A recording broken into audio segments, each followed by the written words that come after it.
I see with I see sometimes just like, yeah, I'll go with like Dave sometimes. And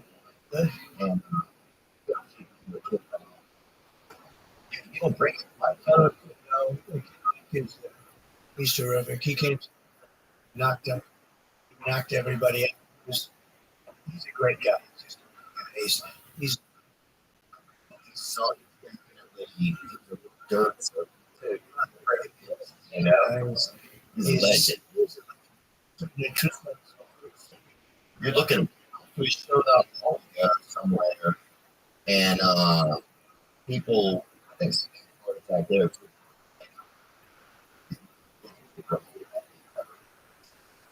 He just grabs it. And so what?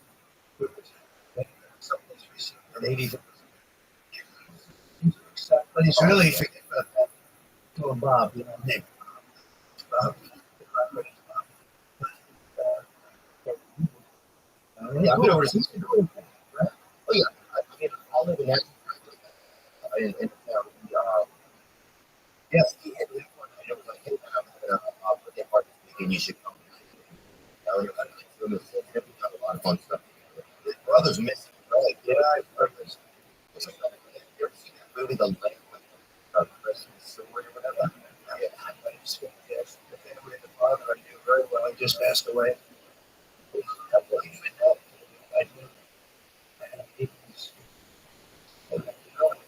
Knowing Bob, I feel like it's just a fantastic trip to go back.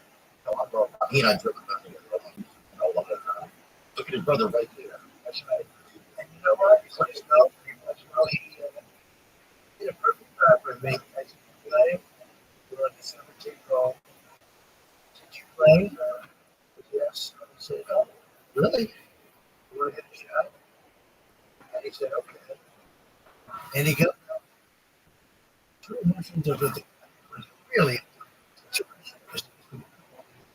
Yeah. But he did it for him. And he did it. It goes to the ground.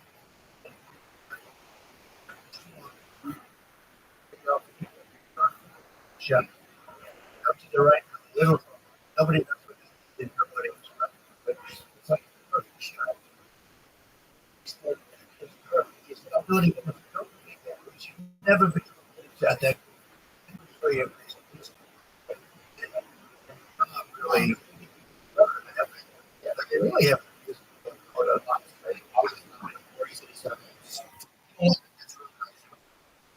I'll go do something. A nice note. Yeah. Yeah.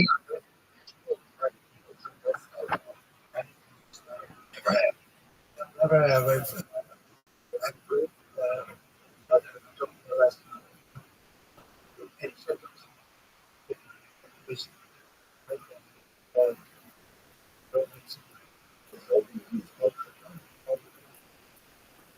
We would the drugs. I tell my kids all the time. I said, and you know what's telling me. He was old enough to look up to somebody. And I looked up to him. I wouldn't admire him. He made my one know so much better. He's so much better. It's unbelievable. You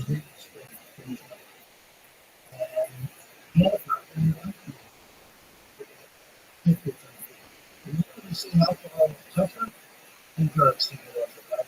I don't know if you've ever heard that. I was I'm recovering like from alcohol, drugs, which is really drugs is the problem, but it's all that breathing it's a tough change. Like this, which is hard to do. Alcohol is harder to quit than drugs. Oh yeah, I mean, I imagine it's probably readily available. Already, well, it's social. You go to a dinner, somebody's eating Xanaxes or something. Usually people are having like a mint julep or something. But yeah, So you have it's been in my head. It's like, yeah, can you stay away from it? yeah. So how long? Meetings, I get almost recently to, You ever go back? yeah, that's like back on. Okay. So you And we get, yeah, just go call it resident book stuff. See, like, your brother was theater. oh yeah. He gets so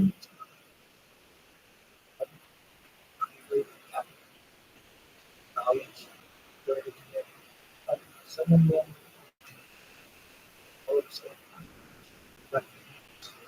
sorry, that thing was saved and said, so to get better. But I was amazed. So, bad conditions. I was amazed that his body could hold.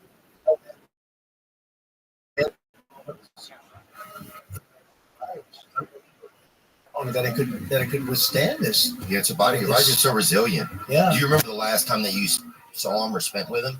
I do, and I'm sorry to ask you about it. Yeah, no. The reason it's good talking about it is it might help other people. If it helps one other person, it's worth the conversation. We talk about that stuff a lot on our podcast. Yeah, a lot of our audience struggles or has struggled with alcoholism, addiction, intimacy disorders, all types of stuff. So it's like it's pretty kind of normal conversation. But the interesting thing is, and I tell people, so I never had a cigarette, and I've never had a glass of alcohol. And my brother was incredible. He would tell me, because he knew I had a problem, and he'd say, don't ever drink, don't ever smoke. He'd always add smoking, because he did smoke a lot, which was not very healthy. But he'd say, don't ever drink, don't ever drink. He'd tell me every time, I said, don't ever drink, because he knew he had this addiction. And I never had a glass of alcohol. Never, ever did I have a glass of alcohol because of him. And I would say that if I did drink, I could, conceivably be the type of personality that would have, like you, that would have a problem.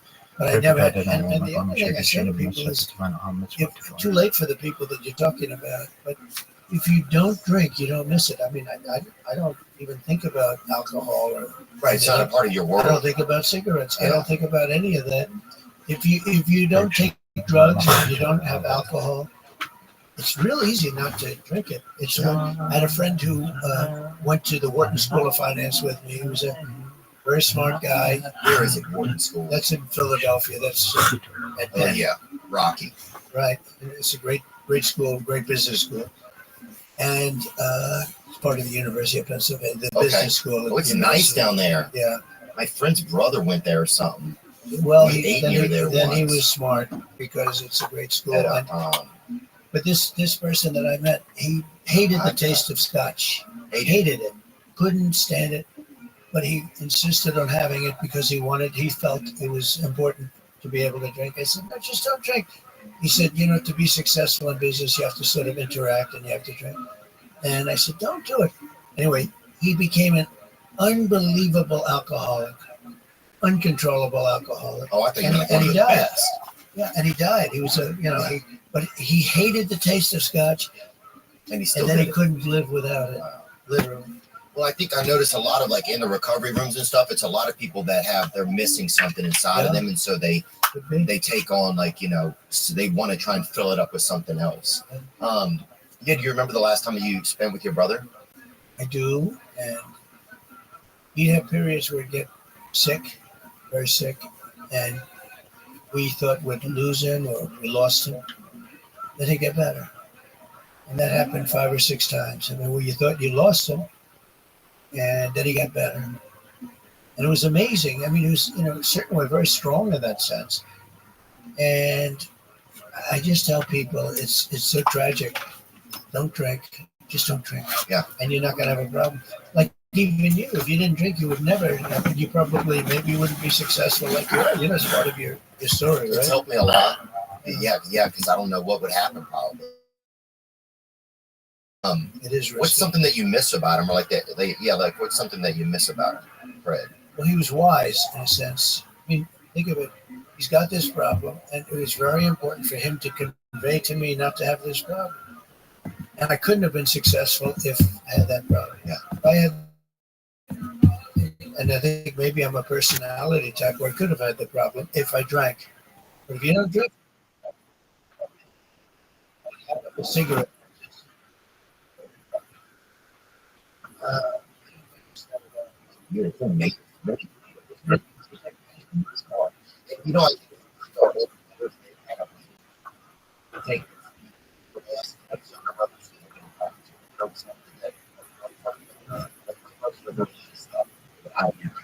and I get to see him and learn. Is he okay now? Yeah, he's doing great now. But it's like, yeah, that's one of the blessings I think of having.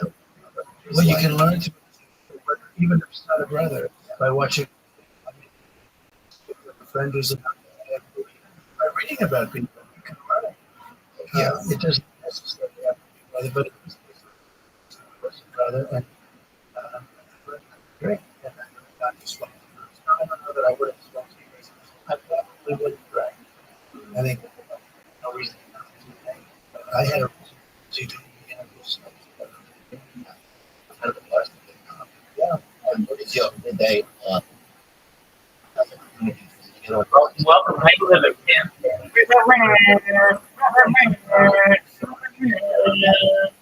How you living, baby? Hell yeah, baby. What's new?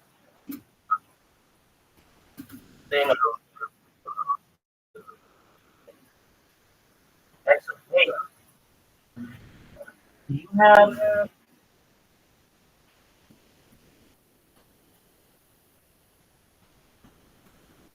Do you have?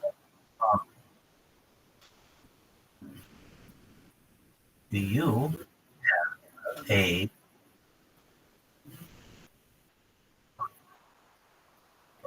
VPN?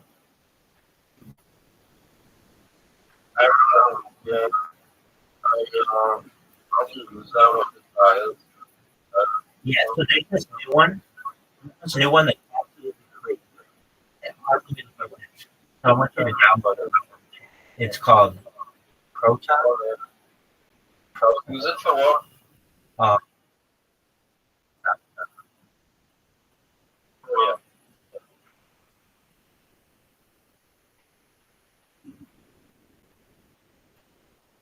so it's just VPN. Sorry, ProtonVPN.com. And like normally I have a VPN.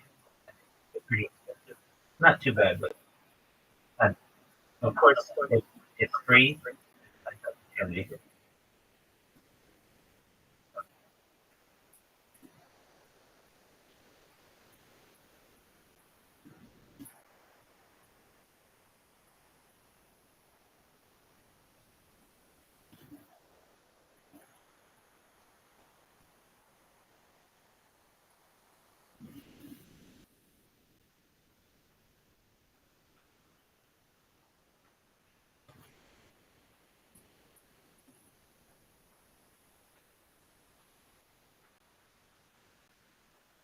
by the way, this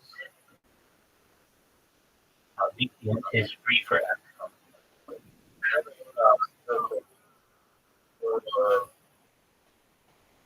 Things like power restrictions,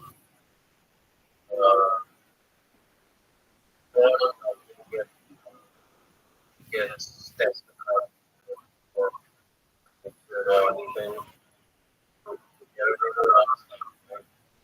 So think it's great to have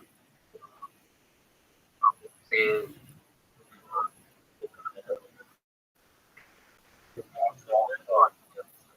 Against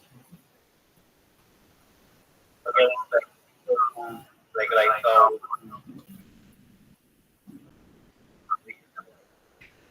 they uh like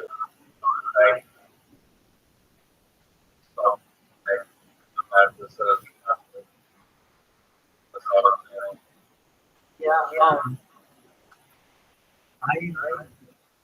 am not very political. I don't think that I just make it more correct. Basically, one side will say to you that the other side is bad. The other side will say that one side is bad. But they're both corrupt at their core. So I personally like a complete change. So if you're like, well, are you against like things implemented? I'm against something. I'm for other things. And, um, but I'm like where I would say I'm like where you understand how people are much different than our government or what the media portrays. If you take an American from New York um, so the American, they did really well with that. Whether they're black, white, Republican, Democrat, if it's just two people together, they get along pretty well. Whatever happened, what ends up being an issue is when you start putting them in different groups. Different they have group things that is, and they get motivated by other people. That's when they start seeing it as us versus them. When before it was just like one other person at the table, you just had to communicate with them. Now it's like, much more difficult to you. Like I get oh,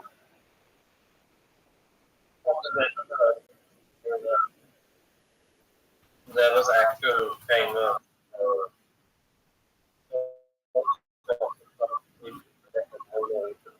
carried on.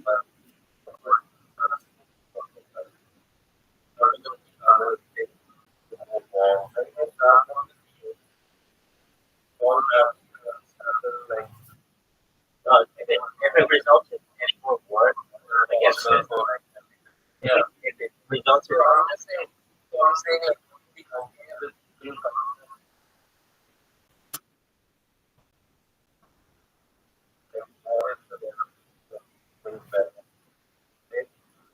Just yeah, so no more war.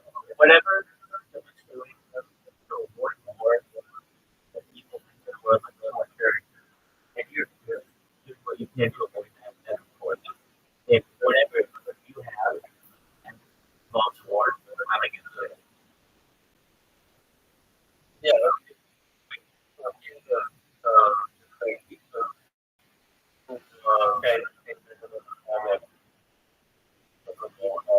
Everybody says that. Everybody says that.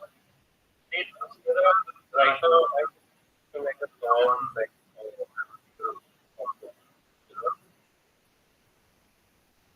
I, the right says that they want to organize things to be the way that they used to be. The left says that they want to be organized things the way that they could be. And most Americans don't really want to be. They want to make different. What do Americans want? I mean, it doesn't make sense to go to work anymore in the United States in a lot of ways because whatever you're doing, you're actually going to make less money at it next year, most likely due to inflation. So you may think that you're making a lot of money, but you're not. It's actually less money that you made on day one. It's a perfect example. I did a millionaire with us. He was working, but we worked for 40 years. And he was older. And I was going through his documentation one day at laws, and I was looking at some of his older documentation, and I noticed, like when he started working with like I don't know, I just threw a number because I don't know, like $3 an hour. At the time, he was making like $12 an hour. So over the course of like 40 years, his his wage went from like over 40.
Rest.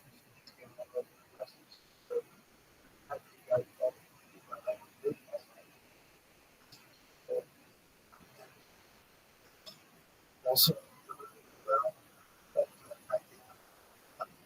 you know,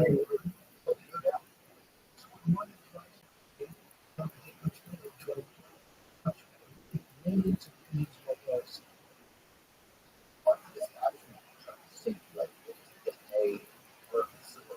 In some cases, like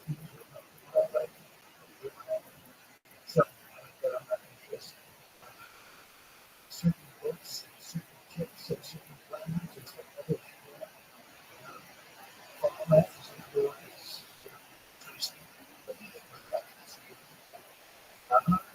Really well. Yeah, it's pretty interesting. In one way, that's push back the voters.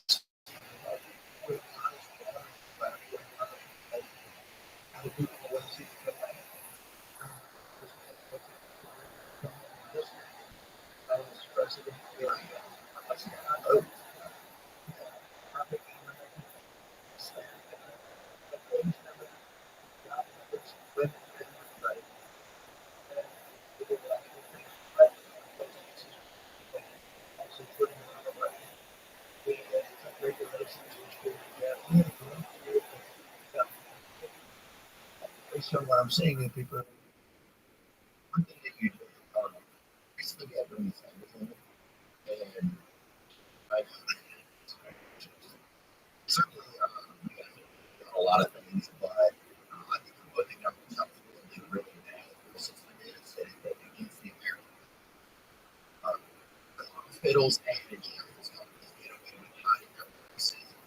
And literally they can try to do whatever they want. You know, it's like you sign up and say, yeah, you trust the hospital, and you tell me their bills, it's whatever, you know. It just feels like a big story. What is it like to do? The current executive order where you created a new rule that Boston hospitals insured publish all their prices. You know how it feels like an MRI costs $600 here and it's $5,000 there. I don't think it force like insurance companies, they're still not selling the price. They hated it. Of course they did. And because it would have made it very competitive. And Biden, you go, he never endorsed it. Get the money. And that would have worked out. Not only took care, right? Took out physical care, mental care. That would have worked out. Plus, it like 50, 60%. And Biden had didn't was repressing it because of repressing. Yeah, because of repressing it, there's something that really illegal. Money reasons. Well, people do that. Yeah, they also, especially because one of the causes of America is, I mean, it's crazy. I mean, so I made that up. You think of it, first when you said it, you said, I don't know, I think there's a tremendous amount of what else is you like in that much of I think that's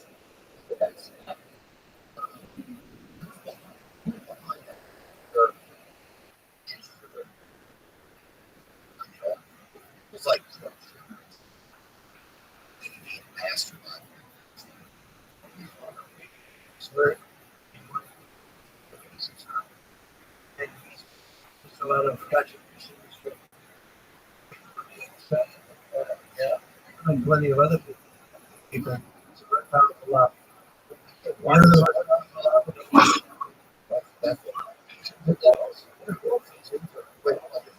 that's so people so they can what actually how much money they have. So they don't care. They said, well, I think we could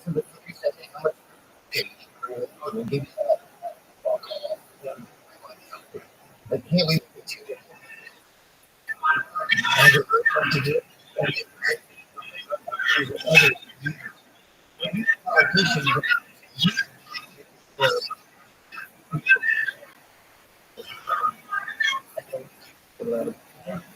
in that case, it's not a power. It's a money.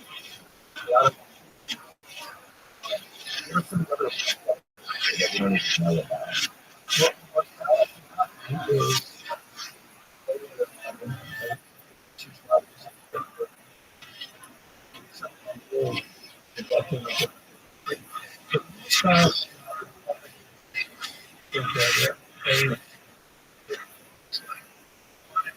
get rid of good, cut down litigation budgets. Your price, which means you go lose the case. In other words, loser of the lawsuit is to pay for the all the money for themselves. Get rid of 75, 80. It's Everything's under all boys. well, that would you get rid of that might happen. This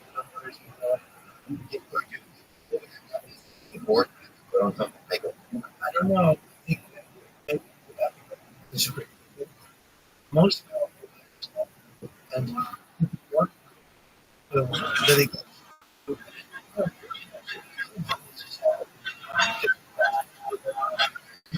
If you see something, you have to pay. Yeah, that makes sense.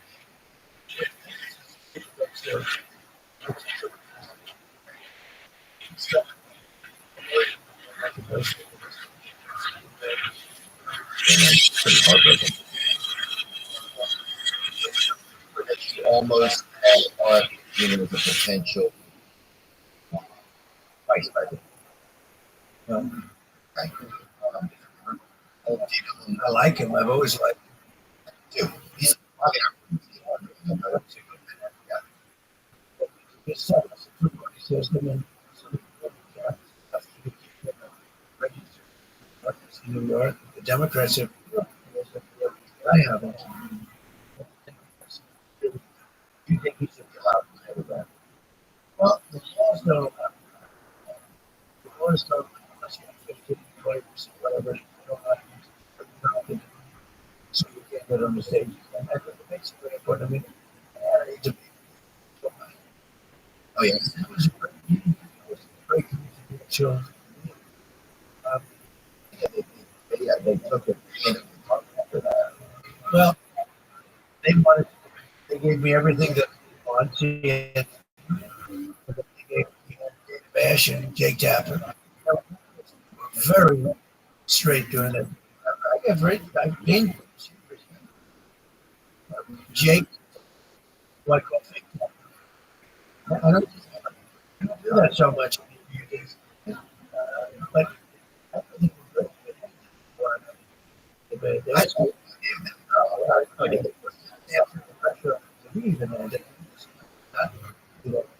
They were great debate, but great debate. After that, it seemed like started like a lot of this era for 18 months. Like my dad was really old when I was in. That was 70. I was seeing the citizens take advantage. I felt like they did. And so I think for me, he's got to go well. It's not fair to him that he's well. Yeah. It's not good to him, but he doesn't know defending.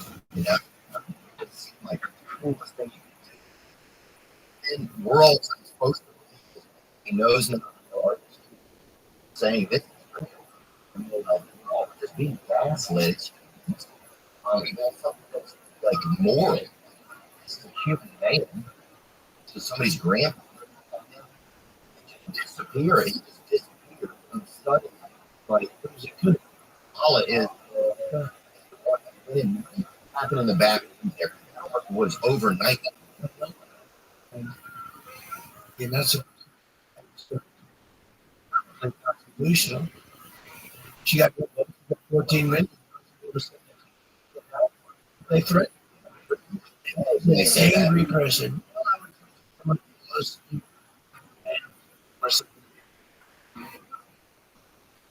the Democrat. And they did. They threatened him violently.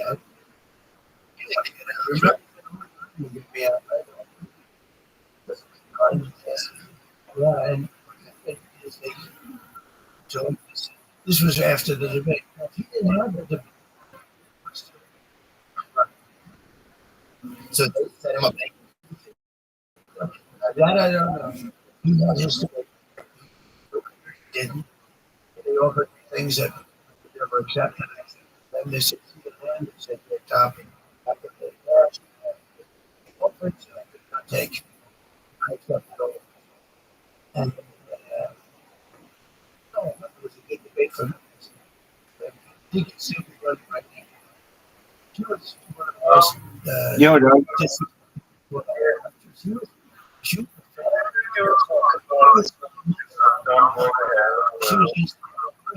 just history of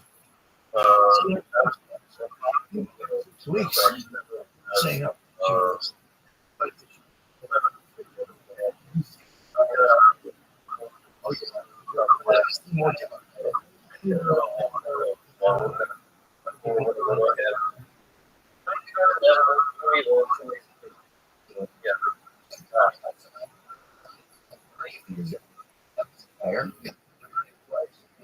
You think it's crazy. Just cool. It's just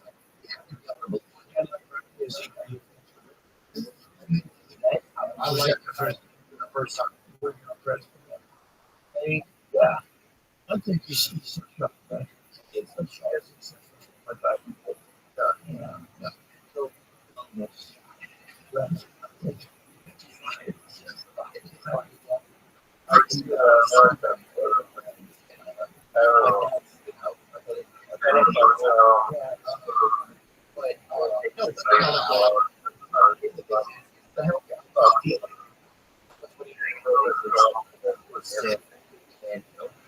just feel like at the local those things are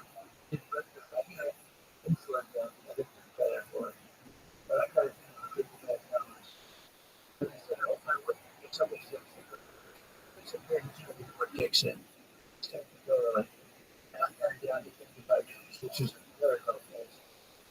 And they took home. Yeah, I just she got everything. It's Trump tax, that Trump tax, that Trump tax, tax, all these things. I'm not going to tax them. that four companies and China now control the largest portion of the U.S. border. These companies are using like tactics to crush American economies. Packages that they're putting in American stuff is sketchy. So what can we do with that? Let me tell you about a company that's swinging of the American bonds and your family's food security. The business is raised out for a big, Hey, buddy.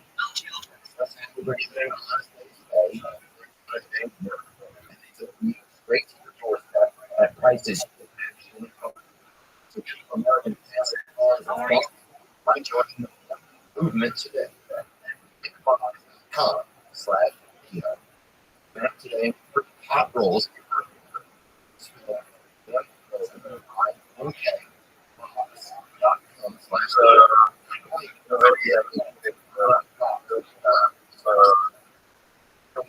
Brother, you're creating, you get a loop to the wrong, they're helping. It's a unique online service that gives the same ingredient as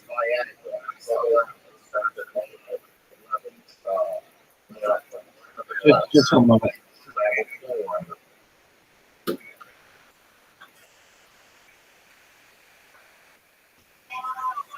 How are you? Okay, where did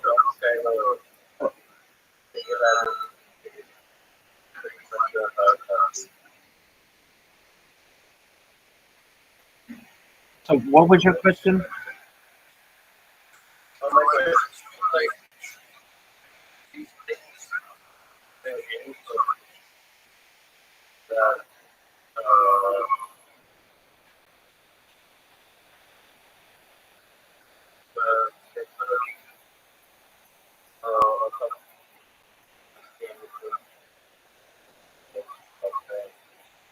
Do I think there's going to be a new world sometime? Do I think that there's going to be a new world sometime?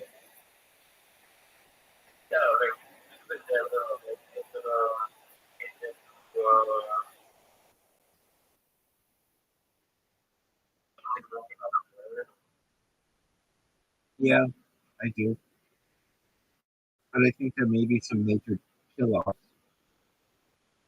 some major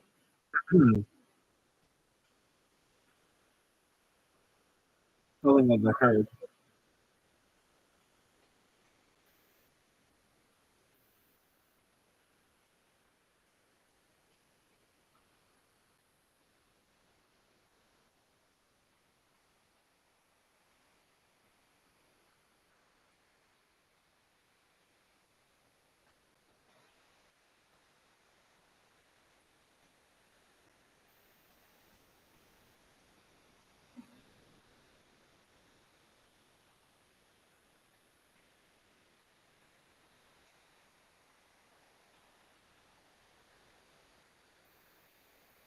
And also like because of the viral thing, some sort of with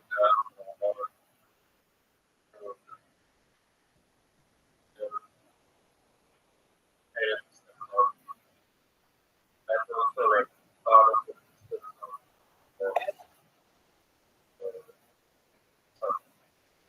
some sort of inconsistency. So it's a simple word. It's part of that system.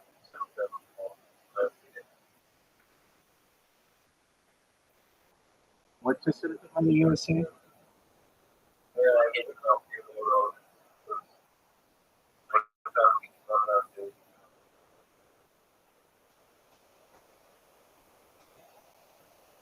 Uh, your country has a lot of people.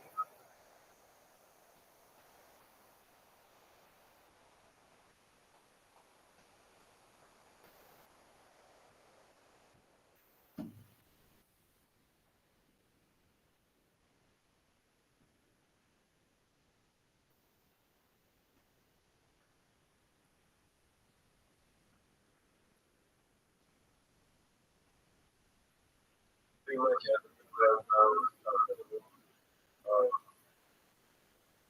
is really and everyone else is about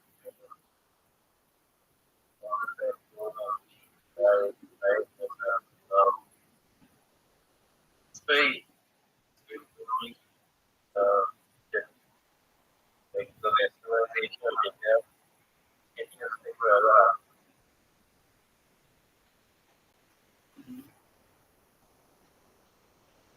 I don't know that yeah, it's almost just what you call like it's outstanding and the police audience which I think that knowledge gets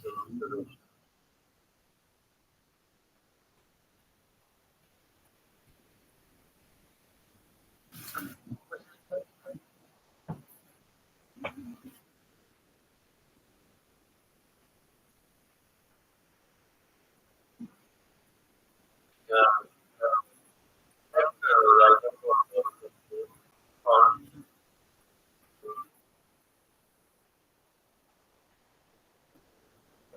Yeah,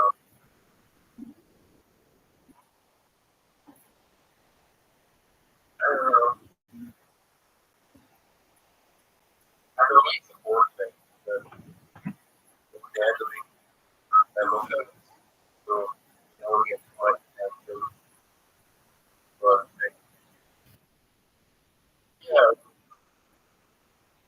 it's a good, yeah, the right thing to do that they have. I mean,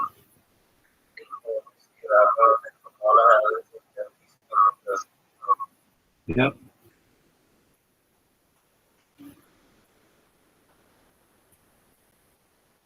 Yes, they do. but you know, like, they're, Yes, they do. but I think they really come around. I think, you know, do another one. I don't know. Like, there's on that it is, I guess.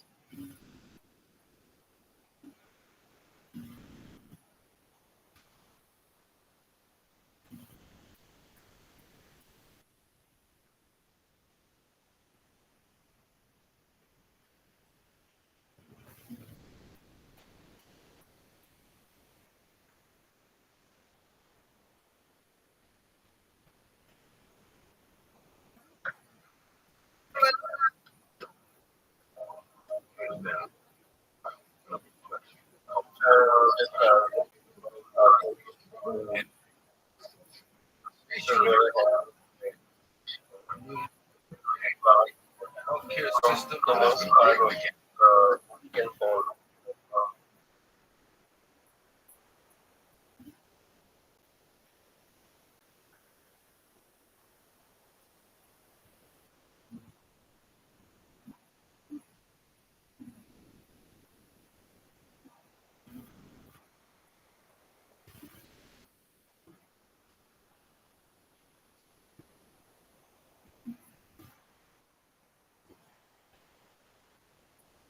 years. Make profits. Even the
No, Rothschild, Yeah. you know what? Well, firstly, let me just say, I really appreciate your friendship. And if you ever think that I'm not friends with you, I, I am. I just had to multitask, and I love having friends. That's okay. Secondly, I was just rambling. no, that's okay. I listen, and sometimes, honestly, there's not a lot going on. And here's why. If I don't play any music, I can get in trouble for copyright when people do. Like if the radio plays some music or just like you play music, I can get in trouble on my account. I always play like white noise in the background. I have to turn it down. So, uh,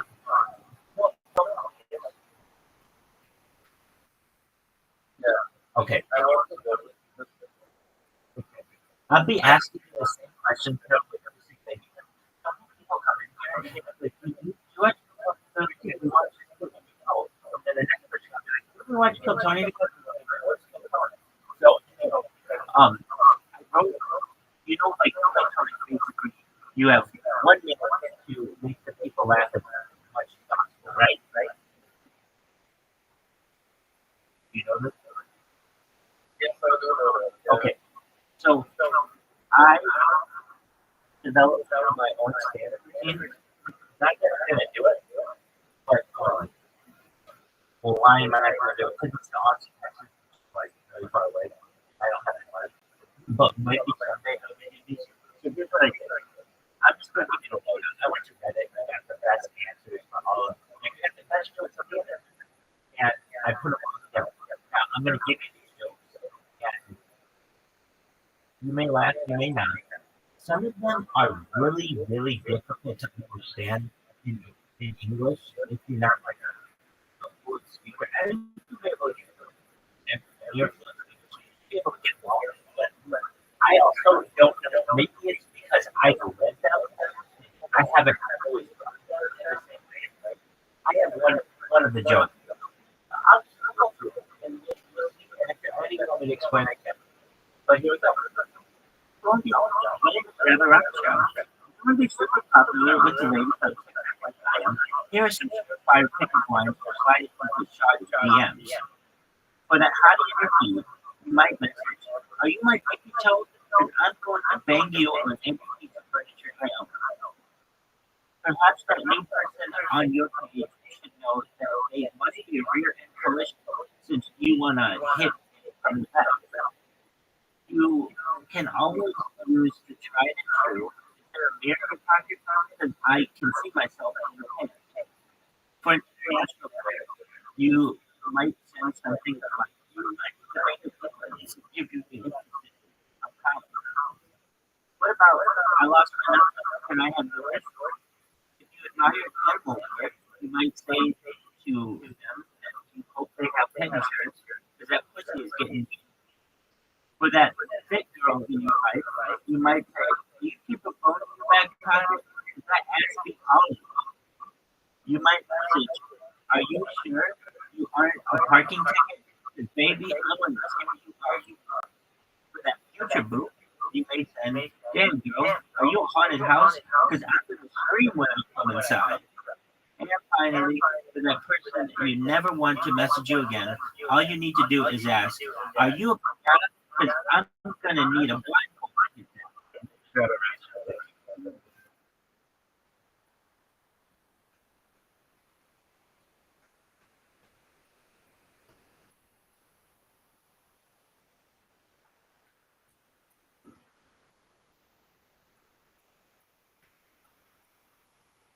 Everything was like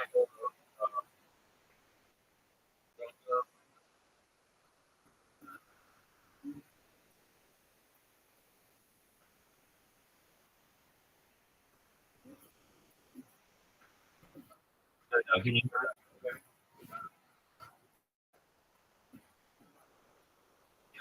oh, yeah, no, okay.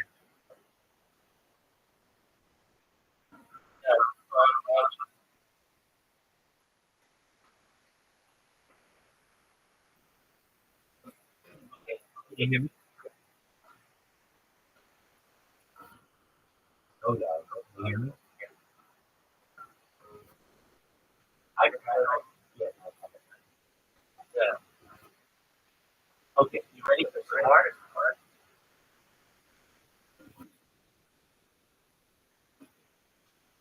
Here we go. Are you ready for some more?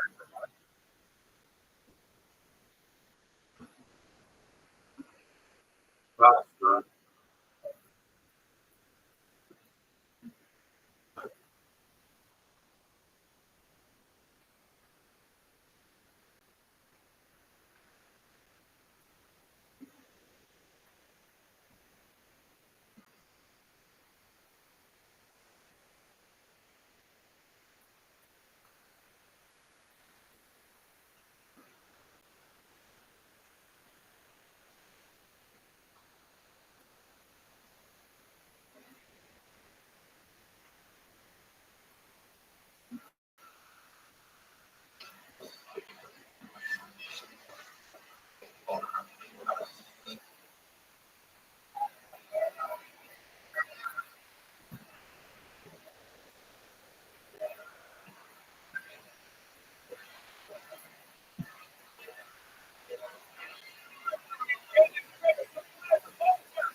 Monday night stay or one of the best hotels in the entire city.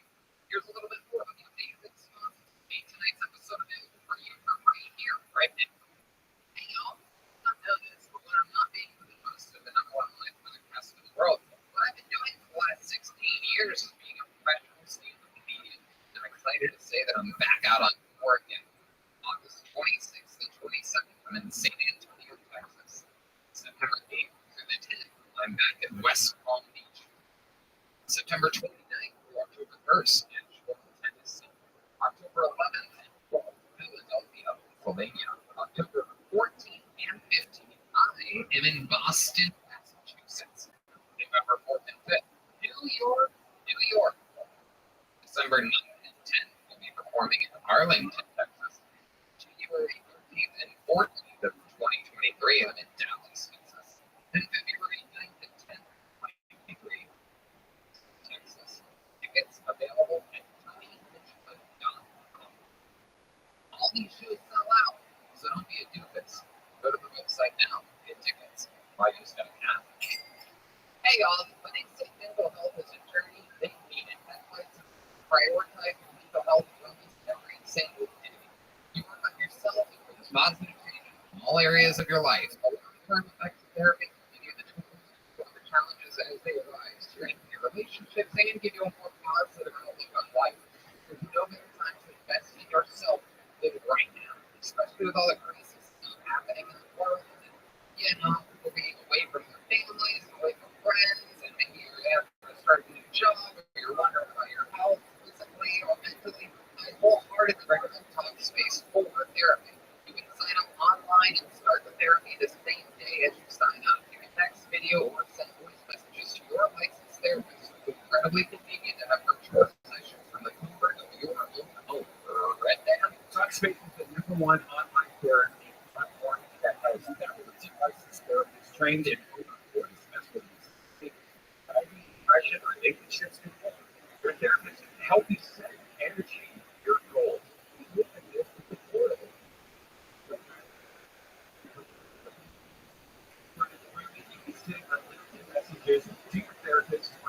24/7. No choice if you family 5 to 6 days a week.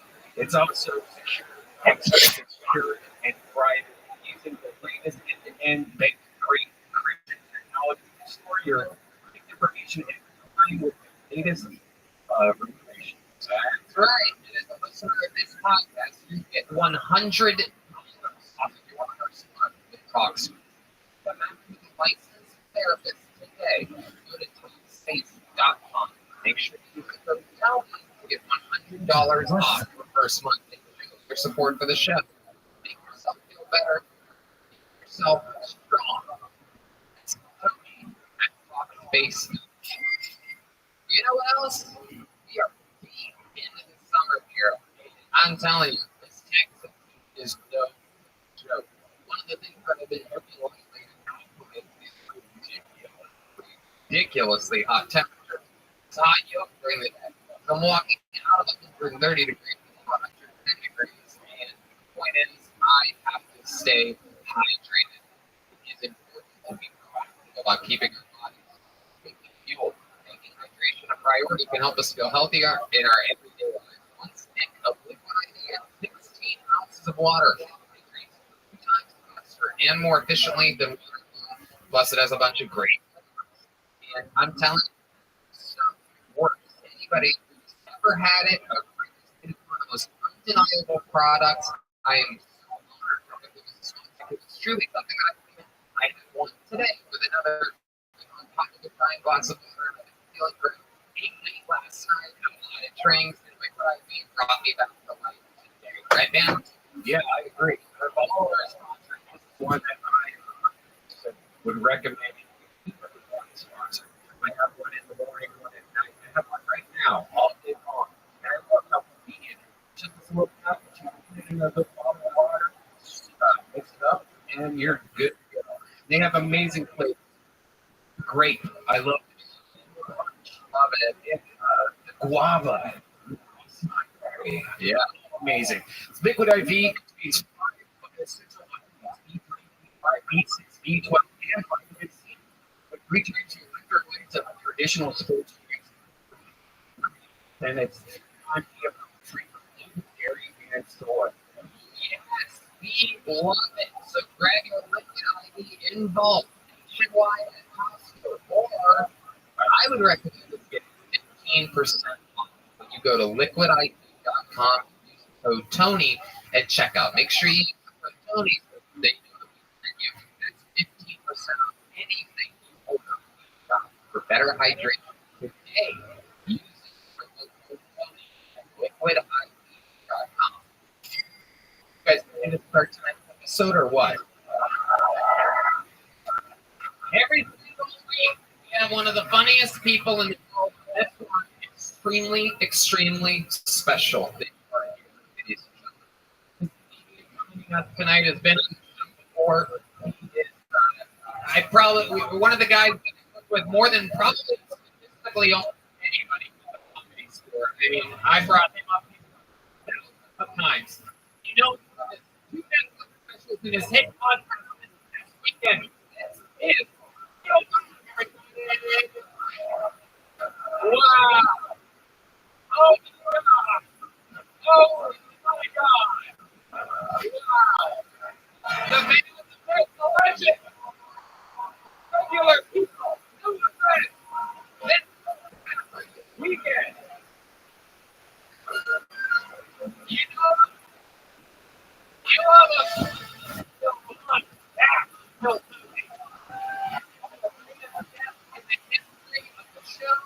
One of my good friends and one of my brothers. Good to see you again. Yeah, bro. Good to be here, man. Thank you, sir. You know how it works. Only people signed up with 60 seconds on the stage. If we have a bucket, people here tonight. And we have regular 60 second stand comedy sets, and then I interview them afterwards. We find out more about them. You know, they're comedy 60 second set. It's up with the sound of a kitten. I mean, we wrap it up then, or else they would have to get the rest of it. Okay. It's just they go long over the time.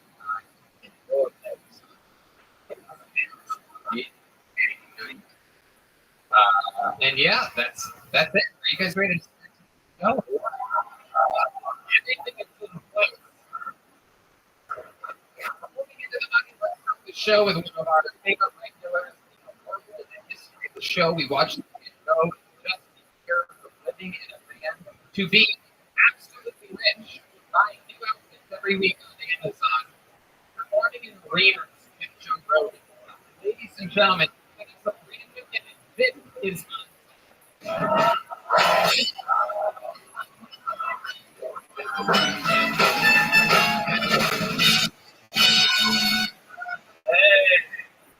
what's up, Texas?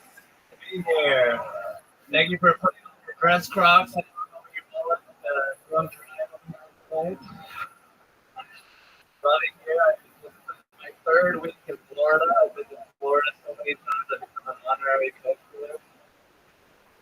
We're drinking white sauce and snorting it. It's great to be in Florida because they were the trafficking capital. Places I knew I was building on stage performing a bunch of colonial places. But fighting on COVID, which is predictable, we elected a 77-year-old man in the middle of the pandemic. What do you think was going to happen? I think it's hilarious that all the oldest people are running with government. They can't even figure out iPads. Incredibly traditional system. If you go to the White House, there's only one outlet for the so they would have a third one. Thank you very much. all right. There you go again. You keep going back to Florida. Again, tell us more about this. Why is 3 so important? This sort of contact and giving me a bunch of money. So, wow. And I'm right. So, for example, this weekend that you just had in Florida, like, what did you do? Like, what's the I basically slept all day, then went to the shows, then took some pictures of the fans, which I like. So sometimes the ladies put their boobs and stuff. oh my God, a Julian 7-year-old? It's incredible. Yeah, I love it. Yeah. Hey, Ghana.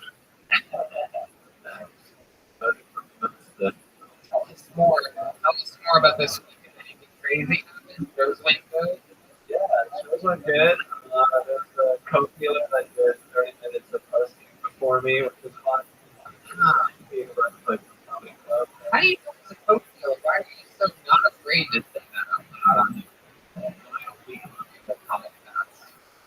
says it himself in front of his conversations. You ever do coke? Yeah, every now and then. Wow. What do you do after you eat cocaine? I usually gag a little bit. Do it. Smoking the cocaine? Are you doing lines with someone? Yeah, exactly. Where's the beginning from? It just really tickles the back of my throat. Like the back of my throat. Wow. All right. You made that get. Oh, you. Hans, what are you looking forward to? You've been doing a lot of what else? How do you like here in the It's great. I've done together with my ex. It's been sexy. Absolutely. So, what sport is this? Because I get the feeling you're going to grab football.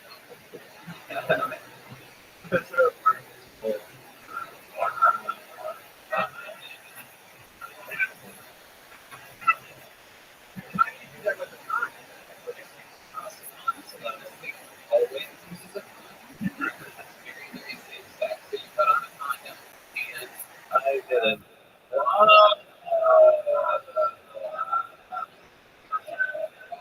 My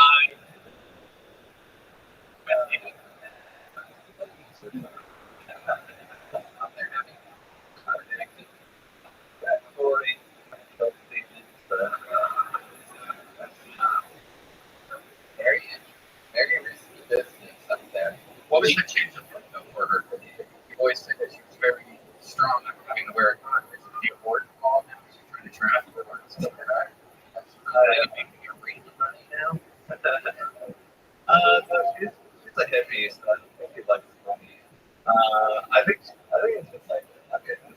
far away.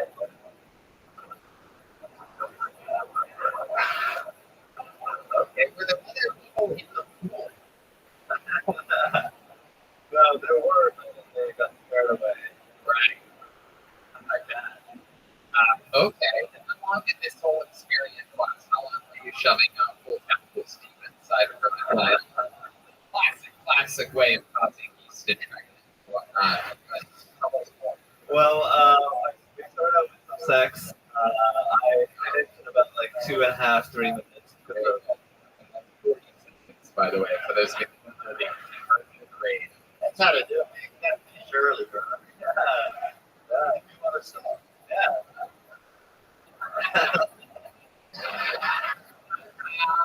And I fingered her.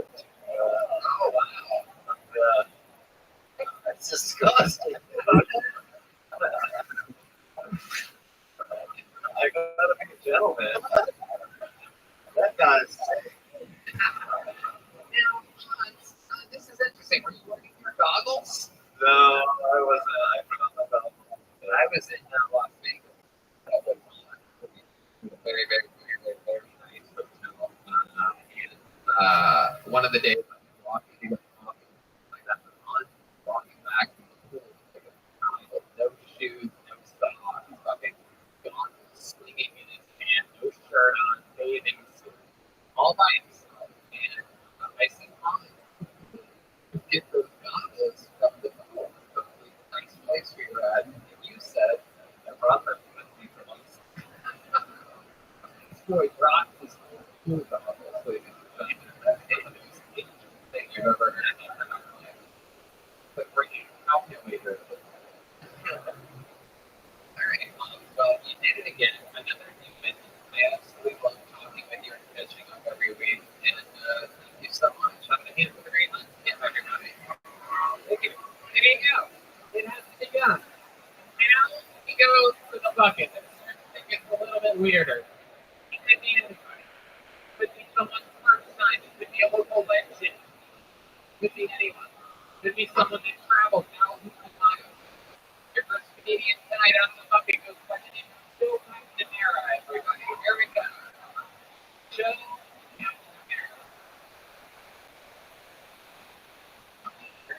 Everyone. Oh, he looks white. Yeah, but it's the price for Joe, everybody. Come on.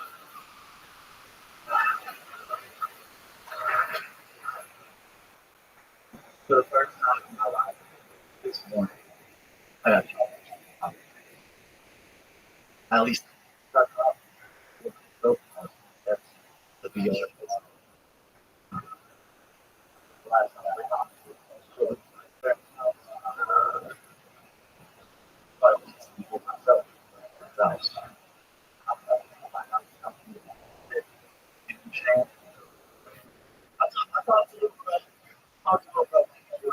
him, John, I think it was great. Like, oh, she said, birthday. I wish.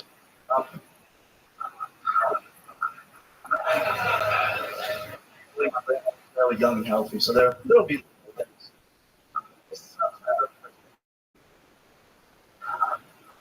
Thank you guys. Joe McNamara. One of the funniest slithering comedians in the United States of America. Ironic, you got caught Yankee. Yeah. I was Southwind and Pumpkin, dude. It was- Yeah. Pulling up the wrong. Yeah. Not more. Okay. Okay. Trying. I'm done. Yeah. I'm Up again, and I got nervous. As soon as I got quite nervous,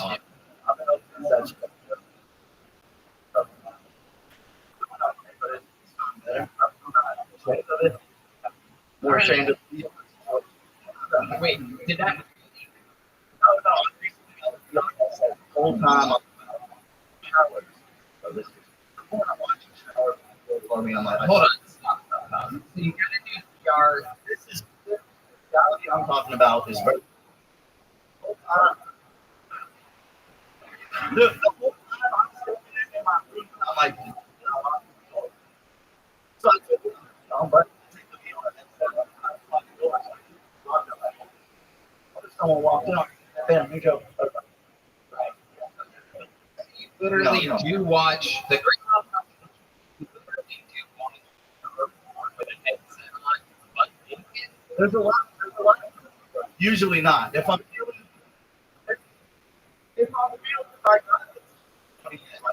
like a 30-minute window, like say the roommate, minutes, huh? No time for that time.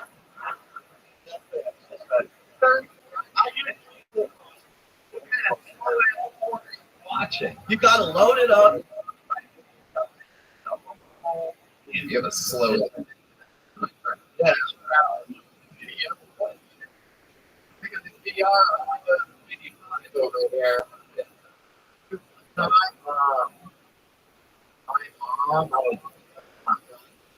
and I was a child, you know, and mom came in, and she's like, get out, you know, I couldn't get out at her, and she out, and I kept pushing back in.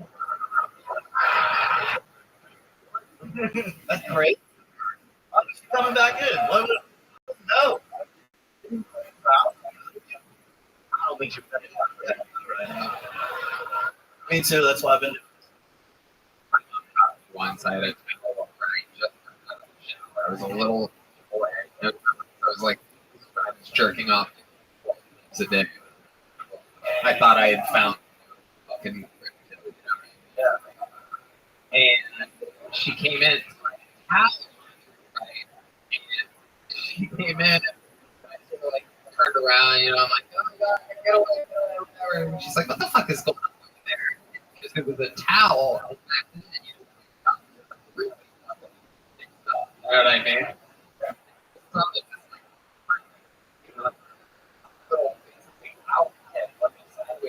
If you will. Yeah. I mean, it sucks. No, I don't know. There's there should be a big like thing there at the end. Because I went to college to stay. What do you do? I outside of security. Outside security, and you're getting knocked from the off. It's incredible. I work computers. It's absolutely. Still jerk off.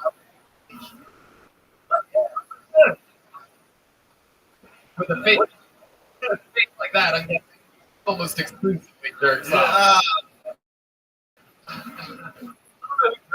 A lot of people are doing it. Well, what do you do for No. You know this. I've been outside. It doesn't go for fun. for fun? What do you do?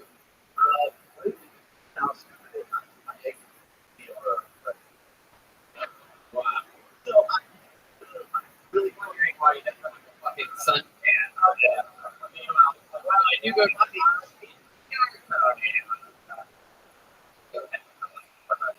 you know, table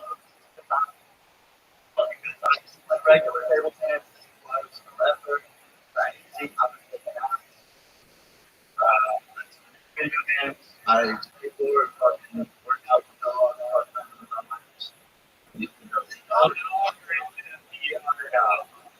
it's even just that you got me.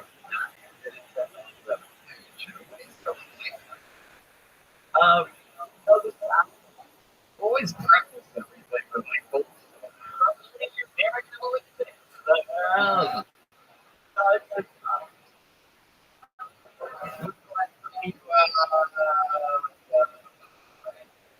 I fucked my a couple times, and that was not really Neighbors. You live in a house that side unit. I live on the side of the house. After when I was want it. I have two. And then she's like, I think you know, sometimes I see yours. And then so wait a second. That's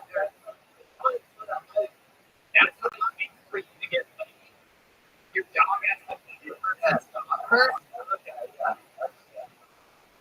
That happens a lot.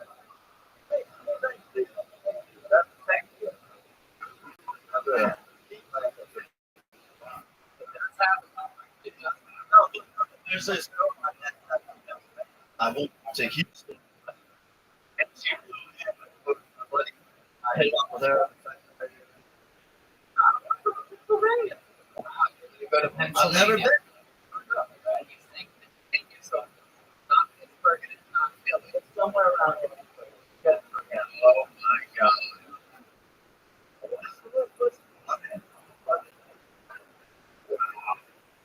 Very interesting. Well, I don't even know where to begin with you. It wasn't quite as many things we've ever had before. Absolutely incredible. The only person who sees darkness when they look at you is the madness.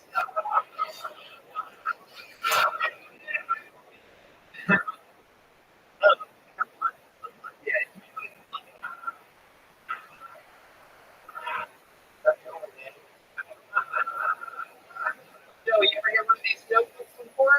Yeah, the first time I went out. God damn, that's And then the second time I was too embarrassed to bring up that first time, so I had one, but I do not. I don't have big one. I have a big one the second time. That's perfect. of everything that you. That's fine. There he goes, Joe McNamara.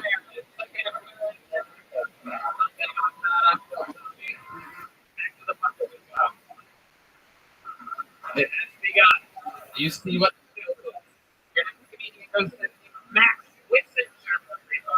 This looks like a Max.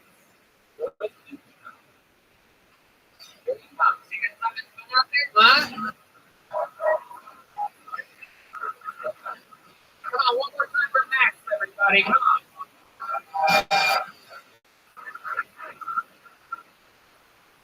So the worst thing for us is it Tony over here.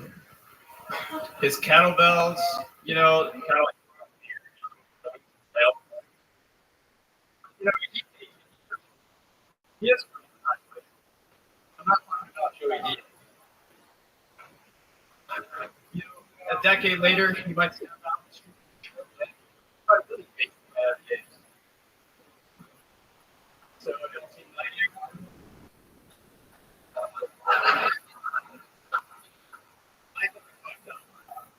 I think we should have got how a boy story. All right. You the character. What do you just done there? Two bodies, you know, cool, broken. Actually, like here, rigidity, young. And also, Mr. Potato Head, always switching out his cards. The background, you got the 3 hands. Wow. My goodness. What I do for it's like I only this is what I do. Well, maybe because I'm a fucking fucking in regards to the whereas time in today or something. I'm not here.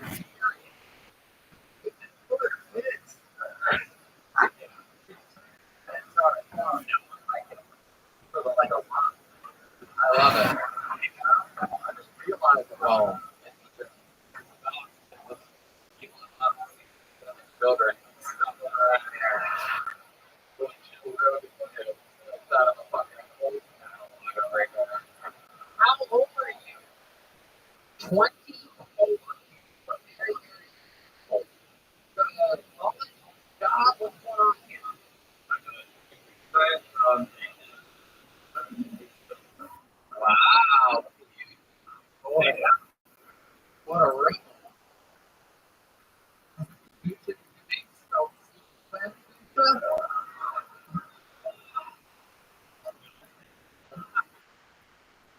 did it take to make it?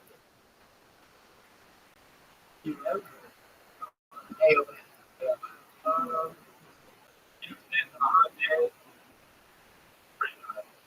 Yeah, pretty cool. Like, I just learned there's things called vinegar yields that grow in the stuff and not a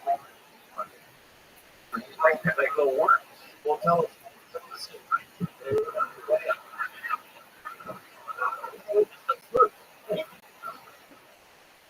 You know, I think the science is still coming on because, Oh yeah, you mentioned your father Bill Nye. Exactly what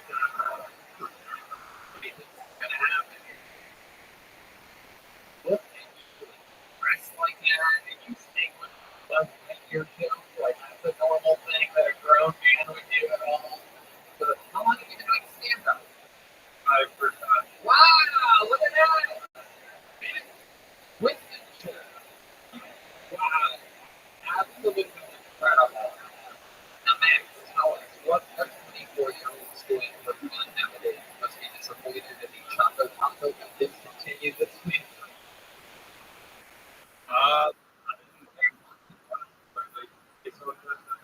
Wait a second, are you serious? You've been thinking what? That's classes are stand-up? How are you? Max, certainly going somebody there right now. Come on, Max, show us what you've been doing. Oh, shit! Oh! Oh, my goodness. Wow. Absolutely incredible. Hopefully anybody that you get to a fight with more motion than you. I mean, holy shit. Max, throw punches like a kid that's about to get this shit. Oh. Now, if you were starting to process, if someone is threatening you right now. For those of you just listening to the podcast, Matt just accidentally punched the other guitarist. Now, so what happened to you? I mean, you think that you needed to be ready for self-defense? Did somebody holding you? So, like all of them, it's great. Fantasize about don't make things else.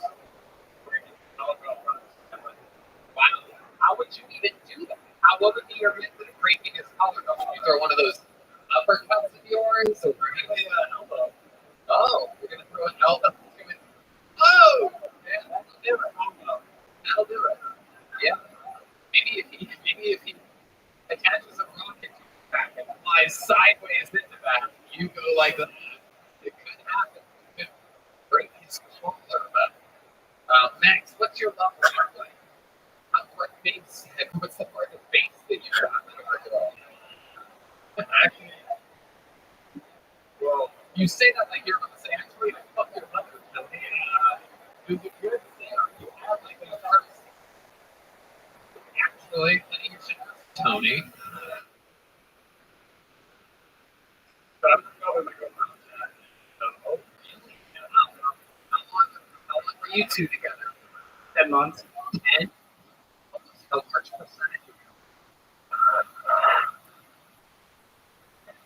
What did you break up with this? What happened? But, dude, I broke up with her. Say that. It's okay.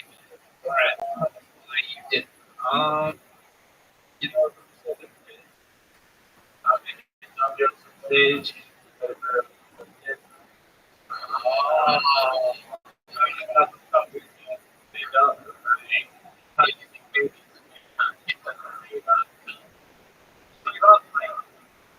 Through like I work with myself like You're a doctor. Something that you eat or drink to help with that? I mean we all know right. I think some other juice, quantity, not quality.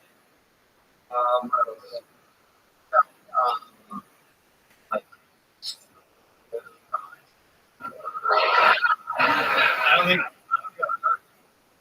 Right? mine might be frothy.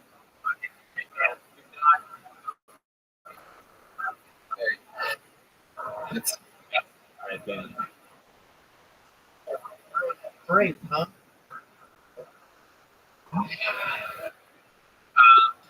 Max, what else do you do for fun?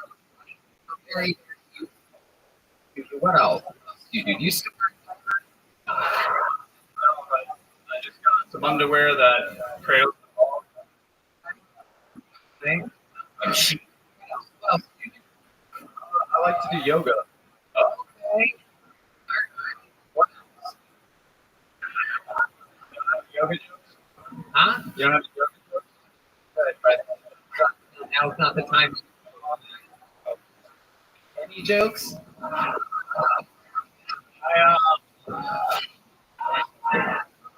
I was Oh. Is it like a Say what man? I know who you're talking about. Fucking puss. You know, like,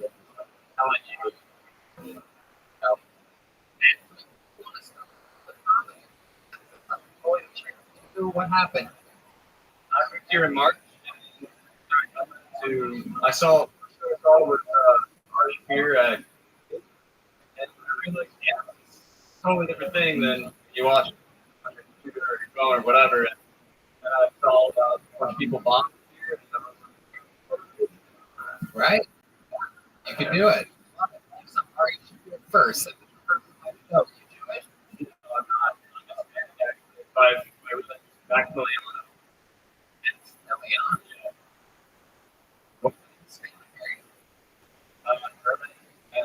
Yeah. The famous Sherman.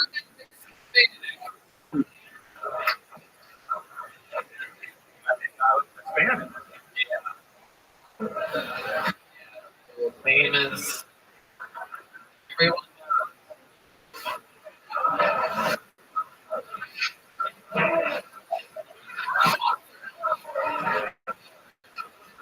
You're the kind of Hispanic. You were at that R.A. Shakir show. You kind of.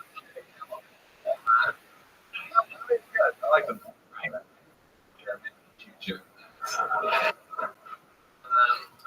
next. Very, very nice to meet you. Congratulations on your first time on Coconut. Are you going to come back? Oh, here you go. Max Wissenger, everybody. Follow Max Wissenger. W-I-S-S-I-N-G-R. Yeah. All right, we have another regular on the show. Ladies and gentlemen, make some noise for you. One of the newer regulars on the show. Make some noise for Ellis. Here he is. Ellis. Here he is.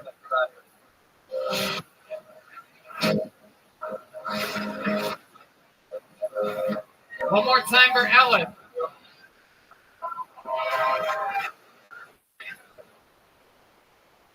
I don't know who needs to hear this, but when people show you who they are, you need to believe them. For example,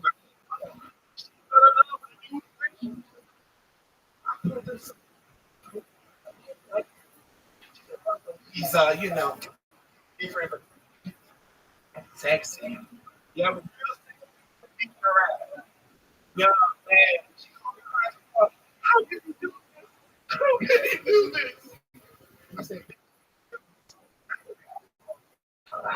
if anything, he's picking up right where.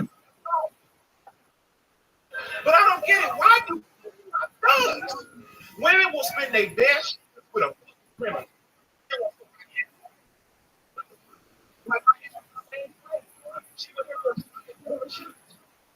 Unless you're not tough enough.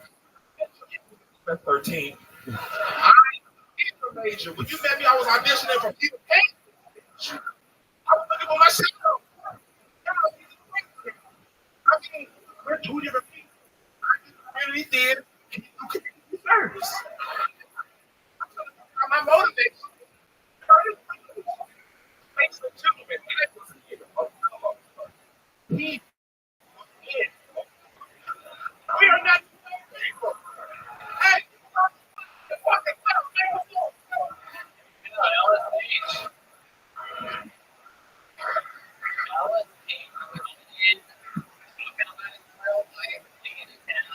I love it. Very Fuck yeah, baby.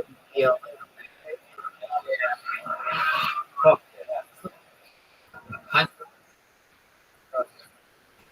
How did that feel for you? You happy? I mean, I had time.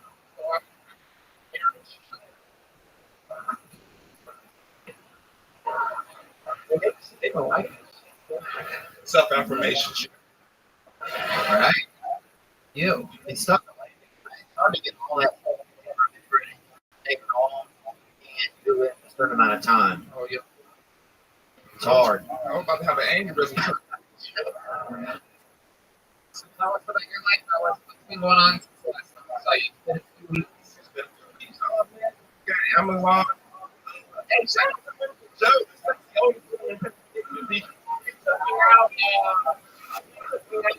A rich people park, and the worst thing is I'm ungrateful.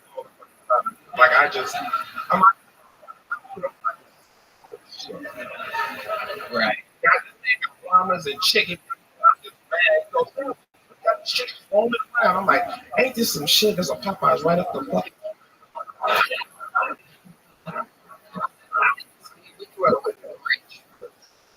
What makes a rich person? What will it notice? The llamas, the pizza, chicken, bitchin'. That's what I'm saying. So rich people have? Or everything from the farm?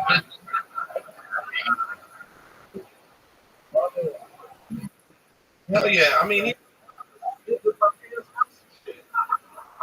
Wow, is that true? yeah. Oh, that's really depressing. No, it was big. It's big as fuck right now. Why you call it Joe, Alice? I don't know if you that's the 1855 right now. You're not the rich white man, Mr. Person. But, Shit. did he have to take to the chickens or something like that? It's the joke. Sorry. I'm allowed to say it, but he's just laughing behind the keyboard. I'm allowed to make these jokes. That's how I check and see if I'm going to. But it was a lot of water whacking. Sounds like a Jordan Peele movie or something like that. I don't know what's going on. Chickens or llamas. Fucking crazy. I love it. You're dressed super comfortable today. Yeah. I just got the. Okay. Yeah. Stereotype. Okay. How did you play today? Well, not really. All right. I don't know. There's like people who are short trying to like get an extra man, and they're like, "Hey, you know how to put." I can't play. As soon as I'm I'm like, what it was? What that shit was. I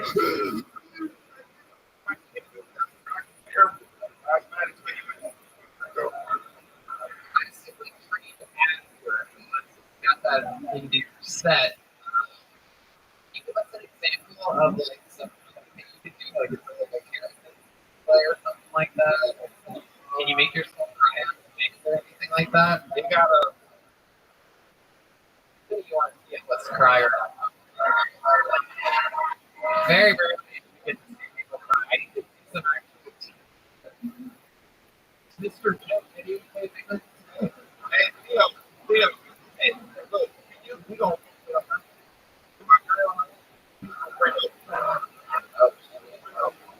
Break up with you? Yeah.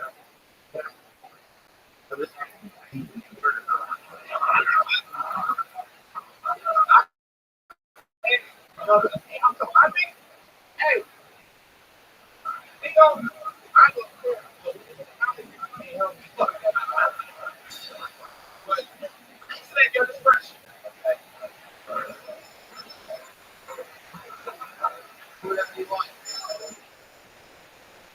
Hey, hey, you know what the fuck's up, bro? I'm little.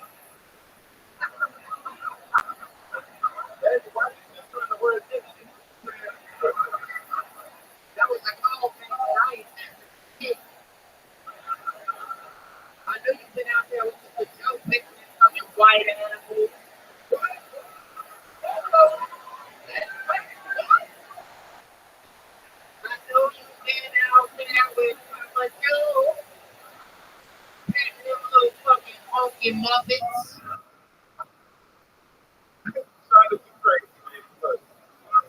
What is really I'm out this relationship, man.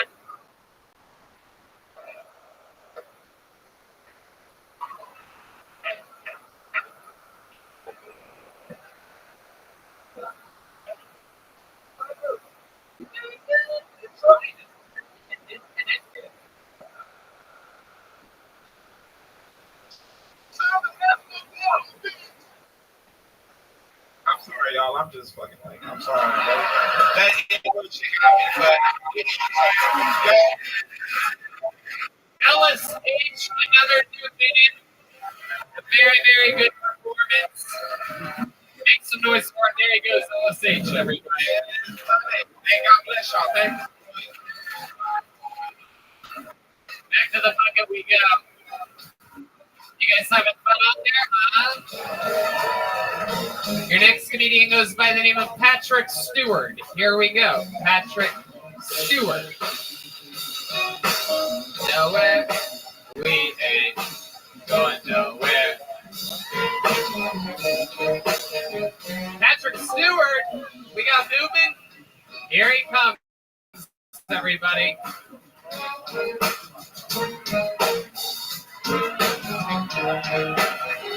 This is it. Patrick Stewart, everyone. All right.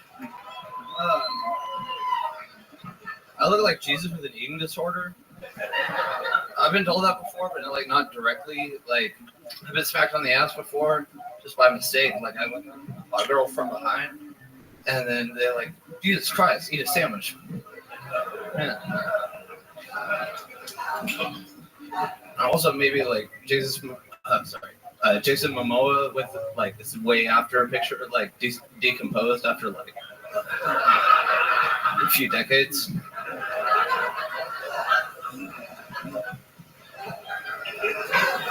Man, I got nothing else. I look like Jason Lee. What up, pimp?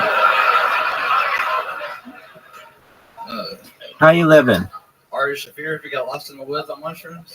How are you living? Man, I got nothing else. Sorry. All right, 52 Excellent. seconds. Patrick Stewart. It doesn't matter. There you go. That would have been a minute. Patrick, how are you?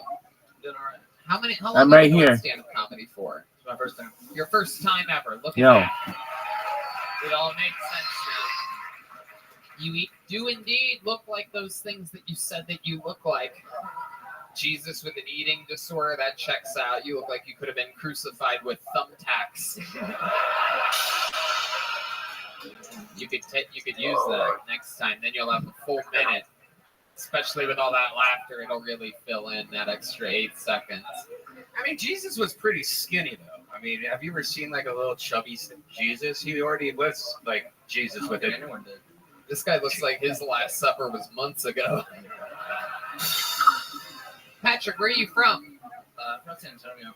From San Antonio, absolutely. And what are you doing in Austin? Coming to see Kill Tony.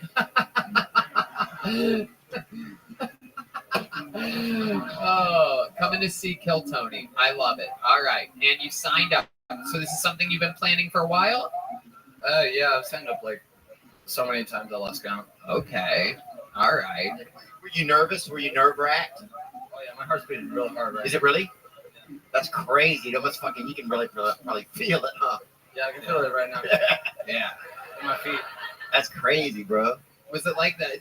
Was it before you got on stage? Was it the crystal meth or the nerves of actually?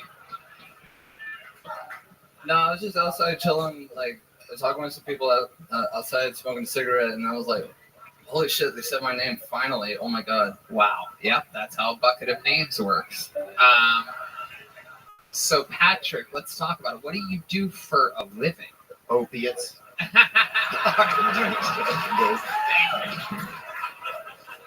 I'm just joking, dude. I work at a company. You work at a company. Oh, okay. I I work. see. Very good. Yes, indeed. You work at a company. What do you do for that company? I work on the docks. You know, like I process products that come off trucks, and that we stow away. Okay. That's the Sims I think he's talking about. Yeah, it sounds like an 8th grade education to me. Patrick, did you graduate from high school? Yeah. Okay. Did you go to college at all? No. What'd you do instead? I decided to work. I love music, so I decided to just do that. You're a musician. Yeah. Okay. Are you playing a band? No, not currently. What? I haven't found anybody to play with in a while. Aw, jeez. What instrument do you play? I play guitar, bass, drums. Wow, really? What do you think you play the best out of all those instruments? The drums, really? Wow. Oh shit.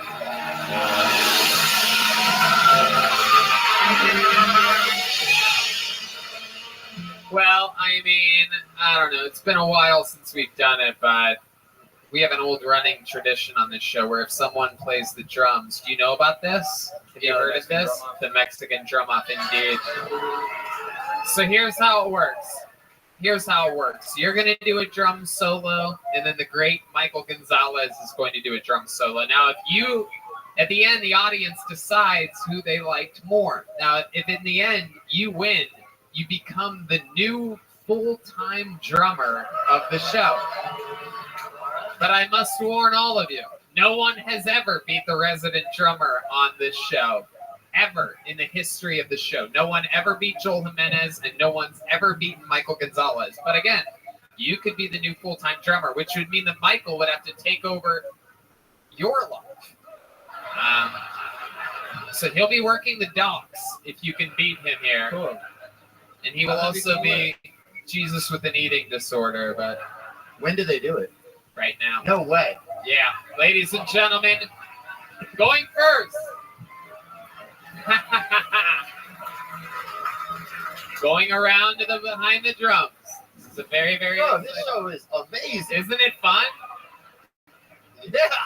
Isn't it fun? Holy shit, Patrick dude. Stewart, Bro, you ready? he's making adjustments. All right, ladies and gentlemen, doing a drum solo. Going first. He could change his life right now in front of all of you. This is Patrick Stewart.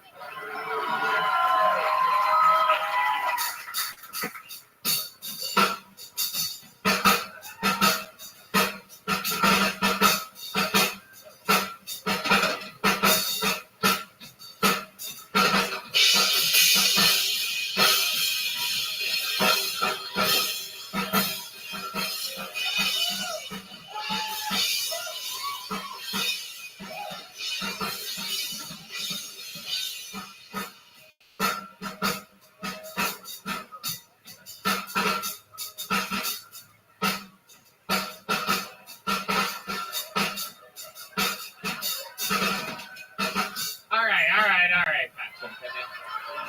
Wow. Literally doesn't have a snowflake's chance in hell of winning this.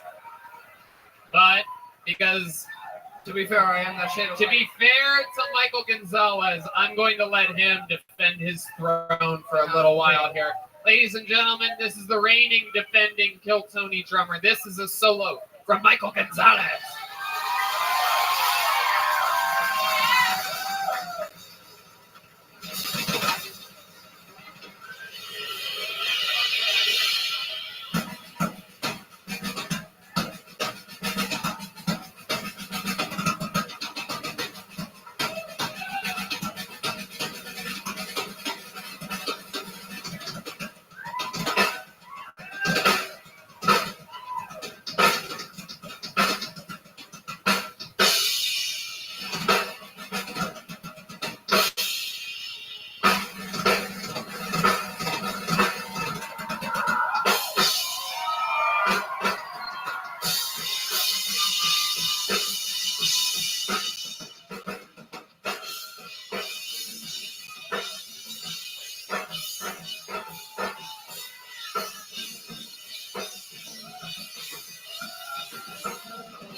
Wow. Wow. Y'all get it up for Mike. This is that awkward moment where the audience has to decide who won. I went into this knowing I had nothing on my. So Well, there you go. Way to really bring it to a halt there, Patrick. I wish you would have told us that before you fucking bombed behind the drums. yeah. How many of you have Patrick Stewart winning this? Wow. Literally, just three contrarians that fucking hate life. How many of you have Michael Gonzalez winning? Wow. There you go. Patrick, congratulations on your first time on stage. Congratulations on being truly one of the worst drummers we've ever had on the history of the show. Here's a little joke book that's made by the great Boneseye here, real Texas leather. Thanks so much for Patrick, everybody. No wonder you couldn't find anyone to play with. Jeez. Yeah. No one wanted to be in a band with me. Currently, no band for me. All right, this guy's a great musician. We know this guy. He works here at Vulcan Gas Company. It's been a long time since we've seen him. One of our favorite people around here. Make some noise for the great Yonder, everybody. It's Yonder Wizard, everyone. Oh, yes. Here he is, live, in the flesh. Make some noise for Yonder, everybody. So I look like Jesus if you were born in a manger in Pflugerville. I look like Jesus if instead of die for all your sins, he diabetic. My blood type is type 2.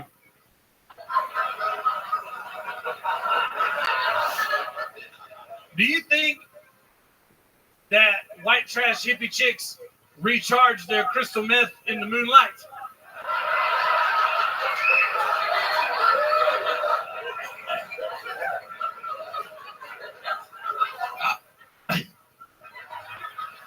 I believe that getting wicked diarrhea from 3 different types of fast food is what a slut must feel like when she gets pregnant. So it looks like Taco Bell, but it has Whataburger's eyes. Thank you. Wow. Yonder Wizard. Absolutely incredible. What a great performance. Fuck yeah. It's like a before and after of Jesus if he was fed. Yeah. I love it, Yonder. Welcome, welcome. How are you? How you been? Excellent. Just living my literal fucking dream, you know? I love it. And Austin's been treating you well. You moved here from Myrtle Beach, correct? That's right.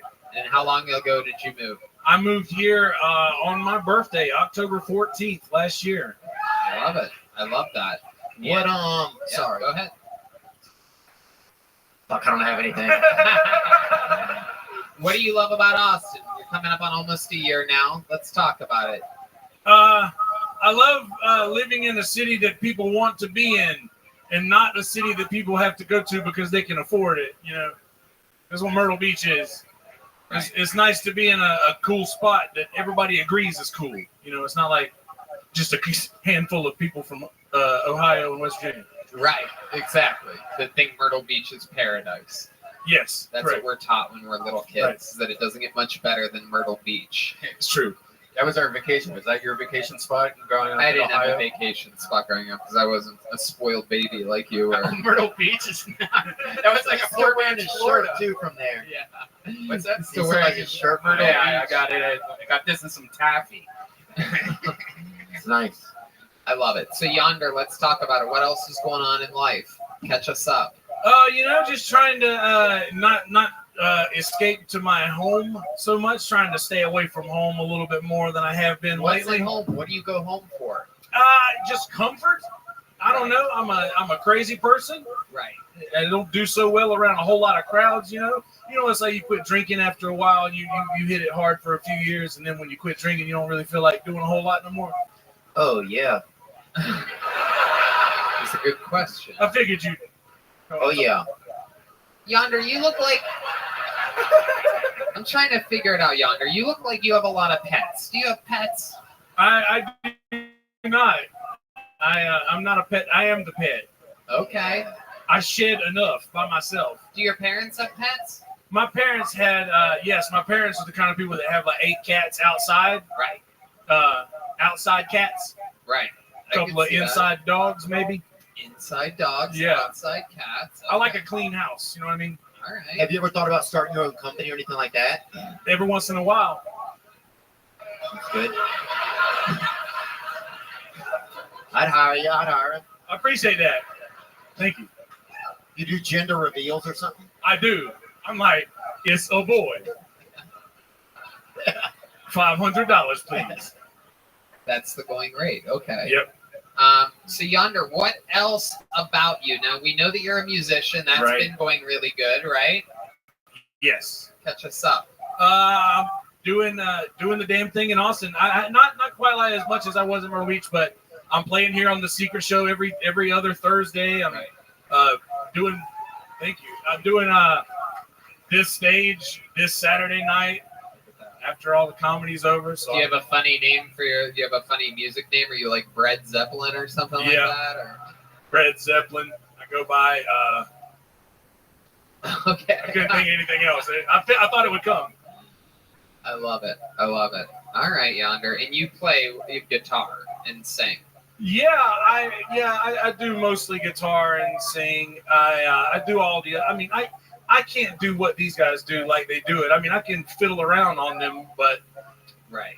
Do you have another skill set that you're not telling us about? yes, I do voices. Really? What Yeah. kind of voices do you do? Can I do an impression of Alex Jones trying to get in the front door? Absolutely.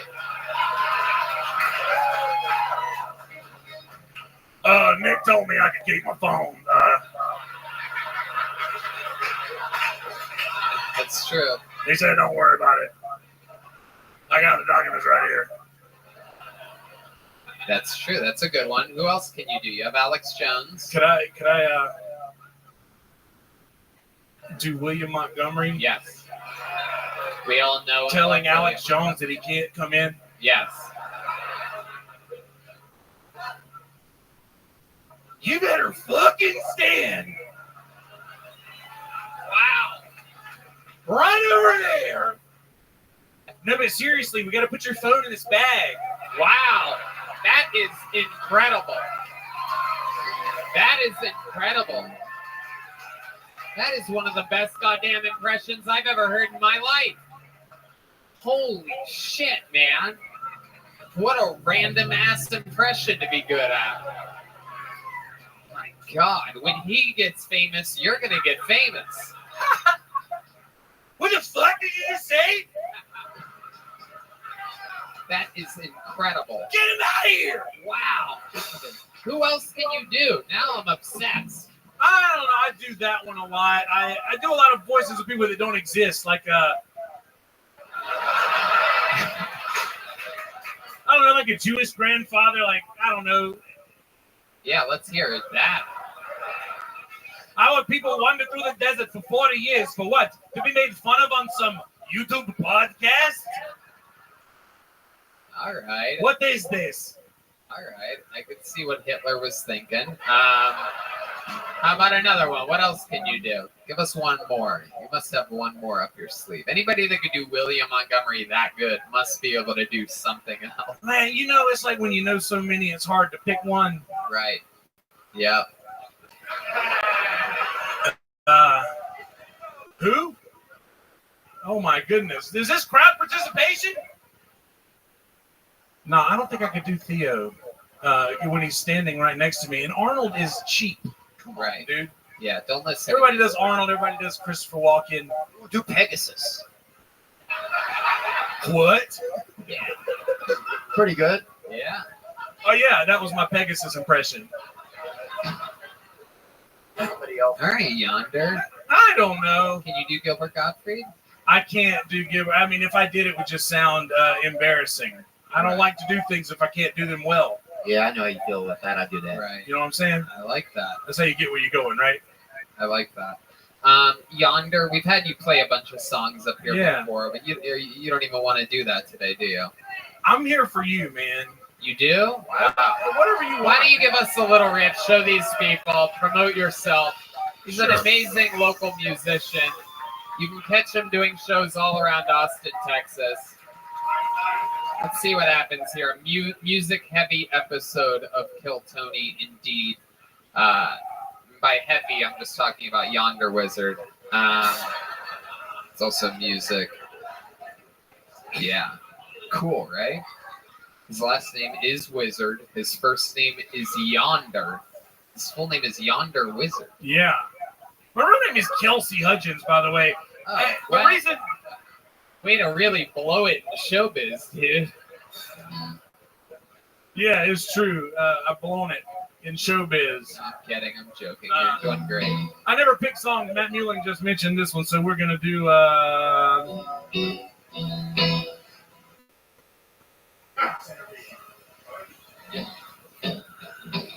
But I'll practice Santeria. Oh, I ain't got no crystal ball. Well, I had $1 million a night. Well, I spend it all if I could find that Anna. Oh, that Sancho that she found. Well, I bought the cap in Sancho and I slept her down.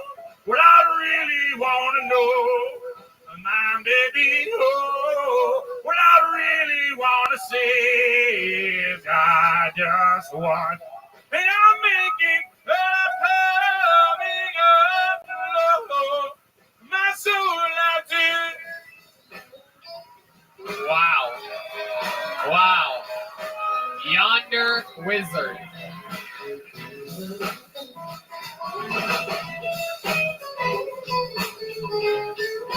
Sure is incredible when they actually know how to play the instrument. Wow. Wow. I mean, wow. That was great. That was cool. Yeah. That was cool, man. This is so much fun. Yeah. Just so much fun. It's incredible. That's even more fun after Patrick Stewart said he could play drums. Like, it's really, we're like all like shocked that you knew how to do anything there. I know. That is incredible. Have you ever thought about singing like William Montgomery? Yeah, I don't practice Santeria. No, but I'm serious. I don't fucking practice it. What are you fucking laughing about? I don't fucking practice. Ladies and gentlemen, how about one more time? One Thank of my you. favorite performances, Yonder Wizard, everybody. Wow. Wow. Absolutely incredible. He's also opening up the Secret Show Thursday, so if you want to hear 30 minutes of him sing, There you go. All right. Oh, we know this young man, another great local rising talent. Make some noise for Mike Eaton, everybody. Mike Eaton. We know Mike very well.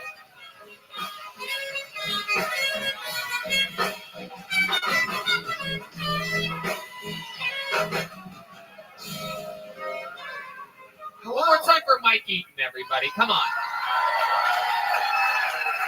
Hello, friends. You probably can't tell by looking at me, but I did grow up as a minority. Rich! The cool one. You guys should have done it. It was pretty awesome. I don't recognize any of you, so you didn't. Dude, Halloween was the shit. Full bars, every house. I still go. You see an Amber Alert in October? That's me getting candy. There's some drawbacks, I will say. I had rich bullies. You know, your bullies had a day job. Mine had their dad's credit card. Nightmare. I remember 5th grade, went out to recess, looked at skywriting, and said, Mike has bitch tits. God damn, dude, first person in school to get tits, and you're going to treat me like this? It's fucking rude. 10 out of 10, would do it again. To say it's better to have loved than lost than to have never loved at all. Fuck that, that's retarded. I hate being poor so much. I just want to be rich again. Yeah, there it is. Fuck yeah, Mikey. Cool. Super likable. Great delivery, great jokes, absolutely nailed it. Thank you. How you doing, Mike? I'm catching my breath. Absolutely adorable. It's so exciting up here every time. It is exciting. I always think like it'll be like a normal show, and then it isn't. It's nothing normal about this whatsoever. No. It is I love very it. bizarre. I love it. So how's life been going, Mike? Dude, it's going really good. You've been doing stand-up for what, 5 or 6 years? 4 years. 4 years. 4 years, I love it. yeah. I knew you back in Los Angeles. Yeah. Right. It was fun out there, and then I came here because it seemed like a smart move. Absolutely. And it's so fucking hot, man. Yeah. It is hot. Dude, life is really good right now because I just got a window unit on my room. Okay.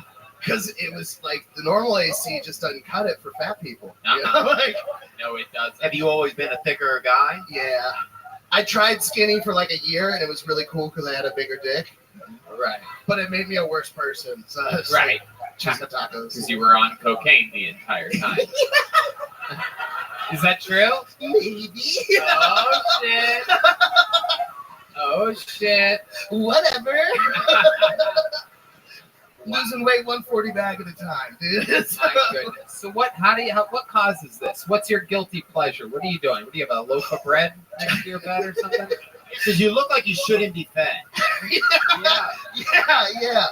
I'm the only fat one in my family, and our last name is Eaton. It's like Right.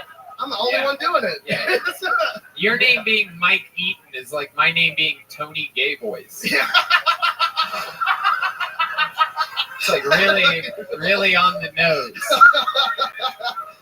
Oh man, next to my bed I just have a family-sized box of Cheez-Its right now. Oh. But that's just for snacks. You know? Right. Yeah. Just to get a little protein in your diet. Get me through the day. Do you play Nintendo Switch? I do. How did you Whoa. know? Whoa! That's Theo, how the fuck did you know that? crazy. I think it's easy to know it. That is an incredible talent. How do I give off Nintendo Switch energy? Goodness. That's wild. Yeah. That is very, very impressive. What else do you do for fun, Mike? Oh man, mostly drugs and music. Right. Music. Music. I don't play anything. I'm an audience member. You just listen to Yeah. music. Yeah. I just listened to them. Right. I love it. Nether Hour was just there with Connor Stevens recording a music video. Yep. Bucket list night. Bucket list night is crazy. So we get over there. Yeah. We put a pound of weed into a leaf blower. Ah. Delta 8 officer. So Really? Yeah. That's right. you know, but they put in a leaf blower and they're filling the room up. I'm getting a Nether Hour tattoo. At the same time. Yeah. Wow. And then Brad was out in the yard swinging a baseball bat and a guy shooting Roman candles at him. Right. Fucking great, dude. Gonna be a good music video. It should be a good music video. They kept me in the back though, because all the other people there were hot. Right. Yeah. They're like, Mike, you can come out in the smoke, you know. That is incredible. That is how show business works. Yeah. Fat people in the back. They're like, Mike, go get a tattoo or something. Trying to make a music video here. Yeah, I'm a plus size coloring book, dude. It's You really are. You are a hefty boy. yeah. How else does this affect your life? So I'm probably not gonna live too long. Right. Right. Carpe diem, dude. I gotta live the days while I got them. Absolutely. I found out I have terrible sleep apnea. Uh-huh. Yeah, and I went and they let me do the sleep study at home. So I had like a little thing on my chest and little tubes on my nose. Right. And it said I'd die like 6 times a night. Oh, shit. Yeah. Oh. So everyone else is Jesus, but I'm coming back to life. So, you know. Right. Look at that. Pretty good. It's true. That checks out. So you have to wear one of those things at night when you sleep, like the vent? I want to, but I don't have health insurance. Wow. What about your rich parents? They don't want to pitch in to Dude, save they your got life. poor. It sucks so How bad. did they get poor? What happened?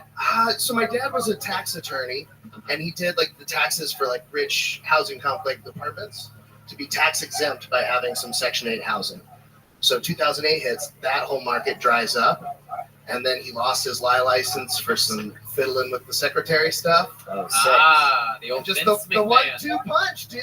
And so we didn't have generational wealth. We just had like, he was crushing it for a decade. Wow. You know? Damn.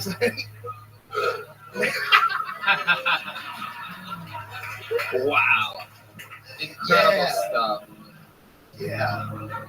He's now in charge of homelessness in Phoenix. Making less of it. He's not like the final boss or anything.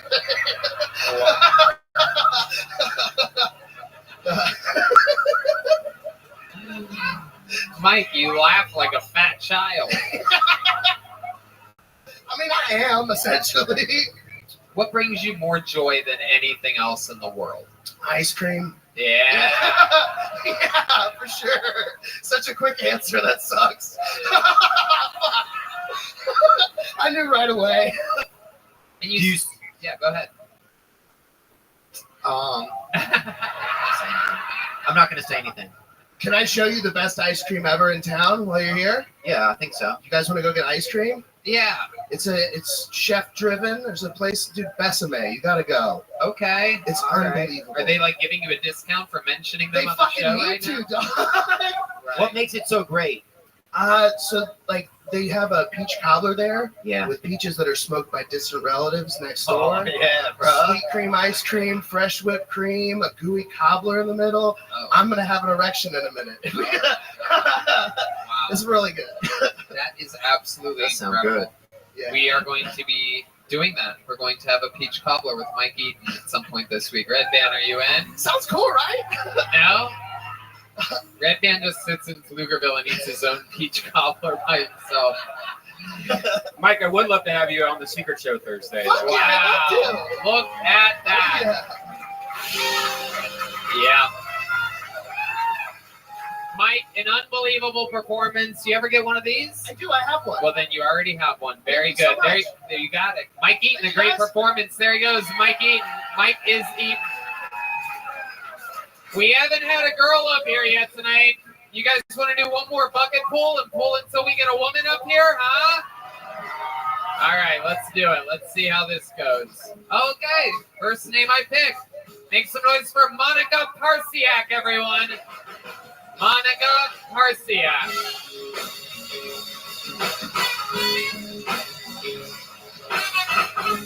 Monica Parsiak. Here she comes.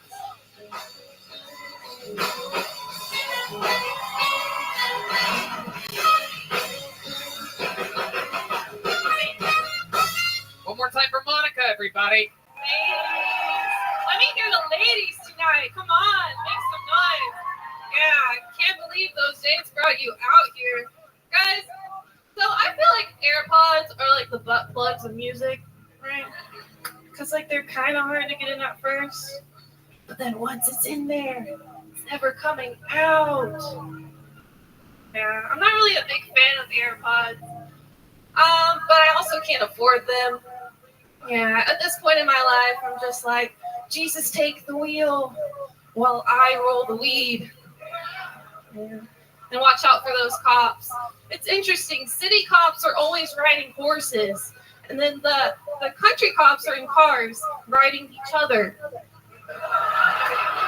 You know what they say, save a horse, ride a sheriff. I'm Polish. That means I'm from Poland. Scholars out here. But, you know, I know Schindler's List kind of killed the vibe to go visit. But, you know, it's not all in black and white anymore. And also, I think it's a beautiful getaway. Hitler thought that too. Right. Monica Parsiak. Okay. Welcome, Monica. First time on the show, right? Yep. How long you been doing stand-up? Like 8 months now. I love it. All of it here in Austin, Texas? No, I'm from Dallas. Okay. Yeah. There you go. Some fans of Dallas here. So interesting. I wouldn't. Is that where you were born and raised? Yeah, like around there in the suburbs. Okay. Babe. And what do you do for work? I'm a server. Okay. At a restaurant? Yeah, at a restaurant. Chain restaurant or like a normal like It's standalone? like a little bit better than a chain restaurant. Like we're a little bit better. But no, it's like by the fireside. You know, I can represent. They're good guys. Love them. I love it. How long have you Fireside. How long have you worked there? A year now. I used to do IT. All right. What made you leave the IT business? Really just the harassment. What happened? What happened? Well, interesting enough, I wasn't harassed by my coworkers were cool. I worked at a school, so So who harassed you? The students? I mean, they had words. It's hallways you're passing. They have AirPods in. Like I don't. You hooked up with one of them, didn't you? No, Red Band. Never. Did you hook up with one of them? No. No, okay. So Monica, like formerly older. IT, and now you are a server. What else do you do for fun? Like what else are you I'm a into? painter. I like to paint. So. Oh yeah, what can you paint? Like cool shit. Really? Yeah. Oh, that's awesome. I can't paint that good. Oh no, you probably can't. It's all like it's up to the interpreter. There's a lot of art out there. We've seen. I mean, have we seen the art upstairs? That's beautiful. There's a lot of art everywhere. Just No doubt about it. that art imitates life. I'm dyslexic. Okay. Yeah. Now we're getting somewhere. Yeah, now we're finding out more about Monica. And I just figured that out. Yeah. Let's see them tits. No. Joking. Where are they? I'm joking.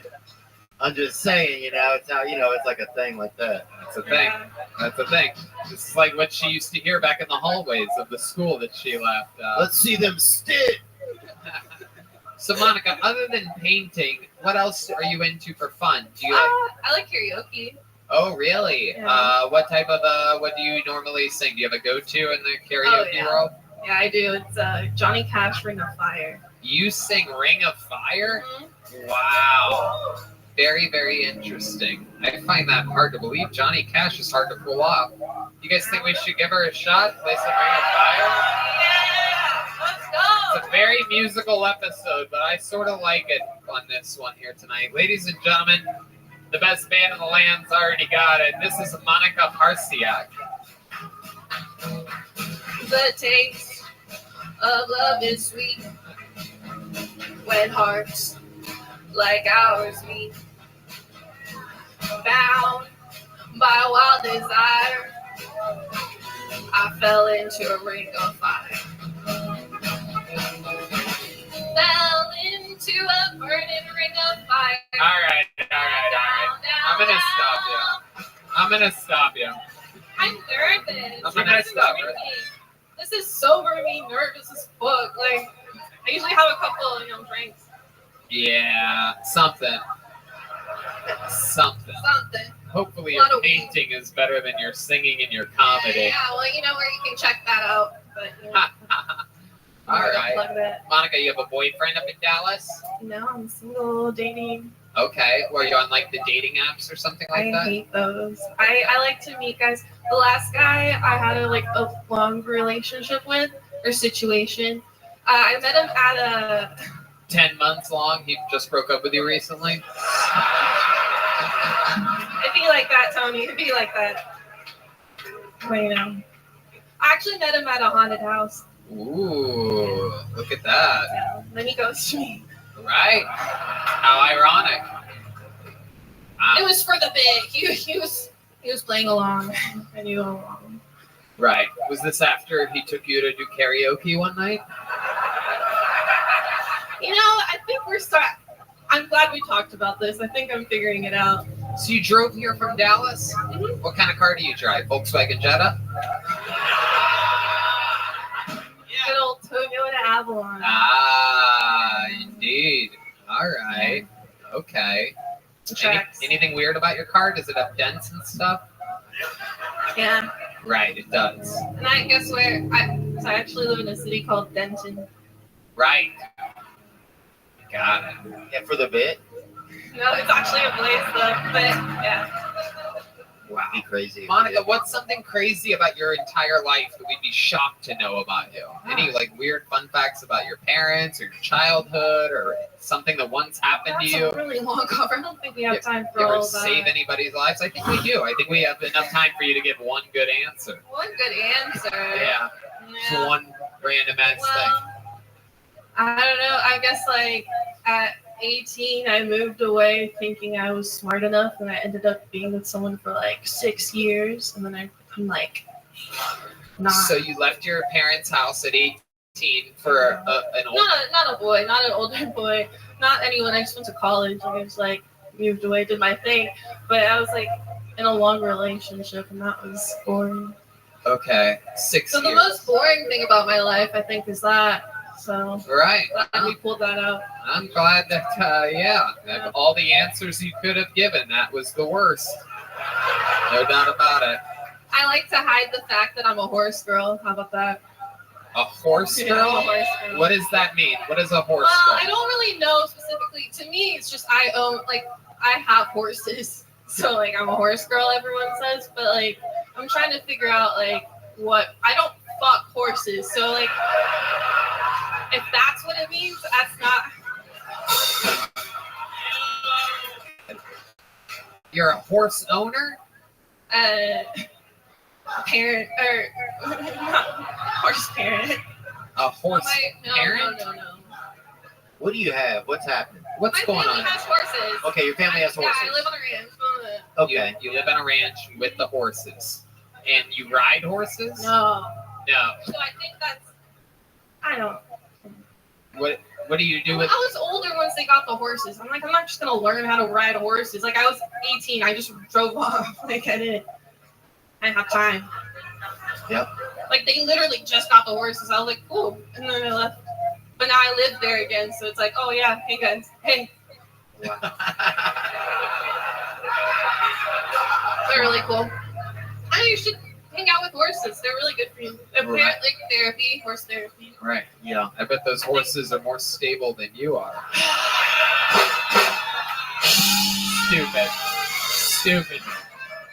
Stupid, but we gotta get up. Monica Parsiak, everybody, making her Kill Tony debut. Monica, have a joke book. That's for you. There she goes, Monica Parsiak, ladies and gentlemen. All right. There's only one way to end an episode like this, ladies and gentlemen. In the history of the show, there is one man that has done more new minutes than any other human ever. Lately, he has been headlining all around the country. He's also been featuring for me and for Joe Rogan all around the world. This is the Big Red Machine, the Vanilla Gorilla, the one and only William Montgomery, everybody.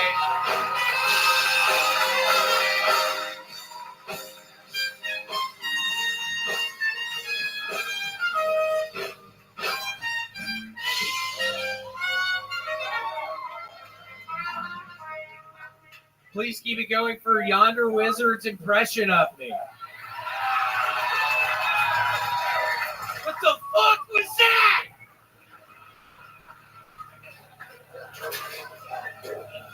I lost my Adidas sponsorship, so I went ahead and got a job. I'm now a sexual preference abbreviation developer. I came up with WG this past week, which stands for Wiener Grabber. So now the proper sexual preference abbreviation list is LGBTWG. Red Band Mama's so fat, instead of LGBT, she TCBY. You know that bitch fat.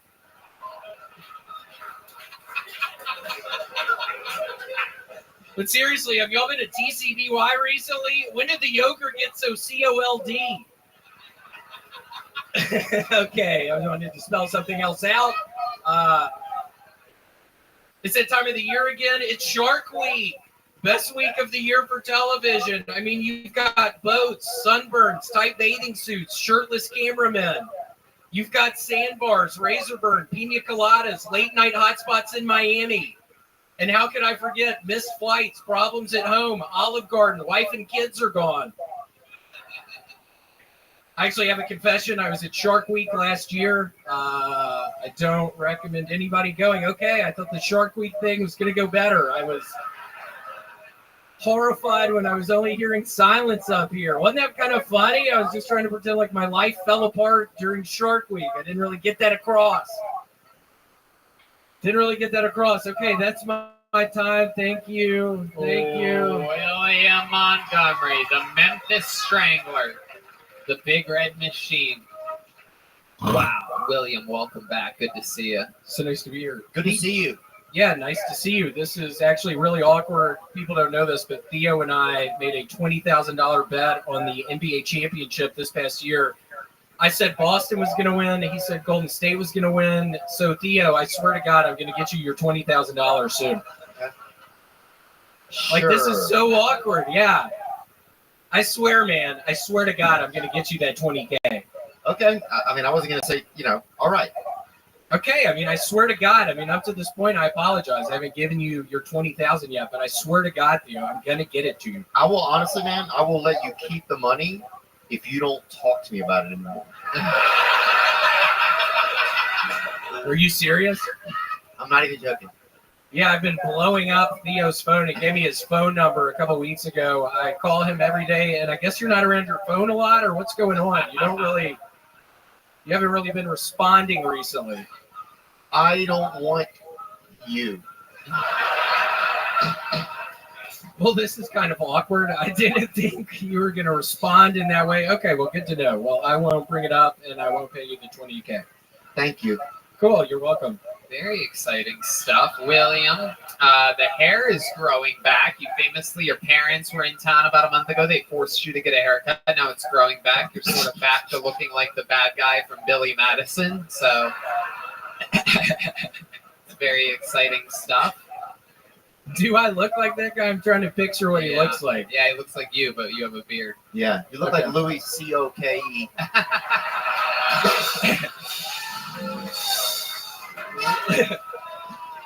Louis Coke. Yeah.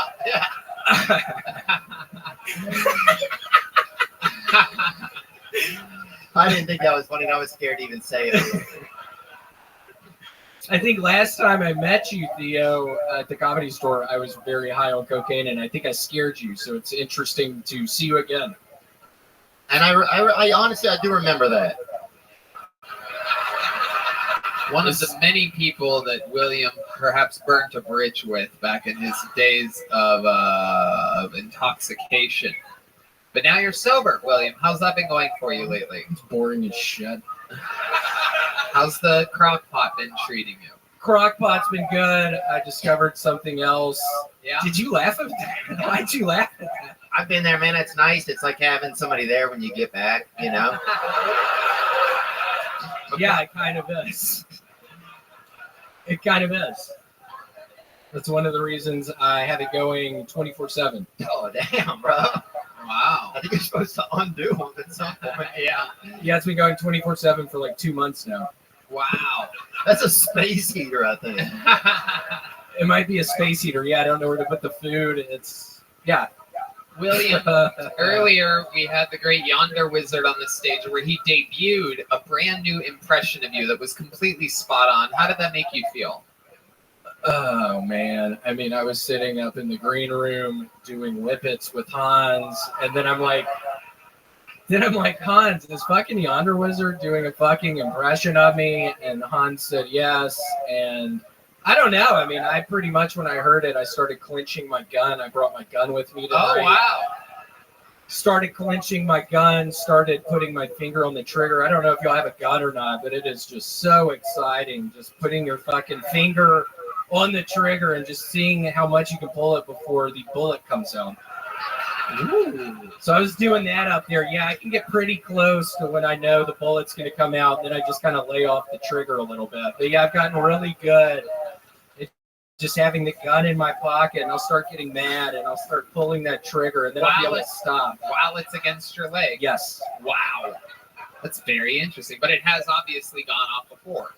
Yes. Right. Last Easter. Yeah? What happened last Easter? Fucking shot me. Dude, shut the fuck up! You're throwing me off. I'm trying to fucking tell stories up here, and I see some dumbass down there just fucking. It's actually my cousin Taylor. Everybody give it up for my cousin Taylor. It's from the Hispanic side of the family, in case anybody was curious. Oh, you're German. Yes. The old German side of the... Yeah. Yeah. Indeed. How'd you lose your Adidas sponsorship?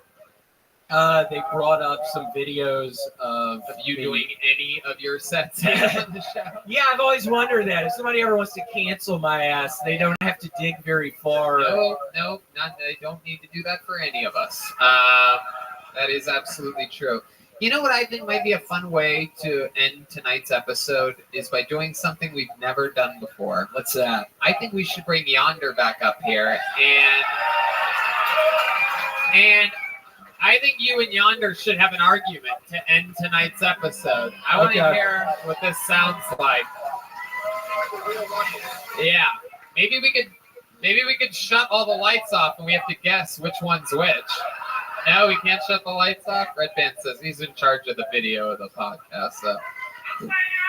Oh, we can do it with D Madness. All right, that's a great idea. Actually, I love this. Yonder, get up here. Here's the great Yonder wizard from earlier. Yonder, grab that microphone right there in that stand. Oh, grab this one. Come over here. Come over here. All right, now we're going to have one of you guys complain, and then we're going to have D Madness guess which one that was. This is the first time we've tried this in the history of the show. It's called Fool the D. It's a new segment that I just came up with right now called Fool the D. All right, here's one of the Williams yelling. Where the fuck were you last Easter? You know where the fuck I was? No, seriously, where the fuck were you last Easter when I shot myself in the fucking leg? I was doing cocaine at the Chuck E. Cheese. You were doing cocaine at the Chuck E. Cheese? Yep. I don't go to Chuck E. Cheese anymore. No, but seriously, I was at the fucking Chuck E. Cheese. Where were you? But seriously, I do go to Chuck E. Cheese all the time. I love Chuck E. Cheese. I don't know if you'll ever do cocaine at Chuck E. Cheese, but it is such a fucking blast. Yes, seriously. Doing cocaine in that fucking Chuck E. Cheese? Yeah, seriously. I mean, doing fucking cocaine in the Chuck E. Cheese bathroom, there's nothing better. Yup. Have you ever done fucking cocaine in the Chuck E. Cheese bathroom before? No, but seriously, it's pretty good. Yeah, it's actually really cool doing cocaine in the Chuck E. Cheese bathroom. Not a lot of people know that, but it's pretty easy to do it in the Chuck E. Cheese bathroom. There are kids everywhere. Nobody's expecting it. Yeah, you can get away with whatever the fuck you want, really. Whatever the fuck you want to get away with, you can get away with it at Chuck E. Cheese. Yup. Yup.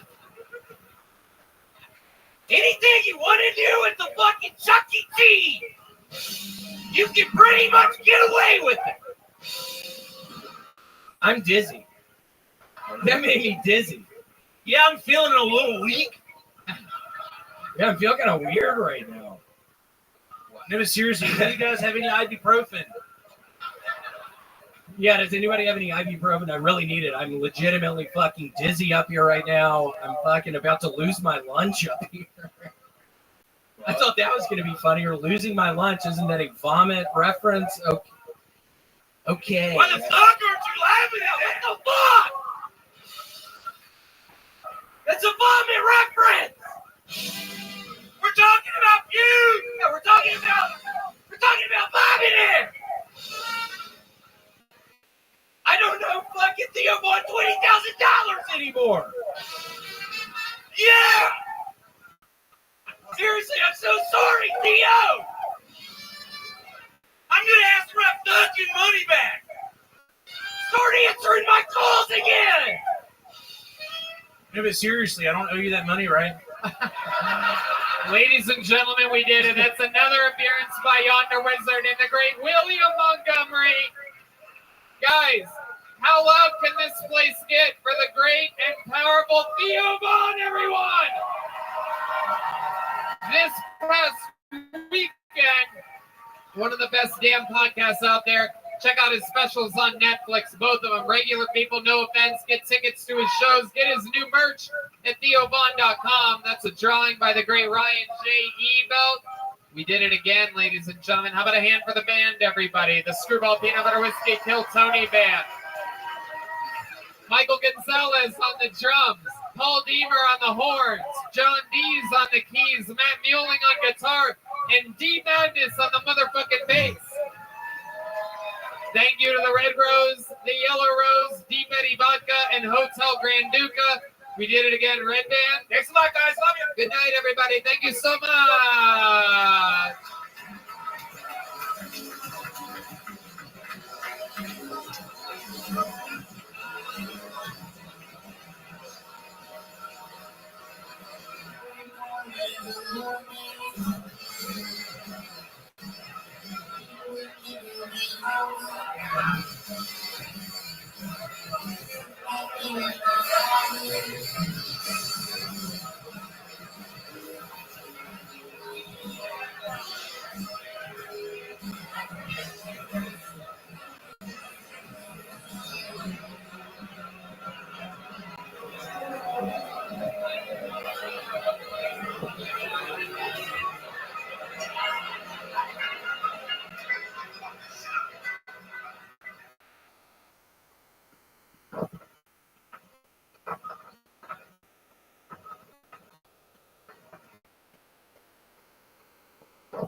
The Joe Rogan Experience.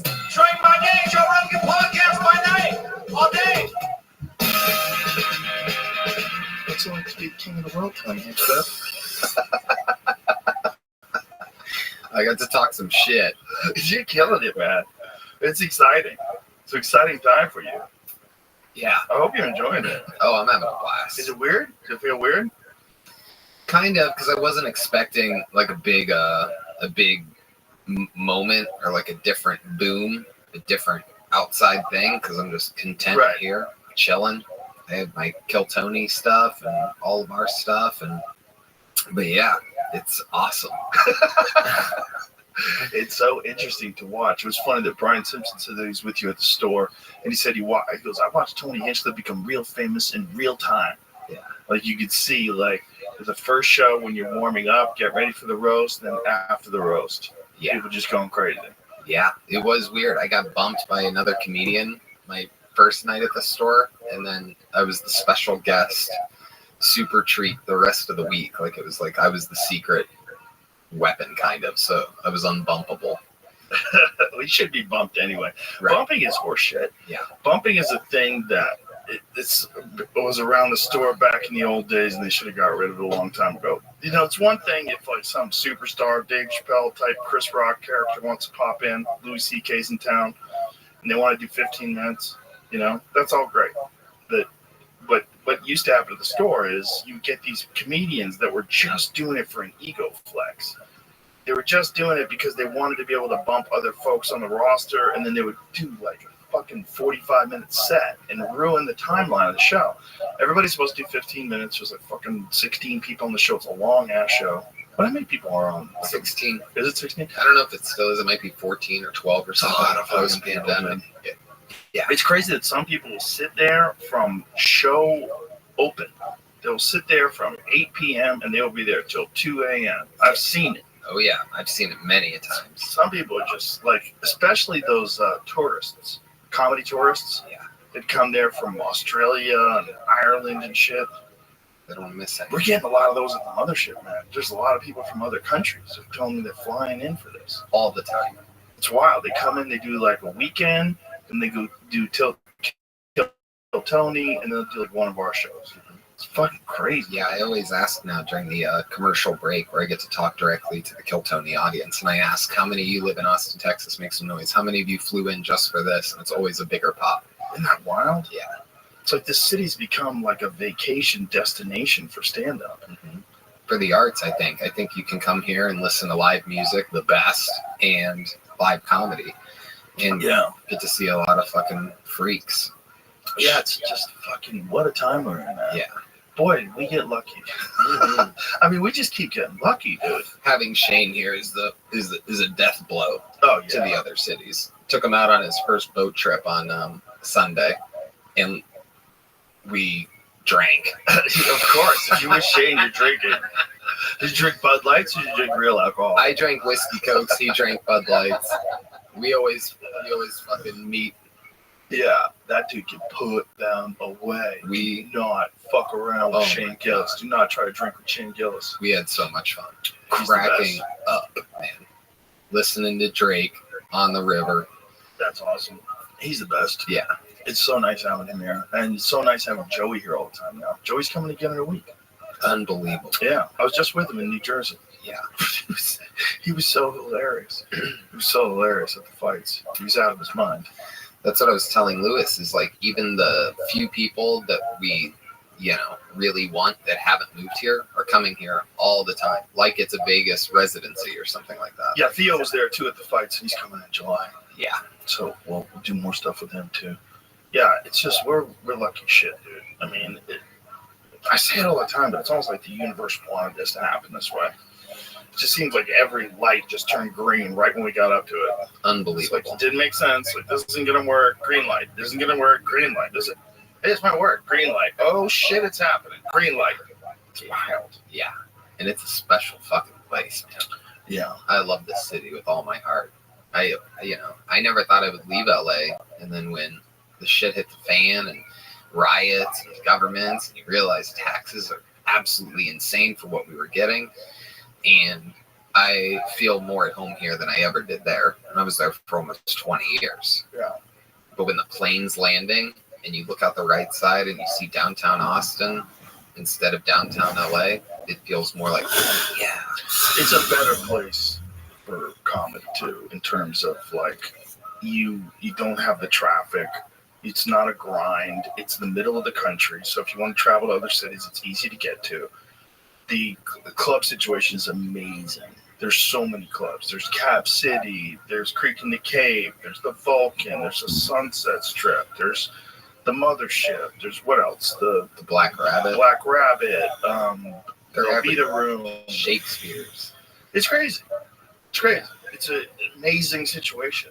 It's like, and you realize like you don't have to live like that. You don't have to be just stuck in this crazy city of insane traffic and crime. Right.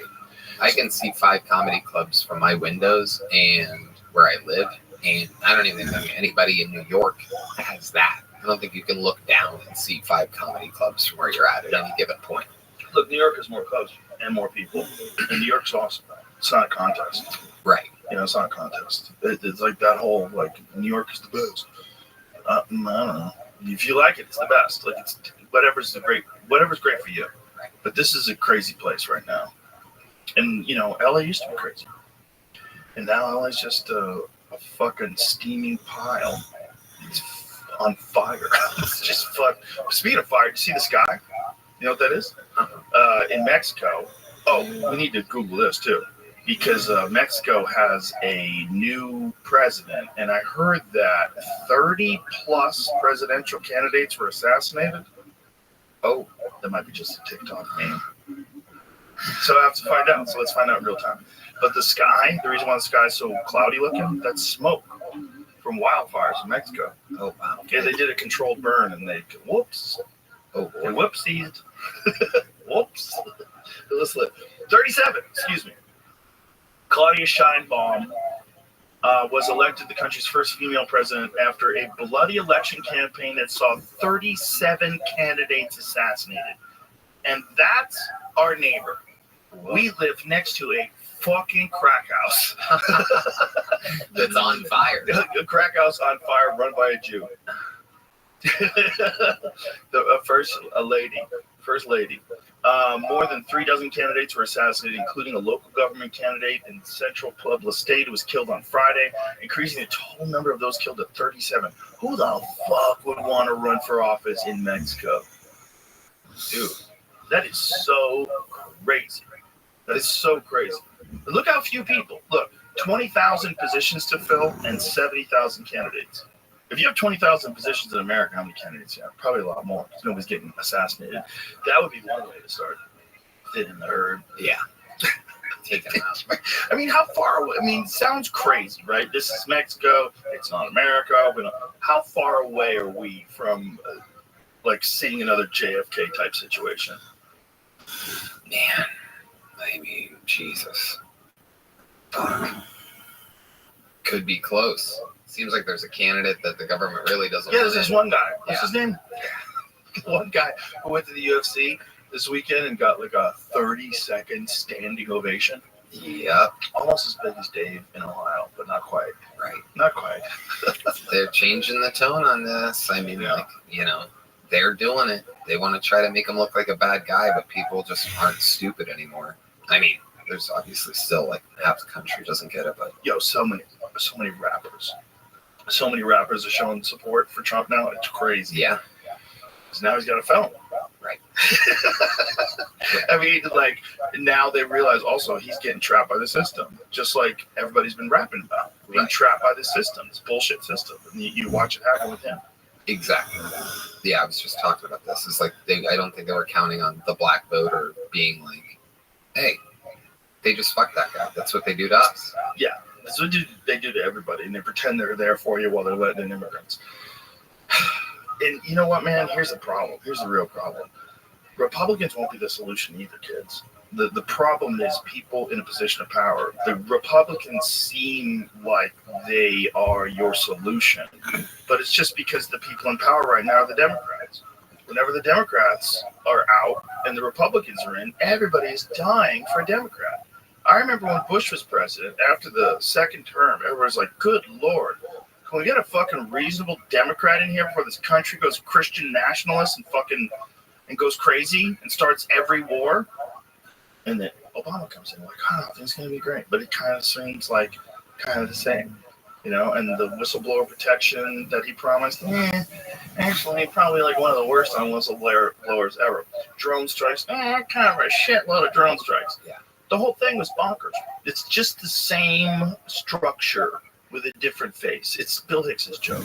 Bill Hicks's joke about, I think the puppet on the left is to my liking. Well, I'm more aligned with the puppet on the right. Hey, there's one guy. He's holding both puppets. That's what we're dealing with. We're dealing with money. Mm-hmm. We're dealing with money and power. And it does, you know, if you think that's where a person like a Trump character does make a difference, though, because he truly does not give a fuck. And especially now, after all they've done to him, all the things he survived, you gotta think this guy was beloved until he's about 70 years old. Yeah. And that's when he starts running for president. Actually, he was a little bit mocked before that while Obama was in office because he was one of those people that was a birther. Yeah. You know, he was I'm one of those people that I don't give a fuck where you were born as long as you're not actually an undercover terrorist. You know, if you're like clearly like a regular person that just happened to be born in Nigeria or happened to be born in Saudi Arabia, but now you're here. You went to school here, you got friends here, you got family here, you love it here. America's the shit. You can be president. Like, I don't really think that you have to be born on a certain patch of dirt to run it. That seems like Viking shit. That seems so old. Yeah. That seems so dumb. What about the 35 thing? Is that the age? Yeah, that's a good age. Up until I was 50, I was retarded. So I don't think that's a bad thing.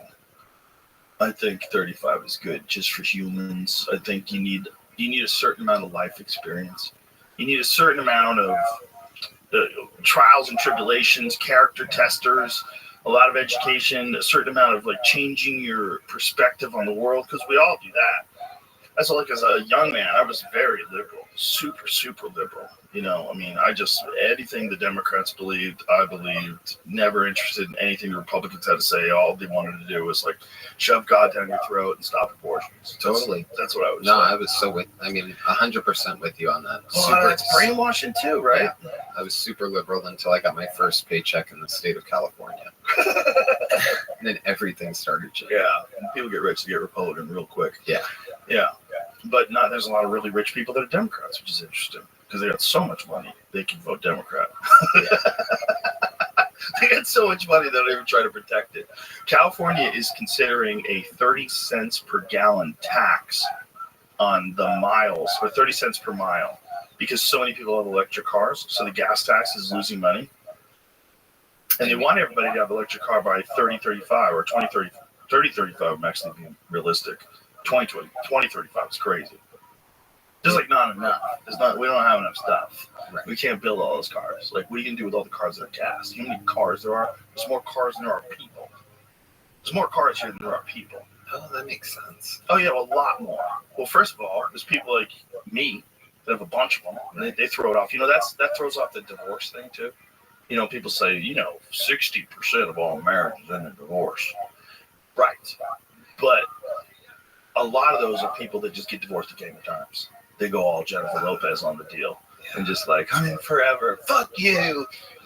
You new person, I'm in forever. Fuck you. And then, She might have another one on her hands. yeah, it looks like she's going down again. Yeah. Ben, something was up with him at that roast. He bombed. Oh, my goodness. You can't bomb if you're married to Jennifer Lopez. Mm-mm. You can't strike out. You can't bomb. You can't fall when you're walking up a flight of stairs, or no pussy. This is just how it works. You want the Viking queen alpha female? If you want, Yeah. that's what you get, man. She's still that way, and she's like, what, 51? She's crazy hot at 51. Ben was a He's hanging in there. deer in headlights. He hung in there. He tried his best. But, yeah, he stood out on that roast. Maybe it'll be over. I mean, maybe their turbulence. Maybe they'll get through it this time. Maybe they don't want to do it again because they were together 20 years ago. You just gotta figure out like how to be who you are when you really like each other. Like, remember in the beginning? Isn't that fun? You appreciate each other. Figure out how to recapture that. 'Cause that's still the same person. Just people get sick of each other. You ever get sick of a guy you work with and you quit the job and you're like, I fucking miss that dude. You know, they become part of your little community. That's why I keep working with Red Ben. I love that dude. He's a character. There's only one of those dudes. Mm-hmm. You see his new tattoo? Yeah, he showed everybody. By the end of the night, I was going around going, hey, did you see Red Band's new tattoo? Did you see Red? Because he was just showing everyone wasted last night. We had another banger of an episode. It's a miracle that I'm awake right now. Who was the guest? It was Louis J. Gomez and Sal Volcano. Oh, nice. Sal was on the podcast last week. He's great. It was great. He's a good dude, man. He's fun. Real fucking super nice guy. Yep. The bucket was the story, though. We got some great new comedians out, a new golden ticket winner as I of have to last see night. Louis do stand-up. I haven't seen him in a while. I heard he's killing it. I heard he's doing really well. Duncan saw him at the Creek and said, dude, he was so funny. He was really laughing hard. He goes, I was really impressed. He had to do That's it. great. There was, can't remember who was headlining this weekend, but he was doing a clean set because he's doing a It was special. Mike Riccione. That's right. And he's doing a clean hour because I don't know why. Why is Mike doing it now? Yeah, but so he asked Louis to be clean, and me and Matt were in the green room. We're like, wait, Louis is up and he's supposed to be clean. Let's see what he's doing. The first thing we hear is like, nice balls, you shithead, or something like that. We were dying. This is not going to be clean. Right. First of all, you shouldn't ask a guy to be clean. You can't ask a guy to, especially a guy who literally is on a show called Legion of Skanks. Yeah. He has a festival every year called Skank Fest. Skank Fest. You can't ask him to be clean. Also, Vecchione is so fucking funny. It don't matter what goes. A bomb's going to go off before his set, and he'll go up there and kill. Yeah. It's not going to affect. People will fall into your rhythm. Yeah, they're grown-ups. But we used to think back in the day that clean people couldn't follow dirty people. That was always the thought. I think that's a dumb thought. Like, Jim Gaffigan can follow anybody. It does not matter. He gets into his rhythm, and then he does his thing, and he puts you in his mind, and then you're off to the races. Like Brian Regan, same deal. That whole thing about, like, clean or dirty, like, who fucking cares? Sebastian, another great example. Who cares? Just be funny. He's just funny. Just if Sebastian started talking about getting his dick sucked, it would be funny too.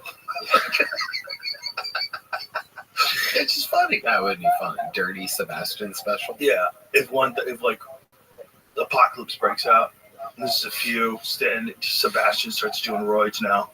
He's got a gun. carries a gun on his hip. If we go like full Mad Max, yeah. That's happening in Mexico, kids. 37 candidates assassinated. That is basically the doorway to Mad Max. That's crazy. 37 candidates assassinated. And all to get. Imagine that was happening in America. Well, what's scary is like, what is that lady? That the question becomes, what's the winner gonna do? That the other 37 weren't gonna do. You're not gonna be a rebel. Rebels don't live.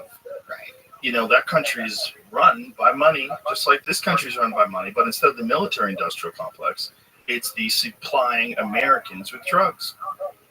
That's what it is. That complex. It's not the military-industrial complex and pharmaceutical drug companies. They run this. It's just money. It's the same thing. And in Mexico, they make their own laws because everything's illegal. And so they are running things with selling us drugs.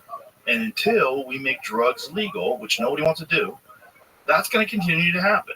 Because you're not going to stop people from wanting to do drugs, and you're not going to stop people from selling them drugs. You're not going to, especially if they're from another country, especially if they're running that country. And they've been doing it so long, they've amassed so much resources and money. They have tanks, they have anti-aircraft weaponry, they have everything, man. They have fucking hundreds of billions of dollars. Like, who knows how much money they have? If you added up all the cartels in Mexico, well, I bet the Jewish president knows exactly how much money she knows. I bet she knows. I bet she knows. I bet they know where she sleeps, and I bet she follows the rules. Yeah. I guess you have to. Like, if you want to be president of Mexico, that is a totally different proposition. They Kennedy 37 people a year.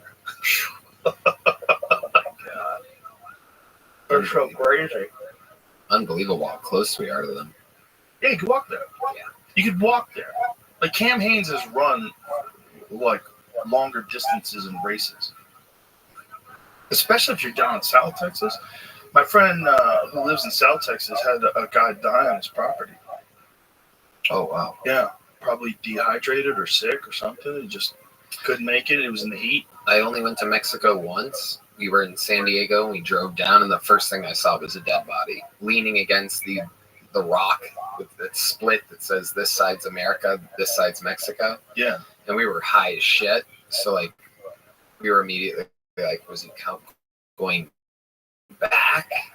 Did he or was drown? he coming in? No, he was just dead. He was just a dead old Mexican guy. Oh, like old age dead. Well, probably I mean, it could have been anything. Who knows? I have no idea. But you're not a doctor? No, he was arms crossed with a thing over his head. Oh, Jesus. And so they had him like he was laid there, literally arms crossed, laid there like next to the rock like a corpse. Maybe somebody didn't have money for a funeral. Like, hey, Grandpa's been real. Take care. Love you. Yeah. Let somebody figure this out. Yeah, that's you know how much money a fucking funeral costs? That's the thing that Joey Diaz hit me to. He goes, you know what a fucking scam is? These fucking mortuary homes and the funeral homes and all that shit. You have to do it. You have to do it even if someone wants to be cremated. You have to embalm them, so you have to pay for that. And then you have to pay for a coffin. And then they try to upsell you. Don't you want a Cadillac of a coffin for Grampy? Grampy always liked red velvet. He was the king. Dressed Grampy up in his nicest suit in a red velvet look. And it cost you $40,000 for the whole thing. You're like, what am I doing? My buddies pulled a Big Lebowski. We had a comedian that we all started with named Skeezy, and he passed away. And nobody in his family wanted to claim the ashes, so Benji and Matt Edgar were like, well, we'll put him somewhere. He loved Venice Beach. Let's take him to the beach. So Benji goes to the Venice Beach mortuary or whatever, picks up the urn. They go to the ocean, and Matt's kind of watching Benji, and he goes like waist high in the water, and he dumps out Skeezy's ashes, and it all just starts to compile all around Benji. And Matt's laughing, and fucking Benji's cracking up. And as he gets out, like the ashes are like following him, so they're like all over his body. So he had to go shower in one of those Venice Beach like public showers to get the ashes off him. From what I heard, someone told, who was they talking to? There was some podcast they were talking about. I kind of wish I could remember so I'd give them credit. But there was some podcast where they were talking about what you're really getting when you get Grampy's ashes. It's like you get ash that's just sitting in the bottom of this furnace. It's not necessarily your grandpa. They don't like clean it out perfectly. Right. No one's watching. No one gives a shit. Also, what it really looks like when they burn someone, when they burn the body, you have like fragments of bone and shit. There's a lot. See if you can find like images of what it looks like when they actually cremate someone. But the guy was like, you're not getting ashes. And not only that, sometimes they just throw other stuff in there, like cement. You get cement. You're like, they don't give a fuck. Like, it's symbolic. It's just a dumb thing we do. What you're supposed to do is let that body feed life. We're so stingy. We don't even let our bodies feed life. So that's what it really looks like. Look what it looks like. Bones and chips and shit. Ew. Theo had a mortician on. Oh, maybe it was Theo. Did he say that? I don't know specifically. I was trying I to bet that's exactly what it is. Now I'm thinking about it. I don't know. It could have But been anybody. either way, someone was saying that a lot of the stuff you're getting in there in disreputable. I'm not saying all of them, of course. Some of them, I'm sure, you're grampy. But other disreputable ones, they don't give a fuck. They'll throw a fucking kitty litter in there. Here, go worship the kitty litter. You fucking idiot. They don't care. They're just doing this in and out and in and out. And here's the other thing. Do you know how many guys wind up fucking the female corpses? No. Do you know that this has been an issue? Uh-uh. Yeah. My friend claims that when he was young, that they went to a funeral home and that the guy came to, like, they were ringing the doorbell, the guy wouldn't come. They knocked on the door. It was like for someone in their family that was dead. And the guy was in the back and came out. He was sweaty and out of breath. And they were like, what the fuck is this guy doing? He was acting super fucking sketchy and really weird. They think he was back there with one of the corpses. Oh. Yeah, he goes, he just felt like he just fucked somebody. I go, really? He goes, when you think about it, it's like these women are hot and they haven't deteriorated and no one's around. Oh, come on. Yes. There's rigor mortis and stuff. It's hard. Are you sure? Yeah. It's gotta be. It's gotta be like. Reported cases of employees sexually abusing dead bodies are relatively rare. Yeah, if they get caught. Perhaps the most prolific necrophiliac. Do you remember the one that the bit Kinnison had? Oh my God. It was how I found out about Kinnison. I found out about it through a girl I worked with. This girl I worked with reenacted Kinnison's bit about homosexual necrophiliacs paying money to morticians to spend a few hours undisturbed at their freshest male corpse. So Kinnison did this bit. You ever see the bit? Oh, it's a fucking classic, dude. It's a classic. See if you can find the bit. Play it and then we'll just edit it out. Fucking YouTube. Yeah, they're tricky, man. We gotta fucking play the game. Listen, they're awesome. They're awesome. They have the best platform. I mean, it's the most accessible. It's so easy to share. The sharing things is huge. Because you don't really share Netflix movies and stuff. I tell people, here it is. Wow. What a bit. Yeah. So, this girl that I worked with, this was at the Boston Athletic Club. She got down in the parking lot. And she was lying on her stomach. She was like, oh, me life keeps fucking the ass even after you're dead. It never ends. She's like doing it, and I'm howling laughing at her doing an impression of Kinnison. That's how I found out about Sam Kinnison. Wow. Yeah. Fucking amazing. That was before I was even thinking about doing comedy. I was 19. Yeah, I was like, wow, that's crazy. What's he doing? Yeah. I just like, what? I remember watching him for the first time going, oh, that's comedy too? Like, I always loved comedy. I always used to watch The Tonight Show. Like, when Richard Jenny would be on or Seinfeld would be on, I loved The Tonight Show. I loved stand-up, like, even at the Improv. Like, when I was, I wasn't even 21. I went to see Jerry Seinfeld with this girl I was dating. Just sitting there like, wow, we're seeing comedy. And I went to another. But I always thought comedy was that. It was like the TV comedy, and then there was Richard Pryor, and then there was Eddie Murphy. But I never thought, sick shit could be funny until I saw Kinnison. I was like, oh, my God. Like, that's a different thing. I didn't know that was comedy, too. Right. No, I'm with you. I was a Jim Carrey guy, and you know, when I was young, the funny faces and all the silly noises and stuff and everything, and then when he did Man on the Moon, and I saw that darker side of things, and Andy gets fired from the improv right at the beginning of the movie, and I realized right then that he was making money performing in front of live audiences, and I'm like, what the fuck is that? That's great. So there's like a lower level before the Tonight Show and stuff. Right. And I started going to libraries and stuff to look up books on Andy Kaufman. I would look up Andy Kaufman and find any book that mentioned him. I went down this crazy dark rabbit hole. I used to go to Jerry's Deli all the time. That place was awesome. It was a great place because it was 24 hours. You could always go there after shows. And they had a photo of Andy Kaufman on the wall. So it's Andy Kaufman when he worked there. So Andy Kaufman, while he was on Taxi, took a job at Jerry's Deli just to wait tables. Yeah. Just to, like, be weird. Yeah. So people would be getting their fucking tables cleaned up, and they're like, wait, what? Are you is that Latka or whatever his name was? Yeah. What was his name? Latka Gravis. Yeah. And that's back when... Look at him. He's fucking working there while he was on Taxi. Yeah, back when there's only 3 channels, so there's not a ton of famous people. Right. Exactly. Yeah. Boy, you had to hang out with famous people back then because nobody understood. Nobody got you. And, you know, Jesus Christ. Imagine like a famous person like a John Belushi back then. Crazy. Too much pressure. Well, the shows, the amount of people that would watch those shows, too. He used to bus tables at a restaurant at the height of his fame on a television show Taxi. Kaufman would stay in character as a humble busboy, always denying that he was Kaufman. Oh, Jerry's went under. The Studio City one went under, too. Oh, God. They closed them all. Are they all done? God damn it. Yeah, we were stuck going to Norm's when I was there a few weeks ago. How's Norm's? It does. If you're hungry enough to go to Norm's at 3 or 4 a.m., then it's just fine. My favorite is Cantor's.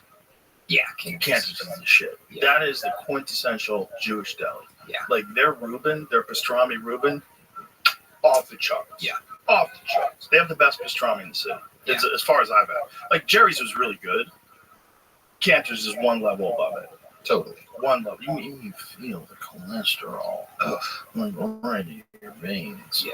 Yeah, it's just the sauerkraut and the fucking Russian dressing and the rye bread. Come on. God. Come on. I've been eating like such shit lately. That spaghetti and meatballs from Boa here fucked me up, dude.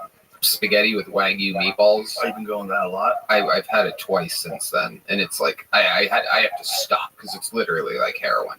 I feel like shit afterwards. I feel like shit the next day.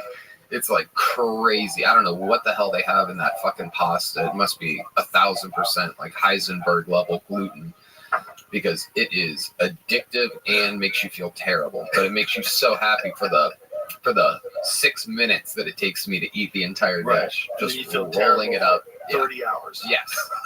Yes. It's the closest thing I'd imagine to heroin that there is. Of course, there's probably a bunch of people on heroin. But isn't that similar to getting drunk? You know, if you drink a little bit, you feel great while it's happening, and the next day, like, I'm never doing that again. Yeah, I do that all the time. I did that last night. Yeah, it's the same thing. I ate with Joey Friday night in New Jersey. Went to his spot, Il Nido.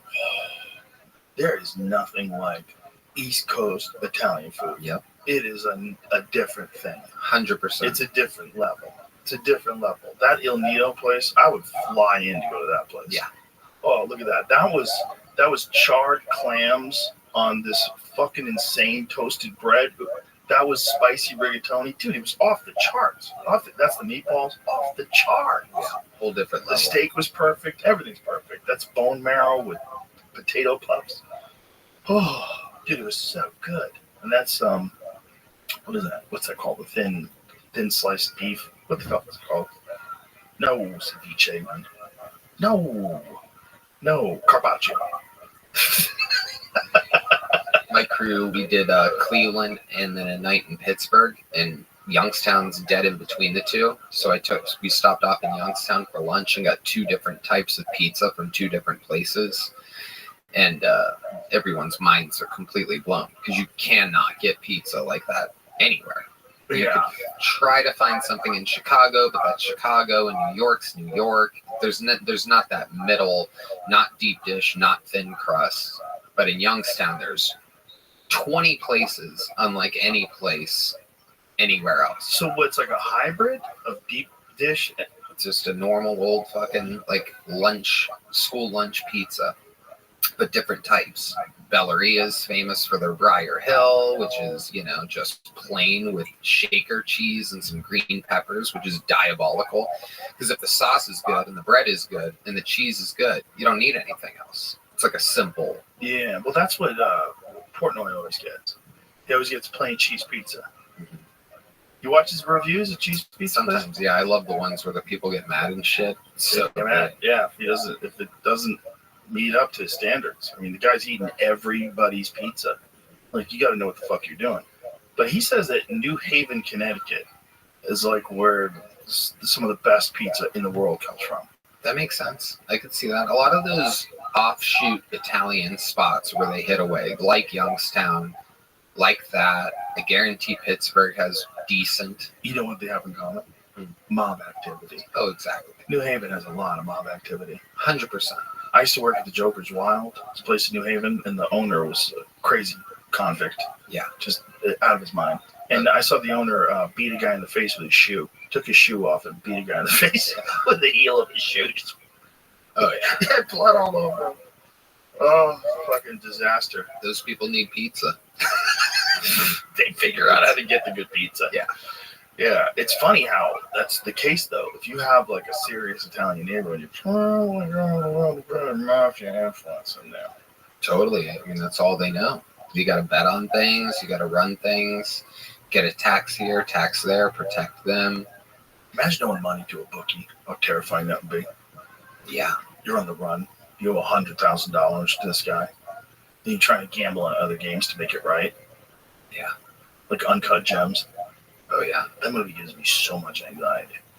You watch that movie, like, don't, oh, Jesus Christ, what are you doing? I'm fucking, Dude, I watched the show that gave me more anxiety than any show I've ever watched in my entire fucking life. What? Baby Reindeer. Oh, I've heard. It's insane. It's the scariest thing ever.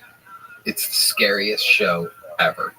This guy's nice to one person who he doesn't really want to be nice to, gives her a water or a tea or whatever, and she falls in love with him, and it is the scariest show. I think it's supposed to be a comedy. I don't think I laughed once. The comedy part's not funny. He's also trying to be a comedian. None of it's funny at all, but it's literally you're watching for the anxiety. I started it, and then I'm like, I don't want to watch, but I have to, and I just kept going, and it's fucking frightening. Have you seen the actual lady go on Piers Morgan? Yeah. And she's literally like how she is in the She's thing. insane. Oh. And happy to talk about it. Yeah. And claiming she's not insane. Right. And not knowing how insane you look. Yeah. Fucking frightening. It's wild when people don't know how insane they are. And you watch them like, oh, they think they're sane. They think they're fine. They think they're going to go on there and make a good argument. Those are the most insane people. The ones that don't know. Right. Yeah. You been watching the Fauci hearings? No. Whoa. Dude, it's wild. It's wild. What's going on? Still like, deeply in denial about everything. They're confronting him about emails they got, about deleting emails in preparation of a Freedom of Information Act request. They got emails from people that he worked with saying, that don't worry, Fauci is too smart to talk about this stuff on emails. You'll either have to deliver something to him or meet him in person. There's all this like weird deception shit. There's people that said this is clearly leaked from a lab. Look at the fair and cleavage sites. They have to be that's put into the virus to make it more infectious to human beings. They're talking about it in the email, and then that same guy, after talking to Fauci, like 3 days later, is like, it's ridiculous to think this came from a lab. This is clearly from a natural organ. And they're all talking about discrediting people who are talking about the lab leak theory. I mean, what they did was insane, and they did it in front of everybody. And finally, Fauci has to talk about it to people. but he's still in denial about all of it. There's no science that says that masking for children works. There's no science that says that vaccinating children works, that it's good, that it's overall good. And the amount of people that have gotten wrecked by this, they're starting to recognize it in other countries, and they're talking about it in other countries. They haven't quite gone public with it in all the newspapers in the United States yet. But in the UK, they're blaming it. There was the thing about Germany today. There was a front page of like a major newspaper. Somebody sent it to me. I'll send it to you, Jamie. But they're finally starting to talk about it. And they're talking about excess deaths in the Philippines. They're talking about the amount of people that are no longer having children, the amount of less children that are born. Because one of the side effects that is claimed is it wrecks women's fertility. And it wrecks men's fertility too. The baby numbers are down by 1 million. I couldn't tell what newspaper it was from. Yeah, I don't know. I bet if you take the title, but they're talking about it, analyze data. Just, here we go. It says, researchers from the Netherlands analyzed data from 47 Western countries and discovered there have been more than 3 million excess deaths since 2020, with the trend continuing despite the rollout of vaccines and containment measures. Experts said the unprecedented figures raise serious concerns and called on governments to fully investigate the underlying causes, including possible vaccine harms. This is wild stuff, man, because, now that we're getting an understanding of how much deception was involved, like trying to blame it on a natural origin when they clearly knew it was a lab leak. And they still don't say it's a lab leak. It was clearly a lab leak. It's clearly. Obviously, I'm not a doctor, but in my eyes, it looks like a fucking lab leak. And most people that are educated think it's a fucking lab leak. And this guy still is denying it and was denying that it's even gain of function. They even funded that research. But they changed the definition of gain of function for this particular vaccine. What did they change it to? The definition of gain of function on the NIH website was changed. It was updated. So that was from the Telegraph. The Telegraph. COVID vaccines may have helped fuel rise in excess deaths. The excess deaths have to be discussed, and no one wants to, because that's the real thing. The all-cause mortality deaths, the big uptick in cancer, and what they're calling turbo cancer. Obviously, again, I don't understand any of this stuff, but Peter McCullough was talking about what the mechanism behind this rise in cancer would be and how it could be tied into it. He was explaining it like from a medical perspective. It was just, the whole thing is so nuts. Like, when are we going to learn? When are we going to learn? Yeah, it's crazy. When being back in LA, they rehired the people that they fired for not being vaccinated. Like, Rose is like running the joint, kind of. Yeah, got some assistant brain. Yeah, assistant GM, and I don't know. It just brought me great joy to see things like that, at least sort of back to normal. Exactly. Yeah, it's just that part was the part where I'm like, we gotta go to Texas. It's time. They're forcing people to get a shot of something to work at a dirty night comedy club. And to fly and to do everything, and they're lying about whether or not it's going to stop the virus. They lied about it. They said it's going to stop it in its tracks. It was all bullshit. There was no data that showed that it stopped it in its tracks. Even one of the people in the vaccine study got COVID. I mean, literally. One of the people died from COVID. Did you know that? Yeah. So many people that got the shot got it immediately. It was, it's crazy. They're literally like, I've had COVID 4 times. I got 2 shots. I got 3 boosters. I've had it 5 times. Like, it's like so contrary to what the whole thing was supposed to do. I'm just hoping that people wake up and realize that we have this idealistic perspective that they're looking out for your best interest. But whenever there's enormous amounts of money to be made, they will distort the facts, even if something is beneficial. Let's just pretend that there's no excess deaths. Let's pretend that it just causes a bunch of neurological issues and autoimmune issues, which it seems to do. Let's pretend it's just that. even that, they're not going to tell you about. They're not going to tell you about it till it's already there's problems. They've shown that with the Vioxx problem.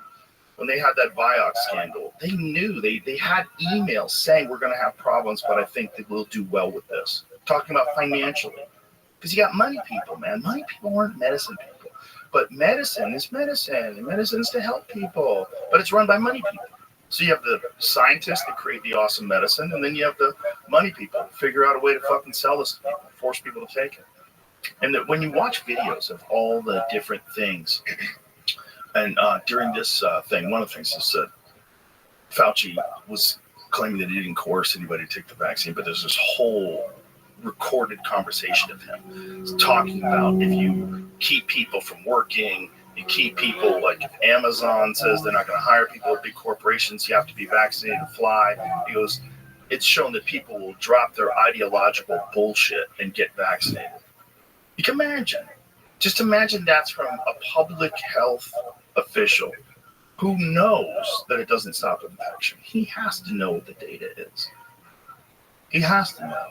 It was all just to get people to take it. And they made so much money. And the government, this is the weird thing. There's $710 million was earned. And Fauci's claiming that he never made any money. Zero. He said he got $0 from it. He said he got like $122 from a monoclonal antibody patent that he has.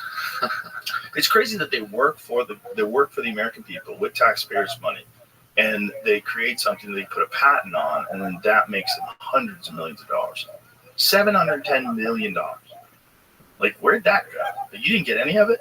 But the other thing they showed was that Fauci's income, his net worth went up to $11 million. So he made a lot of money. Yeah. Maybe sold a book. Yeah. Maybe it was legit. Yeah, I saw something of him on my Twitter feed, him just playing victim. Mm-hmm. You see that the guy behind him? This is a fucking amazing video. This guy behind him, when Fauci's talking about the death threats, the other guy's like, yeah, you guys making this face? Have you seen it, Jamie? I'll send it to you. It's hilarious. The dude's hilarious. But anytime anybody does that, in my mind, the stuff that... Playing victim? Yeah, the stuff that I've been through, like, and seen, because I had a lot of death threats during quite a few phases of my my jokes being out there. That's hilarious. There it is. That's it. Give me the volume. I mean, it's such a joke. You two individuals, and credible death threats mean someone who clearly was on their way to kill me. And it's required my having protective services essentially all the time. It is very troublesome to me. It is much more troublesome because they've involved my wife and my 3 daughters. At these moments, how do you feel? Keep your mic on. Terrible. Do you continue to receive threats today? Yes, I do. Every time someone gets up. Yeah, well, that was the other thing. They blame podcasters. Right. They blame podcasters, and they said that we're responsible for 200 to 300,000 deaths. Yeah, that makes total sense. Hey, man, you made it. Yeah. First of all, don't blame us. First of all, you made it. You fucking made it. You funded it. Yeah. You were a part of the research. Andy was the main salesman on the air every day when we were watching the news, because there was nothing else. We wanted updates. We wanted to see when things were going to open, if any positive news was there. And we had him. The richest thing of all is Chris Cuomo's now taking ivermectin. Oh my God, Dave Smith bodying him is one of the greatest all time. I mean, I said this before, and it was that. I said it was going to be Mike Tyson versus Marvis Frazier. Like, what have I got myself into? And that's what it was. Oh, yeah. But he did it to himself. He did it to himself. I mean, Dave did it to him, for sure. But Chris did it to himself. He just has this bizarre way of trying to, like, lawyer it up and twist the words and turn it into something that's okay. I didn't say that. Where's the clips? And then they show the clip. Yeah. And he's still trying to pretend that they weren't mocking people for taking horse dewormer. And there was more than that. these clips, they do a funny thing over at CNN. I think we were talking about this the other day because of a joke that I do in the headlines. They do a funny thing where they can change the headlines after a certain amount of time. Oh, yeah. They can change they can delete videos, they can copyright strike them. They have control over what they've done. And they went on and on and on. There was a whole thing I was obsessed with CNN because I find propaganda to be very, very interesting. I want to know what everyone else is seeing. I want to know what the audiences are seeing. Especially the people that aren't really paying attention. Yeah. Maybe they don't have friends that know what's really going on. They don't know the whole history behind everything. And I know it's not real. I look at CNN like most people look at pro wrestling. And I look at pro wrestling like it's pro wrestling. Like it's real. No. But, I mean... Yeah, it is like pro wrestling. Especially during that time, I was studying that so hard because I knew that I knew something was fucking rotten going on. They don't know what to do about Israel and Palestine. They're just like trapped. They're trapped in the middle.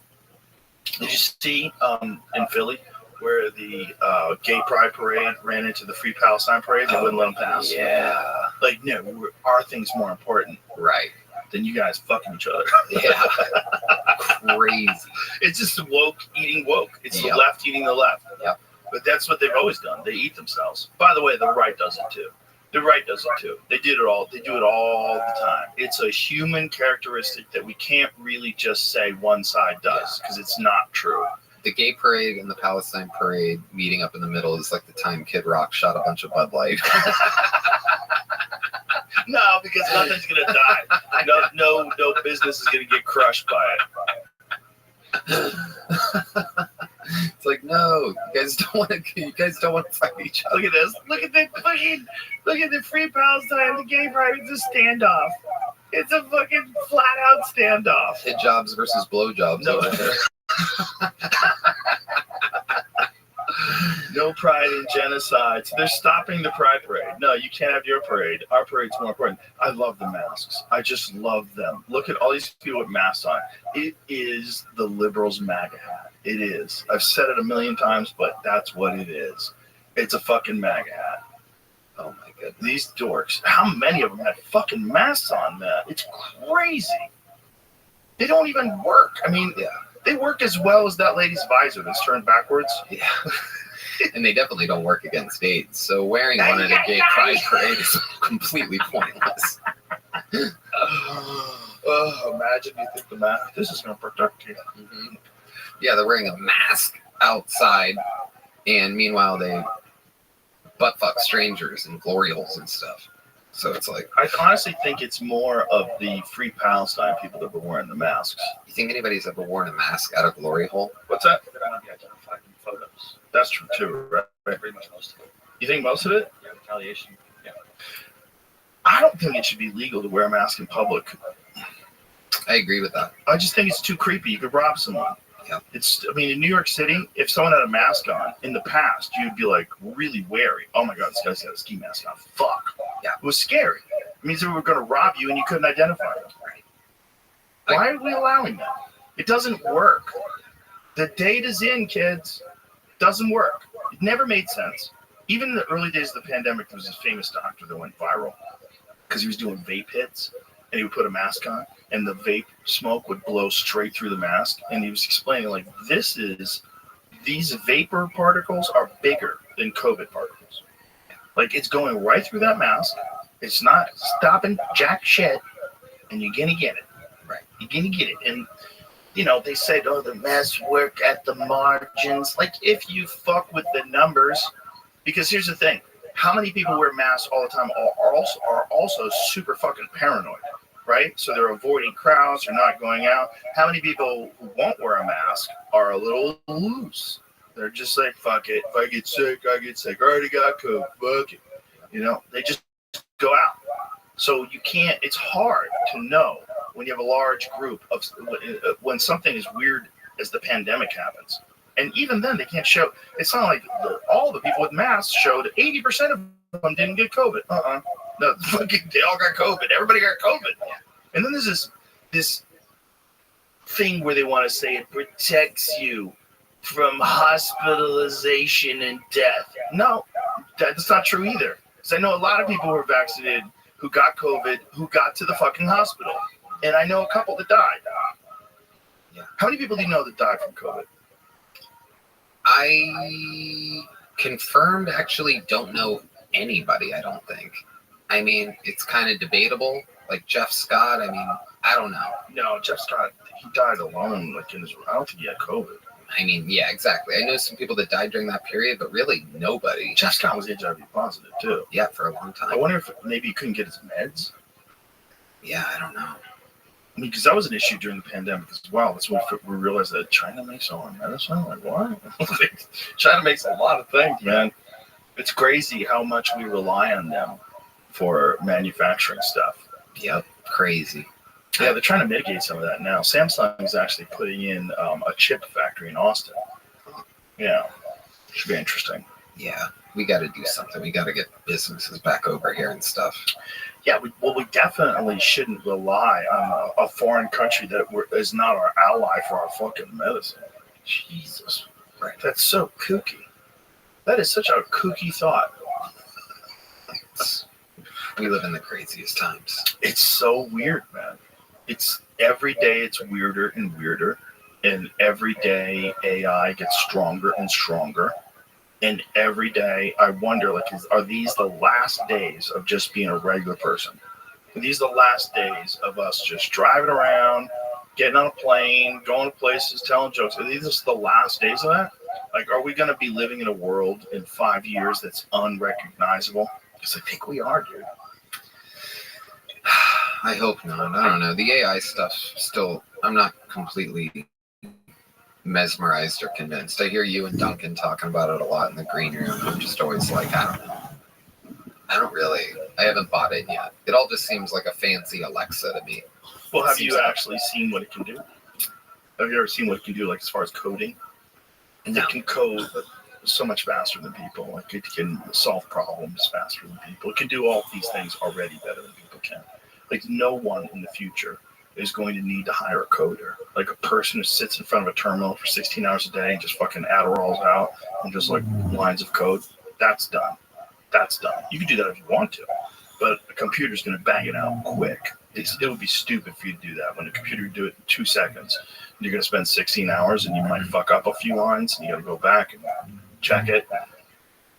Why? Why are you doing it manually? The computer's just going to do it, you know? Why are you going to stand there with one of those old-timey photographs? Like, everybody has to stand still? No, you have a phone now. It takes a better picture. It's going to be like that with everything. It's going to be in control of airplanes. It's going to be in control of all the automobiles. The problem is you're going to have to get, like, permission to go places. It's going to get fucking weird, dude. It's going to get really, really weird. Yeah, I just hope we can, I don't know. Well, think about the amount of change that we have now in comparison to just our parents. Just our parents. The best transportation back then was an airplane. The best way to get the news was the television or a newspaper, and you didn't know what to do with your life. You had to go to college, then you go to college, or you go to trade school, or you get an apprenticeship, and you get a job, and then you get a kid, and you don't know what the fuck is going on in the world. There's this, like, surface level understanding of what's going on in the world, and now everybody knows what's going on in the world. Now the amount we knew about the Iraq invasion in 92, 93, whatever it was, when the Iraq invaded Kuwait and Desert Storm, the amount we knew was, like, minuscule. Yeah. Minuscule. There was no, like, YouTube shows where you could see someone breaking it down. Oh, they're actually trying to get away from the American dollar, and we're trying to do this and that. And there's none of that. No one knew the hustle. It's crazy that these wars are still happening. I don't know why we're giving them our money. We need I don't know. That's not going to change. Yeah.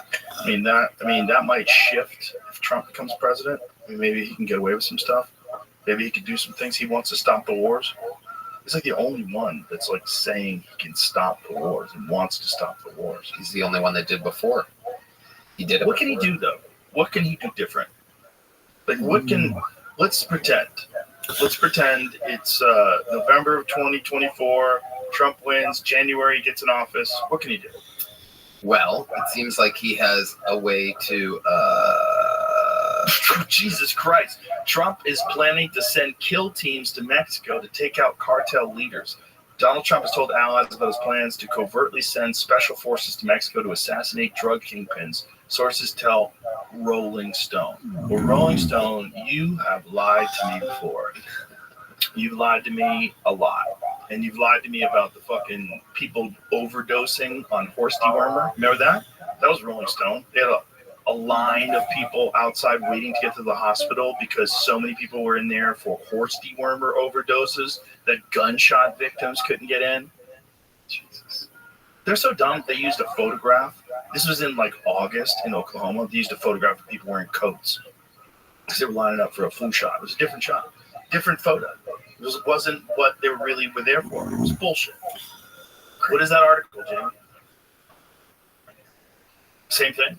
Same thing for the source was Rolling Stone here too. Yeah, I mean, if he was doing that, someone's a rat. So shut the fuck up. Seems like the type of article that you would put up if you want the person assassinated and you want to make it look like someone else is going to assassinate them. That's worded a little differently. One source recalled him saying it in the past, earlier this year, that he would do something. He should create a kill list of drug lords consisting of most notorious heads of drug cartels that a special ops team would be tasked with killing or capturing. That's a different way of saying that. You know, the problem with that is you create a power vacuum, and then what happens is someone else rises to the new spot. You're not going to stop the demand, so you're not going to stop the supply. You can try, but unless you're in an all-out everyday war with the cartel, you're probably not going to do that. Even if you kidnap and capture leaders, you're going to disrupt the organization. But my guess, my uneducated guess, would be someone was going to come in to fill that void. Yeah. But they got to make drugs legal. As horrible as that sounds, but that's the only way. But just make them legal, tax the shit out of them, and use the money for treatment centers and education and testing. Yeah, and testing. You know that it's illegal to have it's illegal to have or to give away fentanyl test strips in the state of Texas. It's illegal? Illegal. Can you sell them? Me and my buddy are starting a water company. Here's how I know about this. Canned water, right? And the plan was to get them into all the bars in the city. Our idea was to literally just attach a 30-cent, fentanyl test strip. And then we found out we can't do that. You can't give away fentanyl test strips. You can't even order them in Texas. Can you sell them? If you go to Amazon, you can get fentanyl test strips in specific states. Whoa. Yeah. Why would they stop test strips?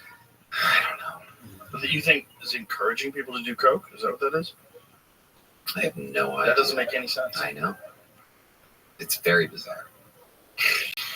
There's so many dumbass fucking laws. Yeah. Because there's so many goofy people on both the left and the right. Texas House passes bill decriminalizing fentanyl test strips. You get if you have them, I guess. Oh, okay. Bill would take fentanyl test strips off the state's drug paraphernalia list, meaning it would no longer be a crime to carry them.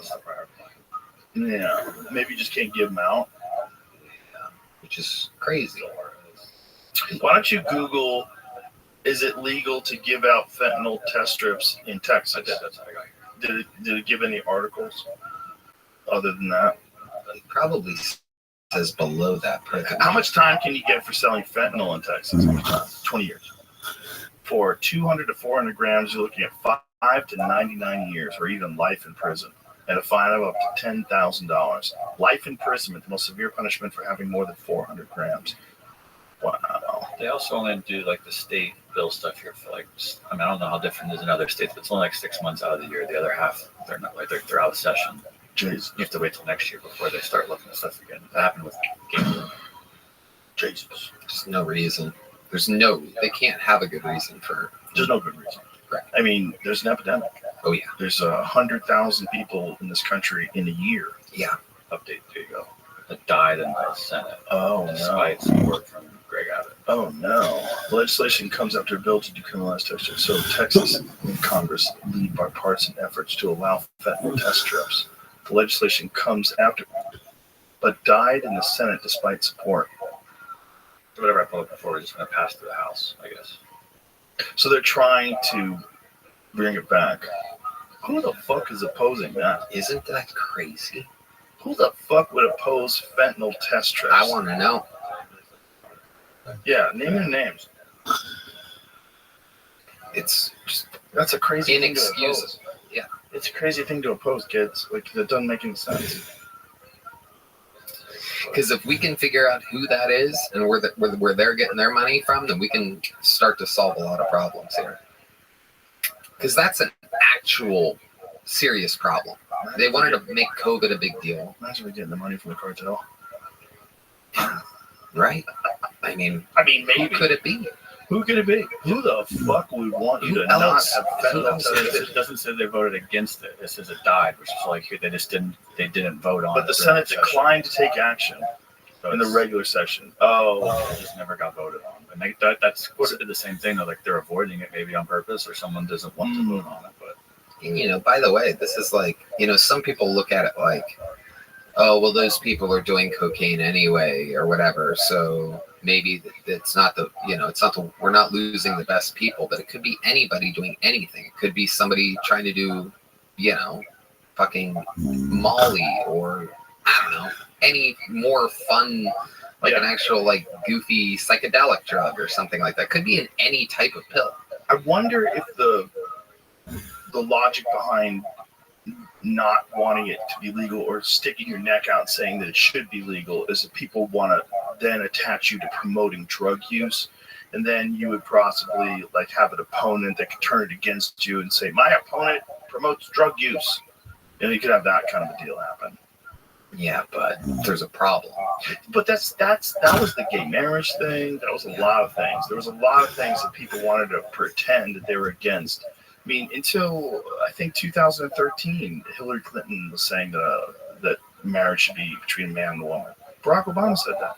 They don't say that because they believe it. His opinions changed that much as a grown man. Like, what did you do? Mushrooms? What did you do? Did you smoke DMT? Like, what did you do? Tell me what you did. Where now you have this complete change of heart. Anything, it's just be two people who are grown adults who love each other. They should be able to get married. Like, what happened? You tell me. Or you're full of shit. One of these things is going on. Either you're doing this political thing, which is like, God, it's so gross. When they're calculated with what they say just so they can win. Like, ooh. Yeah. They realize the gays can vote. So also they realized that public support for gay marriage was way higher because the stigma of being gay all sort of, it's not that long ago. It was way more stigmatized. Like so many people were in the closet in Hollywood, because they kind of had to be. And then to this day, the one open kind of homophobia you have in Hollywood is that gay men never play straight men in movies if they're out. They never play like the leading romantic interest in a movie if everyone knows they're gay. That's why I'm not in any movies. But also, making gay marriage legal didn't cost them vast sums of money. I bet if we did an online poll where every American had to vote and had to log in, and you polled them, do you think we should be giving money to foreign wars? I can't imagine the number being lower than 90% for no. Yeah, I think I saw a recent Twitter poll where they tried to do that. And the majority of people was like, no. Yeah. I mean, if we force people to vote on an actual issue. Well, it's also, you have so many people that are hawkish and they think that, we can break Russia or that we need to support Israel or, whatever their position is, where they're real hawkish on. And they have a limited amount of information about it when you talk to them. So many people, when you talk to them about it, you're like, well, why do you think that we need to keep sending money to Ukraine? Is it working? Like, are these people being used as cannon fodder or are they gaining ground? Like, you tell me what you think. Well, I just think what Putin did was like, do you support a guy like storming into a country and taking over? I'm like, no, I definitely don't. I definitely didn't support that. But that doesn't mean that you should spend hundreds of billions of dollars to prolong what seems like some horrible, bloody conflict that just, how are they going to win? Are they going to take over Russia? Like, how are they going to win? They're going to kick Russia out? Russia's going to quit? They're never going to do it again? NATO can move in? Everything's going to be fine? Are you sure? Are you sure nuclear weapons aren't on the table? Are you fucking positive? Is it good that China and Russia have cuddled up together now? And they're all buddy-buddy? And they're fucking shaking hands and smiling and taking pictures? Like, is that good?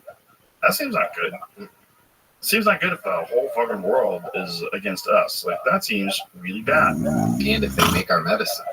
Right, and what solution could Trump possibly do? Like, when he says he could stop it, like, how do you stop it? How do you stop it? I think Trump just puts the fear of God into these people a little bit. I think he puts the fear of... The guy's not going to play by the rules. Right. They read our news. If they glance at our news, it looks like we have a crazy president. So they're like, oh, let's wait a bit. I honestly feel that way. I think that they think by glancing at our weird propaganda that we have, that we're being fed, they're like, this guy's kind of crazy according to them. So, what is a Scroto? I mean, why did Putin wait? Why did Putin wait? A Scroto is an NFT? Until, well, Poopy Pants Jenkins was president. If I was going to do anything, I'd do it right now. Yeah. It just seems like everything's so chaotic. Absolutely. Yeah, something like that. It's like a mixture of Sonic the Hedgehog and first female admiral. Like something to make it so that they don't get sued. It's so kooky. Yeah. It's just so kooky. It's crazy. It's kooky and it seems like they're just leaning into it. Ask in the chat. There's no course correction at all. Just leaning into the kooky. Yeah. Fun times. Oh, yeah. The comedy. You're welcome. Oh, my goodness. We have so much stuff to talk about. Stuff that you would have to manufacture something that bizarre that people are accepting at any other time in history. It's so weird. It's so weird. It really is like the whole country's hypnotized. And I just think this is a perfect storm of things that are happening all at the same time. With AI emerging, China and Russia becoming buddies, us being run by a dead man, they're trying to stop this other guy from even running, and they're exposing how corrupt the democracy is. They're exposing how corrupt the system is. Just by charging this guy with 34 felonies for paying off a lady he had sex with. Like, what? And how else would he have paid her money to... Well, it was the way it was written, the way it was put in a ledger. It's basically, on most situations, it would have been considered a misdemeanor. But they turned it into a felony, they trumped it up, oh, no pun intended. And then he signed like 34 different checks, so there's 34 different... The whole thing's crazy. First of all, what a cheap fuck. I'll pay her in installments. Yeah. Give her all the money. Give her a little taste. Keep her on the hook. Yeah. That actually makes sense, I guess, now that I think about it. Because if you pay her all at once, you could just write a book or whatever. No, the whole deal was that she couldn't talk if she got the money, but obviously that didn't work out. She got the money and still talked. If you have the backing of the political party, it doesn't matter. Like, especially the party that's in charge. But what's scary is how many Democrats are willing to allow this kind of stuff to happen. But a lot of them are aware of it. There was this one lady that went viral, and she was talking about it, and she was saying, you have to understand, like, I'm not a Trump supporter, I don't like Trump, but this is really dangerous for democracy. Nobody can justify this, and nobody can say this guy should be in jail for this. This doesn't make any sense. And especially if you wanted to look at past presidents with the same scrutiny. I mean, there's so many instances of things that you could go. And this was one of the things that Obama had said. When Obama got into office, they were talking about George Bush and Dick Cheney being charged with war crimes. And he was saying, we're not going to look to the past. We're going to look towards the future. You know, like, we're not going to prosecute anybody. You imagine if when Obama got into office, if he decided to prosecute Dick Cheney and George Bush for crimes against humanity? Yeah, crazy. Oh, my God. You know how crazy that would be? Do you know how divided the country would be then? Well, that's the same thing kind of that is taking place now at a lesser scale, obviously, because it's not a war crime you're charging someone with. But you could charge Trump with war crimes. You could find some things that he did, especially with bombings and and even what Obama did. Obama during the administration, they dropped a drone on a U.S. citizen. No trial, no nothing. Boom. Yeah. Trump didn't even go for. He didn't go for Obama. He didn't go for Hillary. And he could have. He could have tried them for things. Yeah. Well, especially Hillary. Yeah. Especially with the whole email thing, with deleting the emails. And supposedly Trump's the crazy one. Trump's the loose cannon. They're all crazy. That's what they don't want you to know. It's like sluts that are always talking bad about other girls who are sluts. Like, it's what people do. It's a thing that, people are, that's not me. I'm not like that. It's just a weird thing that people do. And people form teams and they justify why they should use any means necessary to silence the other people on the other team, the opposition. And they don't even realize they're setting a precedent when this motherfucker gets in office or another motherfucker gets in office that's a Republican. You've got real problems now, kids. If the elections are real, that's how it usually goes. It usually goes one side wins and like, this fucking sucks. Let's try the other way. The other guy wins like, oh, this is bullshit. Let's try the other way. And this is what we've done in this country over and over and over again. We go Clinton to Bush, Bush to Obama. That's what we do. It's what we do. We always do it this way. Yeah. And if you change the way people are allowed to go after political candidates, and you change the way you're allowed to silence and imprison your candidates, then we're like Mexico. We're just not assassinating people yet. We're like a third world country. We're like a banana republic. We're letting things other than the will of the people and what's best for the people be what's running the thing. We're letting the thing be run by the people that are in power, that are corrupt, that want to keep the power. Because it's not just Biden. Biden is barely there, right? It's all the people that are working there. You got to understand, there's this huge team behind them. They don't want to leave. What? Get on LinkedIn? Get on LinkedIn and fucking try to get a new job? Start sending out your resume? I work for the worst administration ever. Right. That was one of the people, I mean, the one thing you can do is get a job as like a political person, unlike TV. You'll get one of those jobs, like if you're a White House press secretary, And there's like Huckabee, isn't she like a governor now? Yeah. I think Arkansas or something. That's a good one to start with. You want to run the world? Start with Arkansas. Yeah. I was talking to Tulsi Gabbard the other night, and I went off on a rant to her about mental health asylums. I'm like, these people are everywhere on the streets now. Yeah. It's crazy people. And it's not a great thing to have them out. It's not good for them. It's not good for everyone else. There used to be actual places. And the money that it would cost, that's a cost that people would get behind. Yeah. The things that we would pay for instead of the things that we are paying for, insane. I think that happened during the Reagan administration. I think they changed like what it means to be a mentally ill person, and they let a bunch of people out. Is that true? Yeah. Yeah. I'm pretty sure it was during the Reagan. Reagan was one of those Republicans that made people want to be a Democrat. Oh, who I heard actually was behind it was JFK, because he didn't like what happened to his sister. How so? They gave his sister the lobotomy.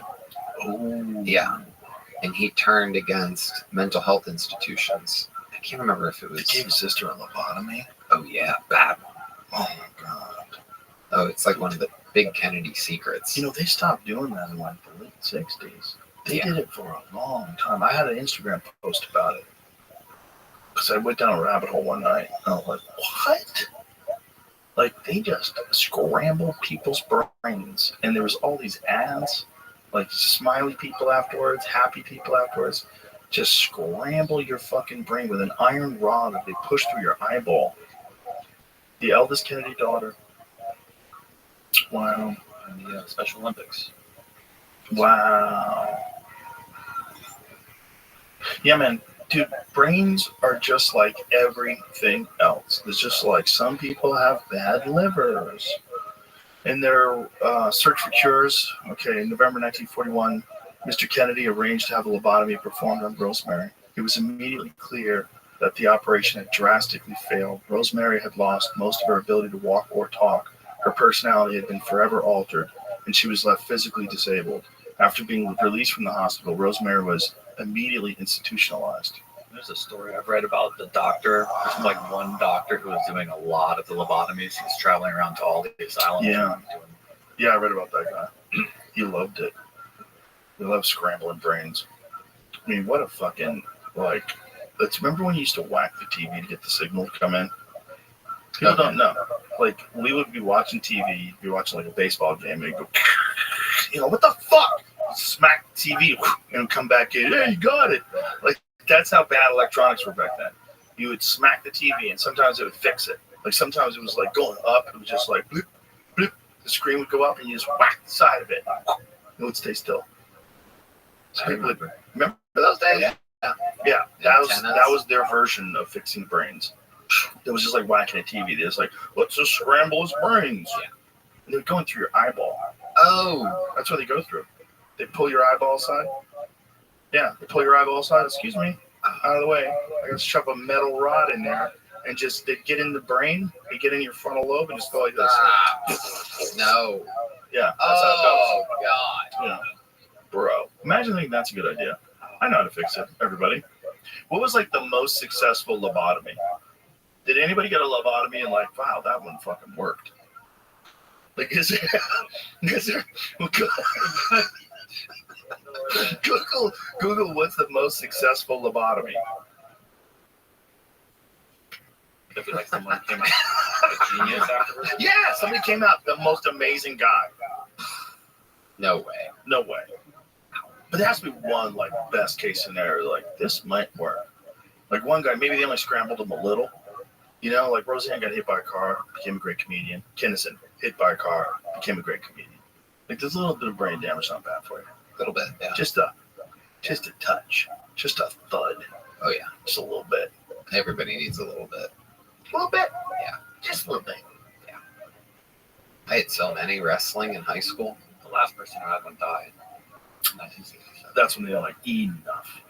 I barely missed that. Also if I was born in 57, I would have got bottomized. Antipsychotic medication. If I was born in 57 with the wrong parents, 100% they would like scramble his brains. Or if I was born with the wrong parents, they would have put me on Prozac for sure. For sure, they would have put me on some sort of ADHD medicine. Getting is like their claims of improvement. They reported 63% of their patients that improved, while 24% saw no change, and 14% became worse. That guy looks pretty good afterwards. The beginning looks like he's like taking a horrible shit. Like, oh God!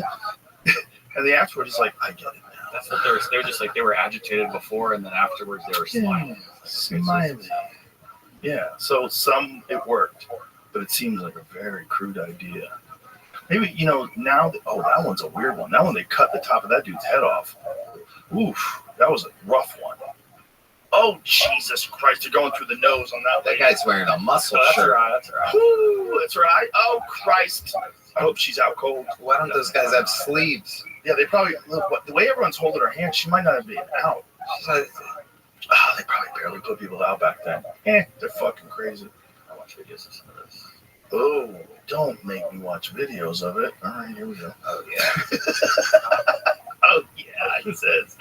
Prefrontal lobotomy. Psychological cinema. Prefrontal lobotomy and chronic schizophrenia from the psychiatric department. Oh, 25. So this is the lady. Female, age 25. Can you say? State hospital patient for over 4 years. Failure to improve after several courses of both insulin and convulsive shock. Wow, shock therapy back then. Showing antagonistic hostility reaction in seclusion quarters prior to bilateral prefrontal lobotomy. Oh, bilateral prefrontal lobotomy. They're like, this bitch is so crazy, we're going to give her a double dose. She seems like someone in the audience at Kill Tony, like a regular person. Yeah, she's not bad. 2 months post-operative, now friendly and cooperative, entering into occupational and recreational activities. Let's see what she looks like now. Oh, the other people. Oh, there she is now. Now she's all laughing. Her fucking brain scrambled. Now her hair's all fucked up. Crazy that your brain can be scrambling, you can still function. Like that seems to. Well, you barely function. But that's the thing. Like people have been shot in the head and they lose like half their head and they still talk. Right. There's a lot of weird stuff that happens to people with their brain. Your brain, when one part of your brain gets damaged, the other part of your brain seems to have an ability to recover. There's this one guy. See if you can find this story. This one guy developed fluid in his brain when he was young, and they drained it. So they installed some sort of a thing that drained the fluid from his brain. And once they did that, as he got older, he got another MRI, and they realized his brain was missing. He only had the outside area of the brain, and he had like a 75 IQ. But he was fully functioning with the entire center of his brain gone. It's, you see the MRI, like, what in the fuck? The guy has no brain. You know, like, oh, that fucking guy has no brain. That's him. It actually has no brain. But you got to leave him alone. It's not his fault. It's literally gone. So he developed some sort of fluid, and they put something in there. I forget where it drained to. But then over time, you know, his symptoms went away, but his brain went away too. Like whatever that fluid was in his brain, it was like took over the whole brain. Oh god! See if you can find that. I mean, it's called hydrocephalus when there's brain too much cerebral fluid, cerebrospinal fluid, excess cerebrospinal fluid. Yeah, this dude had no brain. And they were talking about how different parts of your brain just make up for what's missing. Your brain sort of figures it out and says, okay. You know what else they found? Playing 3D video games increases gray matter in your brain. It's like a recent study. That's a good thing? Yes. It increases your, like, 3-dimensional video games actually increase some gray matter in your brain in some way. And they're not saying, like, people aren't encouraged. See, the thing about video games is people always want to say, don't do it. You're wasting your life if you do video. I say, you're wasting your life if you do video games. However, they're awesome. Yeah, they're awesome. Are you really wasting your life, or are you doing something fucking awesome? You're wasting your life if you do it only. But if you want to do it good, you got to do it a lot. Yeah. If you want to really fucking murder people in Call of Duty, you got to be on that bitch every day. You got to get the moves down. You got to figure out how to aim. That's the guy. Same case. Is it same case? Scientists research man missing 90% of his brain who leads a normal life. Yeah, that's the dude. 44-year-old French man started experiencing weakness in his legs. He went to the hospital, and the doctors told him he was missing most of his brain. The man's skull was full of fluid, with just a thin layer of brain tissue left. The condition is known as hydrocephalus. He was living a normal life. He has a family, he works, his IQ was tested at the time, came out 84. 84 was slightly below normal range. So this person is not bright, but perfectly socially apt. Clearmans is a cognitive psychologist at the University of Libre in Brussels. When he learned about the case, which first described in the Lancet in 2007, he saw a medical miracle, but also a major challenge to theories about consciousness. This dude is missing 90% of his fucking. Is that the guy? Get that guy on Kill Tony now. Yeah. Imagine if you wrote for him.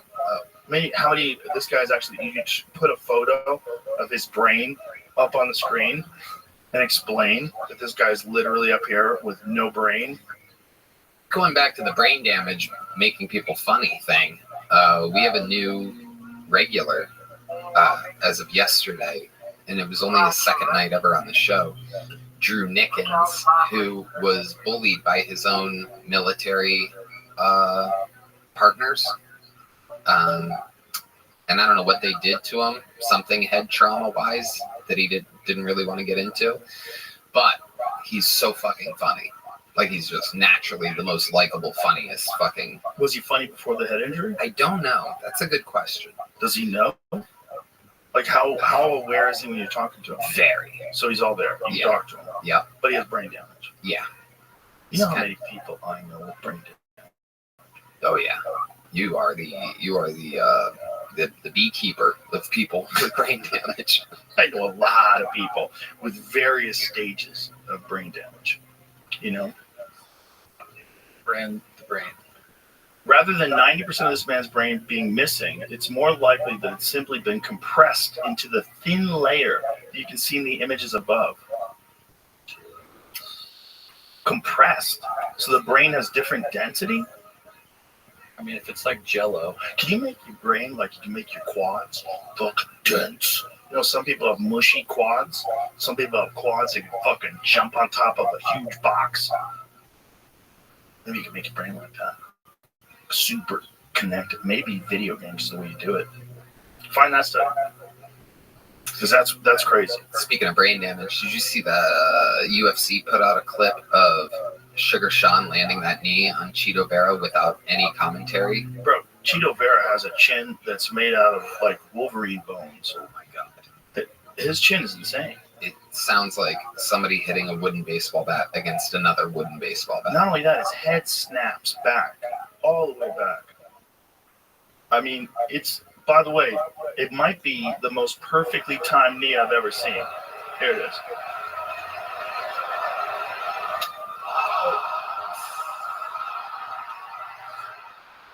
Bro, Sugar Sean is a fucking assassin. Oh, bro. That cat is an assassin. Sitting next to him the whole time before that roast, because that thing went on for 2 hours before I got up there, and there's nobody I would have rather have sat next to. Right, the guy who's calm under pressure. Exactly. Yeah. Exactly. And he turned to me at one point and goes, dude, I don't know what it is. It's like 20 minutes before our thing. Ron Burgundy was just up there killing, and we were like all kids laughing for a second. And he goes, dude, I don't know what's going on, man, but I'm nervous as fuck, and it's you going up there. He goes, are you nervous? And I'm such a cornball. I told him how I really felt, and I go, I'm probably exactly how you were right before the Cheeto fight right now. Like all the work I've ever done has come to this point. Yeah. And he goes, calm. I go, calm. Calm. Yeah. If you've done the work. Yeah. If you haven't done the work, it's anxiety. Oh, yeah. It's a rotten fear. Oof. Like, you got to really do the work if you're going to do something big. Whatever it is. And I've done that before where I did the work, and it feels so much different because I've also done it where I kind of fucked off, and then you're like, ooh, I didn't do my best. The live aspect made it crazy. I mean, I'm looking at the 3 stairs that I had to go up. I'm like, I keep glancing at them, and they're at an angle, you know, it's not like, and they're not like that well lit. It's and they're kind of long and not that tall. So I knew I had to like look, I had to study them. The little things like that. Did you see what Andrew Schultz was saying about Kim Kardashian? That she was like completely disconnected. That she just sat up there like this. She sat straight the entire time, like was completely unaffected and completely disconnected, even when she was getting shit on. She kind of giggled along. I was watching her. Performative or real? I think kind of real. The whole thing was very robotic. She brought like 4 6s with her, which I thought was hilarious because like even at that level, even a super hot chick. You don't want to bring up some other super hot chick. Exactly. So she was just at a table of 6s, just this 10 with 6s. There you go. Like a good poker hand. 4 6s and a 10. Have you ever watched that show? Her show? No, not really. My wife watches it in the gym. Sometimes she gets in the gym before me. I have to watch this shit. It's amazing that it's a show. It's basically like, let's go get some gum. I went to this thing and I had a talk. You should fill your dreams and go for it. Okay. And then back in the limo, shiny LA. It's all like smash cuts to different scenes. Like the scenery of LA is kind of like half of the show. It's like, you know, like overhead views, the palm trees, the beach, you know, and then they're like, what are we doing for dinner? Yeah. Oh my God. But they look pretty. Yeah. They look pretty. Yeah, Ozempic's doing them all good. You think that's what it is? Oh, yeah. Everybody's on it now. Everybody that can be on it's on it. Brian Simpson had a real bad reaction to it. Yeah. Well, Brian Simpson's made of bread. You can't just inject Ozempic into bread and then expect the bread to just disappear. He was the one guy that did the carnivore diet with us and just like, oh, this is delicious. Oh, yeah. Sneaky little devil. We were busting his balls all the time. He'd have food delivered. Come out. He'd have food deliveries come up to the green room and he'd be like, God damn it. They put bread on this sandwich. Oh, well. And me and Derek and Hassan, the looks that we would give each other, the fucking holding in secret fucking laughs, nuclear capacity fucking laughter all the time.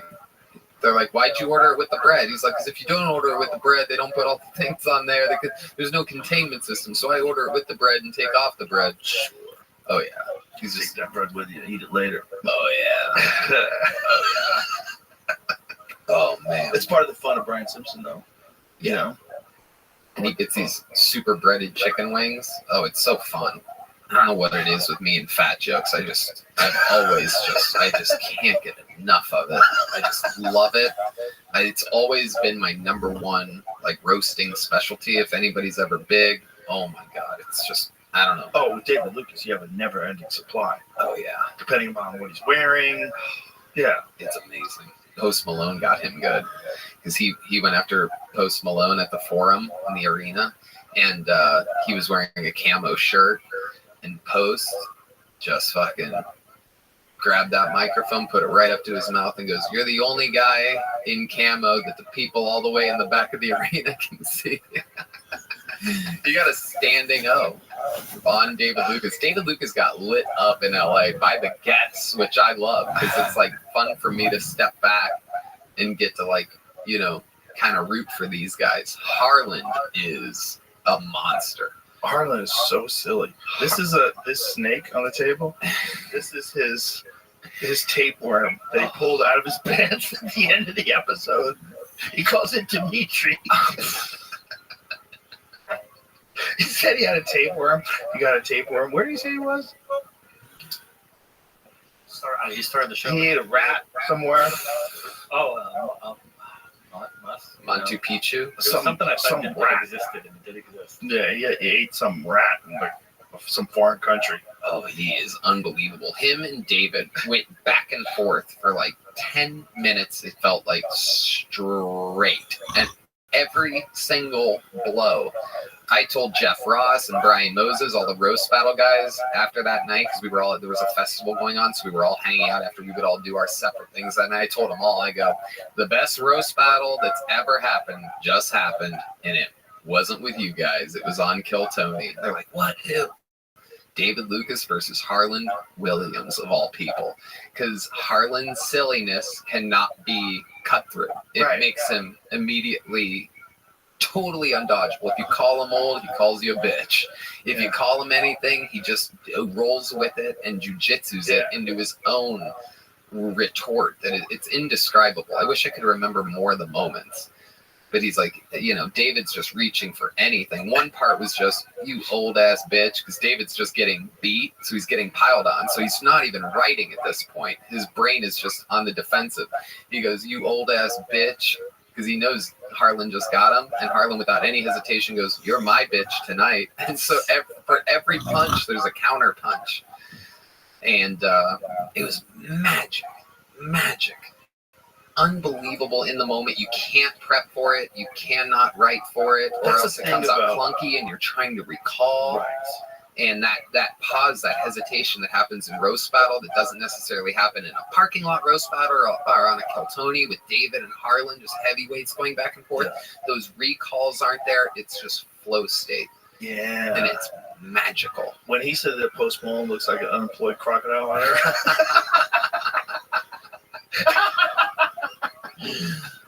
That's just like the perfect line. The perfect line. I'm telling you, you guys, I've been saying this forever, but you really need to do it. The two of you should do a show together. You really should. Yeah. There's no reason why you don't.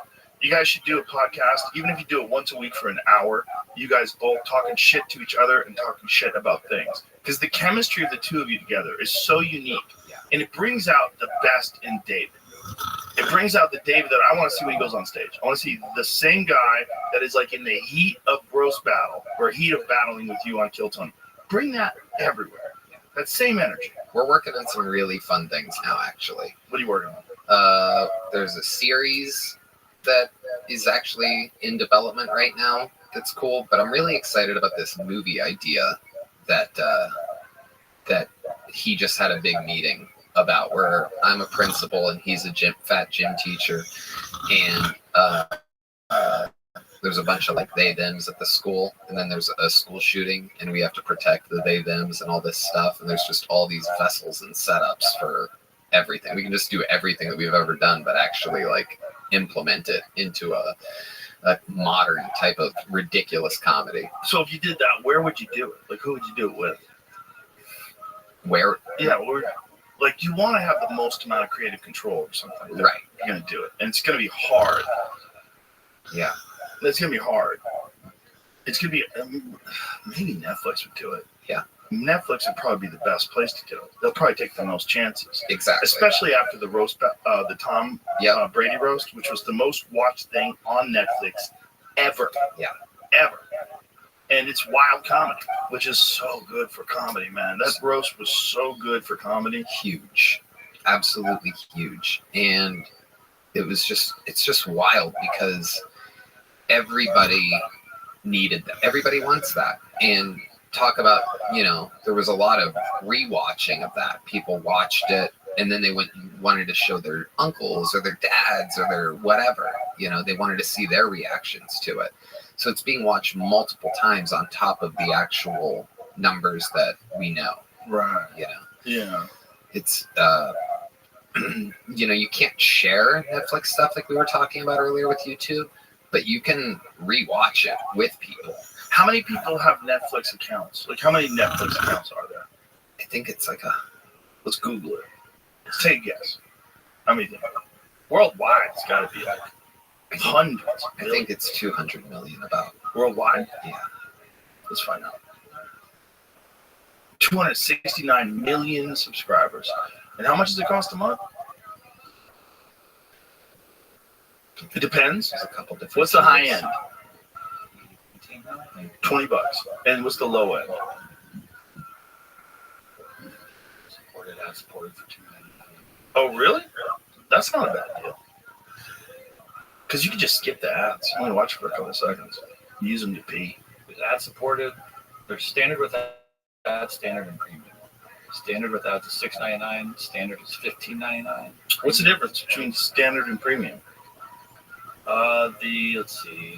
The number of devices you can watch at one time. Ultra HD is available on premium, and full HD is only on standard. You can download to a different number of devices with premium. Okay. And you can add an extra member who does not live with you. The download's big if you're on a plane. You need the download. Huge. I've never been on a plane that you can watch a movie on. Right. Never. And sometimes they have good Wi-Fi, and you could actually almost watch a YouTube video. Just every now and then it spins and it comes back on, but most of the time not. They're not really ready for that yet. I wonder if that'll change with Starlink. I wonder if they'll hook up Starlink to planes. Dude, we saw Starlink the other night. Have you seen it go over? I have in the not. sky? I have not. Oh, it's the craziest fucking thing. People think it's a UFO. It's insane. It's like a bunch of stars. Well, like they get it in the Amazon now. But there was an article that I sent to. Oh, here we go.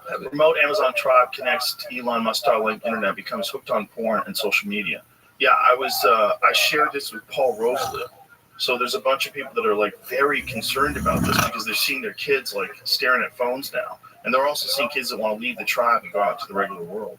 When it arrived, everyone was happy. Say that name. Sinema Maruba, 73, told the New York Times. But now things have gotten worse. Young people have gotten lazy because of the internet, she explained. They're learning the ways of the white people. Wow, that's crazy. They just call us lazy, dude? Yes. Damn. The white people. Well, there's a lot of us that are lazy. What does it say? Remote tribe in Brazil become bitterly divided 9 months after gaining access to satellite internet.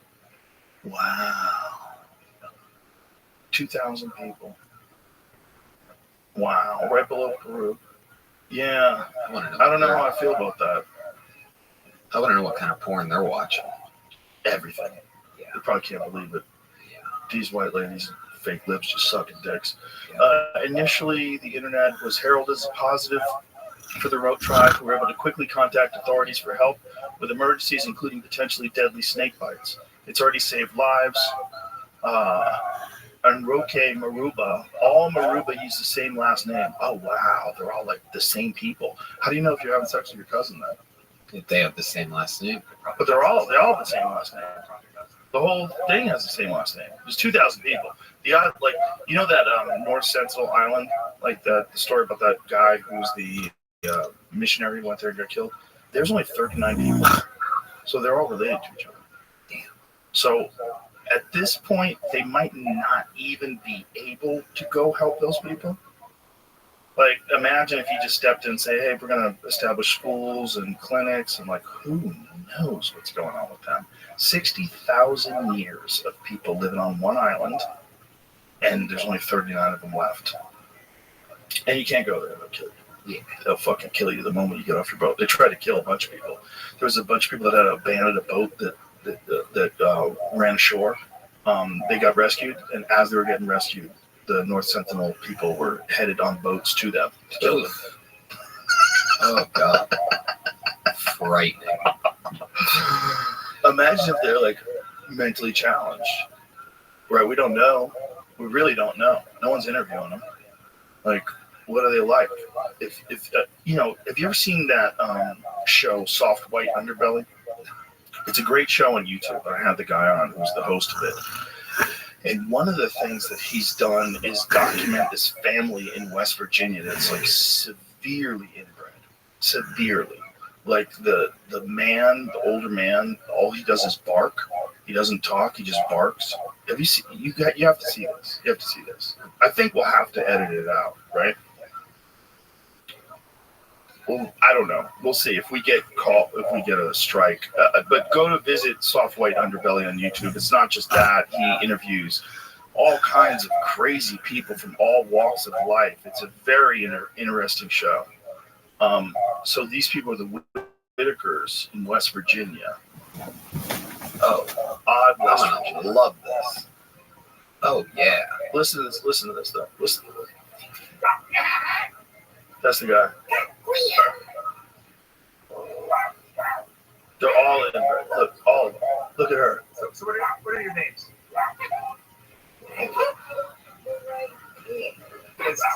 I'm sorry. Who's this? His name's Ray. Ray. I remember Ray. I photographed you, Ray. Do you remember? Years ago. He barks. Your name is Lorraine. Lorraine and Timmy. Yeah. No, you guys grew up here in Odd, West Virginia. How many years have you lived here? Oh, my Lord. You're you guys. I mean, did you go to school? You did. So, some of your brothers and sisters probably didn't go to school, or how much schooling did they get? They didn't wish to go. They graduated. You graduated from what? We were in high school. You went to high school, Timmy? Yeah, he went to high school all in bed. Yeah, it's good enough. Wow. Whoa. He's been there twice. He's visited them twice. This show's incredible. Oh, yeah. I mean, and this guy, you know, like, just imagine encountering these people. Like, what do you do? Oh, shit. Yeah, that's the photographs he took of them like a long time ago. Man, do not run out of gas around there. Oh, dude, you're fucked. You're fucked. There's some parts of this country, you know, that are literally like the movie Deliverance. That's real. Like, you go through the Appalachians, you take a wrong turn, run out of gas, start walking for help, gets dark out, and you literally see a flaming cross. You stumble upon a KKK meeting. Maybe you got a Spanish last name, so you got to throw your driver's license in the woods. Right. Oh, boy. Next to bar in West Virginia. Oh, my God, dude. There ain't shit out there. Those. Oh, of course there is. There's another church, another Baptist church. It's all just churches. People just listen, man. If you live in a place like that, church is the best fucking thing going. You know? Yeah. I think church for a lot of people is like the green room for us. A place you go to see the community, you recharge, you love everybody. Yeah, and then you decide you're going to be a good person. Yeah. You know? Yeah. You gonna try to do your best. You're gonna try to make a bunch of people laugh. You're gonna try to become a good Christian. Yeah. I was rewatching There Will Be Blood recently. Those church scenes, I mean, fucking unbelievable. That movie's insane. Oh, it's so good. That's all Bakersfield. That's all that area of the Tehachapi's. Yeah, they were filming that when they were filming No Country for Old Men. Really? At the exact same time. And No Country for Old Men had to stop shooting one day because the black smoke from There Will Be Blood was messing up their background. Wow. Isn't that crazy? That's great. Two of the last great non-Tarantino movies. Yeah. And they were filmed at the same time, came out at the same time, up for the same awards. Bangers. Bangers. Did one of them not win Movie of the Year? Because that's crazy. But one of them had to not win. It's weird that they I know, all but clank isn't that up nuts? against each other. Isn't that nuts? Yeah. I don't like Academy. Excuse me. I don't like the Academy Awards. Right. No. Me neither. It doesn't make I sense. don't like awards for art. I think it distorts the whole thing. I mean, on one hand, it gives the films a lot of recognition and it helps people do other cool projects and it helps more great movies get made. And you get to showcase great actors and they get rewarded. So people want to become a great actor so they can get an award. But at the end of the day, man, like the number one movie is like, why? Why? Yeah. So just say what you love, why you loved it, what's great about it. Is the way but unless we're so competitive, we want a contest. Totally. And it doesn't make sense because it's like, oh, Forrest Gump's an Academy Award winning movie and Pulp Fiction and Shawshank Redemption are not, only because they coincidentally came out in the same year. Crazy. If it went 92, 93, 94, right, they would all be winners without a doubt. Maybe. There's a lot of bangers in the early 90s. Yeah, that's true. You can 92 get had away with Goodfellas too. Mm-hmm. You could get away with a lot more back then. You could do more stuff. Well, I mean, they were fucking creative. They weren't scared. Yeah. The network notes kill things nowadays. Well, it's not just the network notes. It's like all the executives and all the people behind the scenes. They're all like captured by this ideology. And they're real careful about how they do things and what they do. It's like they get really scared. The executives fuck it up. Yeah. I have someone that told me that Many Saints of Newark from David Chase was supposed to be quite different. I'm sure. And it came from the top and notes for David Chase, who is a monster. I mean, I probably brought this up here before, but I still, to this day, and I laughed about it to myself just a couple nights ago, there I am, glancing through. I blasted through the new season of The Jinx, which is fucking unbelievable on HBO. One of my favorite murder documentaries ever with the crazy-ass Robert Durst. And then there I am, just, yep, nothing. Here we go. Rewatching The Sopranos for the 5,000th time. And it's every fucking time better than the last. It's unbelievable. There's so many things that I still am like, oh my God, I never noticed that. Well, it's also one of those shows that, so many things happen, you can go back and watch it again. And the acting's absolutely insane. Gandolfini in his prime, Lorraine Bracco in her prime, Edie Falco, it steals it somehow. The mom steals it. There's times where she can. But Edie Falco's not the mom. She's mom died and they replaced her with CGI and it looked really fake. Yeah. That part's crazy. That's the episode that I watched the other night. I was just coincidentally on did that. season 3, episode 1 or 2, I think. They should redo that like they redid Star Wars. Yeah. You know how they redid like Yoda? They made Yoda CGI, which they fucked it up. Yeah. But they should do that with Mom. It wasn't that bad. It was bad. It's not that terrible. So fake. It just looks fake compared to them. There was something about her head moved weird. It's coming up. There's a part where she reacts. Because that part. Yeah. Fucking look. Now look here. I don't like that kind of talk. Like her head's not moving. Yeah, that's what it is. Her head's frozen. It didn't look as fake as I remembered. Right. It's like a deep fake back then. That was as good as it gets. That probably cost $1 million. Yeah. Who knows what that cost? Yeah. But why did they do that? Why didn't they just have her? We found out she's dead. Why didn't they just get a phone call? because they had to put one last bit of closure on it right there. They find out that she never filled out the books that Carmela, his wife, got her for the kids because she felt guilty, or she felt like no one will read my book. So it's one last her unloading her guilt. She dies that episode. She dies right after that. He goes out, smokes a cigar by the pool, comes in, the kids and his wife are there, and he's like, what's going on?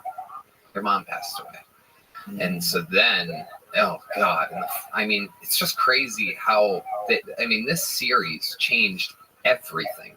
It still doesn't totally change TV. Yeah. Game of Thrones, Breaking Bad, Fargo, all these great series that came after it would not have happened if it wasn't for David Chase and The Sopranos. I agree. Yeah, it changed what was possible because it became an enormous movie. Instead of it being a show where they wrap up the story each week, everything ties into the next episode. You're glued to your seat. You can't wait for Sunday, like whatever it was. Yeah. You're like, was it Sunday? Yeah. You're like, when is Sunday coming around? Oh my God. I mean, it was the first show that people were just absolutely riveted and addicted to. And it was about a guy who was a murderer. Yep. And somehow or another, you're rooting for the murderer. Yep. He was mean. Yeah. He killed his friend. Like, there's a lot of crazy shit, and he's still the good guy. Kills his own cousins. Yeah. Two of the main characters, Steve Buscemi and Michael Imperioli. Yeah. Spoiler alert. Well, yeah. The Christopher Moltisanti murder was the craziest one because the way he did it was just like, Jesus, it's so ruthless. But it kind of also made sense. I mean, from his perspective, if he would have let him keep going, he could have killed his own kid. That's the part, because he glances back and he sees the branch and the baby seat. And he knows that he admits to him right then, I'm on drugs, I'm going to pop. You need to say you were driving. Yeah. Which is their ongoing thing for seasons. So you've got to get off the drugs. Yeah.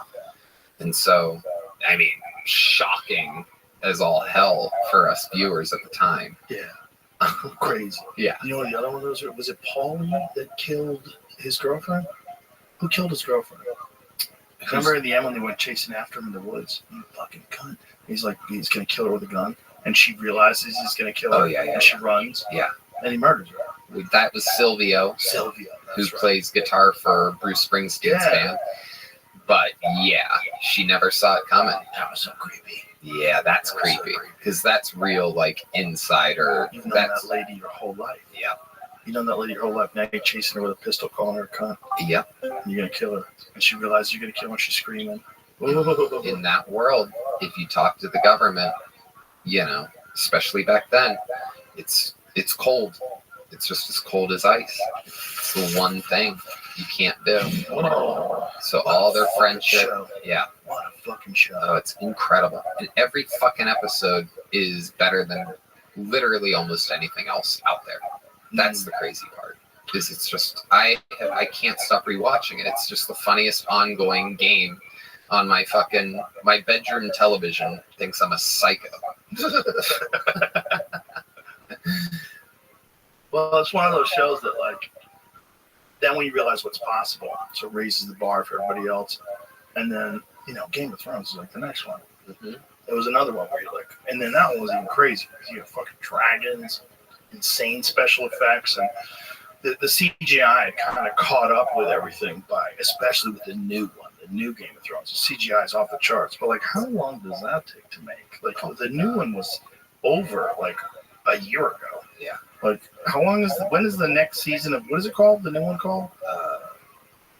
House of Dragons? Yeah. When does the new House of Dragons come out? Ooh. 2 weeks. Holy shit, dude. That's perfect.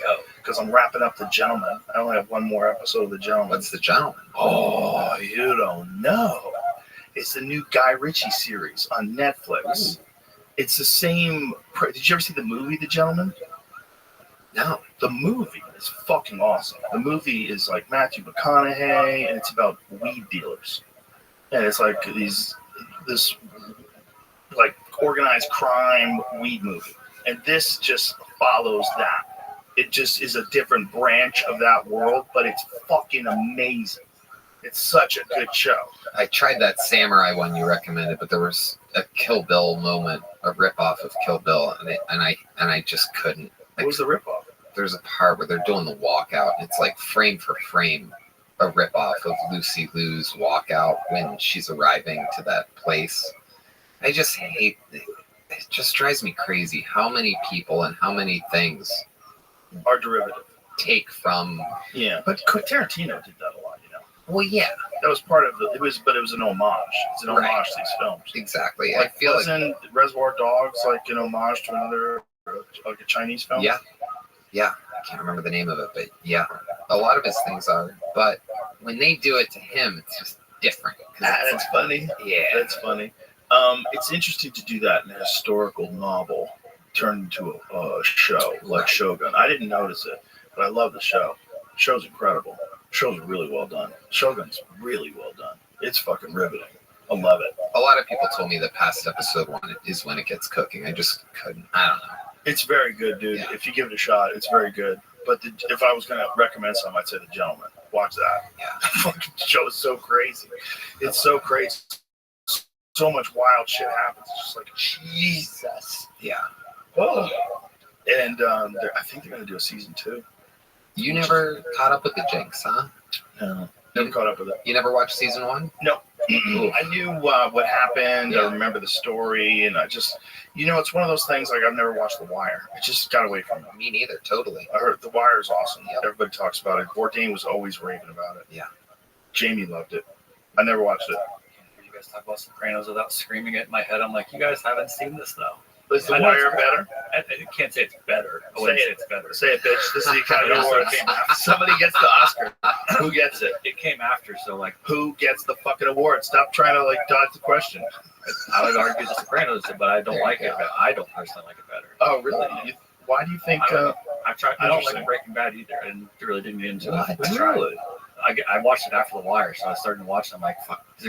It's like limited by not being a level of real because they're censoring themselves a little bit. Just felt that's like I gotta get into it. The Wire is so hyper realistic is the word used so much when it's talked about that it's just like it's really cool to watch. All right, I'm gonna get into it this summer. I'm gonna start watching The Wire this summer. I'm all filled up until the summer.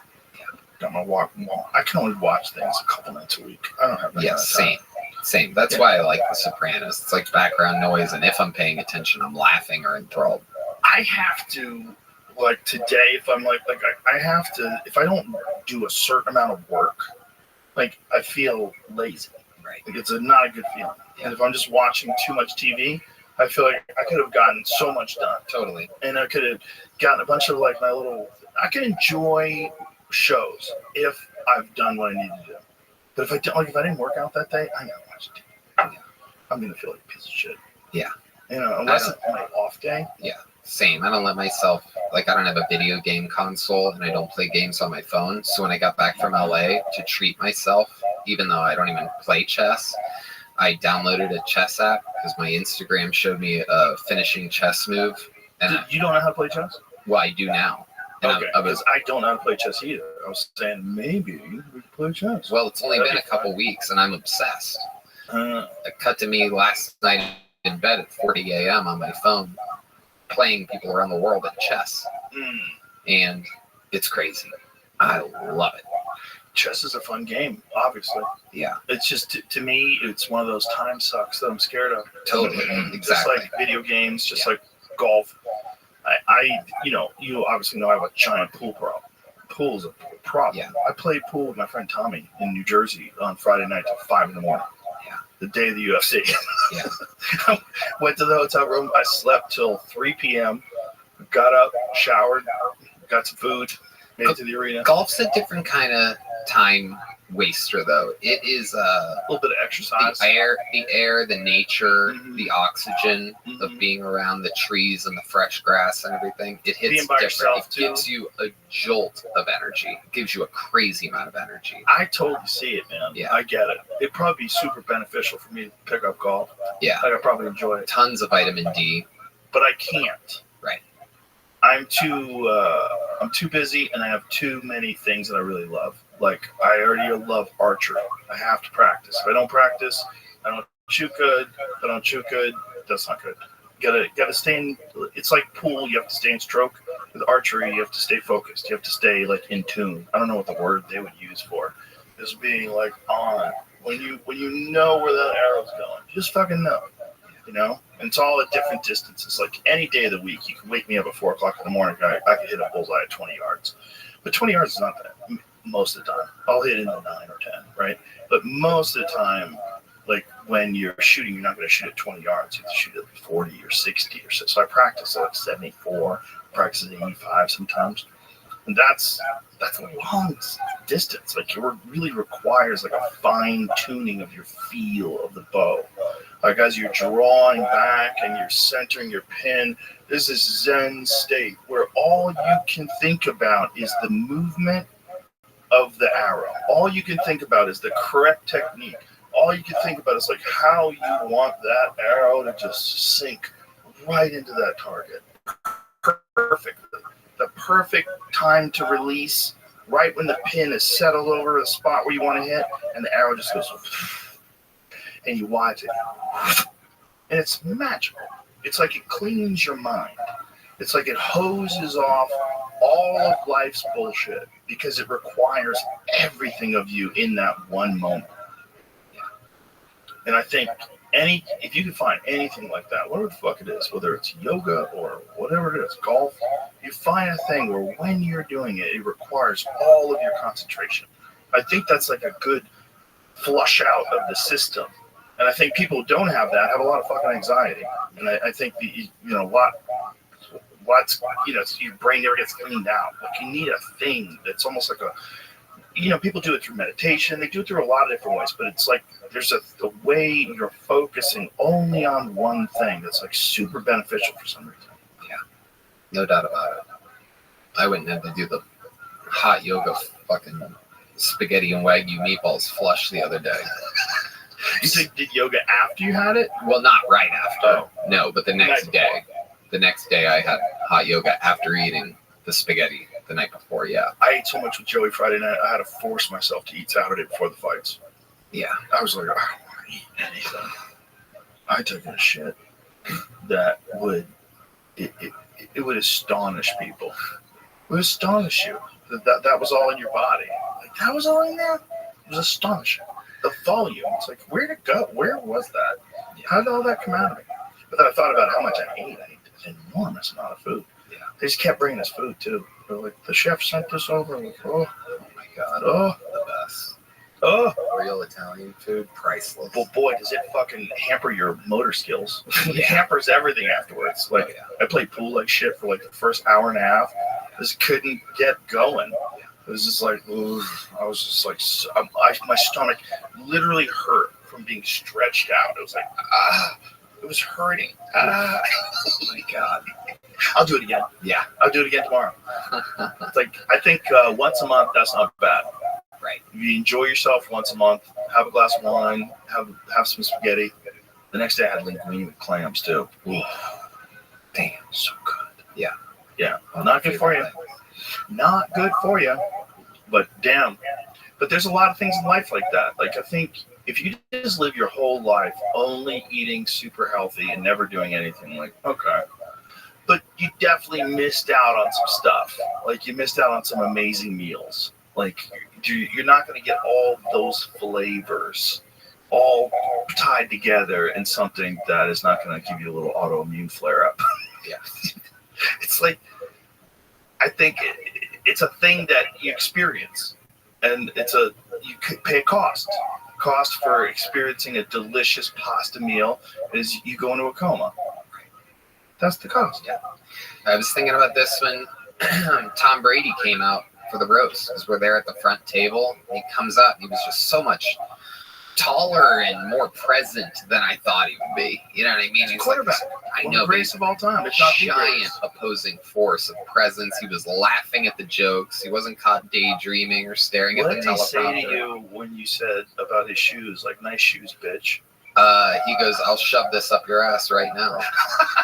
And I was stumped, dude. There was a hard 2 seconds where I had to reset and be like, "Oh my god, do I acknowledge that? Was that Mike? Did they hear that?" I did not hear it. Right. Well, I just found out that when they did an edit pass through on it, and I haven't seen it yet. But I guess they turned up his volume on that, so now you can hear it, which I actually am looking forward to seeing for the first time. But they just did a final pass-through edit like last week, they told me. What did he say to Jeff Ross when Jeff Ross made a joke about Robert Kraft getting a hand job? He said, "Don't do that shit again." But I think he was kidding. I don't know, because I think that was part of the rules, wasn't it? Yeah, there wasn't really rules. You know, I thought you were not supposed to talk about that one. I was never told that. Interesting. But maybe because they knew you weren't doing it. Had they seen your set? Not exactly. No, they hadn't. They hadn't seen the meat and potatoes of it. I showed them some cutesy. Did you hide? Oh yeah. You have to hide it from them for their own good. For their own good. For their own good. Right. Yeah. Shut up. Exactly. Yeah. Yeah. Everyone wins. Yeah. Exactly. You guys have the literally. If ever a joke was like soft and easy, you would have got 55 million people watching it. Right. People were watching because they were telling people, like, you got to see this. This is insane. Yeah. And Nikki did so good. Her set was so tight that it really got the thing kick-started. Jeff going first, her second, and then the momentum was built. Drew Bledsoe did great. Everybody was really, really good. It was kind of fucking awesome to be there around a bunch of, like, because those football players are so goddamn competitive that they were all really working hard. So even though you're expecting it to be like, Tom was good at throwing a football, like, they all wanted to be the best. And people were writing for them. Yeah. So who was writing for those guys? There was a whole amazing team, led by the guys that have written like all the roasts, Mike Ferrucci and Ray James, and a bunch of like guys that literally specialize. They wait all year waiting for another roast, like monsters that literally are like, when they find out who's on it and they know the other people that are on it, they start wiring these things together. What do they have in common? What's the setup? What's the, how do we tie it in? You can have a 3-fer, a 4-fer, a 5-fer, where you make fun of a bunch of people at once. And they write a loose script, they send it to the person reviews it and says what they do want, what they don't want. And sometimes, what you definitely don't want is someone to go, I don't want to hit this, I don't want to hit that, I don't want to go too hard on this. The fearless people, a perfect example of this is Martha Stewart at the Justin Bieber roast. She goes, I'll fucking say anything. I want to kill. I want to destroy on this roast. And me and Mike Ferrucci are like, okay. That's pretty amazing. Yeah. That's pretty amazing. Martha Stewart saying that to you. Well, yeah. Well, everybody realized how cool she was when she did that show with Snoop Dogg. Yeah. Because that was like, what a weird, odd couple that worked out. Well, that was all born out of that roast. Why'd they stop doing that show? I don't know. That was a good show. Yeah. I'm not sure. People loved Martha after she got out of prison, too. Gangster. She's a gangster. Bro, they put her away for nonsense. They put her away for some stupid insider trading where she didn't even make any money. They put her away for what Nancy Pelosi does every single day. But what she does is legal. The Nancy Pelosi thing is legal. Have you heard about what's going on with the GameStop guy? Roaring Kitty is his name. Okay, I have. So please tell me, because I'm trying to figure out what's going on, because there's so much. I see so many like tweets and posts about it online, and I'm cursory aware. Well, I've been busy doing work stuff, but from what I've seen is that like he's making more. He came back out like online, posted something like a week or two ago about GameStop. It shot the stock up again like it did previously during the pandemic, which is like created a whole movie. So who is this dude? His name's Keith Gill. His online name is Roaring Kitty, like on Reddit, I believe. Roaring Kitty's an awesome dude. $53,000 became worth over $300 million. Whoa.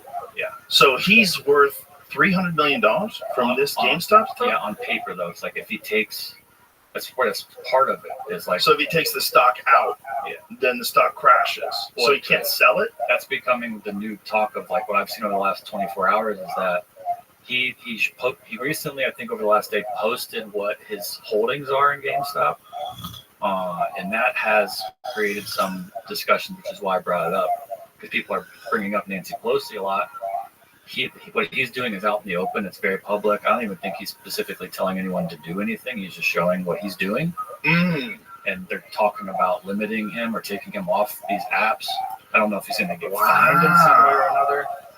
That doesn't make sense, but these are the discussions that are happening right now. Well, it seems like he's doing something that they've all done. That's what it seems like. I mean, if someone goes on MSNBC and gives a bunch of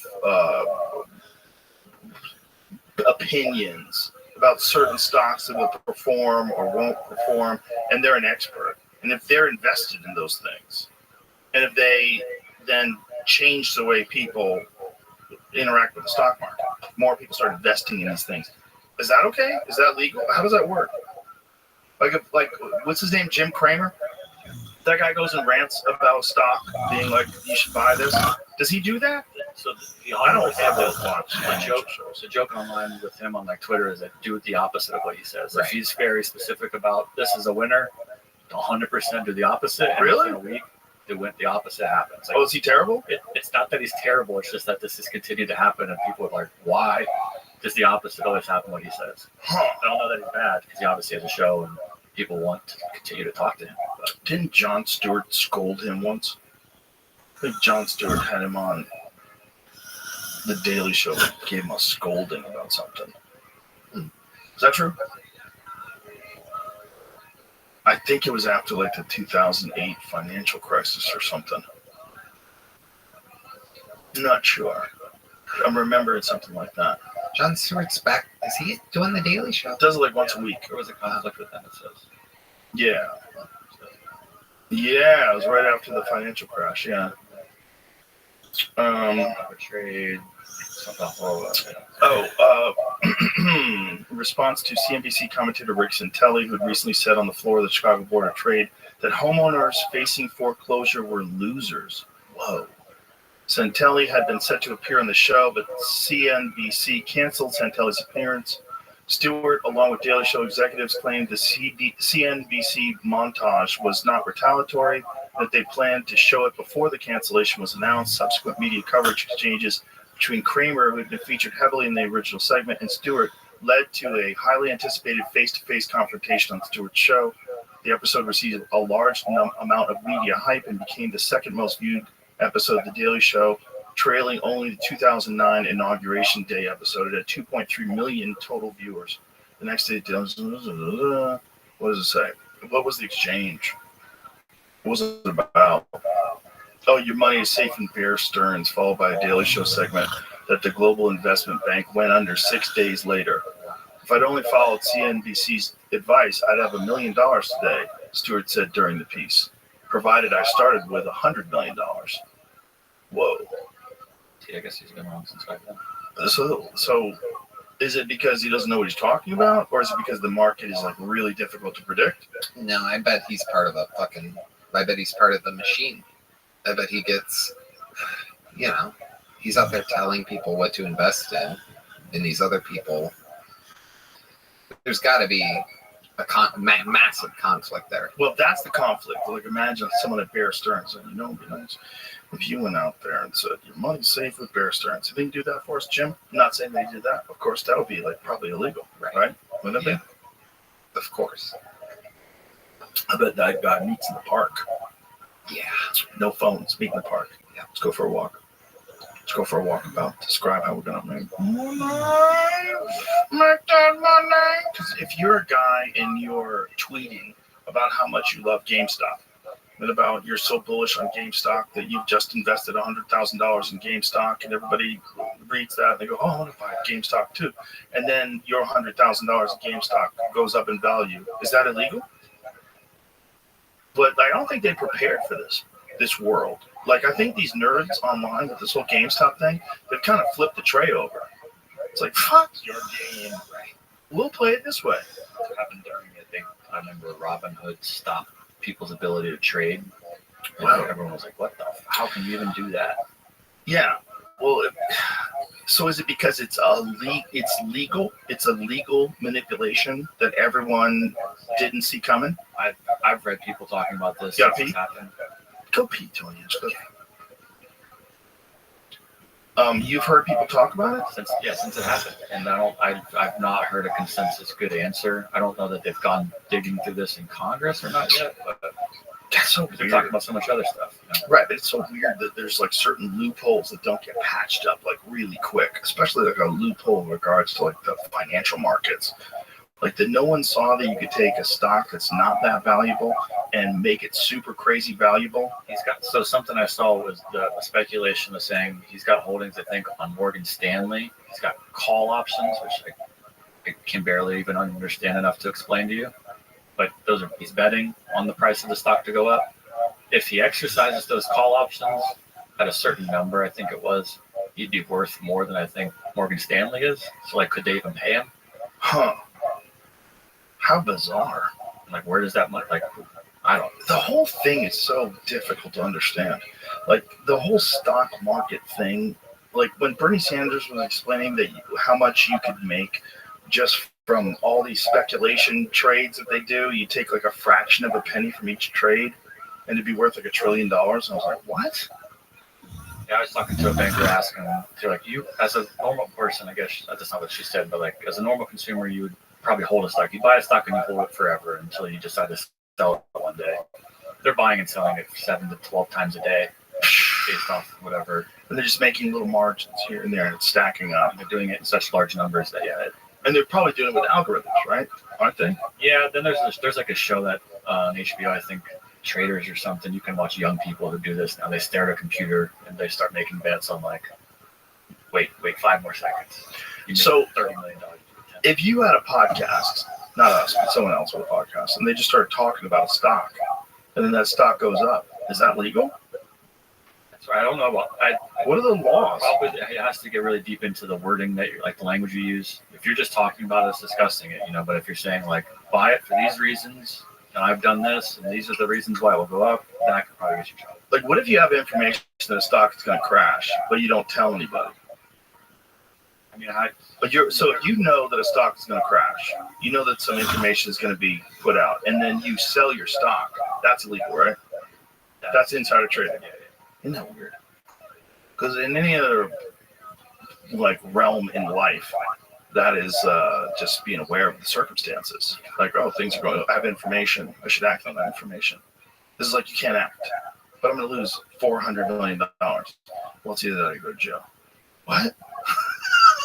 So I have to like sit here, even though I know that something fucked up and it's gonna come public and there's gonna be, something where a product fails and the stock's gonna crash. I know stock's gonna crash. I'm gonna get out now. I can't get out because I know. What? The whole thing's fucking weird. I don't know if it's the Italian in me or whatever. Parents that kept cash in shoe boxes in between the mattresses or whatever, but like. It's just all so fucking freaky to me. If it was up to me, I would just have that. I would have it safe with cash. Well, it does make sense that you would make it so that you couldn't insider trade because then people would just manipulate things. But I think that's exactly what people are saying is happening with like GameStop and a bunch of these other things. You're manipulating things. You might not be manipulating the sense that you have information that's going to lead, maybe the stock is going to take off and you buy a shitload of it. And then, because a bill's going to be passed, which is okay if you're in Congress. That's fine. Like, you could actually be working on the bill. That's fine. And then you buy stock and you make hundreds of millions of dollars on a $170,000 a year salary. That's fine. But if you're Martha Stewart and you've got some information, how much did Martha Stewart make? Like, what did she get off of that insider trading? Just a couple $100,000. Oh, so she made a little money. For her. That lady's rich. Oh, yeah. I mean, imagine doing something that's going to risk you being put in jail for a couple $100,000. They were going to make an example out of her. I know, but I don't understand it. Like, why would you do that? Like, what did she do that was so bad? I am clone. And what fucked up? What did she do? She knew it was going to do well or what? evidence, verdict. Want to put the article up so we can look I'm at it? looking at the week. I'm digging through the information really quickly because it's like tying her information in with the full story and other people's stuff, and saying what some people did, some didn't. Indictment and artwork, so it's that. Doesn't seem like One of my favorite videos ever. $45,000 in losses she avoided. Oh, she avoided 40. That's it. 45 grand. Wow. She probably makes that in an hour. Wow. By selling when she did. So someone knew something. The guy. Security fraud, obstruction of justice, and conspiracy. So the guy was arrested, conspiring to commit insider trading. He pleaded guilty to charges of securities fraud, bank fraud, obstruction of justice, and perjury. He pleaded guilty to charges of conspiracy, wire fraud. Where does she come in? So she called him. Standing order with to sell her shares if M clone fell below 60. Then resigned from her company after that. Oh, wow. Same day she was indicted. Wow. But remained on the company's board. Interesting. She said, I want you to know that I'm innocent. I will fight to clear my name. The government's attempt to criminalize these actions makes no sense to me. I'm confident I'll be exonerated of these baseless charges. Interesting. She pissed somebody off. Yeah, something happened. Something. It just doesn't make sense. Yeah. I guess maybe it's also to discourage people from doing that. Like you'd get a high-profile celebrity. Right. But it's just weird that you could do it in Congress. It's weird there's some sort of manipulation of the market that's okay, that's legal, including propaganda. You know, I mean, think about that. Like if you have propaganda on a news network that gets people to try Ozempic or something else, that if they're paying for that and that boosts up their profits, like what's that? What is that? If that jacks your stock up, if that jacks your profits up, like what is that? And are you in trouble if you didn't tell the truth? Like, what if you knew something contrary to what you were telling people to say because you were sponsoring them and you didn't tell them? Like, you don't get in trouble for that? Like, what kind of weird system do we have? Our system is so kooky. It's just so kooky. I mean, if I was an alien, I would be looking at us going, Jesus, how long can they keep doing this? I gotta make sure this is right. So it sounds like she might have even gotten away with the insider trading, but she lied to the investigator. Oh, really? How so? She told Ludacris on that roast, she goes, Ludacris, you have 4 kids from 5 different women. May I recommend pulling out sometime and finishing on some fine Martha Stewart brand linens? She said that. Did you write that for her? Yeah. Oh my God, that's amazing. Jury found Martha Stewart guilty on 4 counts of obstructing justice and lying to investigators. Interesting. Yeah, she went to jail for that, not for. Interesting. That was because of the trading scandal, but. Interesting. She got off. She was not guilty on trading. Interesting. Wow. Somebody was mad. But that's like a thing, you know. They try to, especially with tax evasion. They do that with Lauryn Hill. They put her in jail. They put Wesley Snipes in jail. Like paying it off is not enough. It's not like you owe us, give us the money. I'll give you the money. You give them the money and you're good. You didn't pay the money, so now you go to jail. And we have to put you in jail so that everybody pays the money because that's how the system works. You gotta pay your share. You fuck. It's crazy that there's still people out there that are listening to people that are like, you know, taxes are unconstitutional, sir. I can show you the papers the original Constitution was written on. You can, like, there's people that they'll fucking talk you into some dumbass shit. Oh yeah. And they wrote people in there. People start talking about it, like, oh, did you know that taxes, if you just fight it, they can't win because then they have to go to the Constitution. As long as you bring up the Constitution, like, bitch, they're gonna put you in jail. Pay your fucking taxes. Yep. Pay your fucking taxes. Regardless of if you think it's fair, like recognize your place in this system. Oh yeah, the government. I mean, you just got to look at the infrastructure here, right? I mean, it's kind of common sense. Like somebody's got to pay for that. You have to pay your taxes, regardless of how you like to see it spent. Yeah, the system sucks, but pay taxes. Right. Pay your fucking taxes, bitch. Yeah, I've been meaning to bring this up, but I feel like it's a good time. Have you seen the thing about the ages of the founding fathers on July 4th, 1776? Let me guess. They're in their 30s. Some younger. Really? Yeah. Like this is Alex Ohanian's tweet that went out. But like there's a list of James Monroe was 18. Aaron Burr, 20. Alexander Hamilton was 21 years old. James Madison, 25. Thomas Jefferson, 33. John Adams, 40. Paul Revere, 41. George Washington was a ripe old 44. That is insane. That's in 1776. That's insane. There was an 18-year-old who was one of the founding fathers of this country. Damn. Yeah, I think probably already had kids, already killed a few people. Yeah. Wow. Ben Franklin was the oldest around. He's in the 70s then, I think. But it's just so bizarre that we've gotten to the point where we only have archaic people, but deeply embedded in the system, that are getting their crack at it. It's crazy. And anybody else who tries, whether it's Tulsi Gabbard or RFK Jr., anybody else who tries, just gets pushed out. Yep. Vivek, fuck off, Yeah. pushed out. We don't want anybody young and energetic with new ideas. We want someone completely compromised until President AI takes over. Yeah. That's what I think is going to happen. It's freaky, man. I think AI is going to take over our government. I really do. What do you mean? I think at the end of the second Trump administration, AI will have completely taken over. In 2029, that's when they think it's going to achieve artificial general intelligence. That's the presumed outcome date. It's an estimate. Could be earlier. Could be like next week. But one day, it's going to be like a thing, like a living, thinking, intelligent being that's just not made out of tissue. It's not made out of cells and blood. It's going to be made out of electronics. You think those people in power would let that? I think they're dumb. And I think just like they let the internet happen, they're going to let this happen too. It's the same thing. They didn't see the internet coming. If they did, they would have pulled the plug on it a long time ago. Yeah. They would have pulled the plug on it in the 90s. Yeah. If they could. It had gotten too out of control before they ever predicted what would happen. See, people are really bad with foresight. We just want to do a thing. We're really bad at like thinking, okay, if I do this thing, this could be the negative consequences, so maybe I shouldn't do this thing. Like the internet and the Amazon. You know, all of a sudden these people are jacking off, playing video games, and everyone's like, hey, you're lazy. We got to go catch fish. Fuck off.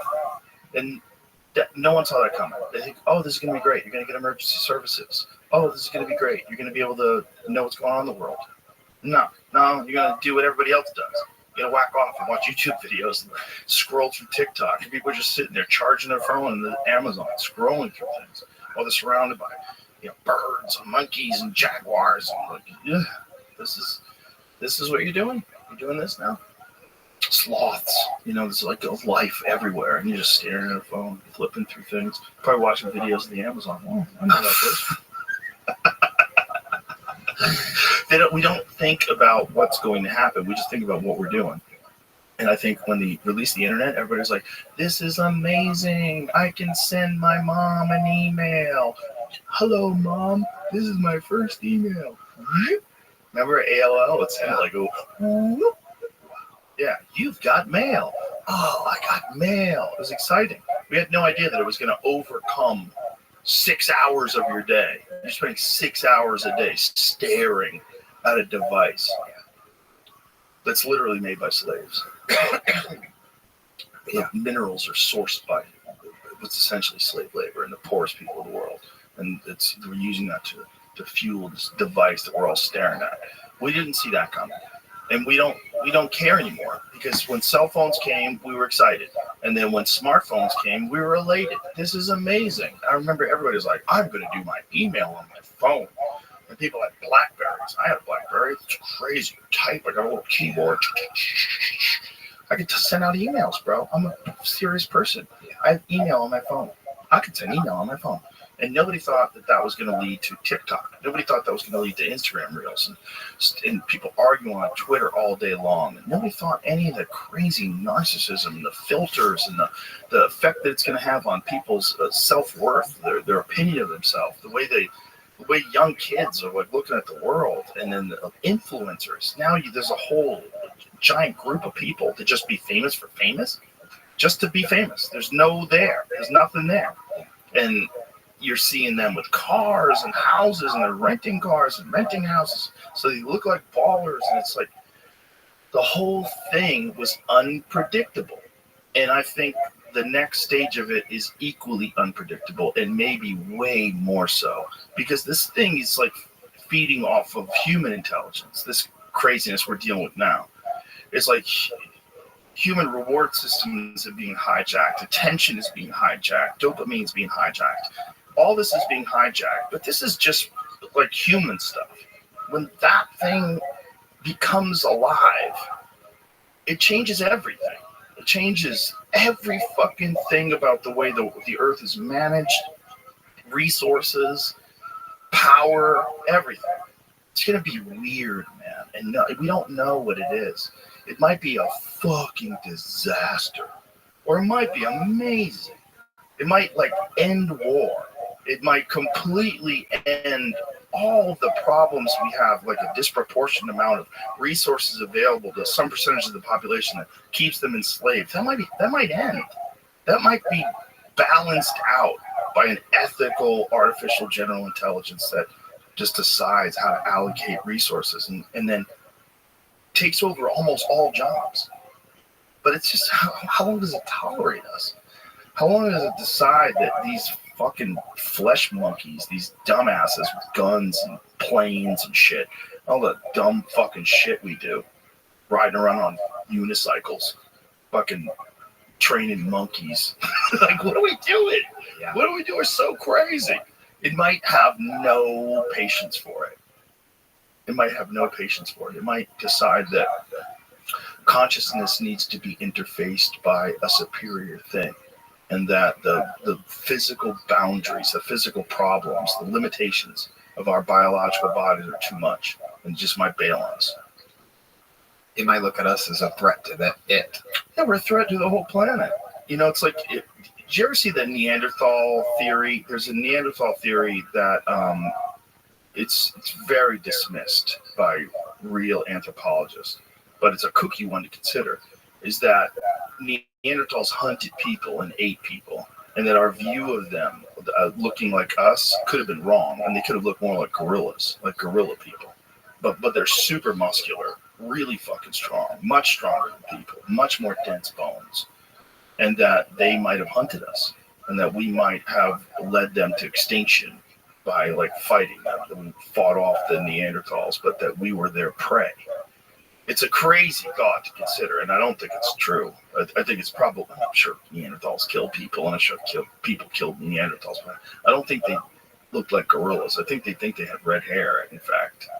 Some of them. Yeah, but you don't know what they looked like. You only find bones. There's no living Neanderthals around anymore. But, I mean, that's if we did exterminate them, which it seems like we did, if we felt like they were threats, we killed them all.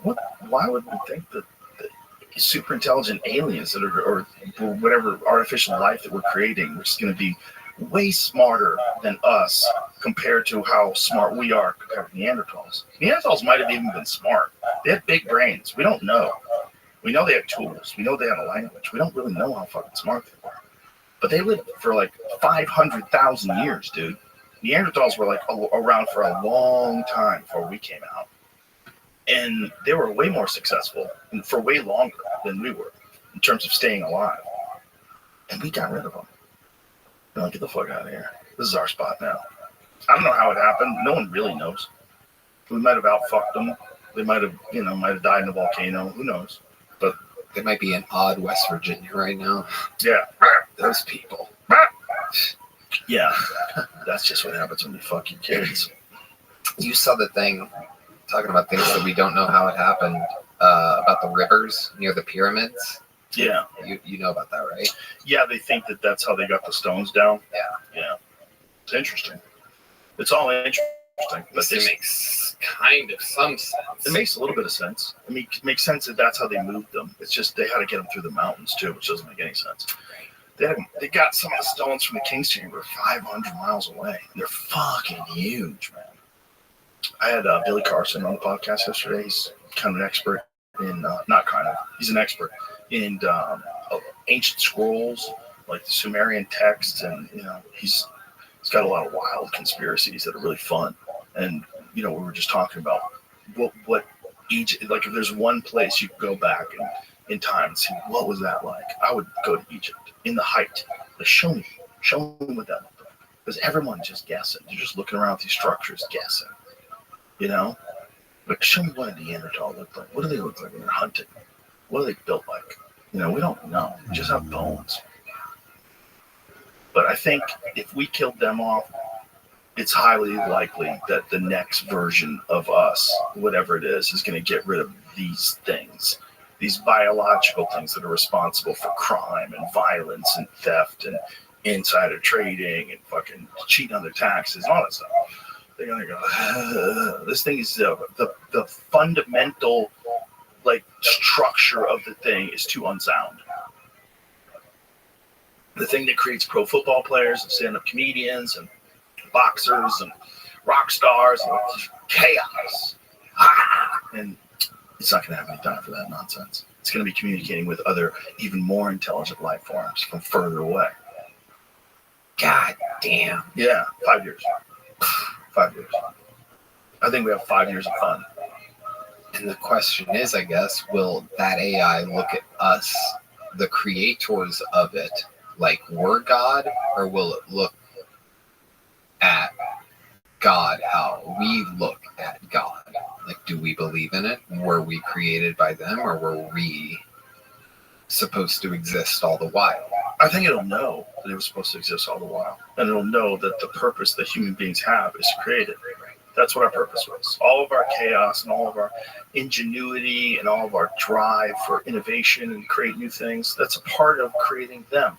Like, we have to have a desire to create things in order to create artificial life. If we were all just happy, just living and just working on a farm and just eating and sleeping and having kids and then dying and then the next generation does it all over again, if we were happy doing that, it would never be born. It's born out of materialism.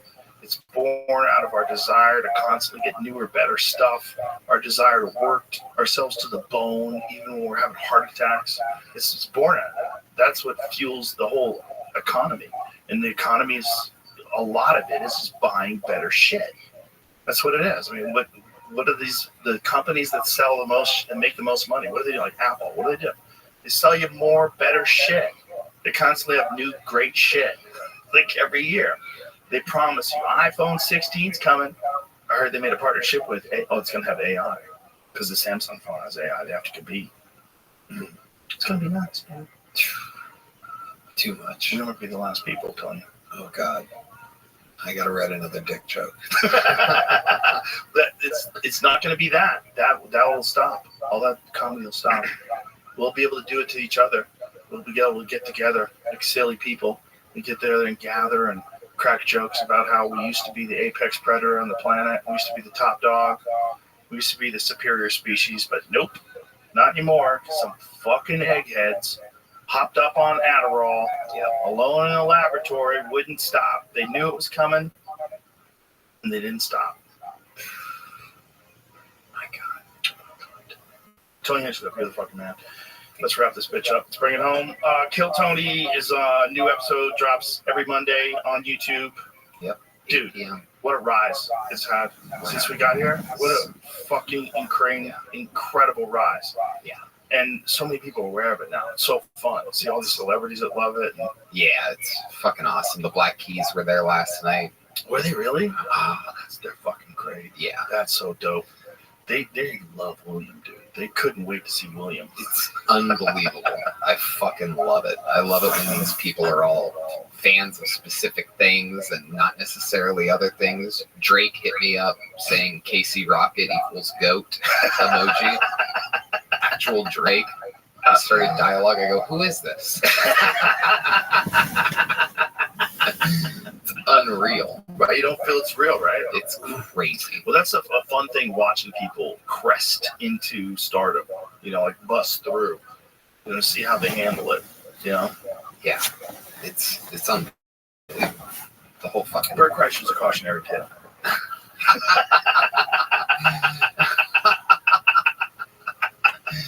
wild, man. It's wild out there. It's so fun. Just kidding, Bert. Bert seems like he's having a great fucking time. Oh, he's... I mean, I remember when I called Bert, and Bert was on a motorcycle in Vietnam doing that stupid TV show. And he goes, I'm on a motorcycle in Vietnam. I go, dude, you need to be doing comedy. Quit that fucking stupid show. You're too funny. You're too good. Come back. Come hang out. Yeah. I'm going to be doing some dates with him just for fun in a few weeks. You going to do the fully loaded? Yeah. Oh, nice. Doing the Pro Football Hall of Fame in Canton, Ohio. Doesn't he do he does fucking 10 comics on a show, right? How long are those shows? I don't know. It's a lot of comics. I have no idea. I just know we're getting trashed on a bus, having fun, waking up, doing it again. How long can you do that? I don't know how long he can do it. I can do it for 4 days. I'm already I literally said to my people yesterday, I'm like, make sure I get the first flight out of wherever that ends up. Yeah, because it ends on. I have to wake up on a Monday and then come back here and do. You guys sleep on the bus the whole deal? I think so. Yeah. Oh Christ. Yeah. Do you know how loud Bert must snore? Oh no, there's no way we can. No, there's chambers. You don't have any idea. There's no way that's happening. That's like a small door. Yeah. It must be insane how he snores. I think the whole tour is a bunch of snores. I feel like Big J Okerson. Oh, Big J! For sure he snores. There's going to be If I snore, he snores. Oh yeah. There's going to be sleep apnea machines all over that bus. CPAP's plugged in everywhere. Oh, for sure. hell yeah. He snores. Jesus. Not a chance in hell that guy sleeps quiet. Yeah. Not a chance in hell. All right, you're the fucking man. Thank Congratulations on everything. It's been amazing to Thank watch. you so much. And that's it. All right. Kill Tony, Monday, YouTube. Tony Hinchcliffe on Instagram. Anything else? That's it. There's still a few tickets available for Madison Square Garden the first night, August 9th. Oh, shit. Yeah. That's it. All right. Bye, everybody.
New York City. You ready to do this? Make some fucking noise.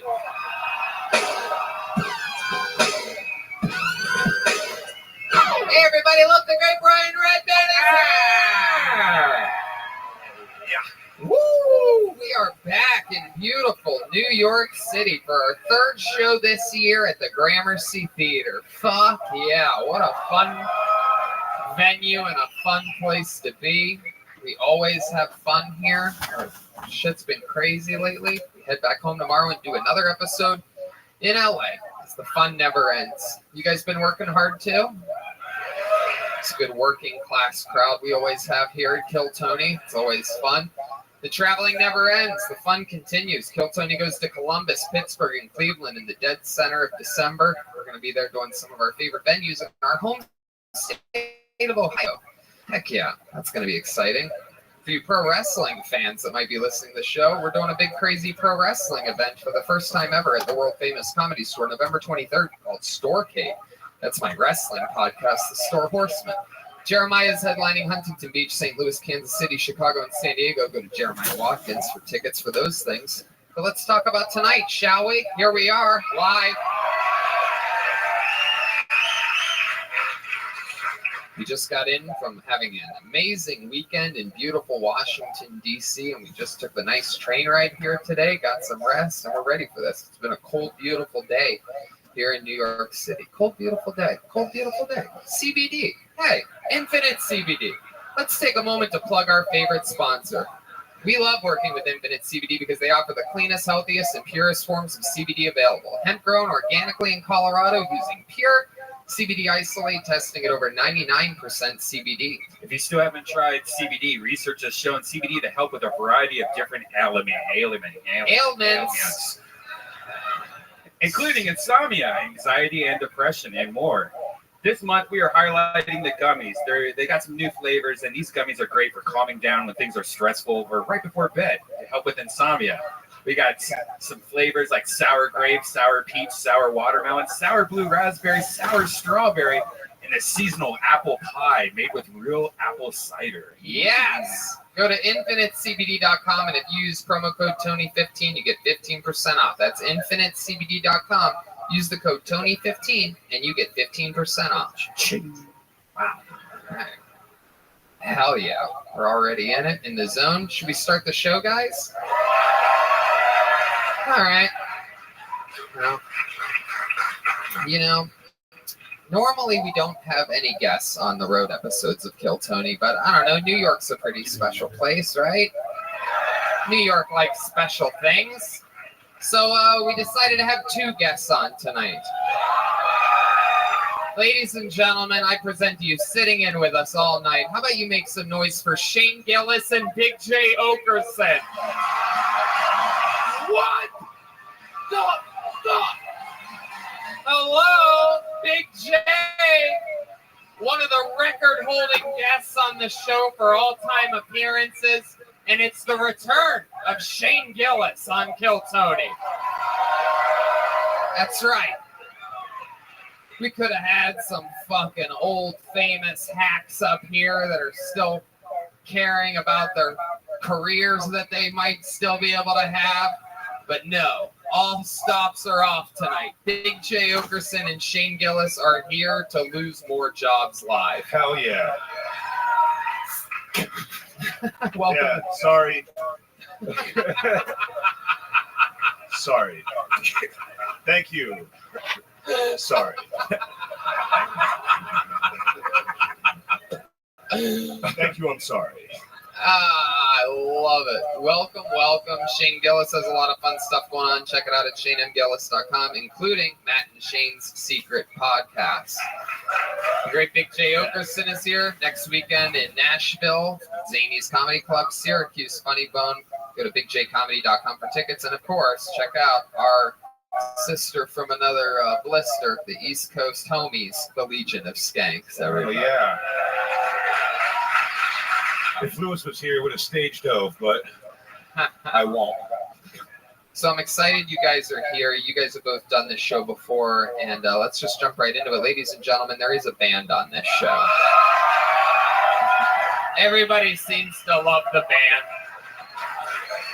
Every single episode, they commit to doing different characters. I never know what they're going to be. Nice, giant, spread out green room downstairs. They had time to get ready in their own separate rooms. Sometimes it's a brand new character we've never seen before. Sometimes it's the return of some of their more famous characters that they've done on another episode. Let's all find out what they are here tonight. Make some noise for the best damn band in the land. It's the Kill Tony Band. Jeremiah Watkins and Joel Jimenez. Uh-oh, lights are flashing. What is happening?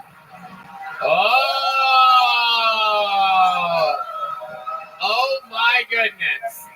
Here they are. The return of the newscasters, ladies and gentlemen. This is exciting. Some of the more famous characters of all time. They've never been to a New York episode of Kill Tony. And they are here now. This is exciting stuff. Remind me of your name, lead newscaster. Your lead news anchor, Chet Lightning, here in New York City, live on the scene here tonight. Chet Lightning. Okay, I'm writing that down. And then who's this beautiful little Mexican vampire sitting behind you? Tony, I'm your weatherman. My name is Wetbacks. Wow, Wetbacks. All right. The crowd goes wild. I've never heard of anyone with a first name Wet before, but I guess that's a thing now. Chet has what appears to be a real newsman's earpiece in his ear. Totally legit. Either that or he looks like a hungover member of the Secret Service. This is exciting. Well, we have newscasters. We have Shane. We have Big J. We have the soundboard, which brings me to this, ladies and gentlemen. New York's very own fucking Bucket of Destiny. Looks a lot like ice buckets found on 60% of the road episodes of the show, but it's special for you here. Oh, actually, yeah, we did have a bucket that the Justin Circus would sink wood or whatever. Yeah, we left a bucket down in the basement, guys. That's the difference between a podcast and a real show. You know what I mean? This just in. Host of live podcast has a stroke on the air. Yes, I had a stroke. You really went low on that for a while. Like, shit. So yeah, if I pull your name out of the bucket, you get to come up here. The staircase is right there. There's only one staircase. You got to go that way, and then you walk across the stage, and you get 60 seconds uninterrupted. You know your time's up, and you hear the sound of a kitten. That means wrap it up then, or else you're going to bring out the angry Chelsea bear. It's incredible how loud it can get. You guys ready to have some fun? You ready to start this fucking show? Anything goes. Anything can happen. It's Kill Tony Live. We've had a lot of wild moments in this venue before, so let's see how the party is going to get started tonight. Make some noise for Louis Darraville, everybody. Louis Darraville. Hey, here he comes. Here we go. It has begun. Make some noise for Louis Darraville. Yeah. Yo, they're knocking a lot of motherfuckers out for chicken. I don't know if you guys noticed this shit. Anybody noticed that there's a strange correlation between chicken and the military? You got Colonel Sanders. You got General Soros. Bitch, wasn't Popeye from the Navy? In New York, they even got a place called Kennedy Fried Chicken. It's a Kentucky Fried Conspiracy. All this shit we got with Russia is just so Putin can get into the chicken game. When World War III is going to be called the Battle of Boston Market or some shit like that. I'll tell you what, speaking of Russia, I didn't even know what collusion was. My boy was like, hey, yo, Lou, what's collusion? I looked him dead in the eyes. I was like, that's that Will Smith movie about head injuries. Yo, that's my time, y'all. Thank you very much. Heck yeah. 56 seconds from Louis Darraville. Welcome to the show, Louis. How you doing, man? Good. I loved your military chicken jokes. That was some incredible stuff. Thank you very much. Popeye was a sailor, man. So welcome. This is an interesting, you're an imposing force. I can't tell. I can't tell what's happening here. Like you're like buff, but there's like a female cartoon character on your shirt. I want to like him. I feel like I pretended that's an airbrushed picture of his cousin who died in a car accident in high school. Rest in peace, Kiki. The car wash is next week. We are raising funds for a young man who I actually wore this shirt because I was on your show in Philly, and I made this shirt.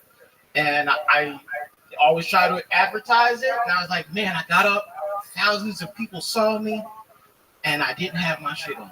Wait, you made that like for sale? Yeah. How's that going? This just in, sales are plummeting at the moment. You have a lot of different designs of shirts that you make, or is it just one? How many cousins have you lost? I've got a couple, but I don't think it gets enough exposure. Hell yeah. I love you. You have great style, man. I love the red font, Make America Great Again hat. That's always good. Just blend right in. Yeah, hell yeah. Thanks. So people don't get mad at you. What's good? You had 2 great fights at the UFC this past weekend in Madison Square Garden. 2 different ones. Heck yeah. Lewis, so you've been on this show before. How did your last appearance go? Remind me. Yeah, I didn't know about the show. And my boy was like, yo, come to the show. You're a comedian. They might call you up. I like, fuck it. And just like today, I was the first one called out the last show. Wow, look at that. Heck yeah. There you go. A heartwarming story of triumph and defeat. Heck yeah. That's how you get a show started with that's how diversity works. You know what I mean? The luck of a bucket. That's all that it is. That's all it takes for fairness in the game. So remind me, Lewis, what do you do for work? I work for a German insurance company. Oh, why does it have to be a German insurance company? Who was hiring at the time? And both, you don't trust Jews with money? I came with a Jew. I love what? Oh, wait, no. What? It's New York, dude. It's New York. I brought one of my cool Jewish comedian friends here. Yeah. Where is he? Get him out of here. Show me your face. How long have you been doing comedy for? About 3 years and some change. 3 years. That's good. Come up first both times. That's a rough. Yeah, it's a hard spot, dude. Hell yeah. It's a hard spot, especially with that shirt on. How long have you been making shirts for? It's something to just, put money in my pocket and maybe. How much money? You couldn't have sold more than 2. You couldn't have. You got it. You're right. All right, I'm sorry. $50 is $50, man. I love it. What do you do for fun? What would we be surprised to know about you, Lewis? Let's see here. Any fun facts about you? I've run a full marathon twice. Really? Were the cops chasing you?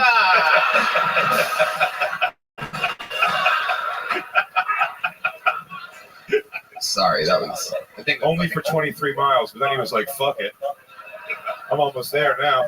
Might as well get a medal." Might as well finish." After tonight's show, he will be selling a Tony Hinchcliffe in memoriam shirt outside. That's fun. Can I make you a shirt?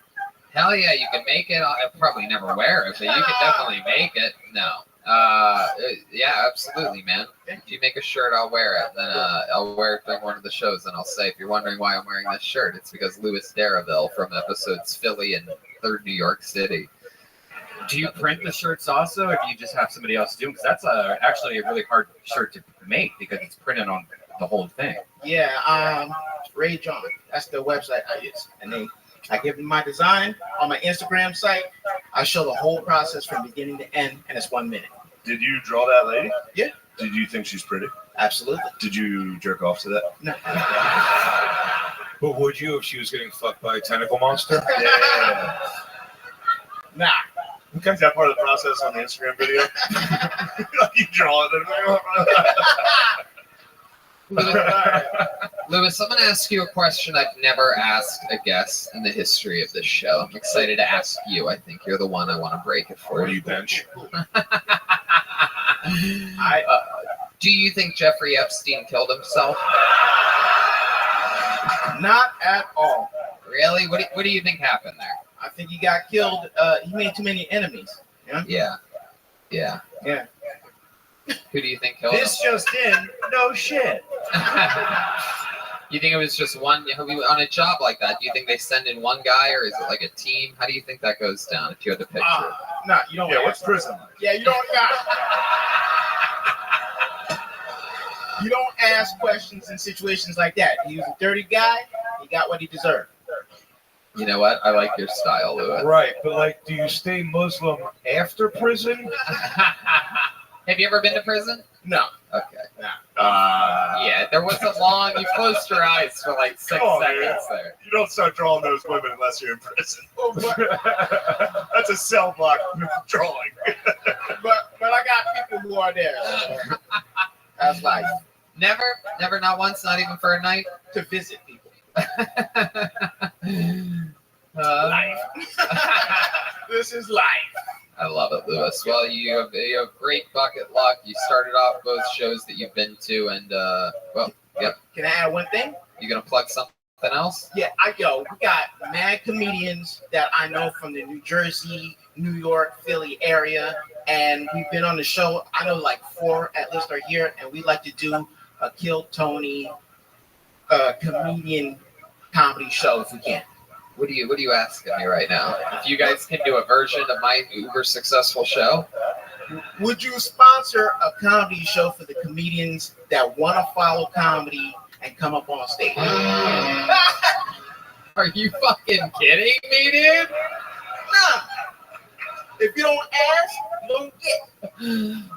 And sometimes if you ask, you don't get it too. This is one of those amazing times where it's a perfect version of both. Big J, what do you think about what just happened here? That was crazy. I do want to see what the other ones look like to see if they sent their biggest and blackest and scariest up to ask the question.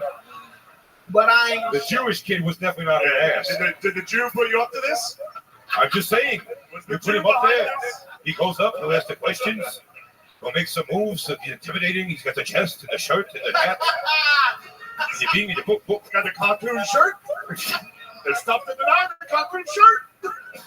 Let's check in with Chet Lightning. Yeah, very curious. What would you call your version of this show? My version? Yeah, what would you call it? The spinoff that I would let you do of this show? Kill Tony Presents. Kill Tony Presents what? Because if that's the name of the show, that's like fucking like if I were you, I'd just be like Kill Tony Presents. Like, well, I want to see Kill Tony, but it was just some fucking. I was just watching a floating cartoon shirt. A New Town. Kill Tony Presents the New Town. Look, I like your style. That's the show that you're on right now, bro. The show that you're on is the one that you want to do. Kill Tony Presents. Yeah, you get on every time, and you're like, I need more than this. This isn't good enough. You're trying to do the new show, Bully Tony, and it's not going to work. My bad, bro. It's okay. It's all love, bro. No, I love it. That's the high. Flattery is the biggest compliment, or some old school shit like that. How about one more time for the great Louis Darraville, everybody, getting it started. I do like that he asks. That's funny. I love that he asks, and I love that he asks on the show so that you can all see what that looks like. He's on social media at H8Shun, S-H-U-N. Heck yeah. I can see you rocking that shirt, Tony. That would be a good look on you. If I wear it, it's going to be a big woman. Yeah, I don't know. I don't know what I would wear that shirt to. Like I do like dressing weird sometimes during the daytime. Like if I have to just run like a weird errand or something like that.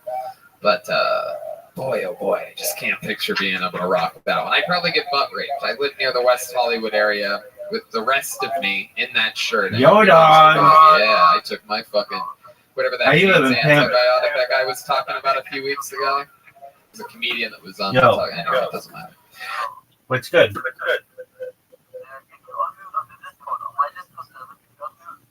Sure, dog.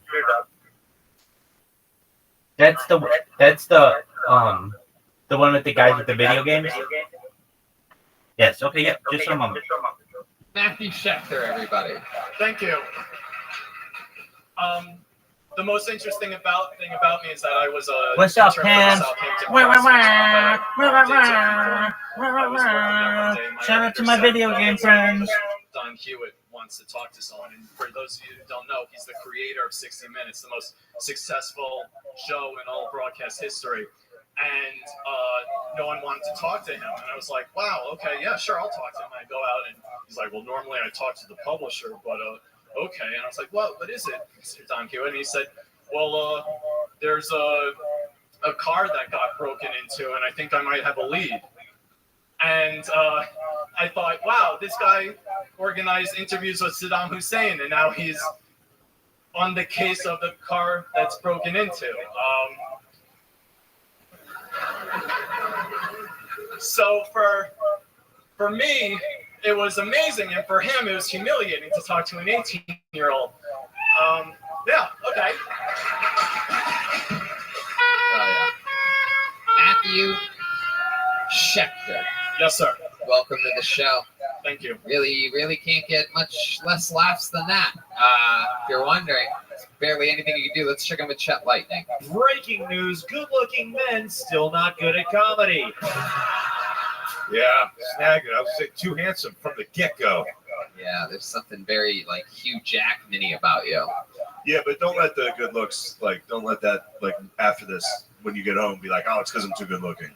Yeah. It was because there was nothing funny. Not funny. Yeah. But rest on the fact that you are good looking. But that did fall apart. But right down to your nips, dude. High noon. Who'd you tell that story to that laughed? Some chick who thought he was good looking. Of course. There's Joel.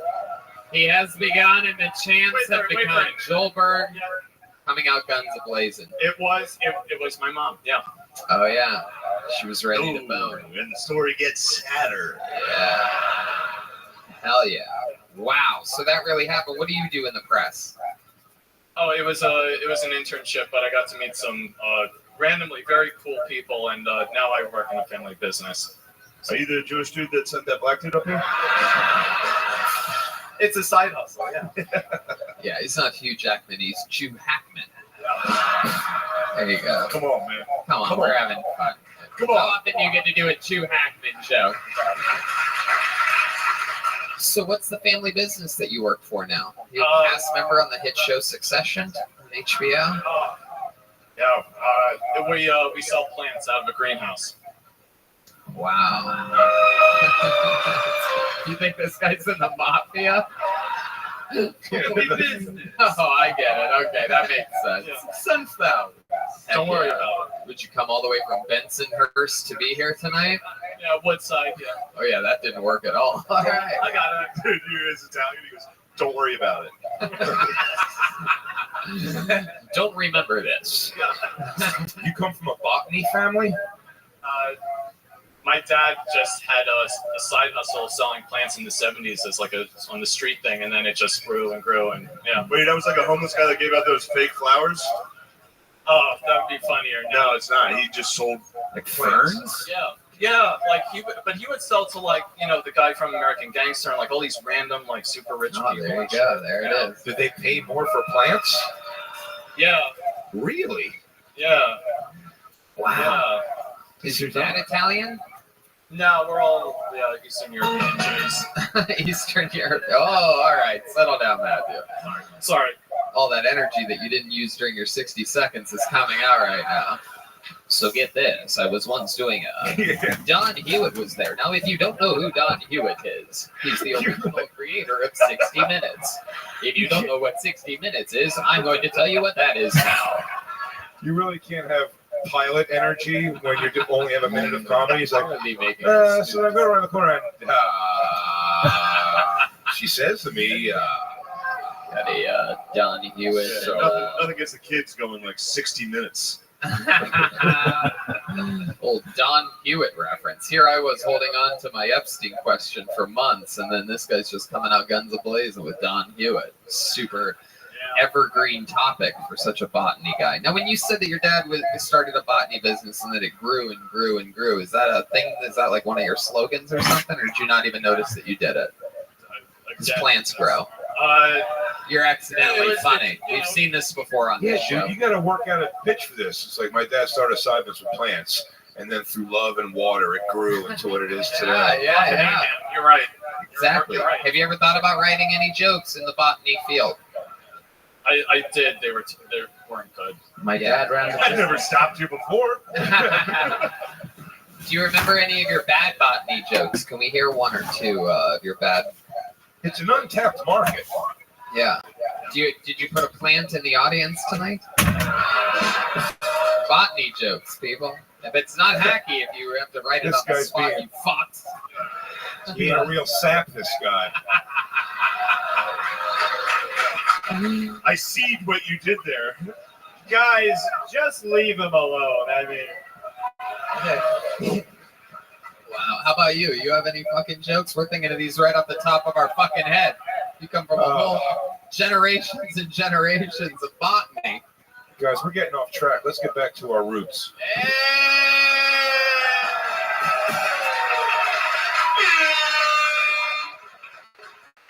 Tony, this guy died so bad up here, he's pushing up daisies. Hey! Hell yeah. So how about you? my dick is the size of a tree trunk. Oh, Chet Lightning, I don't think you really get what's going on here. Back to you in the studio, Tony. I got fired for racism. White flower.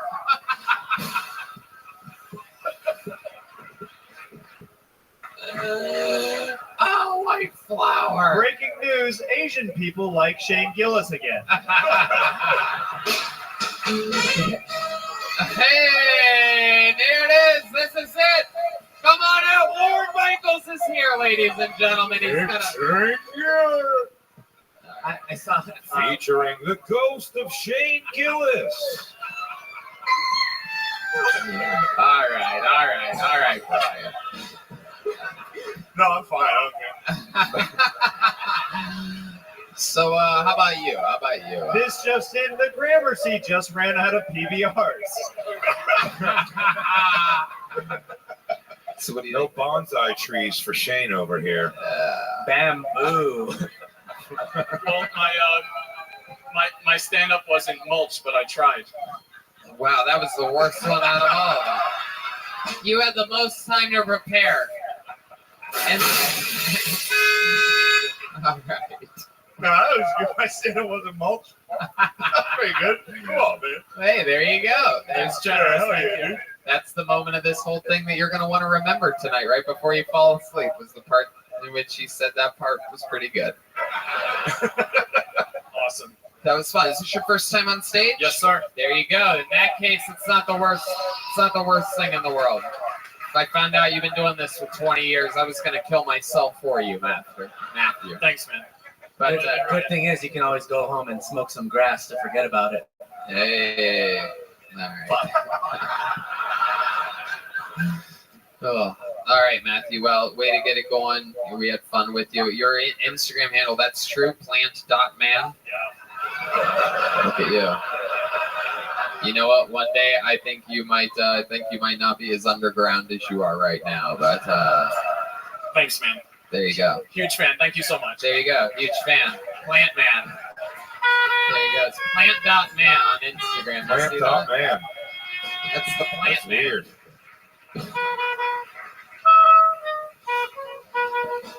Oh, then they have to sit back down?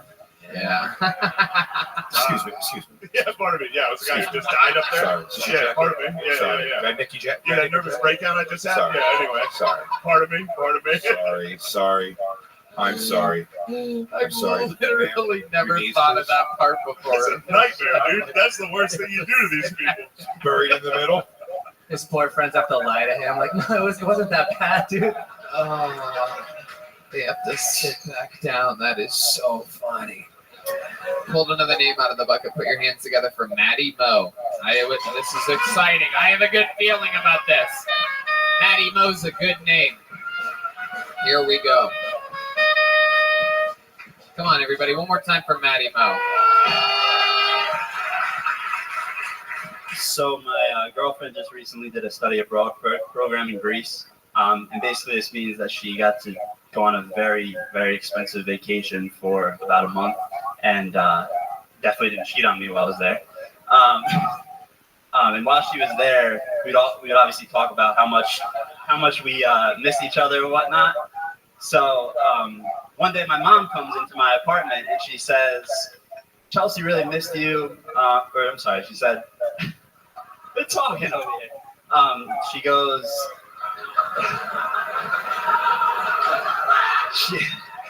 I'm getting heckled by my mom comes in my apartment and she gives me a big hug and she says, "Chelsea really missed you tonight." It's bad. I always wondered what it would look like if Edward Norton and Eli Manning had a baby together. There you go, Matty Moe throwing a little Hail Mary there at the end of the fourth quarter. What an emotional roller coaster. That was. Dude, my girlfriend studying abroad. She definitely didn't fucking cheat on me. You were doing good, Maddie. You were doing so good. You had us all laughing back here. No one talked. No one talked. You know that the trauma of your girlfriend cheating on you has caused you to hear voices out of your left ear? Yeah, apparently. You thought we were heckling you, and you kept turning around like, "Stop, guys, come on, I'm trying to do." One of them was aggressive. One of them turned around and was like, "Fucking girls, come on." Oh, You guys are really fucking this up, man. I had him in the palm of my head. He goes, "Oh, you dicks, I was right there." We were literally laughing harder than we've laughed at anybody all night during your set. And you got mad at us. I wasn't mad. I was just like, I don't know. What did you hear? What did you hear us say? Man, That's the plan. that's weird.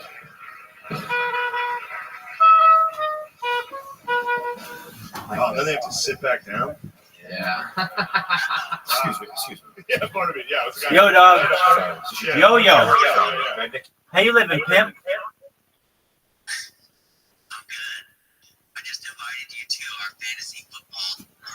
Fuck yes. Thank you so much. Yo, from the bottom of my heart. Pardon me? What did you say?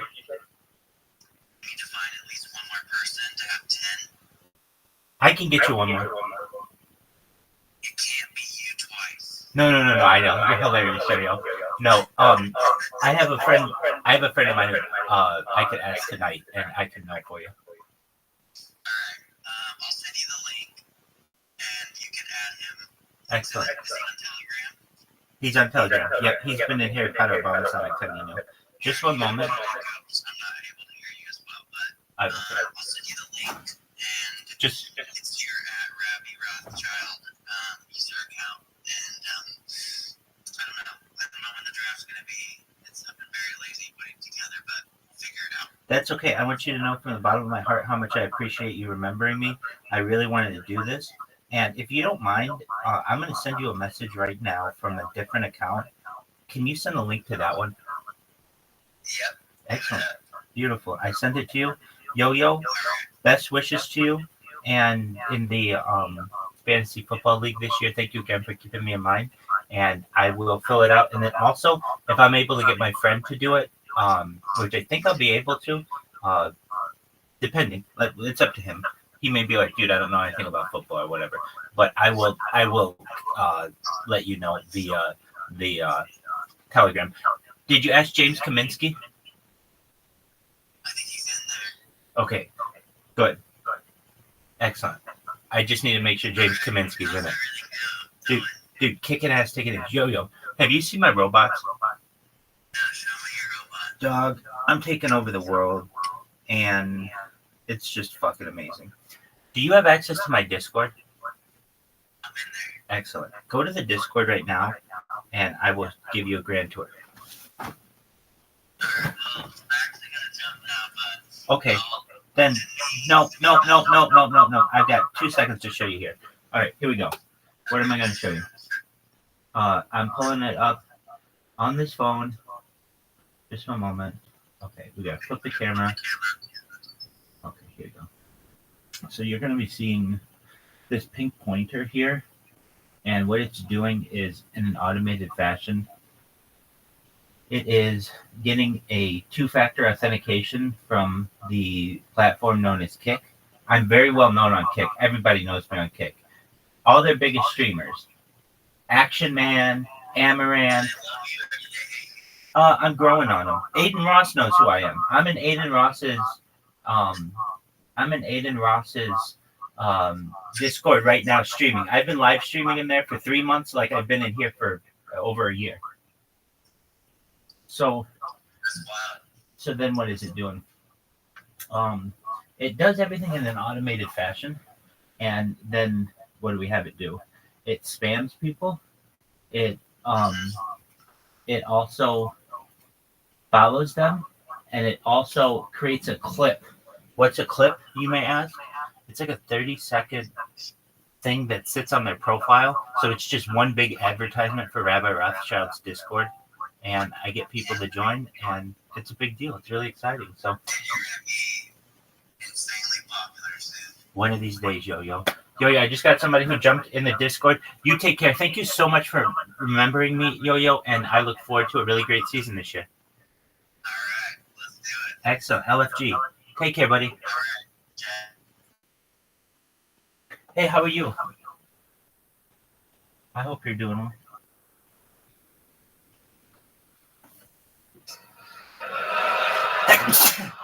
So where did you go to study abroad? I went to Greece.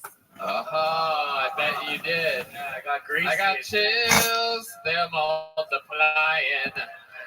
And I'm blue. And summer loving, I fuck a Turk.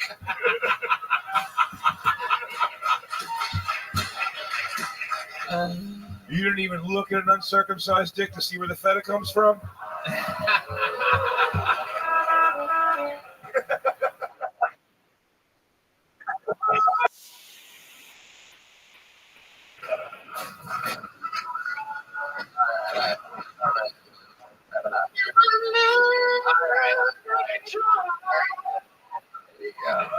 So, how long were you in Greece for? For an entire month. And one of those. What was that?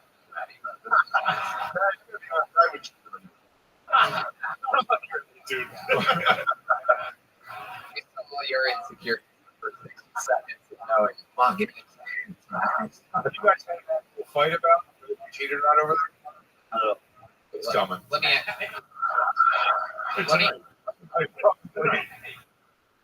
Yeah. Okay.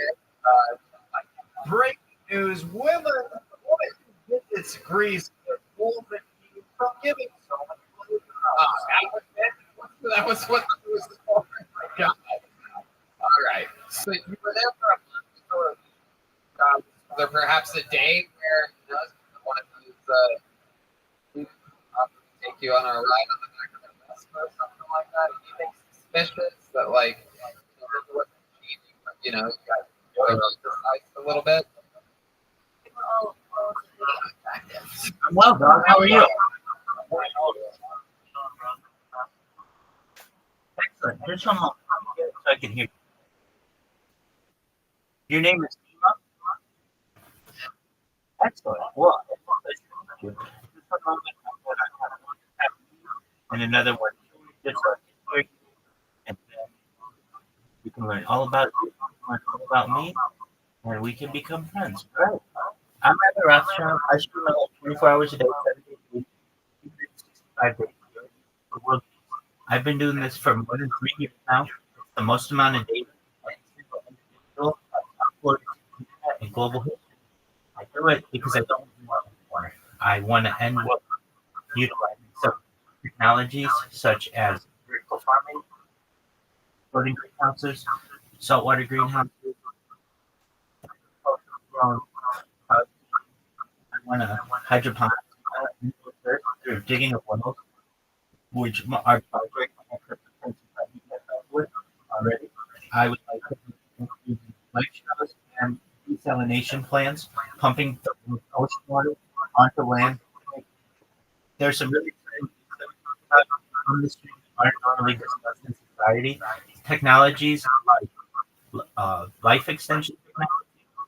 Life extension technology, Nemo, you may ask, is really a pretty open term definition of anything from vitamin to perhaps cryotherapy to stem cells to human growth hormone. All of these things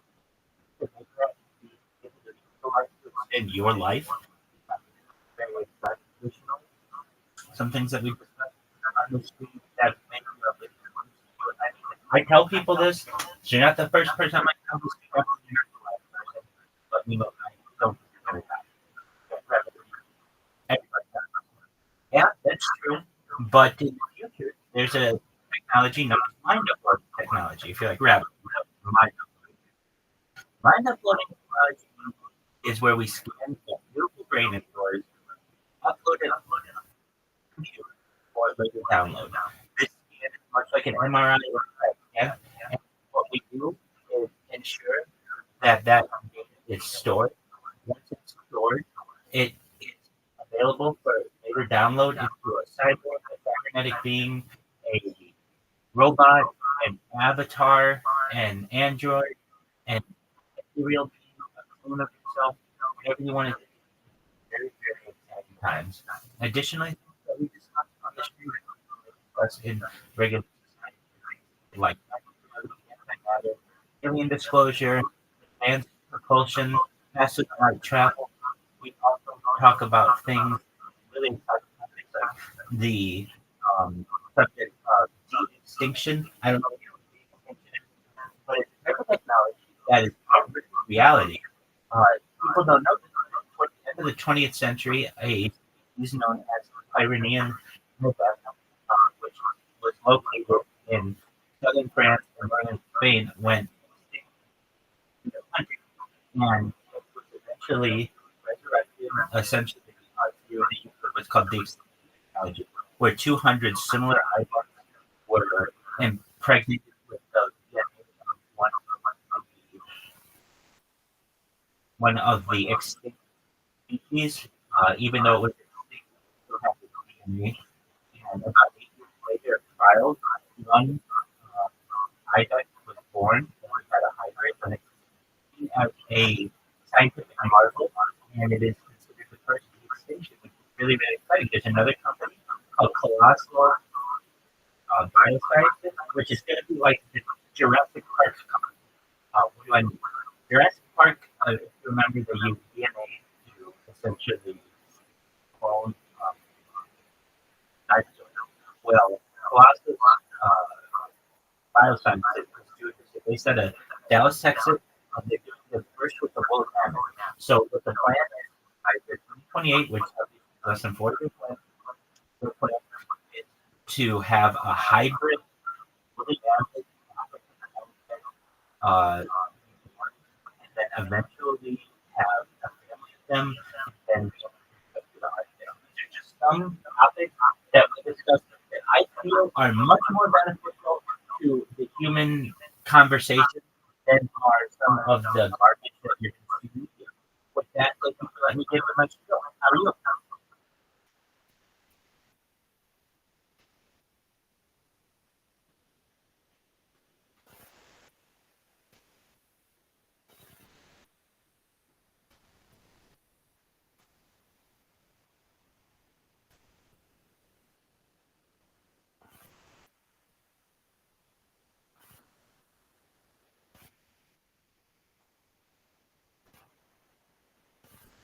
Well, that's what we do. So we watch the Plutonium, watch a lot of podcasts. We watch a lot of sports. We watch all the Olympics. We watch the World Cup. We watch every NFL game. If you like sports or you like technology, this is the place to be.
Yeah, they pay me to.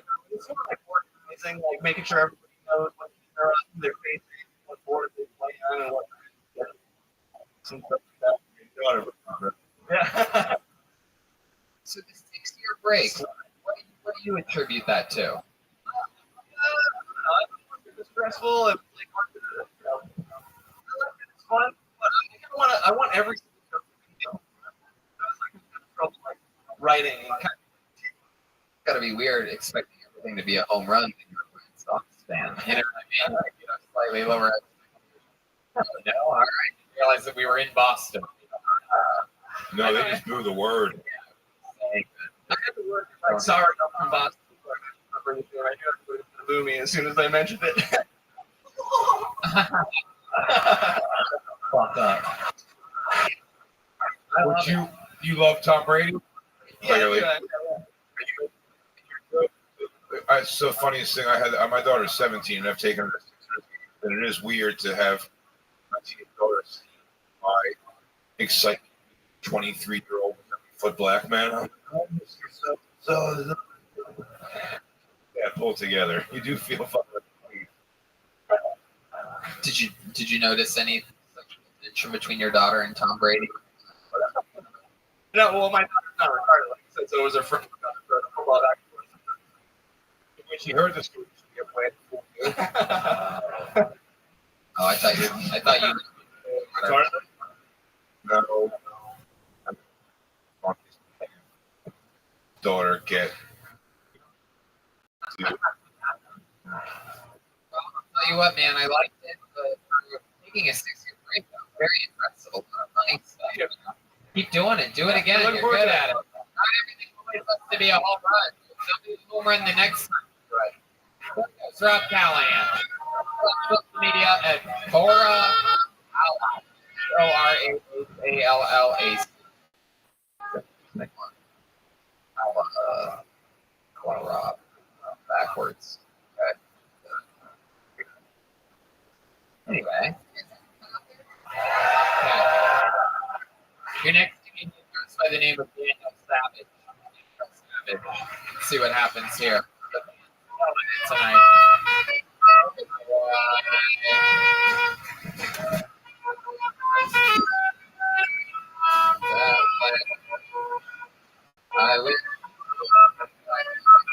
One more time for Daniel Savage. What's up, everybody? I'm not the famous Savage. My bad. Savage is everybody remembers my name. Anybody else's stuff.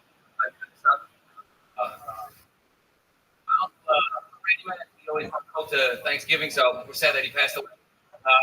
Like, kind of sucks. Like that, you know. I had to be a woman, but not. You get to walk in. I was peeing. To walk ahead. Just if you're a grower, not a great place. If you're still, life is phenomenal. Walk by, great to be a woman. Nothing else. Daniel, I love the code. I got the knowledge.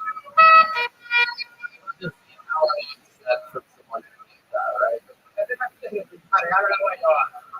Totally out of everything. Get on. You got it. Minute with a minute. Fucking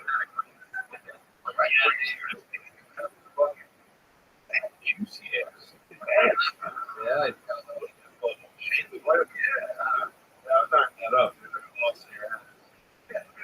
You look like you're stressed out. Yeah.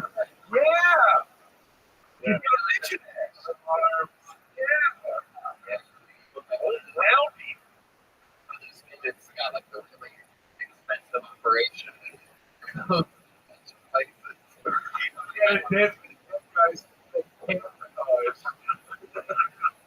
I had to get checked when I was going to go to puberty. How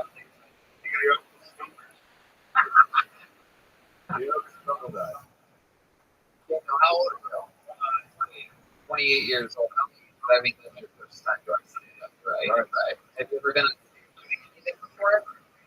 No comedy, no. Not comedy, but anything else? Like, what kind of speaking have you done?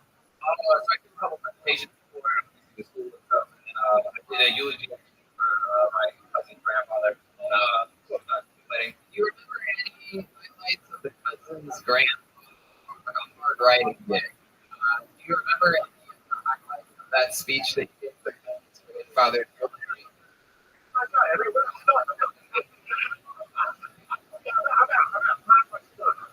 What do you guys want?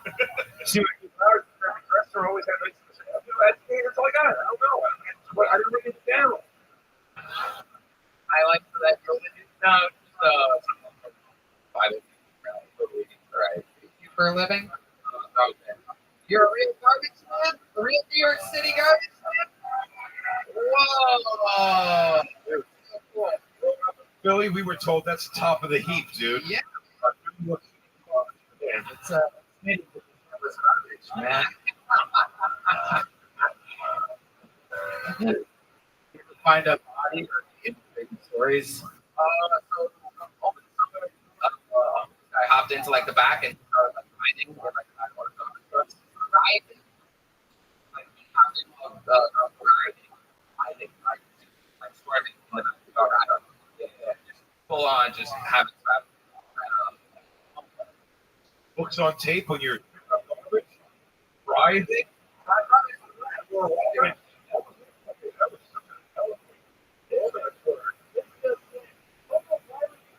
This New York audience. What do you mean? You know, we was like sensually moving around in the robot. So I almost got like I was just getting coffee. How long have you been a garbage man for? You started as a garbage boy and work your way up. So it's 3 about like 4 years. Yeah, 3 years of school for it. 4 years.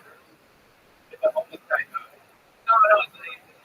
not where I'm going to have anything coming. I just have to deal with a lot of rats.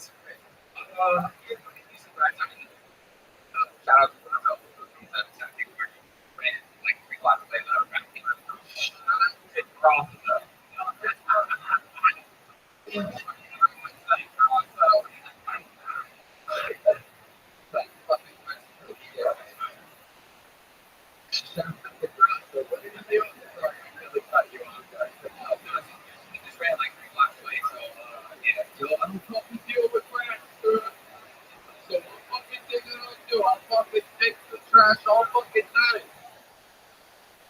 And I noticed you said when he asked, you said, yeah, you see rats, but you don't even see the rats anymore, do you?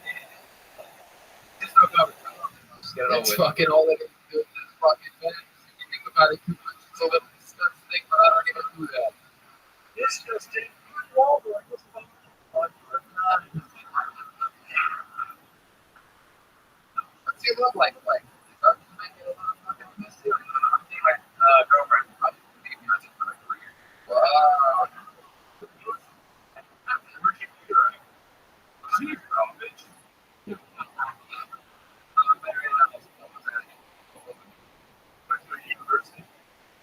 Yeah, what? University of Damascus, garbage. And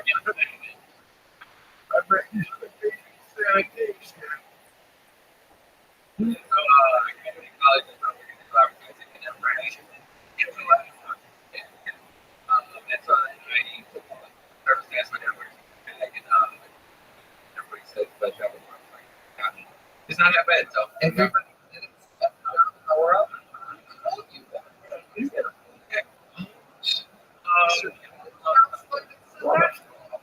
Let's jump into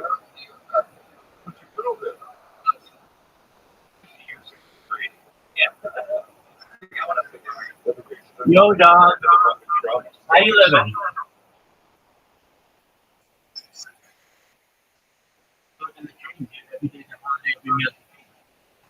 That's life in your neck of the woods.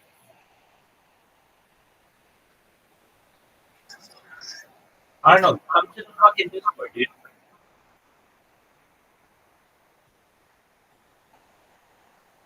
Come to the Discord. Everybody wants to talk to you in the Discord. Yo, dog, come to the Discord.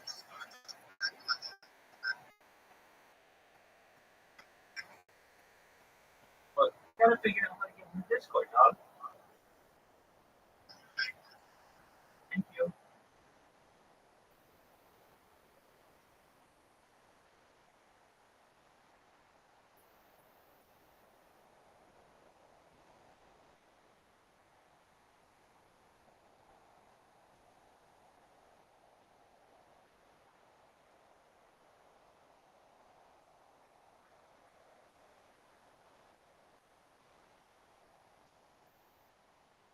Welcome, welcome.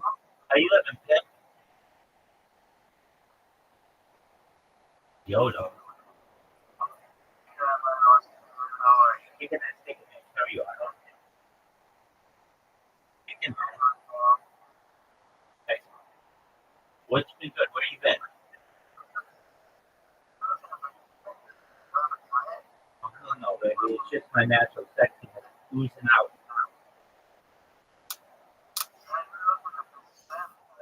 There you go, baby. What's good with you?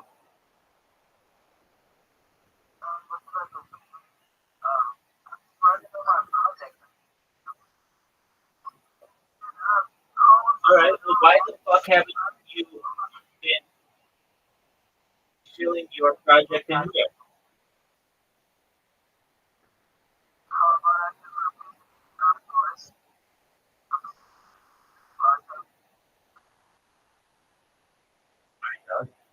You know what Kiltony is? Kiltony is the largest live podcast in the world.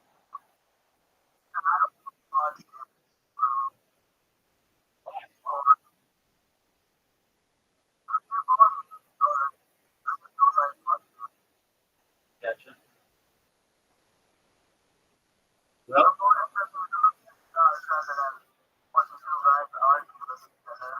you can learn a lot about them.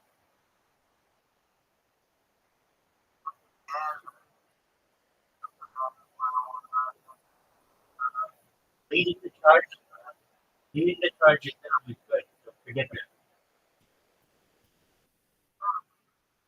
Oh, you didn't even lead the first charge of which you were fucking supposed to do. Listen to me. Listen to me. When you were spermatozoa, when you were sperm, there were a bunch of other sperm that beat you to the egg because they had to create the hole for you to get to the egg. Word, dog. I go from the beginning, dude. So you didn't even win that race. Had you had won that race, you would be here. Because that sperm dies in the outer wall of the egg. It takes enough sperm to be able to create a hole in the egg for you to be able to fertilize it.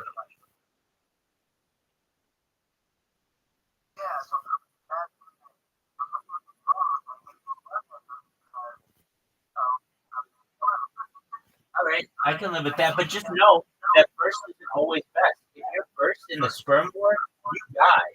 You want to be like number million.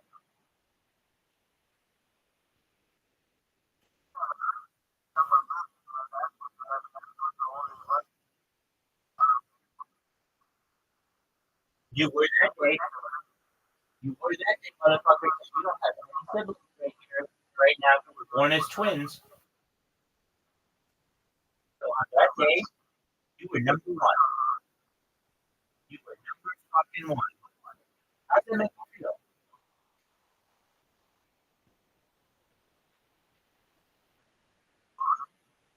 Excellent. All right, dog. What do you want to tell them?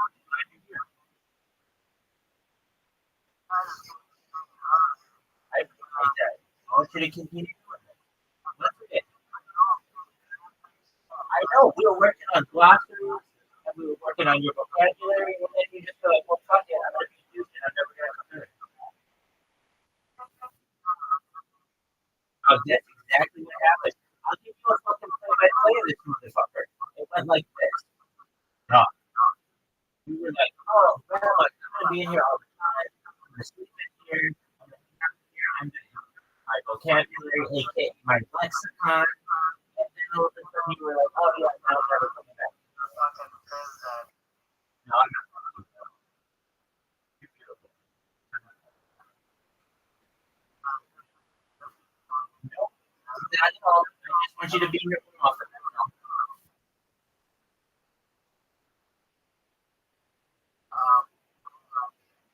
Excellent. That's what I want. That's what I'm talking about. That will make me happy. Thank you. Thank you. Thank you.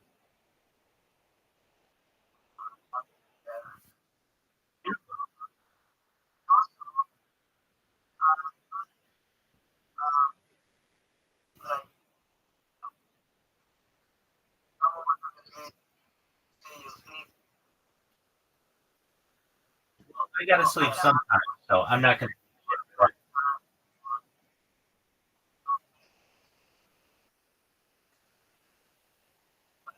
Uh,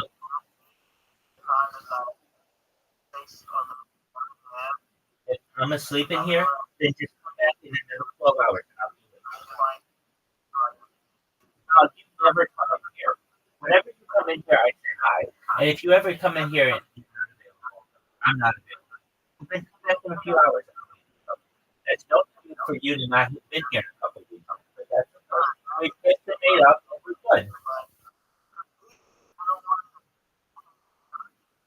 I understand. So just come back in like a few hours and I'll be waiting.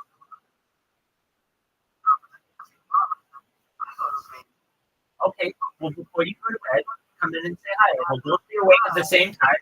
We can say hi to each other. You know, you're amazing. Don't say that.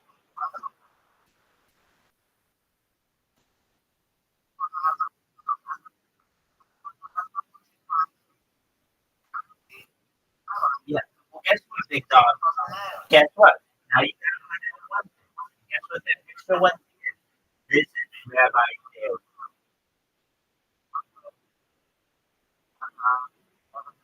You got it. That's all I want. I'll be happy. Dude, do you know how good of friends we would be, truthfully, if you did that? I'm always here. So if you were like, you know what, Rabbi's right. I can have the best friend in the world if I want. Let's say like 5 minutes go hi. 1 minute. Even if it's like 30 seconds. Just say, hey, I'm busy. I just want you to know I'm saying hi, and I hope you have a good day. I'm like, I hope you have a good day too. And we'll keep the positivity going. Yeah, all right. I will make sure that. There you go, man. Hey, let's play that fucking game, bro. You want to play right now? I thought it was on your phone.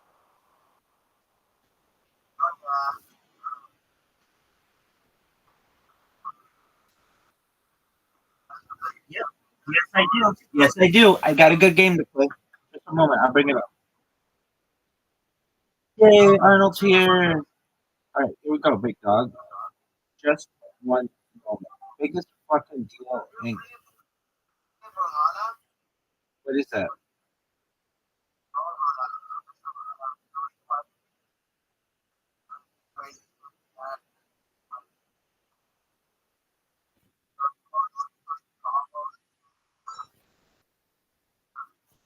You know what miniature golf is? You know what miniature golf is?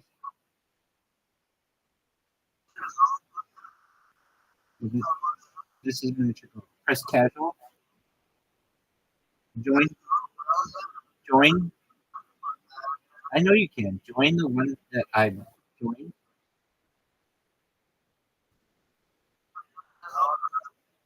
Okay, I understand.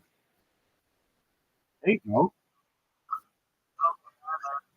Choose casual.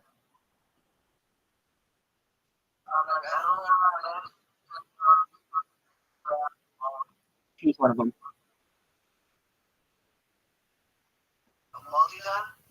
Anyone. Fine. You just click. Cool. I'll vote for it too.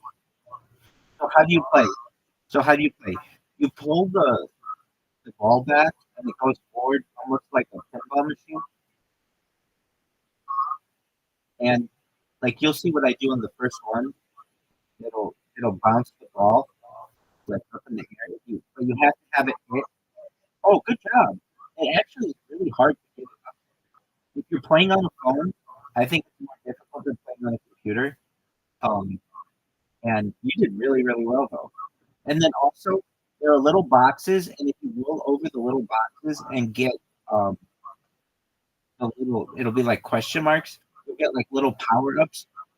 The power ups are stored on the no on the bottom. Wow, the power ups are stored in the bottom right corner of your screen.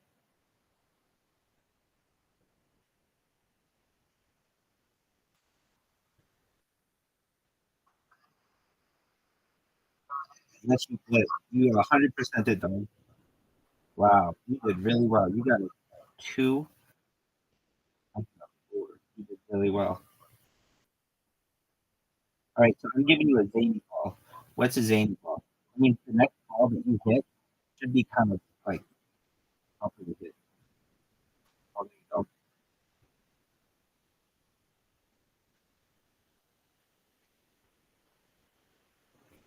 Oh, my word, this is a good one.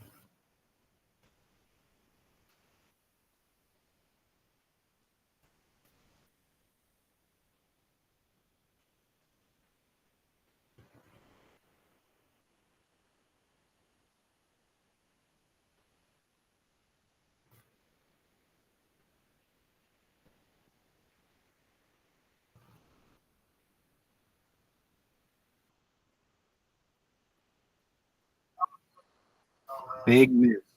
Big miss. Arnold needed that. Oh, really good putt, dude. Really good putt. Man, you're good. Normally people get good, but they take a lot longer than you do.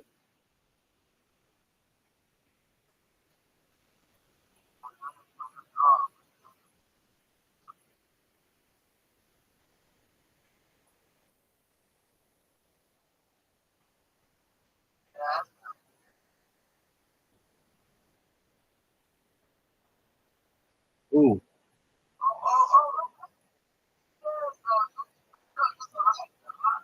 Dog. No, I didn't. Dog, you got me. Good job, Arnold. That won you the game. Damn, fuck you, man. Fuck you. Dude, you played so well. You you played um you tied for the best score ever in your first try. Yeah, well fuck you, man. You're not supposed to be this good. Pick another one. Okay. I'll play wherever you want. Hi, dog.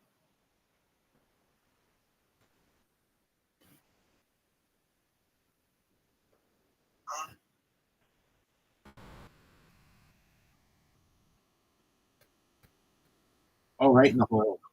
Right in the hole. Oh, fuck you, man.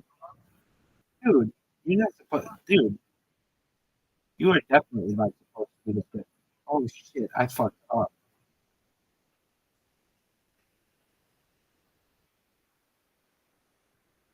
Oh shit.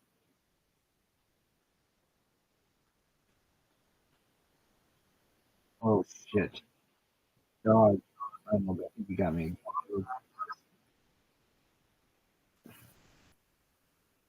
Man. Oh man. Not forever. Damn.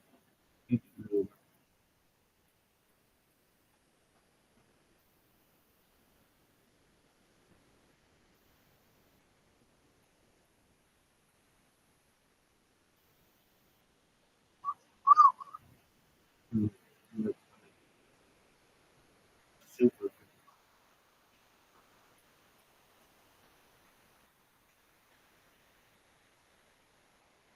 Are you playing on a phone or a computer? Oh my word, are you amazing?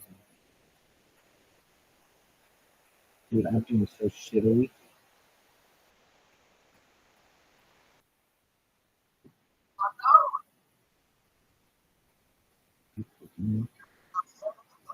Just wake up, man. Dog, it's hard.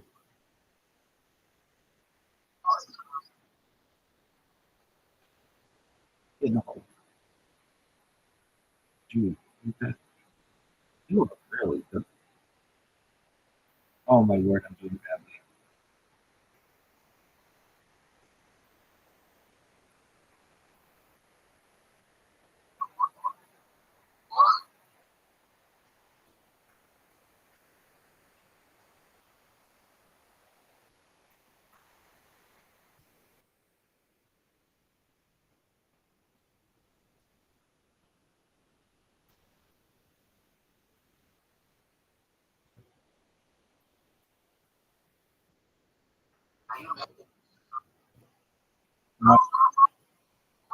Now I'm gonna do everything I can to fuck with you. I just put a tornado on the board, baby. I gotta do everything I can to fuck with you. Yes, I did. Damn you. Yes, I did, sir. I'm doing everything you can to beat you. You're up 6 strokes. Like, that's impossible for me to beat. Dog.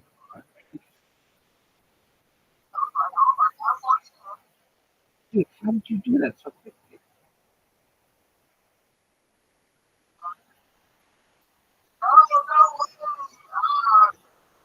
Dude, it's still not that bad. Dude, you won. Man, I gotta get. I play this game all the time, and I beat. Dude, you're pretty fucking good at this game. You, my friend, are pretty fucking good at this game. You must have some kind of like angular. Well, I don't know if that's gonna help you. Dog, you know how India did with the Olympics? Dude, you destroyed. You didn't just win, you destroyed.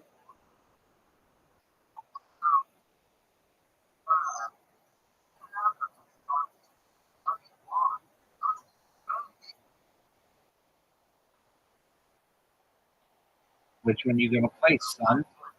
Invisible Isles is really hard. Okay. It's weird. It like doesn't have walls in some spots. It just feel where it's gonna be. It is.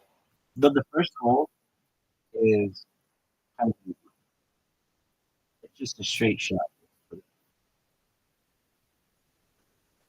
Oh, dude, you just made it. Fuck you, man. I shouldn't have told you that. It just it falls off right where there's no map. Man, you good job. Dude. All right, so this part's weird. See where the wind is? Yeah. So it's invisible. So it's like it's hard to know where to go.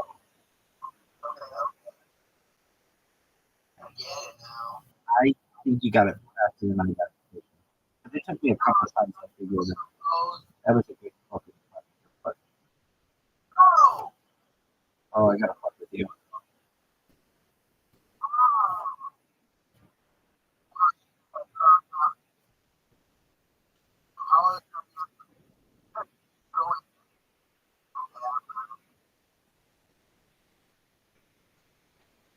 Ooh.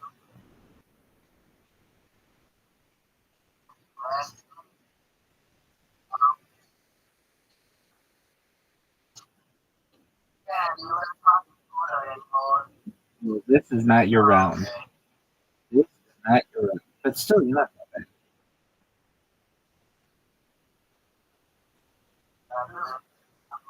Oh shit.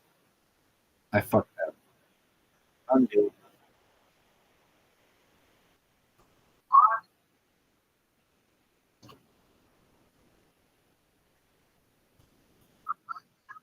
There's no hole.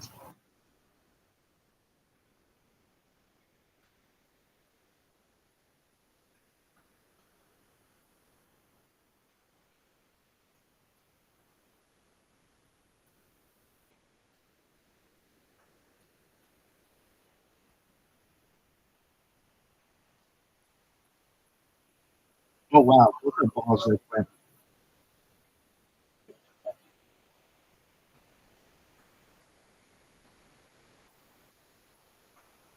Super size. Super size. How do you like that super size club? They could on in the fucking like,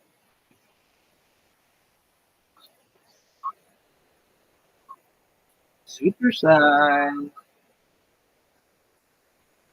I have an 11. What you gonna do about that? Son? What you gonna do about that? Get in. Oh, did I not tell you the goal is to put the ball in the hole?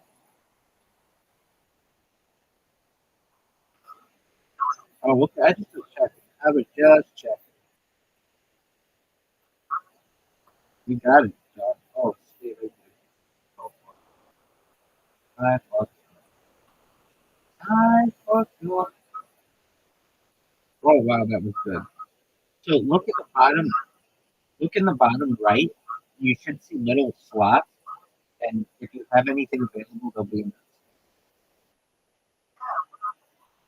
Those are power. That's how I did the that's how I did the tornado. So you can press on them and it'll tell you what they do.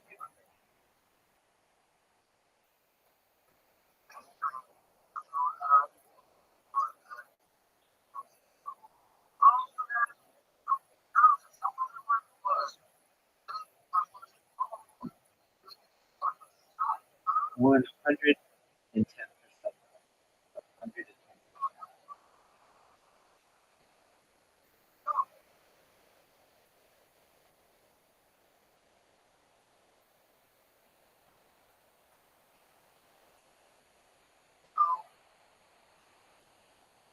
Let's go. LFG. Oh shit.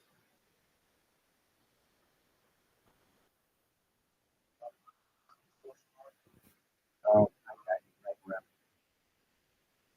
right. I'm gonna teleport this ball right where it needs to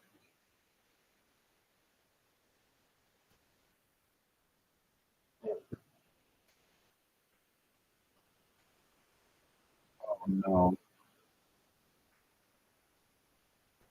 Oh fuck you with the big ball. What the fuck is this shit? Oh no, it knocked me off the board. Dude, there's no way you can win this. It is. There's no way you can. Oh fuck. No. Dude, did you ice me? You made it ice. Wondered why the ball kept sliding. Perfect. Oh, did you see that fucking miss?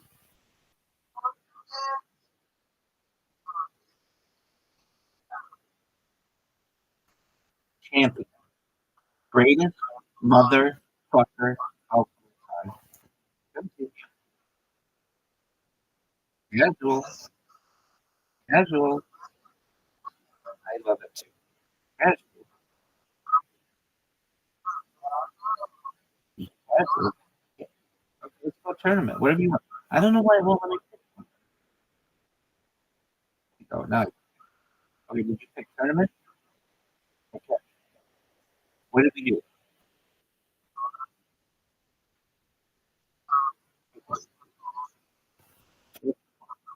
I'm down. Casual and tournament are exactly the same, except tournament is just 9 casual games. Tournament is just 9 casual games. Oh, this one's really. I don't like this one because well, you'll see.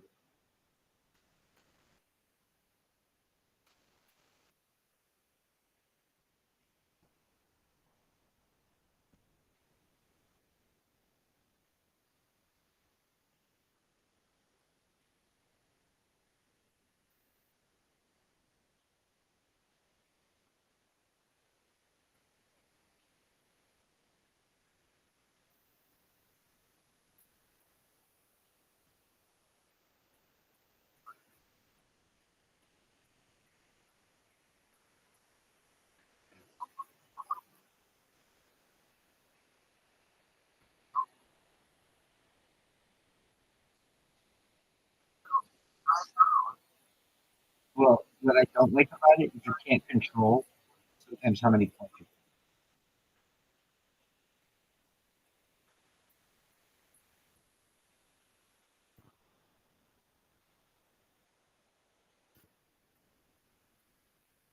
Ooh.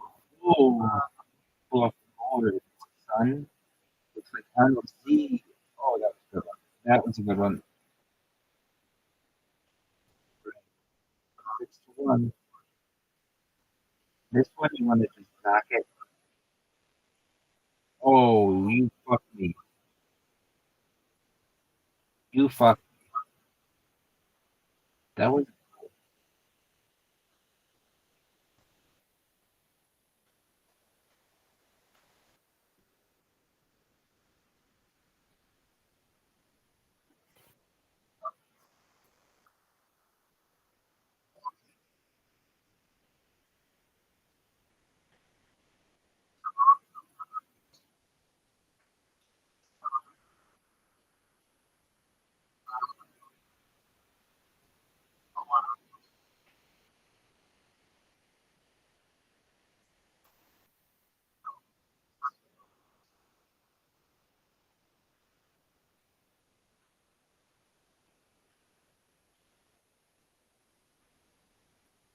wow.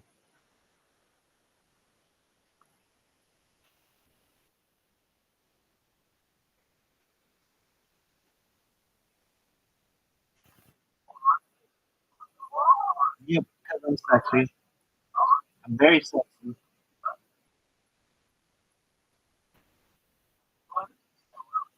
Good dog.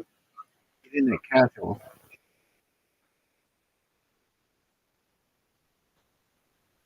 Choose one.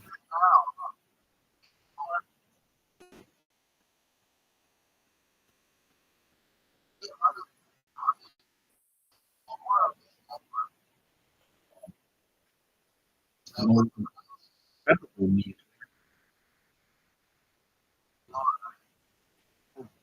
Approximate.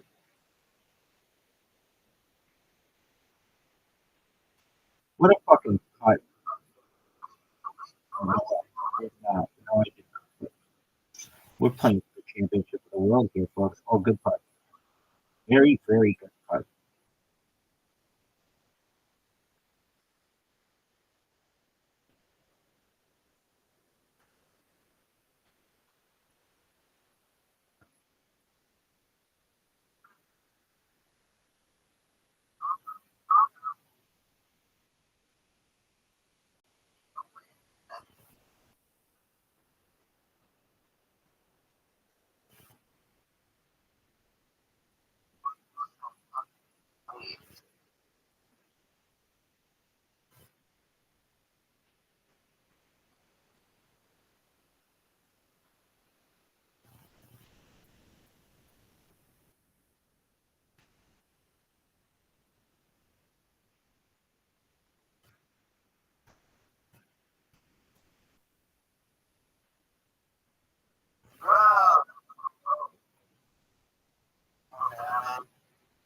Where is it?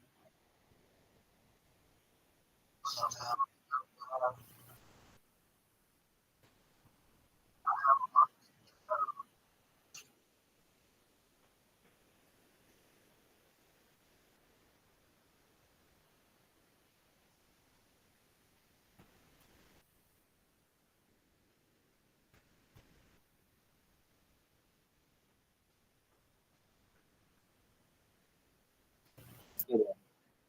What do you mean? One of the greatest putts in the history of mankind.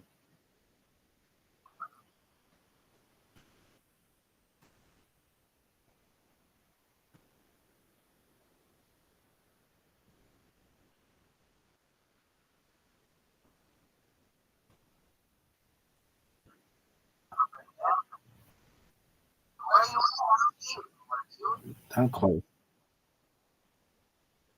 There you go. Me too. That was really good. Thanks, baby. Oh, that was a good putt.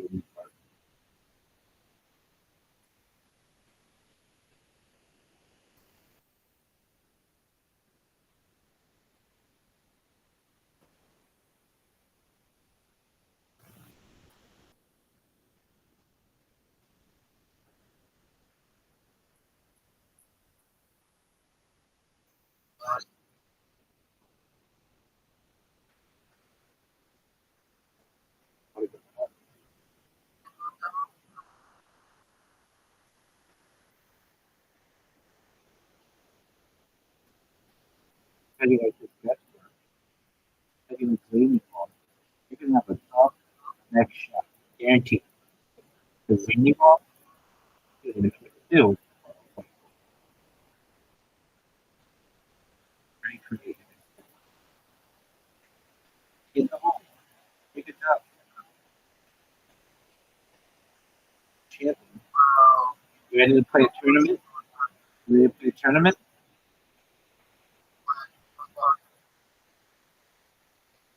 I'm pretty good, dog. Tournament. Go to tournament. Go to tournament.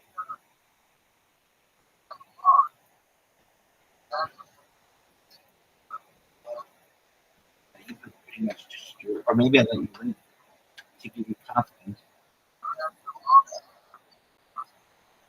What's this one? What's this one? I like a lot. It's an easy first hole. Or I think it is sometimes. Oh no, it's not. There's some that are easier than others. Oh, it's not.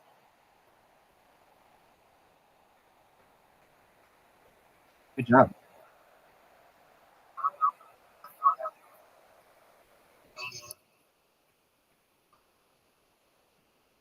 Oh wow.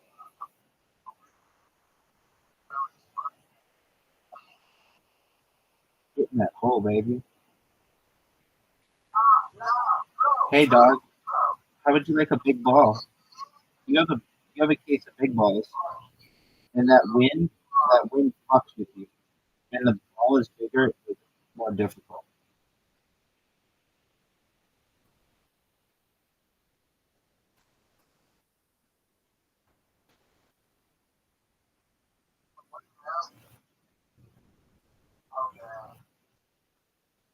I am up 6 strokes.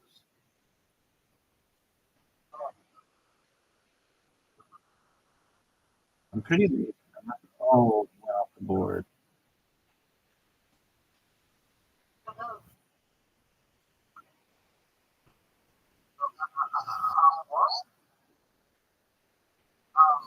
What the hell just happened to you? Dog, I'm gonna put something up to fuck with you. I don't have to work. It did not work. Oh, it did work. Maybe.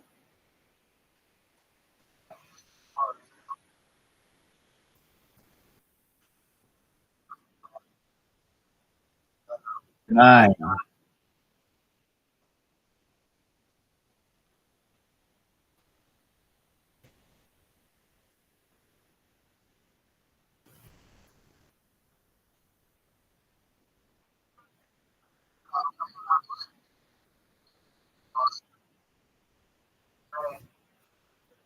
Oh no. The ball's like stuck. If it got fixed. Yo, baby.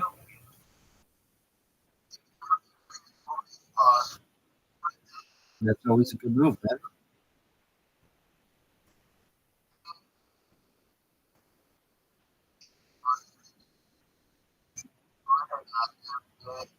Right. Have you seen what people talk about?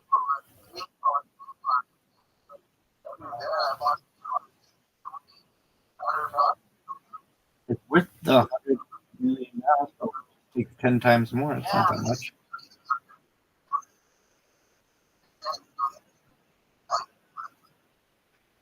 Great.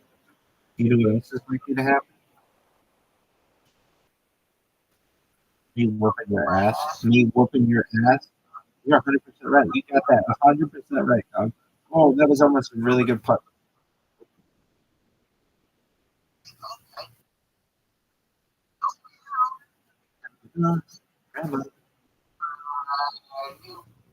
Dog, press tournament. Tournament. There you go. Now it's every hole, every course that they offer. 9 holes. 9 courses. 9 courses. Go to the right. Go to the right.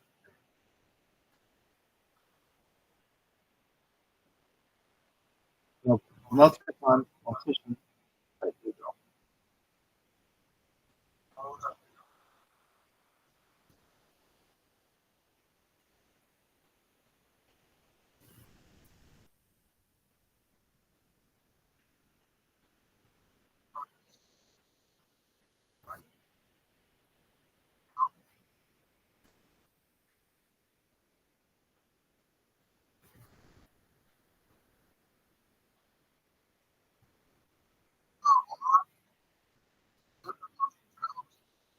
That's pretty fast. No doubt.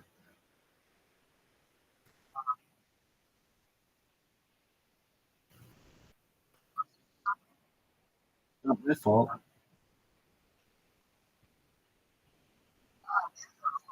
Nope. Nope. No. No. That's sexiness. No. I see what's happening to you. I see what's happening to you. I see what's happening. You're gonna hit the wall. Squish. Look at your ball. Okay, just press it. Touch the ball in the middle. There you go. But you want to put it in the hole. You want the ball to go in the hole. Oh, you know this? You're aware of this? Oh, wow. Okay. You're going to put the ball in the hole. Oh, very good. That's right. Not like this is a tournament. Tournament of champions. Dude, there are 9 fucking courses. There's a lot of time.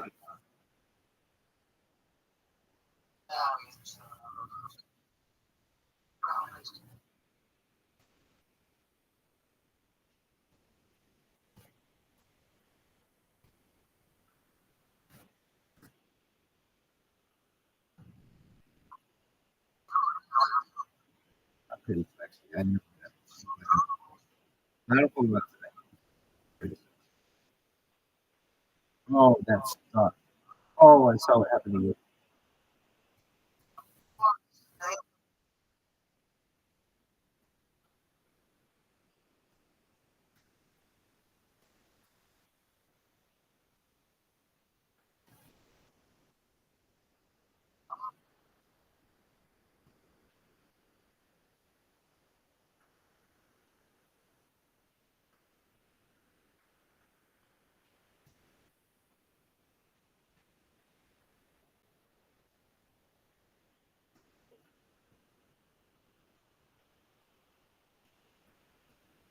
You know, put the ball in the hole just like that. Very good job.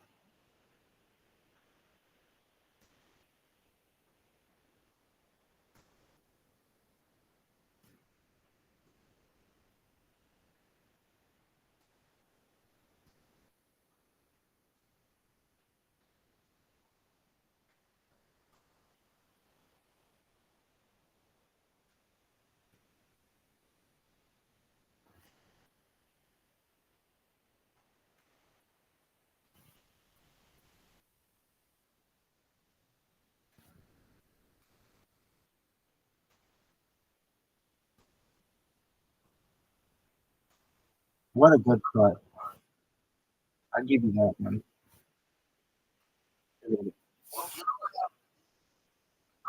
No. No. I beat you by 11. I beat you by 11 fucking strokes. That's fucking amazing. Intro. I hate this.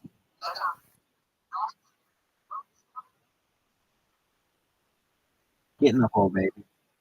1-1. Hole in one. Fuck yeah. That's my first one I think of.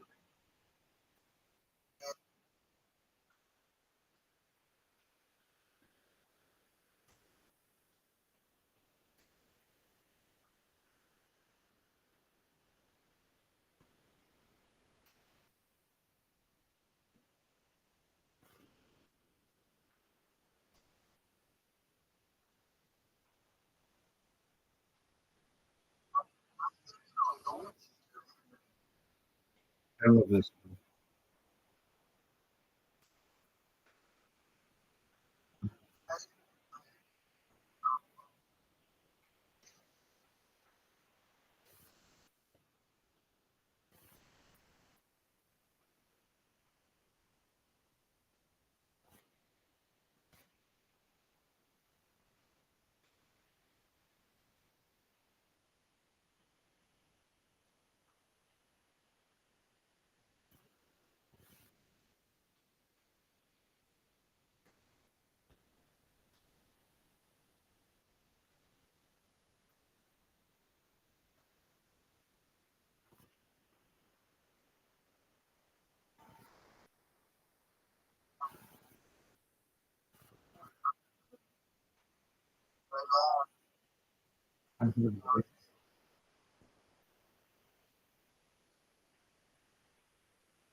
It was amazing.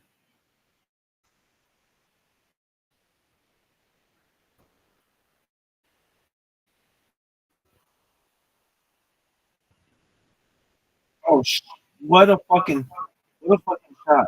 Can you see my ball? Oh man, it's just classic.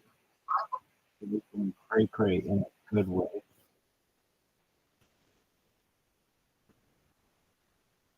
Oh,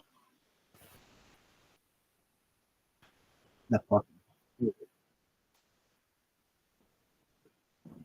can't be 2 for 2. 2 for 2 because I'm a pimp.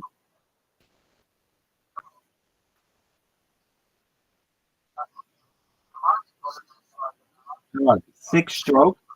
6 strokes is deep, dog. You gotta work hard for 6 strokes. I don't want to just.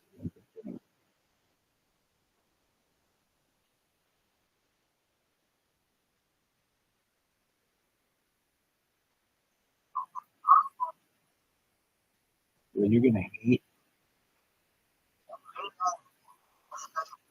Word, dog. Yes, I did. 100%. I know you are. You're gonna retire from this.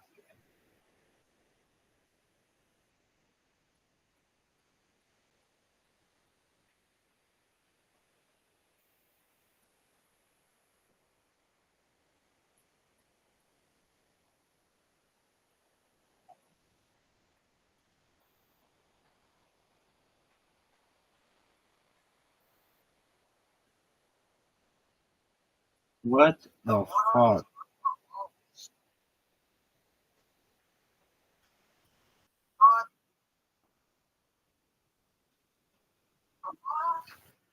Dude, I just put that thing right in the corner. I just have to. You're welcome.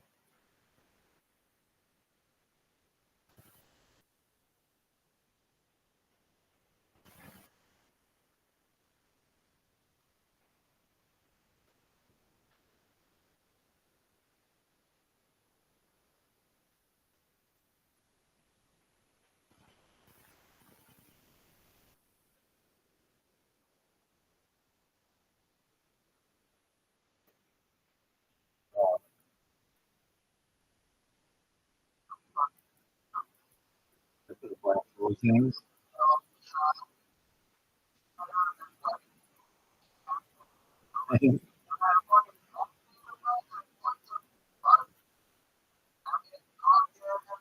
You're actually doing really well.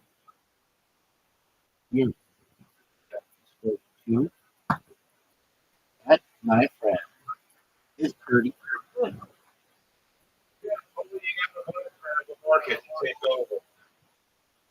Yo, dog.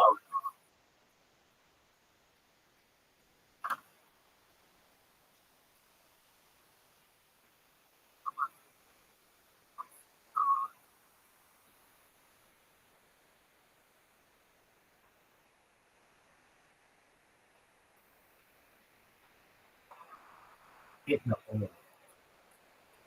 Oh yeah, man. Because I'm the greatest motherfucker on earth. Ain't nobody prettier than I am. I'm the greatest person on humankind. Hell.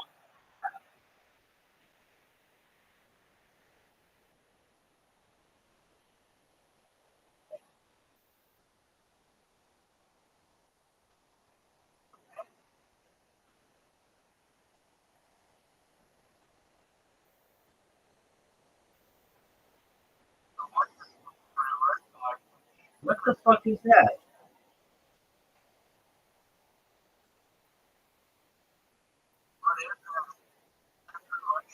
Yeah. It did the first time. No.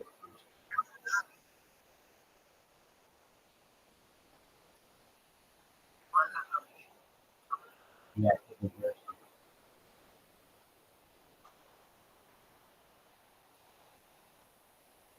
champion, dog. Fucking sexy ass champion.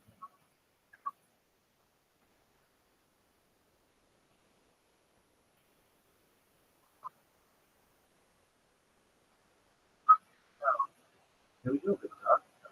Funny thing. This game is so fucking fun. This level so fucking fun that we call it funny thing.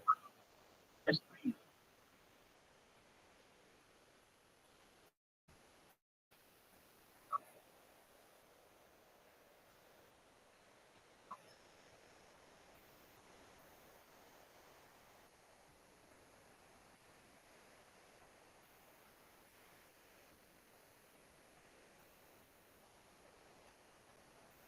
Oh, right now. Oh.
Oh, go pee, dog. Do what you need to do.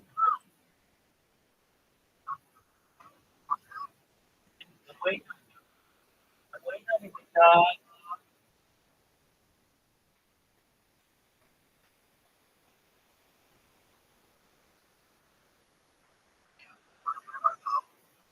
Yeah, when it's your fault.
What did you say, Ken?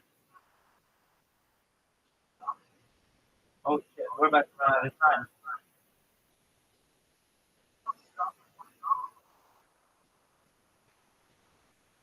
I thought you were peeing, so I wasn't paying attention.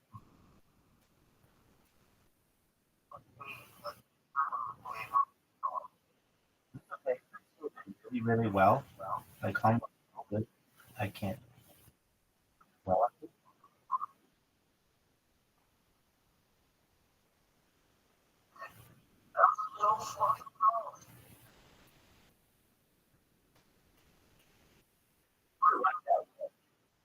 really, in your heart of hearts, deep down in your soul, you do understand.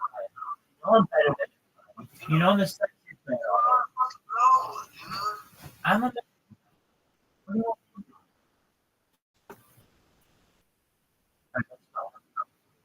Rampington. You've never played Rampington. Rampington is one of the most amazing courses in the history of mankind.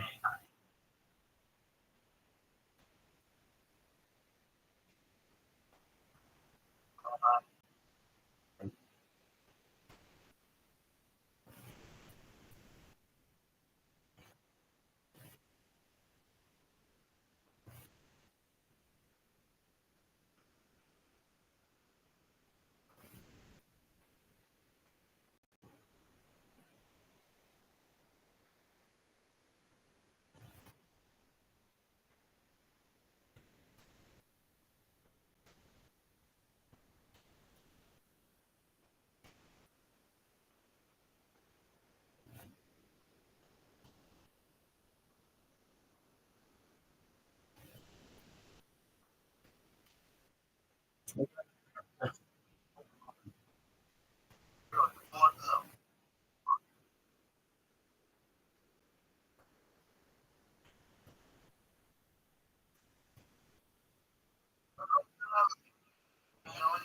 I have a broken iPhone that has a broken screen.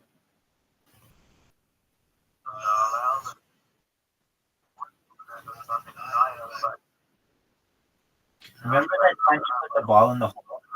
Do you remember that time you put the ball in the hole?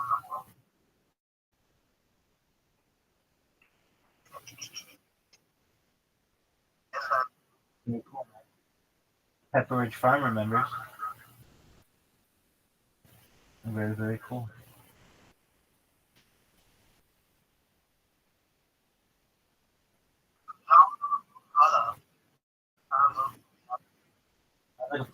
And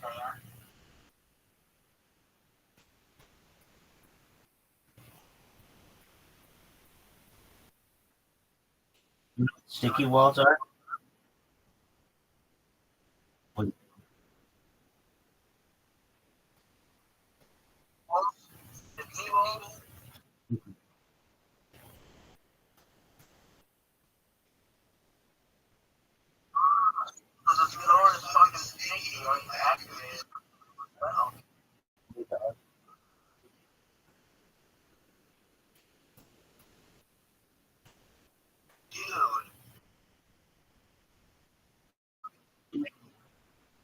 how do you like this win? How do you like this win? Oh wow, that was an amazing play.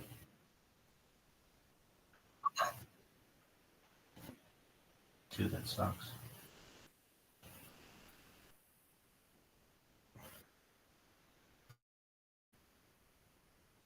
Oh shit. I used my power up. Fuck.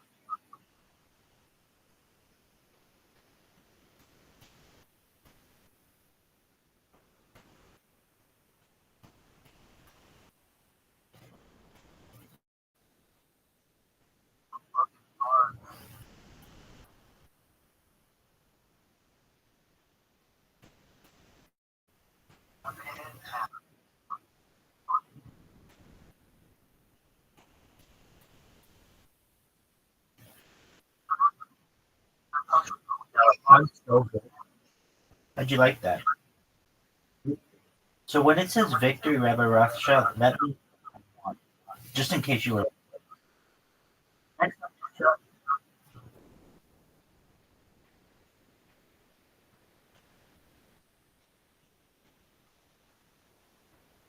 Good dog. Shit. Really easy play. How do you like this win?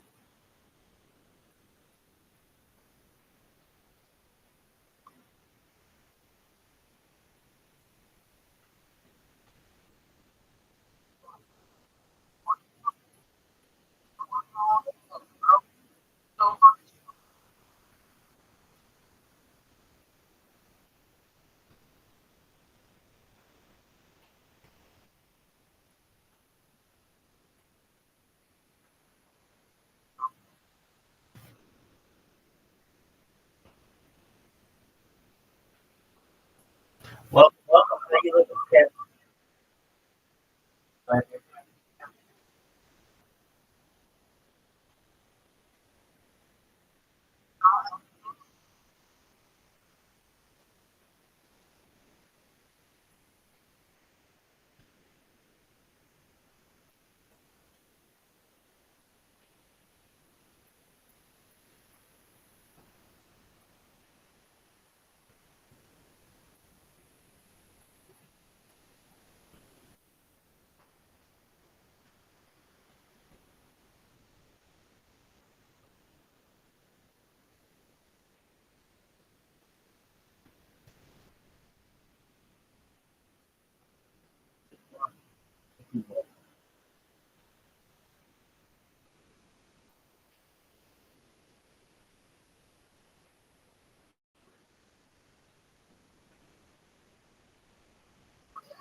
Oh,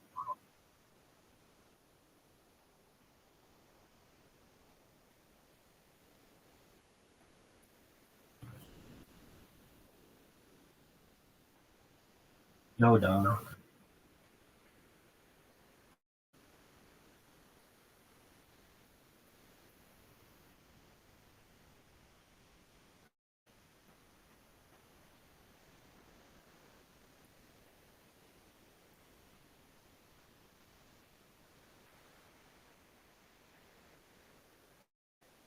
No, no.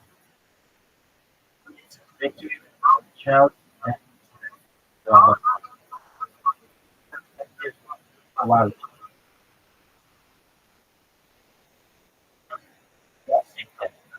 Production.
Like that tornado.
I know you.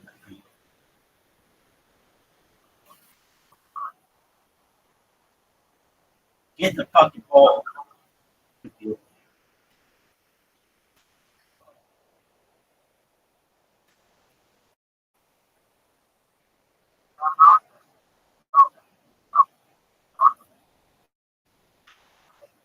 Well, you're gonna struggle. I got that. How'd you like that, baby? How'd you like that? How'd you like that win?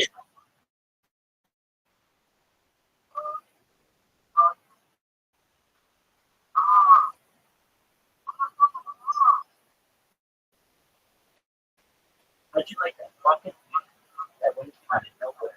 That's why they call it dusting head. Because the wind gusts. Nice job.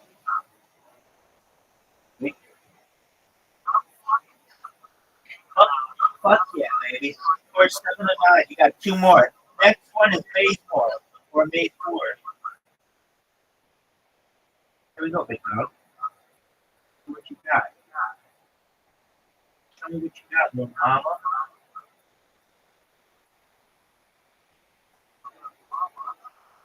Yeah, those are good. What you got, baby? Let's see what you got, baby.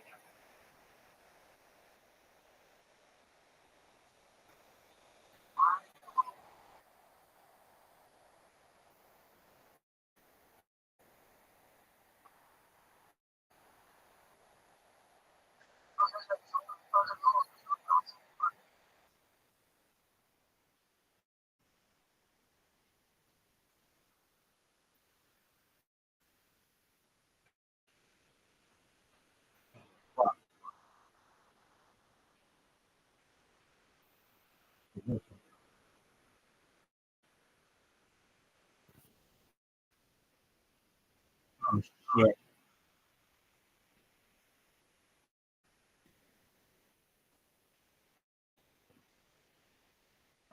Wow. Arnold has a leak.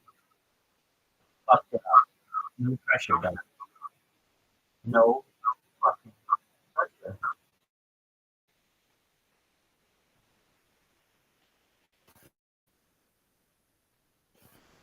What the fuck was that? What did he just do?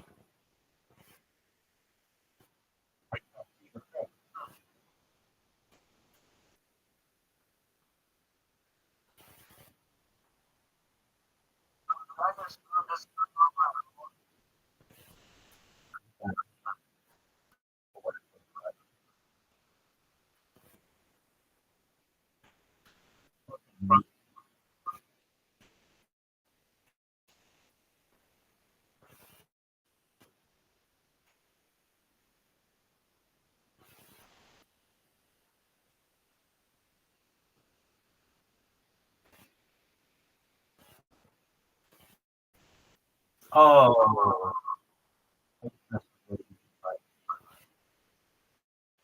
So, I don't know if you did know this. It's the same goal for every goal. You want to just make it a cup. I don't know if you didn't know this.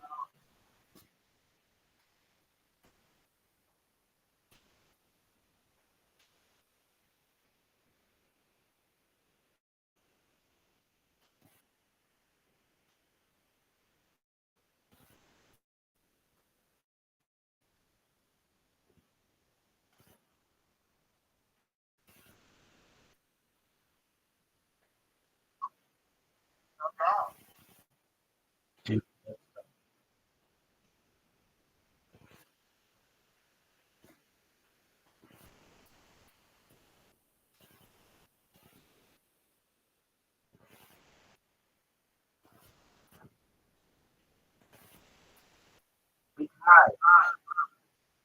Good job.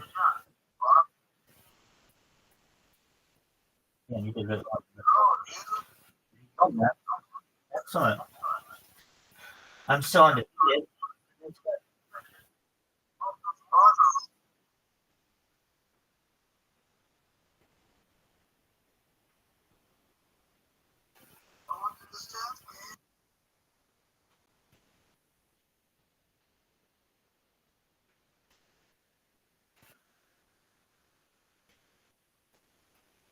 You want to put the ball in the hole. I don't know. In the cleared.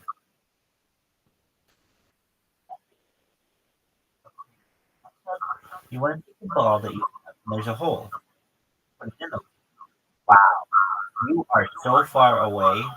I can't even see where you are. It's been 10 minutes. Just get back. Dog. You are so far away. Dog. Dog. Get in the hole. Get in the hole. Get in the hole.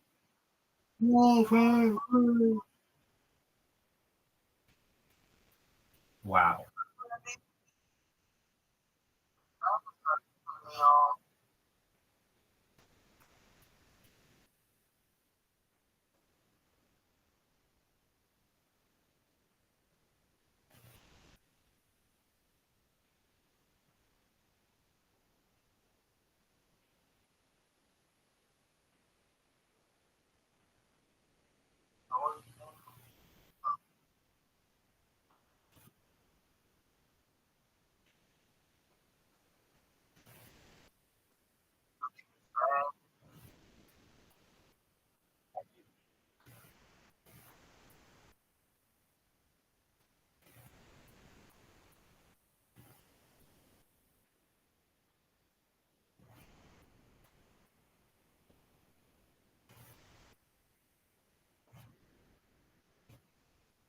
Nice.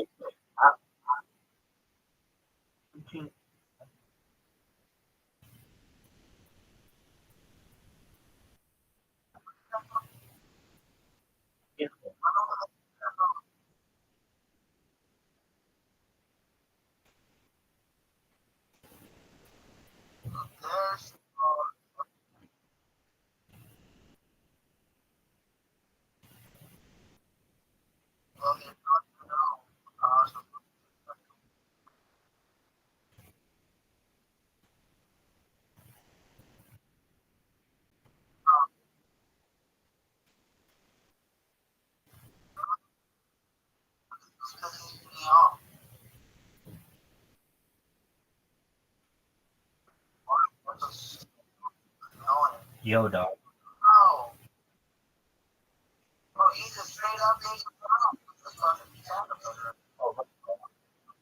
That caterpillar did make fun of you.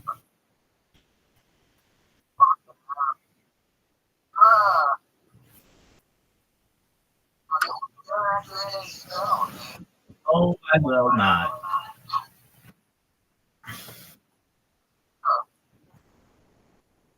Put the ball on.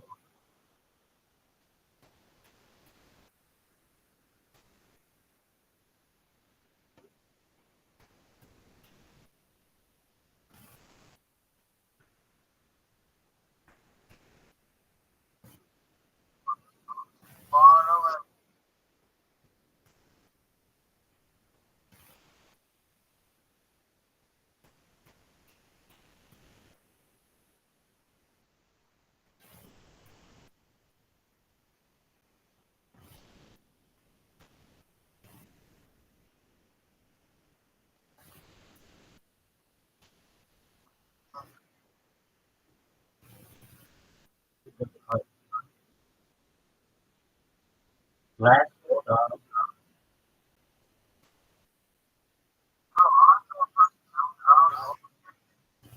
Dog. This is the last one.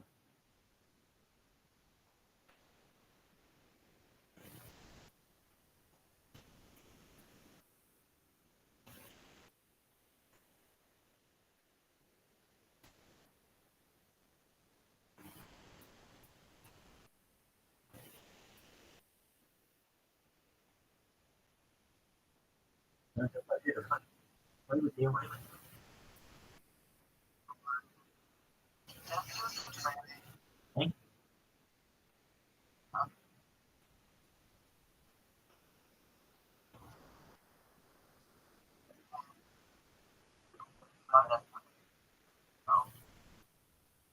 Come back. Whenever you want to get your house, you can have it. This is amazing. I loved it. You fucking love that shit. You fucking love that shit.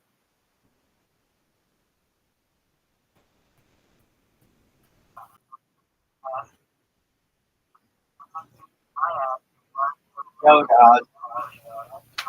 You played.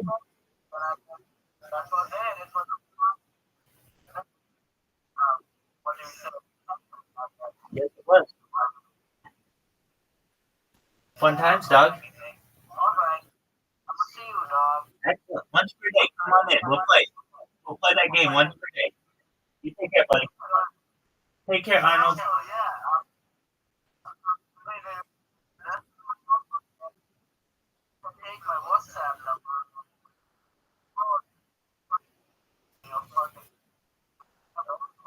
You know I'm always here. I don't do WhatsApp. I'm always here. Whenever you want to play, let's roll.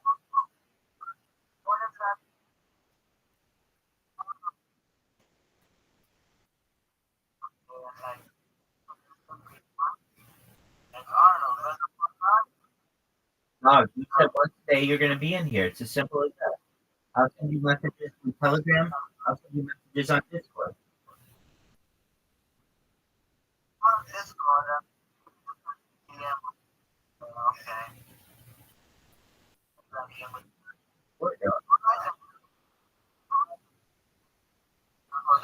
That's it, baby. Take care, baby. Pleasure to see you. Take care, Arnold. The one they did on but he hadn't done stand up any. I don't know. That's for guys that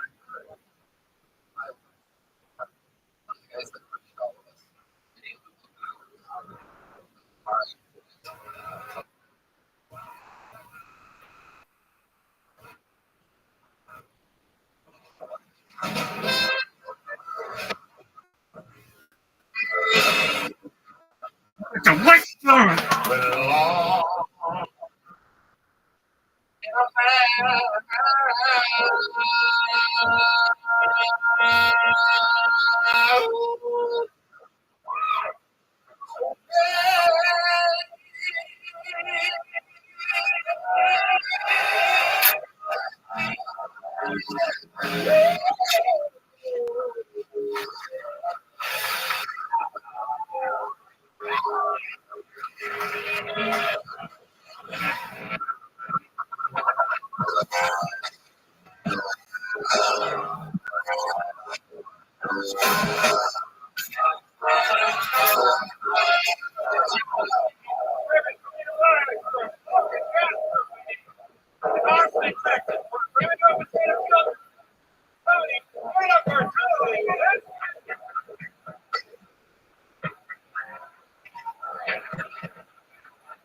gotta get louder than that, people. We have to let these people at home. Fuck yeah, right there. Hey, everybody. It's fucking fun. It's Monday night here in Austin. Woo! Oh, it feels good. Guys, how about a hand for the fucking band? Have you ever heard anything like that before? It's the Kill Tony Band brought to you by Screwball Peanut Butter Whiskey. Holy shit, what a show these guys put on. That's Matt Mueling on guitar, the great Michael on drum, and our good friend Dean Madness right there on bass. Singing us a little fucking tune to get things started tonight. Love it here. Kill Tony brought to you by the Yellow Rose and the Red Rose. Yeah. The two best folks right there. They're up there. Just spray right on this table right here. You gotta get sick. It's them. I love it. That's the Smokehouse, the delicious food. We have Smokehouse at Full Anchors over at Yale. There's also here the one. Look at that doofus over there. Look at that guy. Get this all filled up. We had a great time yesterday. Special Labor Day treat, another hour performed at CM Smokehouse at Full Anchors. It was great. Fun stuff. One episode ahead of us. You guys excited to be here tonight? Great. Before we start tonight's show, here's a little bit.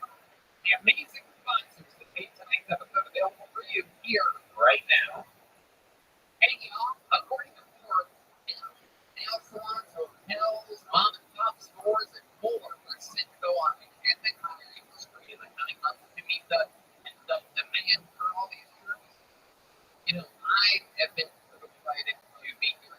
This is where a lot of things have already returned, like an actual theater the other day, and then some concerts, obviously comedy shows, moving here, the shoulder to shoulder. All of this reopening means that millions of jobs will need to be filled. Where do businesses turn to fill these roles? ZipRecruiter. And right now, you can try it for free at ZipRecruiter.com. They'll tell you. When you post a job on ZipRecruiter, they stick your job to over 100 different job sites, giving you access to a network of millions of job seekers. ZipRecruiter's matching technology scans resumes to find qualified candidates for your open roles, rapidly commencement to you. You can easily review recommended candidates and invite your top choices to apply for your job, which encourages you to apply faster. ZipRecruiter's technology is so effective that 4 out of 5 employers who post on ZipRecruiter get a quality candidate first day. Wow! ZipRecruiter's technology is effective that 4 out of 5 employers who post on ZipRecruiter get a quality candidate within the first day of these. And right now, you can try ZipRecruiter for free at this exclusive webinar, ZipRecruiter.com/Tony. ZipRecruiter.com/KILLTONY. Just go to ZipRecruiter.com/Tony. ZipRecruiter, the smartest way to hire. One of our favorite sponsors in the world, the Ridge Wallet. The Link Industrial Wallet is a little longer than your budget in your back pocket, and it is seriously changed our entire podcast situation. Everybody knows one. Everybody's happy. Everybody feels cool. They have confidence on stage. They have confidence off stage. They were with us episode 100, episode 500. This is one of our biggest sponsors. If you have a carry a wallet, why not come to the show? Give them an awesome wallet. You're going to feel good. You're going to look cool. You're going to say Tony sent you. They're absolutely unbelievable. Red Band and I are entire pants. We styles, including carbon fiber and hard titanium. It was a 40,000 five-star reviews. It's super durable, which means each wallet comes with a lifetime warranty. You can buy this one wallet and carry it for your entire life. Lifetime warranty, so it's absolutely worth what you pay for it. The Rich team is so confident that you'll like it, they'll let you.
You can test drive it for 45 days. You can send it back to the full refund. You know what? You literally have nothing to lose. Red Band.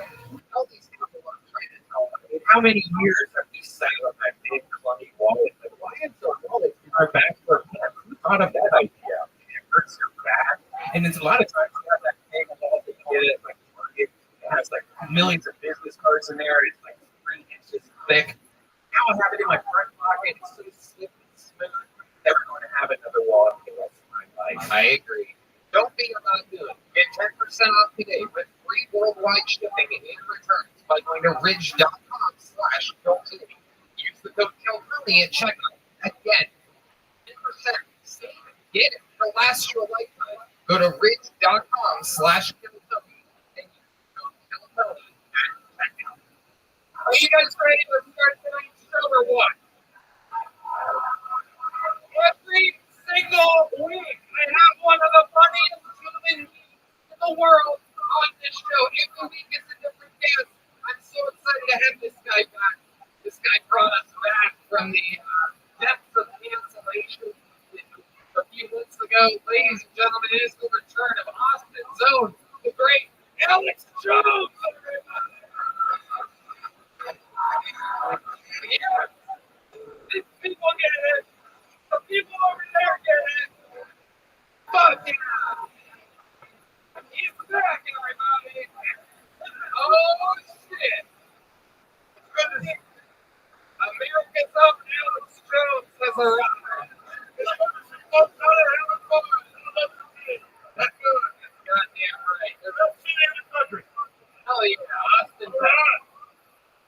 Goddamn right. There's no fear in this room. It's gonna have some scared scenes comedians, but no one's afraid of that. We're out here. It's time to legalize comedy, man. You're doing it. Absolutely. You're doing it. We had such great feedback from your last episode, Alex. Just want you to know that people love you. That'd be great. Yeah, that's always fun. Yeah, Joe popped in. Joe and Duncan at the same time. Anything can happen. Something's not going to happen on this episode. I guess we're going to have these lines are going right. Yeah. We're going to have fun. We're going to get 5 minutes right now. We're going to get this thing started with a fucking bang, Alex. Ladies and gentlemen, you guys know how the show works. People get 60 seconds on the show. They put their name out of the bucket. You know there's 60 seconds uninterrupted. It's not when you hear the sound of a kitten. And to wrap it up then, or else we're going to bring out the Angelus Hollywood there. It sounds like that. There you go. And but let's start with a regular. You guys know the show? You like regulars? You like people that are getting molded to be some of the best fucking comedians in the world? And this first guy was made a regular here in Austin, Texas. He has been absolutely destroying every week. We love him. It's fun to watch him grow. This is a brand new minute by Kill Tony's own Hans Kim, everybody.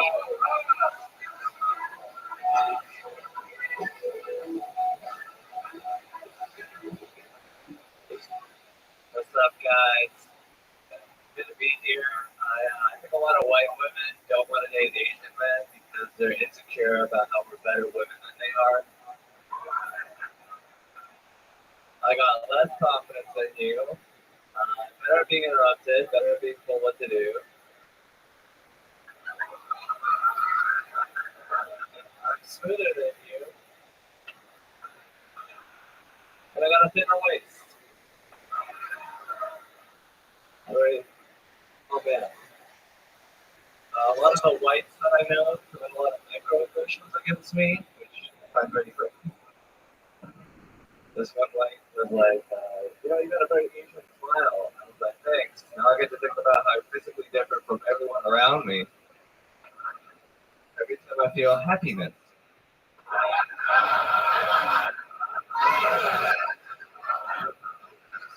My friend does a lot of dumb stuff. My friend was like, America is so divided right now. I was like, actually, we're really united. If you say that again, I'll shoot you in the face. Hey guys, And by the great Hans Kim. Every single week, he's out here doing it, making it look easy. Hard thing to do when you manage in front of the whole internet.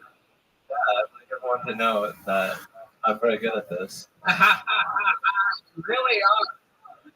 At one point, you mentioned the Asians are good at being told what to do. Is that true? Take one step back. One step back. Yeah, it is. Okay. Take a step forward. Awesome. I didn't know that was an Asian stereotype. I mean, how else do you have a billion Chinese people in China? We gotta be organized, you know, we gotta administer tells us what to do. We're like little work friends. We don't think for ourselves. He said it, not a. Yeah, I don't know what to say about that. I disagree. What about your theory of Vietnam? 10 countries tried to conquer them. I don't think they're following the orders. Or the Japanese, they aren't following orders, at least the rulers aren't. We only take orders from other Asians. Okay. Yeah, just well, I think that goes back to a lot of people states. Say in Europe, the Renaissance, 500 years ago, they chopped their head off and bowed out the order. Some of the people are the same everywhere. That's why we got America, tell the world, post the world, free. Yeah! Fuck yeah! God damn it! Oh, I love it.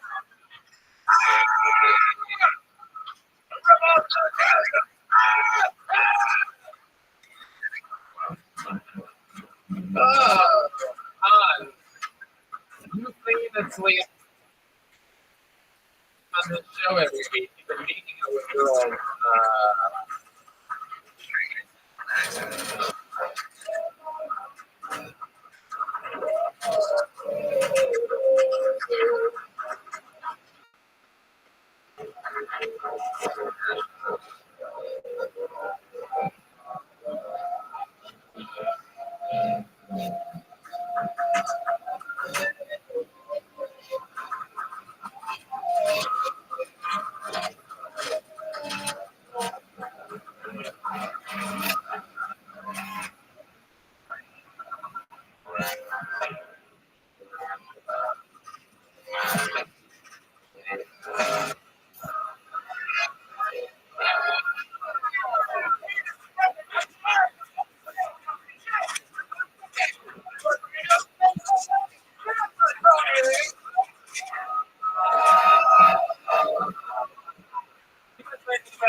good, everybody. Hey!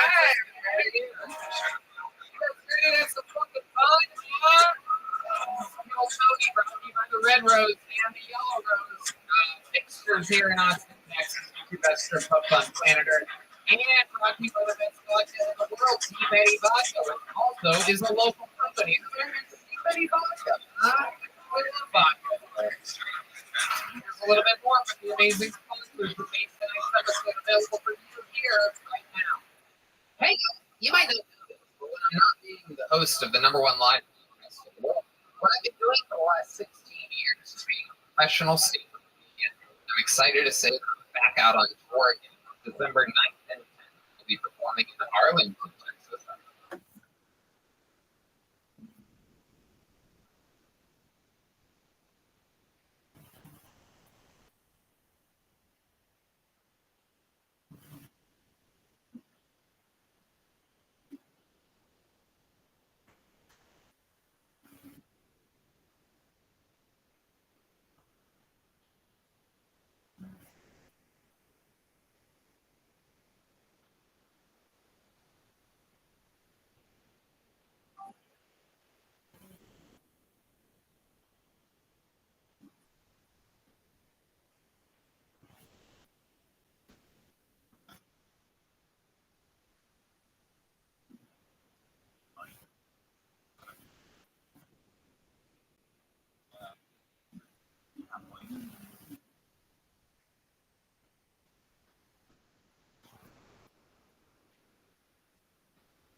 Go on, hi. You want to learn how to speak.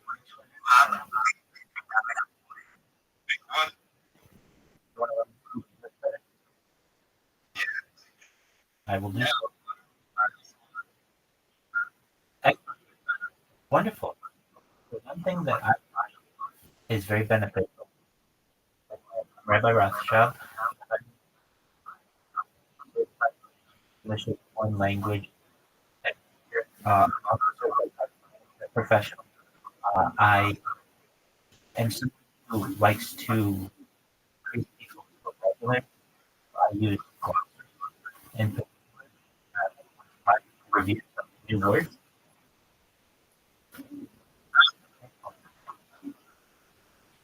So, first word that I learned, and I would take this right now.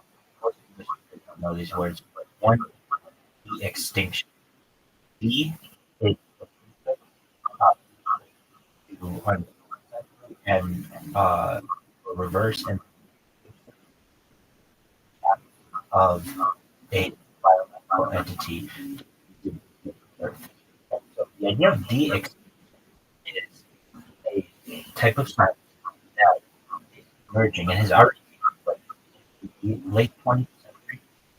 Pioneering ibex was an ibex is a it was that continue to live on Earth. So the scientists were able to take it and able to have one reproduce. So what was the next project? The woolly mammoth. Does anyone here know?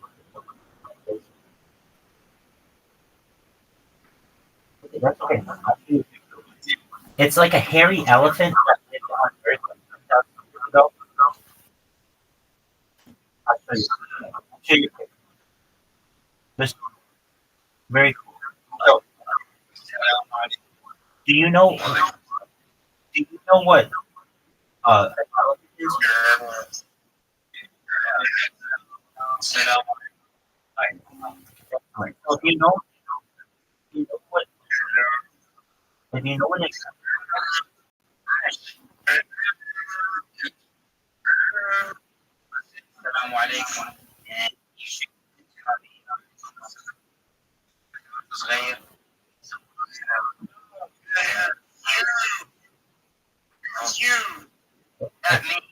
So this animal is being brought down to life by a company called Colossal.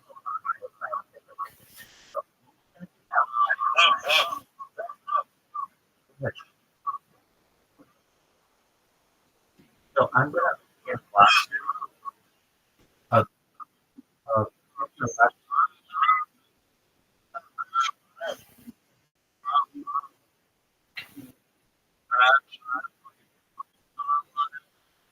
Alaikum salam. So here we go. The first word, we're just gonna go over a gloss is algorithm. Okay, well then, algorithm is the second word for computing. Oh, we don't have one. Performing a task. API, application programming interface, a set of tools and protocols that allow different processes. If you do this, then I'm just going to Next is cloud computing, the delivery of computing services, storage, database, network, and software over the internet, allowing for on-demand access and scalability. Encryption, the process of converting data from a coded format to prevent unauthorized access. Firewall, a security system that monitors and controls incoming and outgoing network traffic based on predetermined security rules. HTML, hypertext markup language, a standard language used to web applications. I something. A network of activity and collect and HTML. Machine learning, a subset of artificial intelligence where improve experience how to create specific programs. Network, a collection of interconnected systems that communicate typically over a common operating system. Software that manages hardware and software resources from different devices, such as Windows, Mac, or Linux. Use it and defines how data is transferred and served.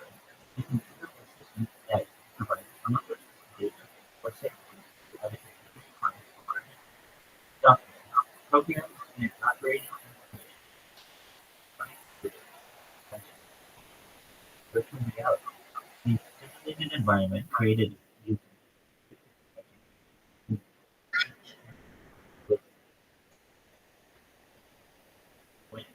wide area network, a telecommunications network that extends into area, multiple network plans. Web browser, software, and access and upload from Firefox. Excellent. Extensible flexible markup language.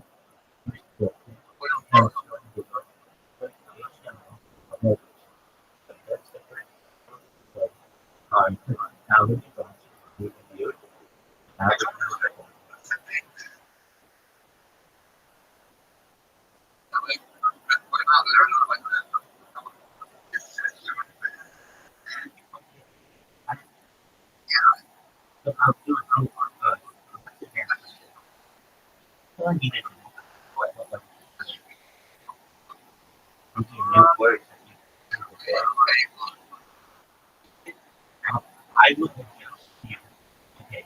So algorithm.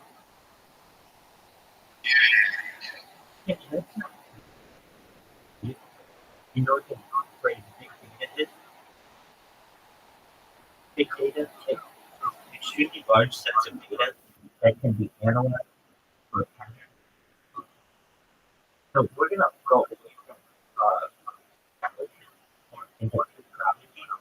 Anyone who hears of what futurology is study for future. And I'm fascinated with futurology, study of the future. It's some words that I like of futurology, the study of future possibilities and predictions based on current information. This is something real of the for exploring and preparing for the by creating detailed scenarios. Are these words too advanced? Foresight, the ability to anticipate changes. Robotics, study of applications, maybe something. Also, biotechnology, the use of living the use of living organisms or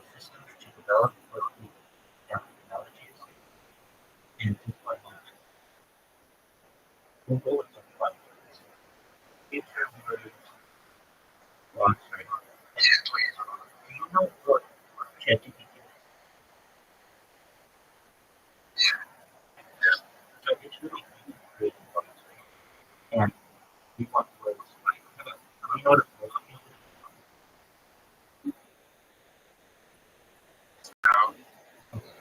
So you okay, so here we go. The technology that opens digital internet the world through devices or augmented reality internet. This is one that I talk about information. It's a form of data that consists of articles with start to the sound of normal that's used to identify. So you guys know what matter is, right? It's a physical term. You know what matter is? So this is a concept. So what I understand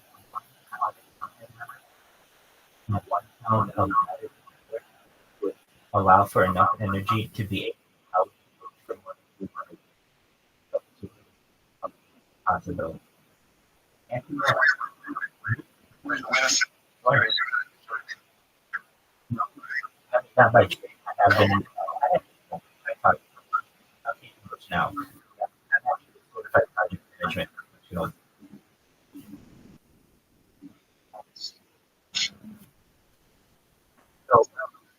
So 90% of everything in the universe is effort, and only 10% is actually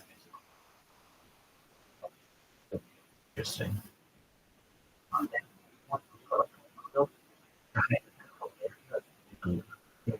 It can protect. What am I saying?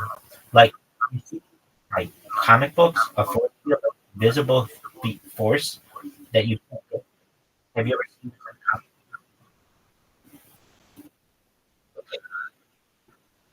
It's okay to have invisibility. Interesting one. It's like a cloth that become invisible. Yes. So this is a theoretical fictional garment that renders to wear by bending, but this is starting to be developed. These are things that exist. And basically have cameras that look at the front and make it look like whatever it needs to look like from behind. So it renders. That word is really cool. Teleportation is the ability to transport objects or people from one location to another without physically moving. So what do you want? And be in one country and immediately be in another country through teleportation. This is a real. You see it in science fiction. You'll see in science fiction. This is biological, artificial, chemical, or electronic components, often used to enhance or cognitive ability. So what are you familiar? I don't expect you to be, but maybe.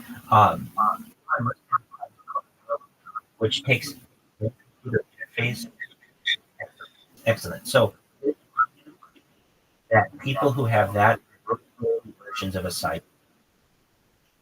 Then, if you've ever seen the guy, I've seen who is the first that his name is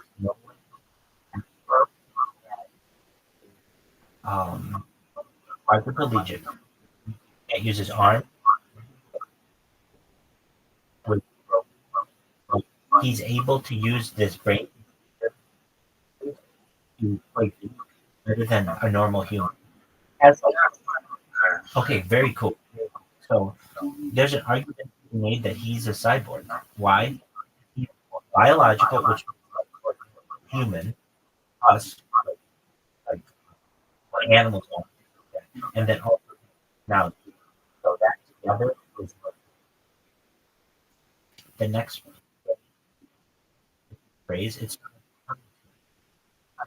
Timetravel.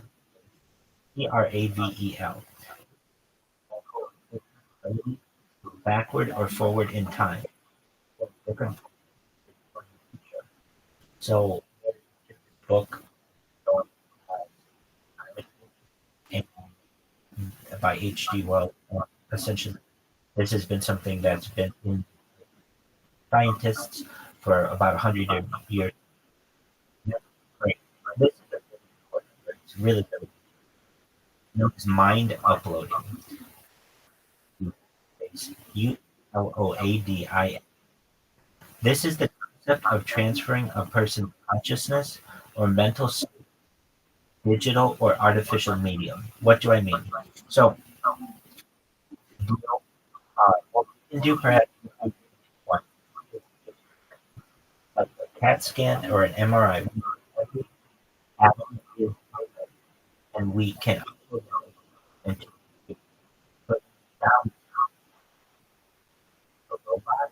a cybernetic,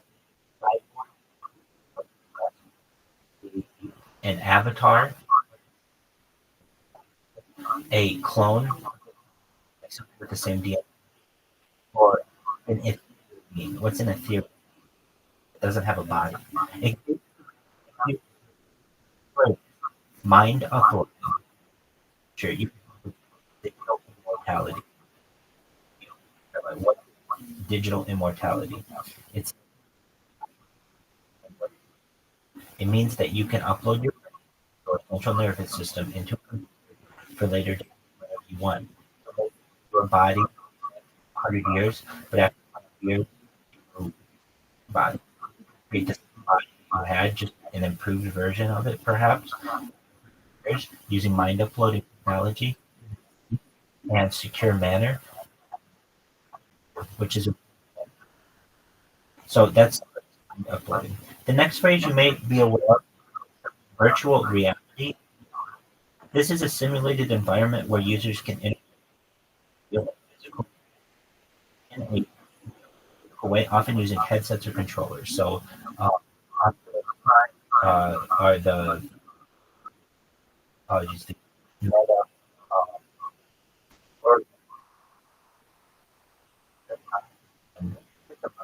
over the headsets that you also has put out. So,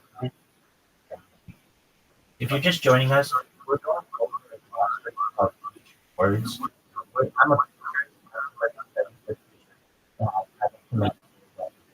I'm aware of what I'm referencing. Phrase is heard this phrase before, but if you haven't, it's also AI, the acronym machines that intelligence and can perform tasks that typically require human cognition. Now, I can tell you a little bit more about artificial intelligence. As of right now, I know of at least two different kinds of artificial intelligence. ASI, artificial super intelligence, HDI, artificial giant intelligence. HDI is the human level of cognition or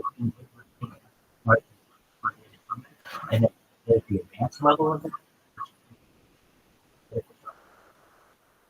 The next phrase you may have already heard is known as quantum computing.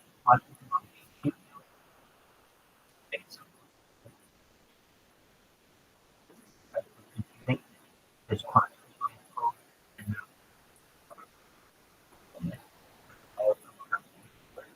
What is what allows computers operation on and this is the next generation. So future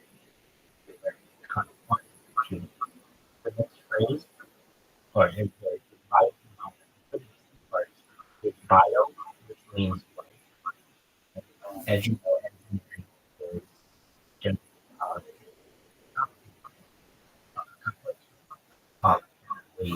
in the right? Application of engineering to create products, biological, the ability to have people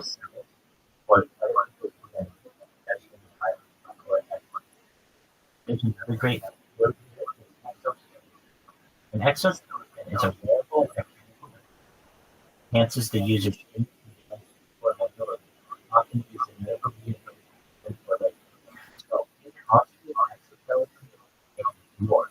So you may have seen like people in that here is that's a arguably exoskeleton.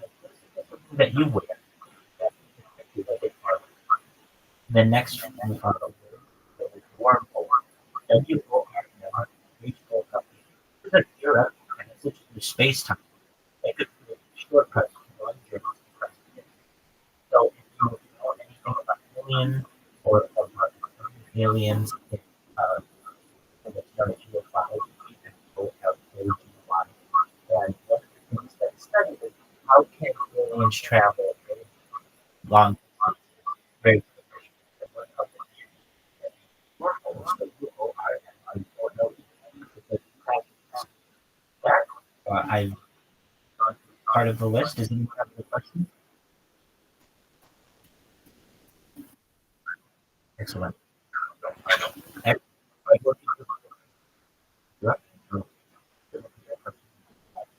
Will answer. Great. Fusion power. This is a generation process. AI together. There's some words in order. List. What are we saying here? So we have little things that make up all matter that are not atoms.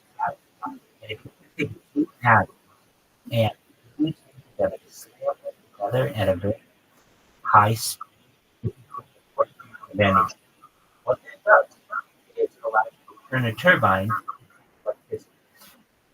Power is a very power. There's another power that's very important as well as power.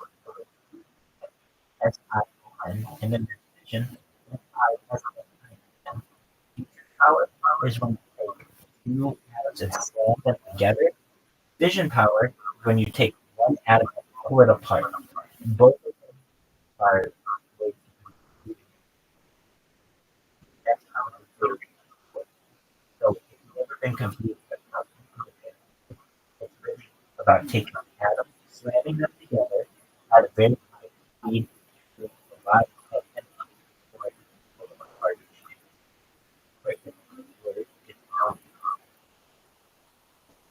And that's the future of power. We're reviewing futurism. We don't know what futurism is. It's the future. And it's finally,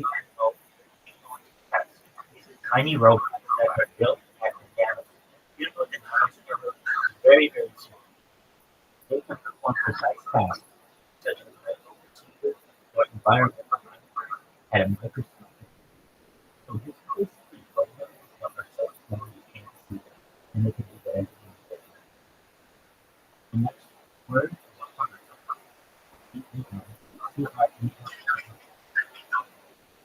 the next word is CRAFT.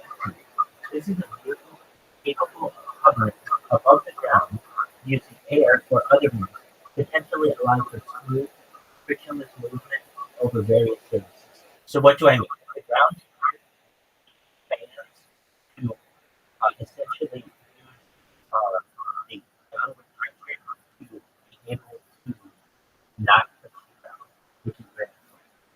That's great. It's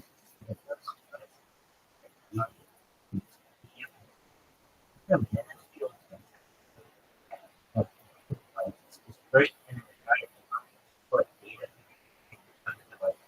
often used for surveillance. Minuscule, very small. Bio. This is the practice of using biological and technological methods, often including genetic modifications or implant. Now, the next phrase that we will talk about a little bit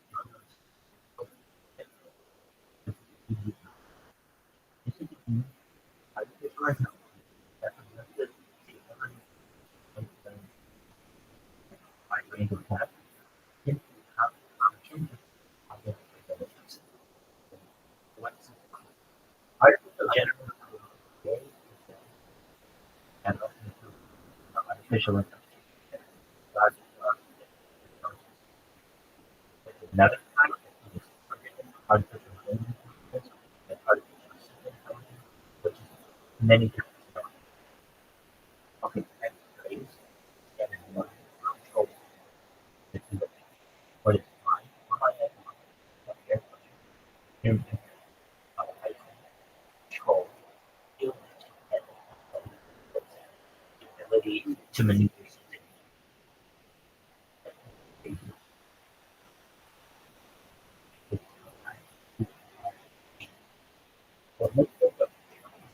Two words, and then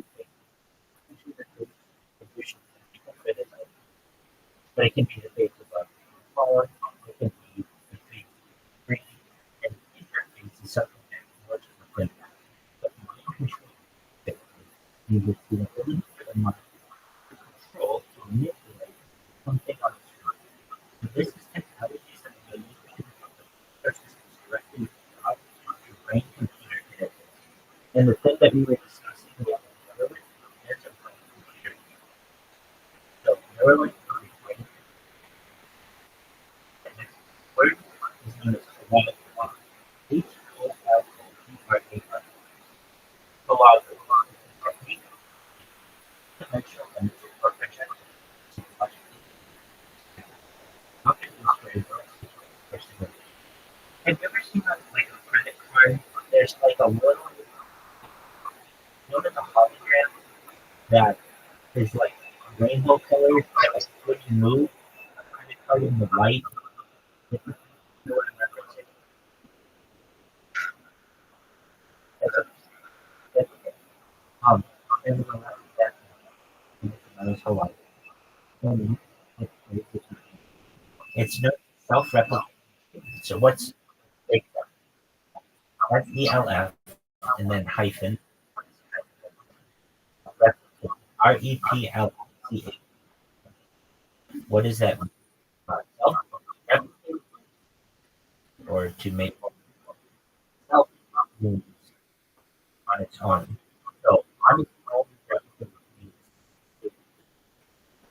by itself,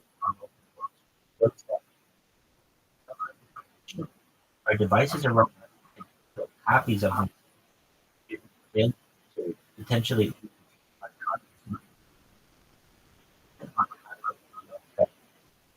autonomous means a robot is an autonomous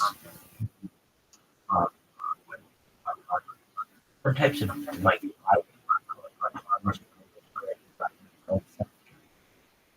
autonomous driving. Okay, the next phrase is this is really that are not, and they're fun phrases too. You want something, it's good. Yogenic. Cold, it's Greek. And Huspension. So what is the function? You might hear another section. Well, that means like a pause.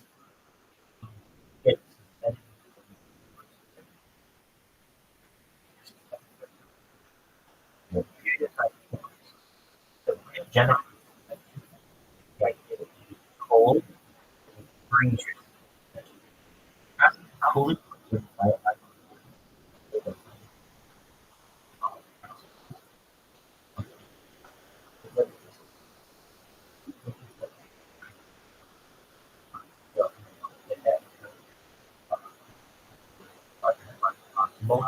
To iodine.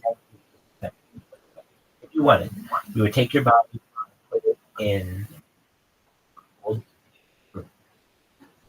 and be able to. So iodinic suspension. The next something I talk about a lot on this. Detect. So let's break this move against that or step as the to the earth technology, of course.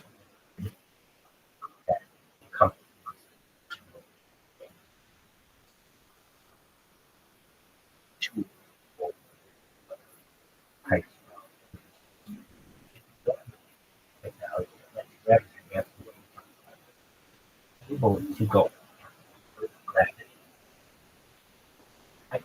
So if you would have encountered the effect of gravity, particularly on levitation, out of gravitation, would have the ground is here and we can what's called anti-gravity to float down the next generation.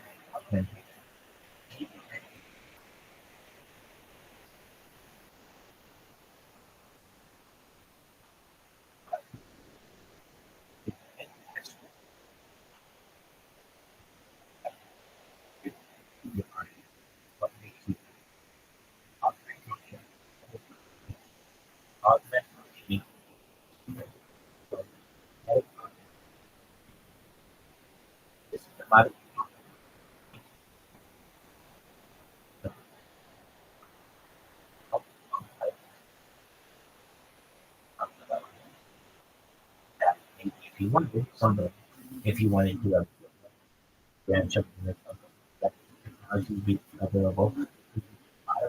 To enhance or mental, so you might be, or your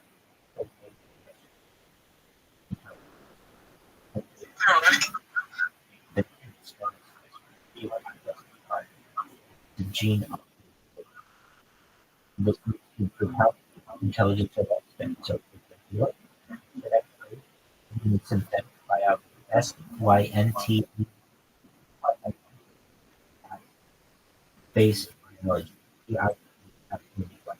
Synthetic is a biology is bio,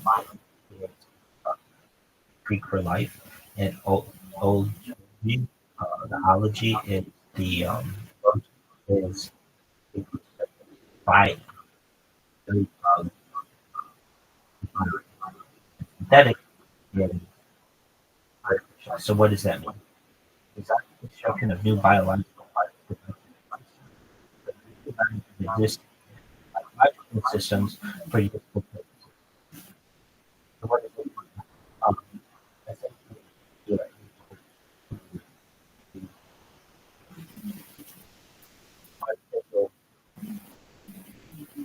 Processes to be able. It's a big one, but it's a cool one. Augmented reality. We already talked about what augmented reality. A clarification. What's augmented reality and what's augmented reality would be usually like if there's an overlay on the screen. Virtual reality. If I put over my face, all completely encompasses or encapsulates the so which is usually on a screen. Read about a kind that isn't on the screen. Something with the screen when virtual reality usually over. There's a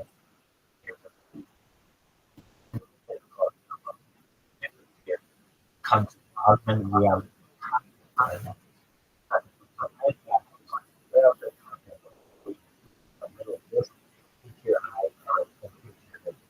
So other people may be able to use embedded with technology to display digital information. So what is it?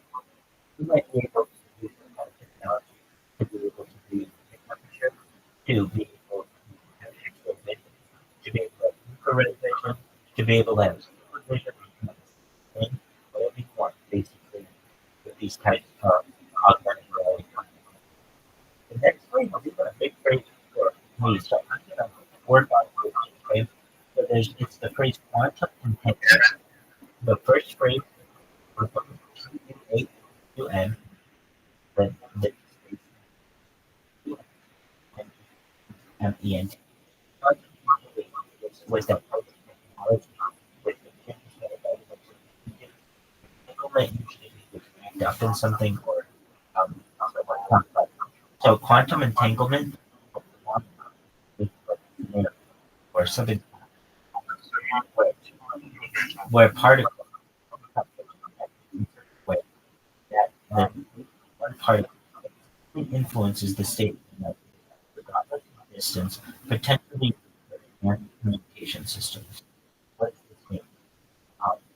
It's quite a one or like influence one particle, another particle, so quite very distant. Regardless of distance, far away. The next group is really space SP. So you know what space is, I think, it's up above the earth, and then there's elevated. So many different height of the what's space? But you can play with structures and structures in space, providing for easy and more of materials and people to orbit. So what do you think? When you have a space orbiter, you will no longer necessarily have to take rockets to space. Will be able to transfer using space. This is another thing. Its name is Terra. Terra is Earth, and then that means manipulating the basically, but we're manipulating the well. So this is the process of alchemy and habitable for humans, including so what is this mean? There's a plan to terraform Mars that they've ever heard of. Elon Musk talked about, but this is a plan maybe a 100-year-long plan or so to create a world on Mars that where people can live. So how are people going to be able to live there that life? The first thing that you have to do is create air so that it can have more protection and also have the ability to perhaps first have to create a bunch of carbon dioxide, which then allows you to plants, and then those plants will create oxygen that eventually, when it heats the plant, produce artificially, but based on the plant is what's called Mars. So if you know the planet Mars, there's a busted. That's the process of altering the planet. Modifying temperature and surface conditions. And that's about the next. Yeah, it's really cool. And you can terraform really anything. So you can terraform Venus as well. People don't know that, but Venus is closer than but the reason why we talk about exploring Mars. I'm sorry, yes, we talk about is because we have this condition.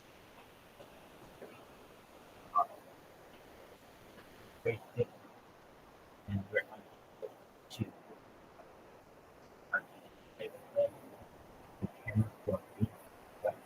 what does that mean?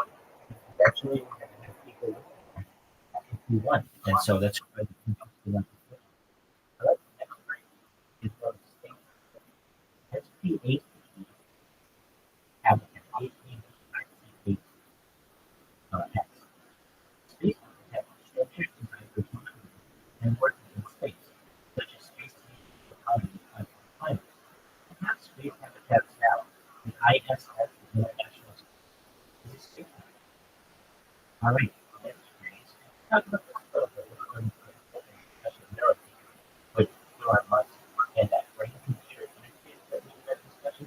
This is known as a neural interface. Neural NP and interface.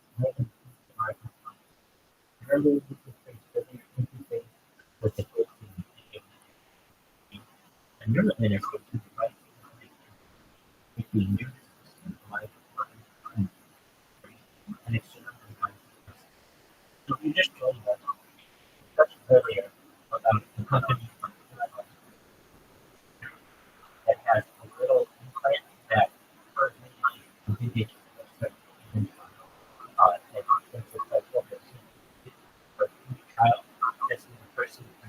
know what hospital that people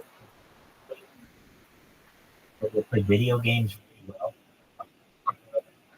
And what he has himself, which is a little bit also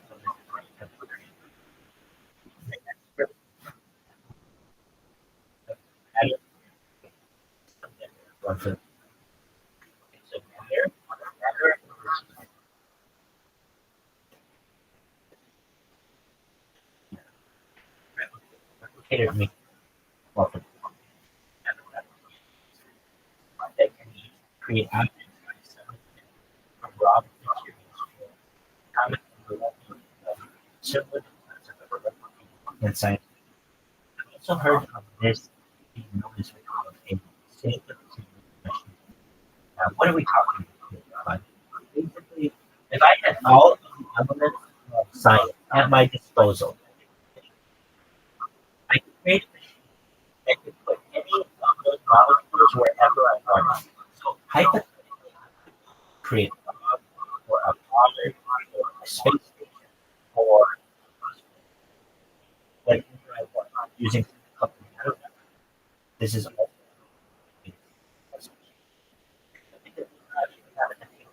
Think read but instead of plastic, it can be written in. That's what a battery is. Because it's good and down. So there is like a then we have again this is the phrase interface with interface. What are we talking about? My brain and machine is like a device.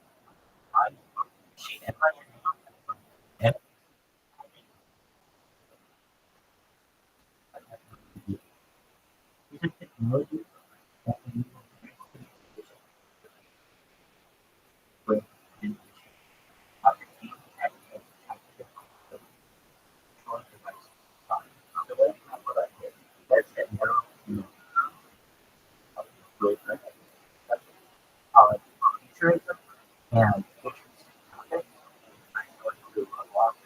ChatGPT.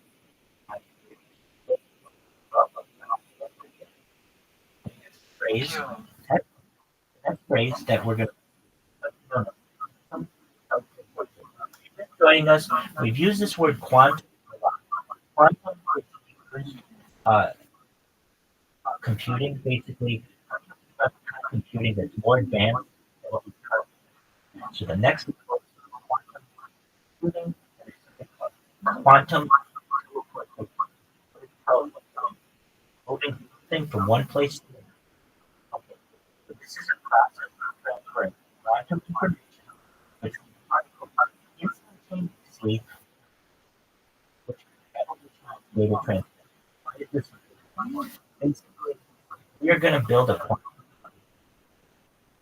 move the particles of that computer about beautifully as opposed to faster computer. And that's great. And remember, we use it at a small scale. It's like an even nanomedicine is the application of nanotechnology, including the use of what does it mean? Something one.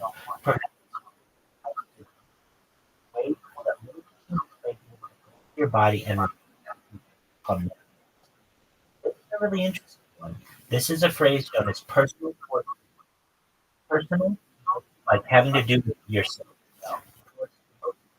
What we discussed earlier, basically something that prevents you from going somewhere else. So this is a hypothetical energy attack. Okay, so what am I talking about here? In the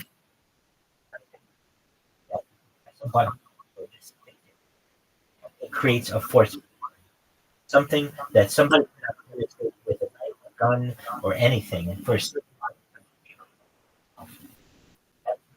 known as biochips. Yes, bio. In this case, for so that robotics is a so biological component.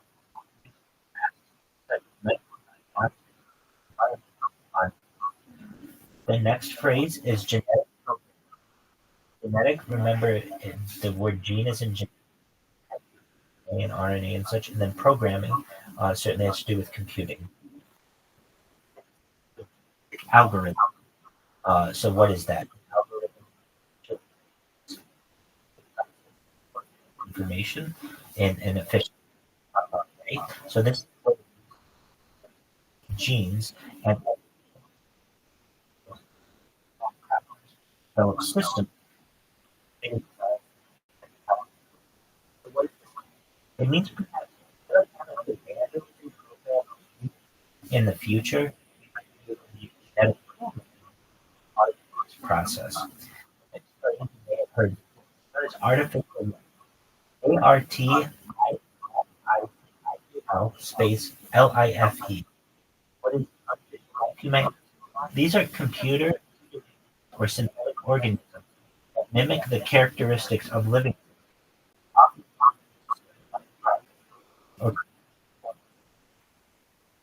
Phrase oral manipulation. Temporal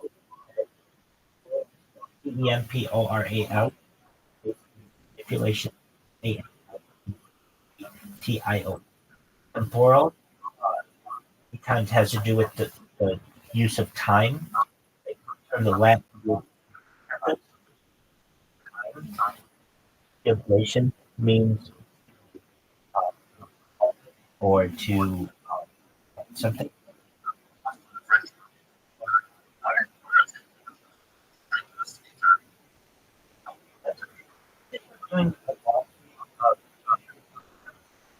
Words that when stuck.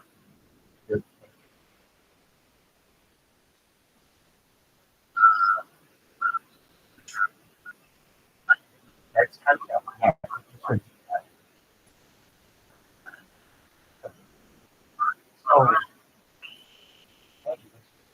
sorry.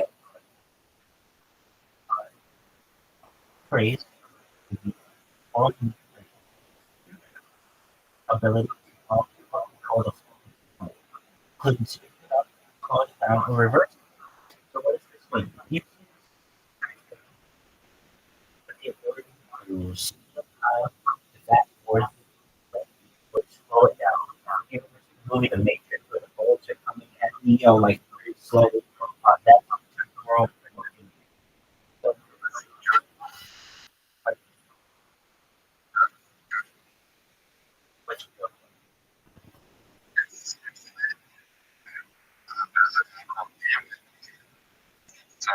perfect.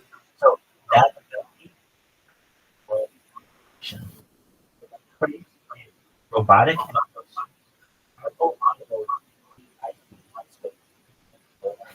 SUIT robotic robot so the prefix means on wearable robotics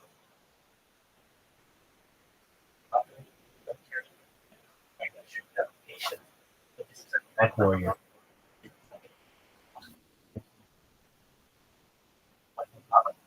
They need like you ever saw what RoboCop that's like XLC. It might be hard to say that for robotic so that might be robotic person. But it is always different robotic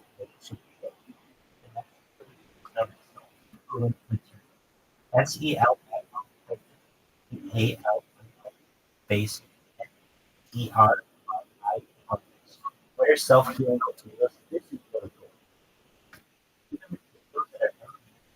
Automatically or restore original pattern.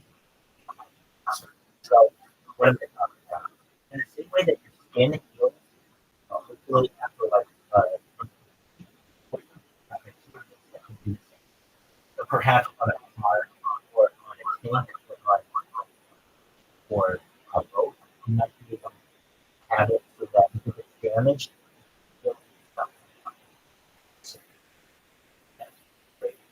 is unmented cognition. So augmented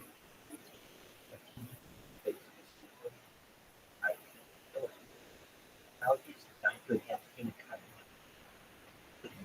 Perhaps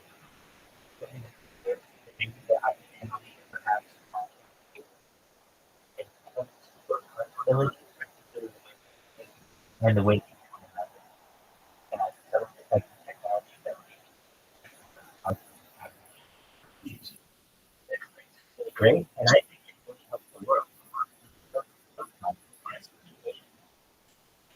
Space, I that's a valuable material, mineral, from asteroids, or others.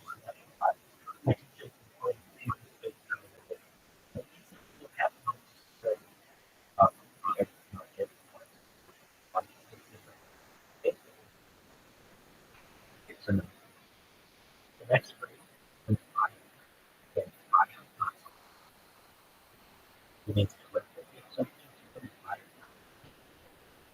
I am biological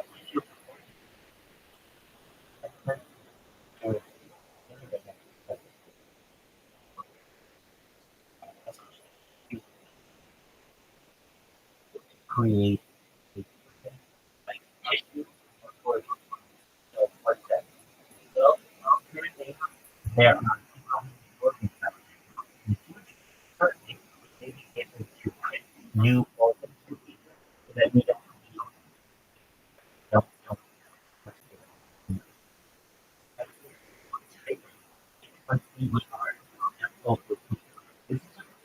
Speech transport to transport. So what are we talking about? The thing that's not just from but from one location to another, many times for some but other people there that are preventing from traveling far. What we do is we create a tube and suck out all of the air. So there's no air in the tube. And then send things backwards of friction or near friction of great. So that there isn't there. So what is easy to send something from one place to that field. The next group is smart.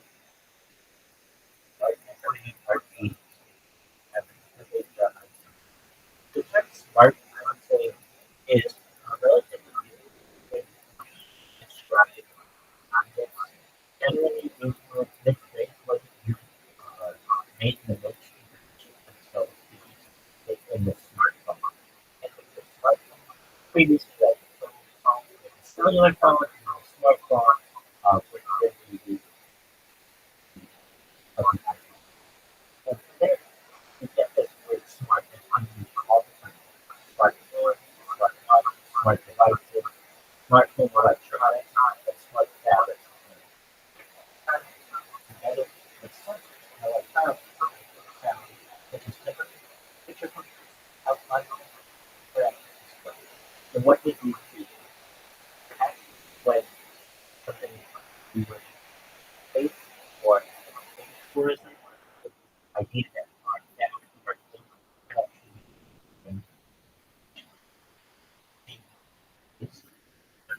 It's not or not. It's usually like the ability to know that one so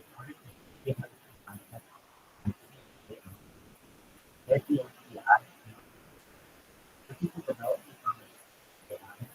capacity to experience consciousness or something else, similar to human emotions and thought processes.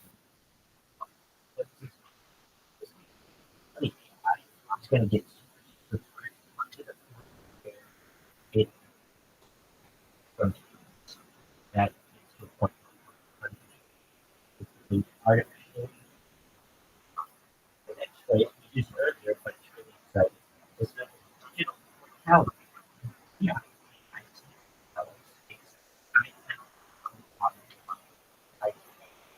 This is the and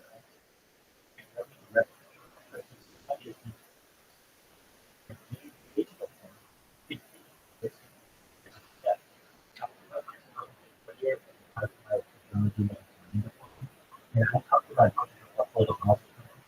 digital mortality. This is really, really exciting. I know that you know what's up, and you know, we're talking about technology that's changing the world. Like digital mortality. Something like computers, digital mortality die. And this is replicating a digital form to continue existing after physical. The idea related to a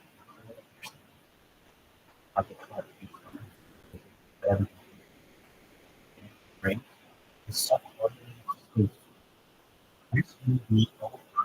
ITA space SLITH.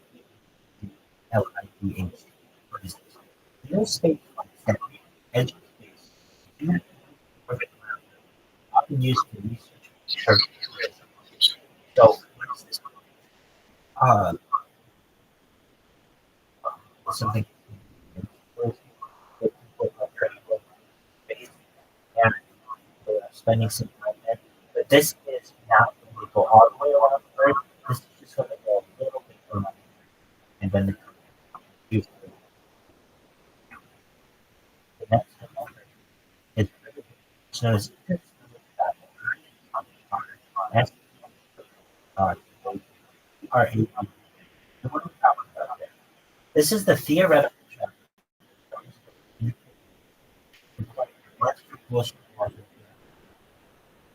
So what does that mean?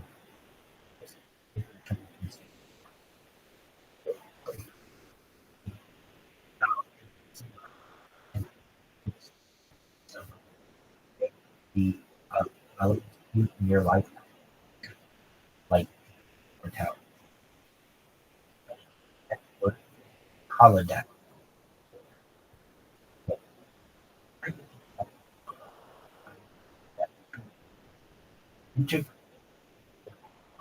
Environment for training. Basically, world where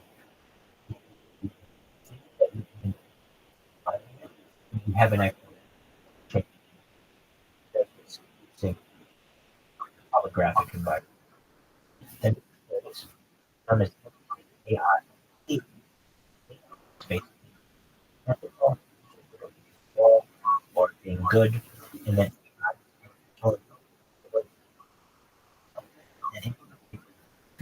consistent.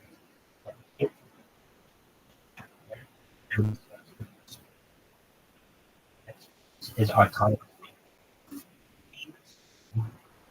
Or you. These are those that operate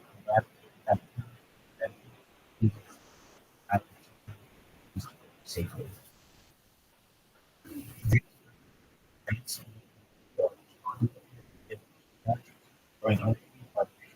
Such as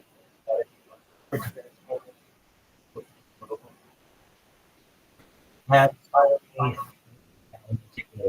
after this word. Last word we have here. Humans. Capabilities. And what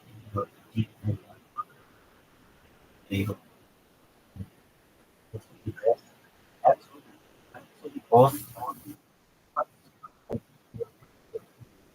You know, I on 24 hours.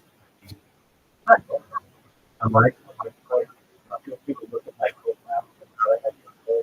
I have like different devices in my Discord. I have like different groups. My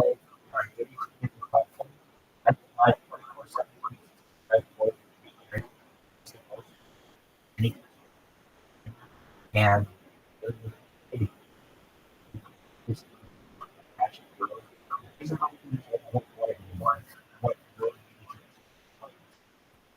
And and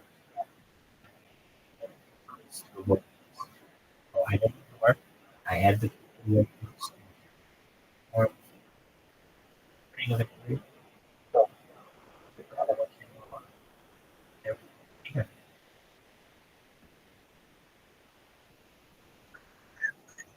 Absolutely. So you come into your office with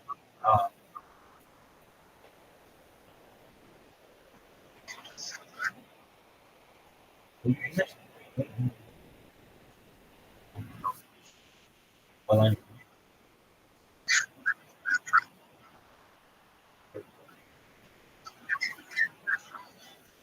I live in the United States.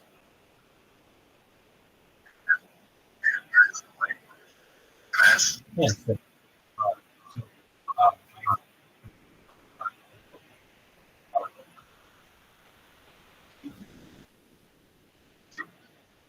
but you, there's something that's going on this year. Did you watch it?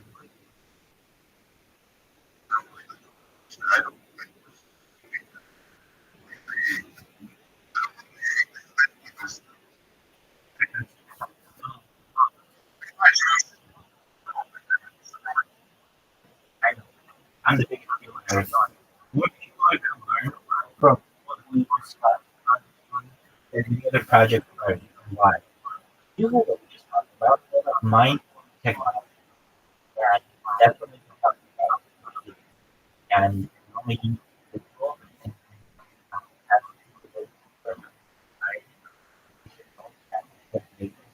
better.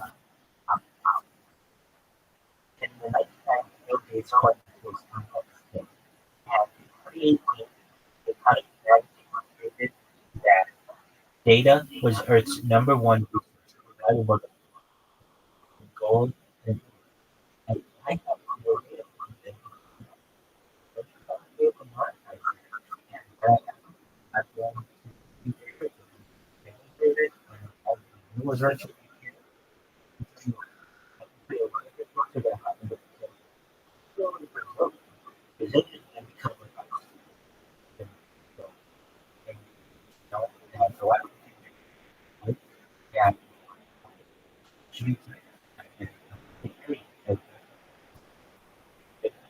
Your future generations. Wow.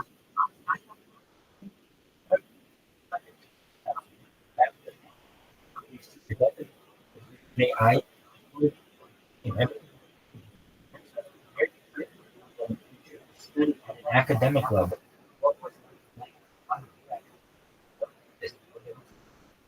We can study we can study it from a biological standpoint. Never had a debate on it who would study their behavior, their when they go to the bathroom, their emotion, their habits. It's very, very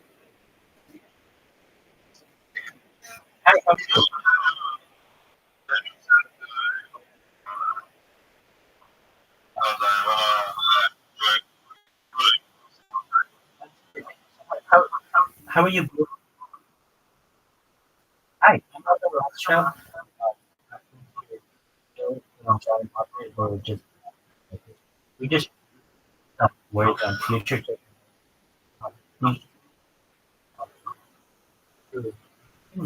be someone who is interested in this correct. You work. You work.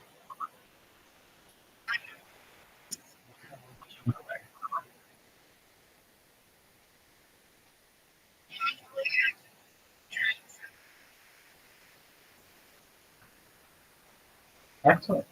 Are you in a certain industry? In a certain industry, you will get a class. So what you can work are familiar with you, but we can help you. So check it. So what we do is GP advocate for of works that are going to help us. The work that we just reviewed with with John Walker may not be relevant to you, so we want to make sure they're of interest to you. What do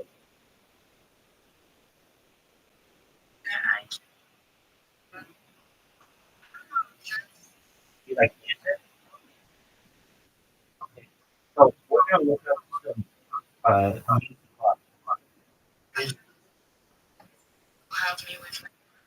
yeah, let's do that. What kind of work are you? Are you in technology?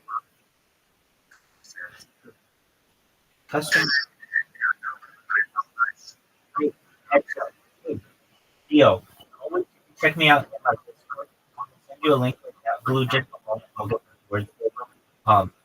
Let me get that information. You will. Blue, for your knowledge, mine 24/7. English, teaching English for the film. I'm a certified project management professional. I have a rabbi, and I have different things. So that's why some of the questions I work technologically doesn't mean that they have to get customer service things now. And you know, just deal, I still see that, right? And to my next getting that as well. And guys, as a manager, my friend, do working on the customer service process right now and can help you out.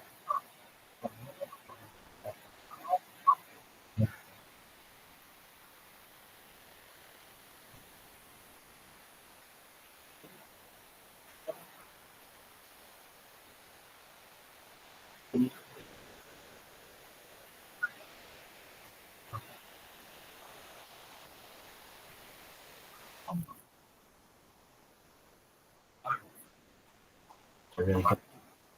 The first word is agent. Agent is a representative of a company as a customer service including or is that what you want to do? The next word is oh, the next word the next word is escalation. This is the process of transferring a customer issue to a higher level of support for revenue.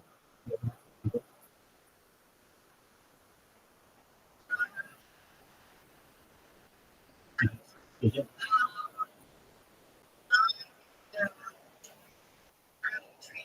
Okay.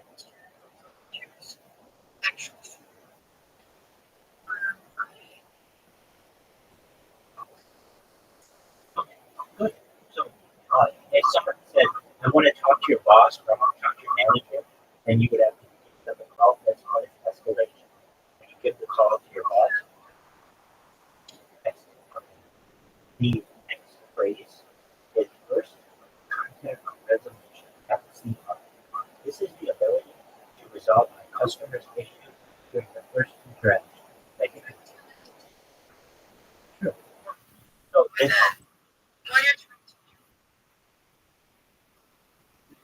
build your vocabulary.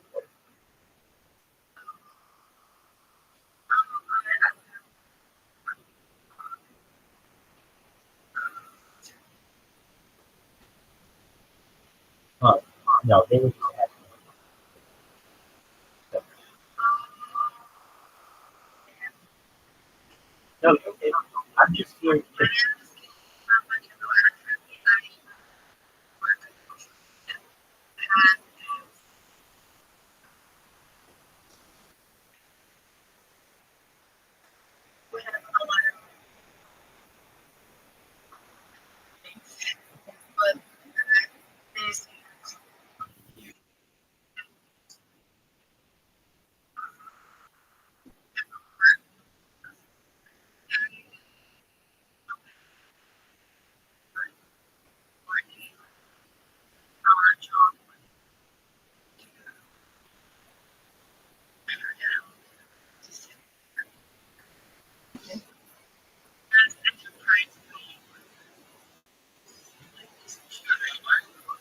come on. Okay.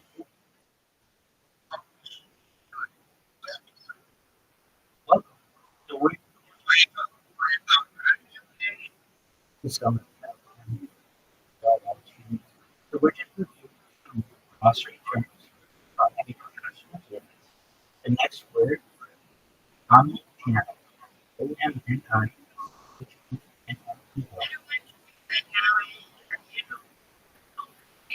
Okay, so we'll go over here. How about music? Would you like to use it?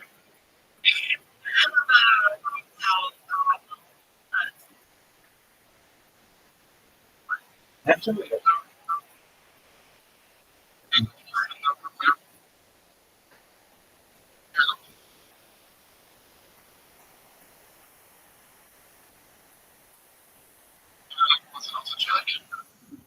Sure.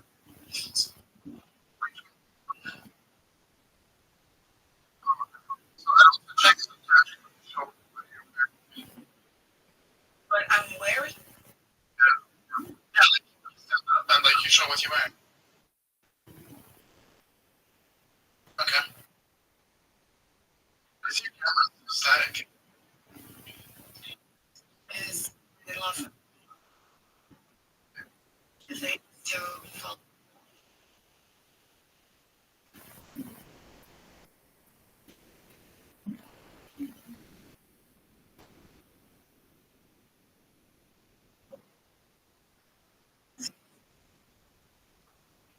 Yeah, we're here to learn English.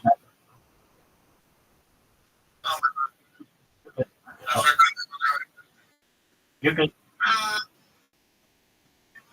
Like with us. So it's a server learning with.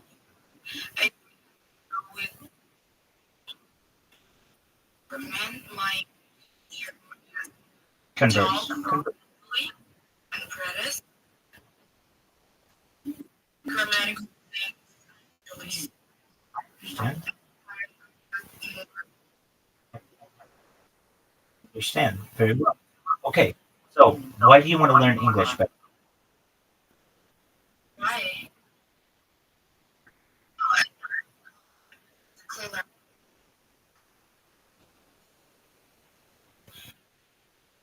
Now I start a new job. I'm living in Brazil, so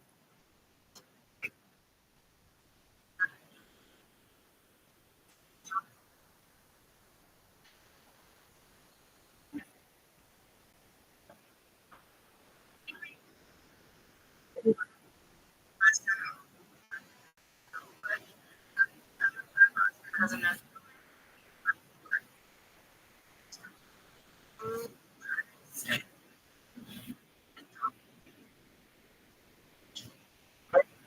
Your English is very good. It's learnable. You enunciate. Feel well. You are well on your way. Um, you that most people. Great. A good way to conversation. An open conversation. What are your hobbies?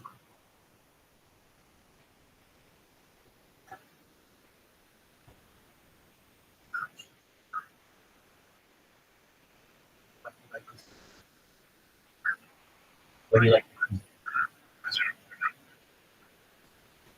Like, my camera is full.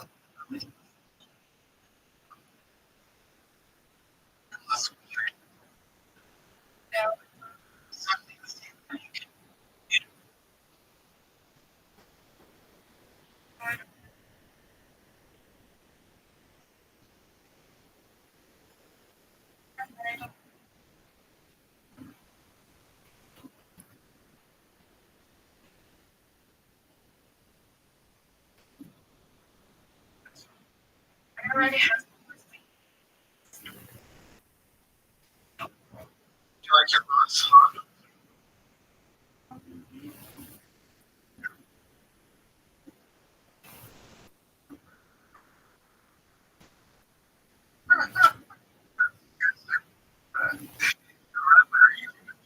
I am Jewish.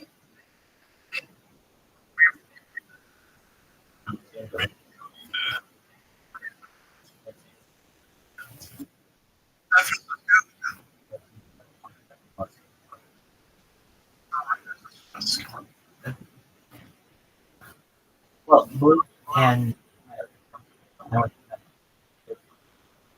um, here I would do the glossary,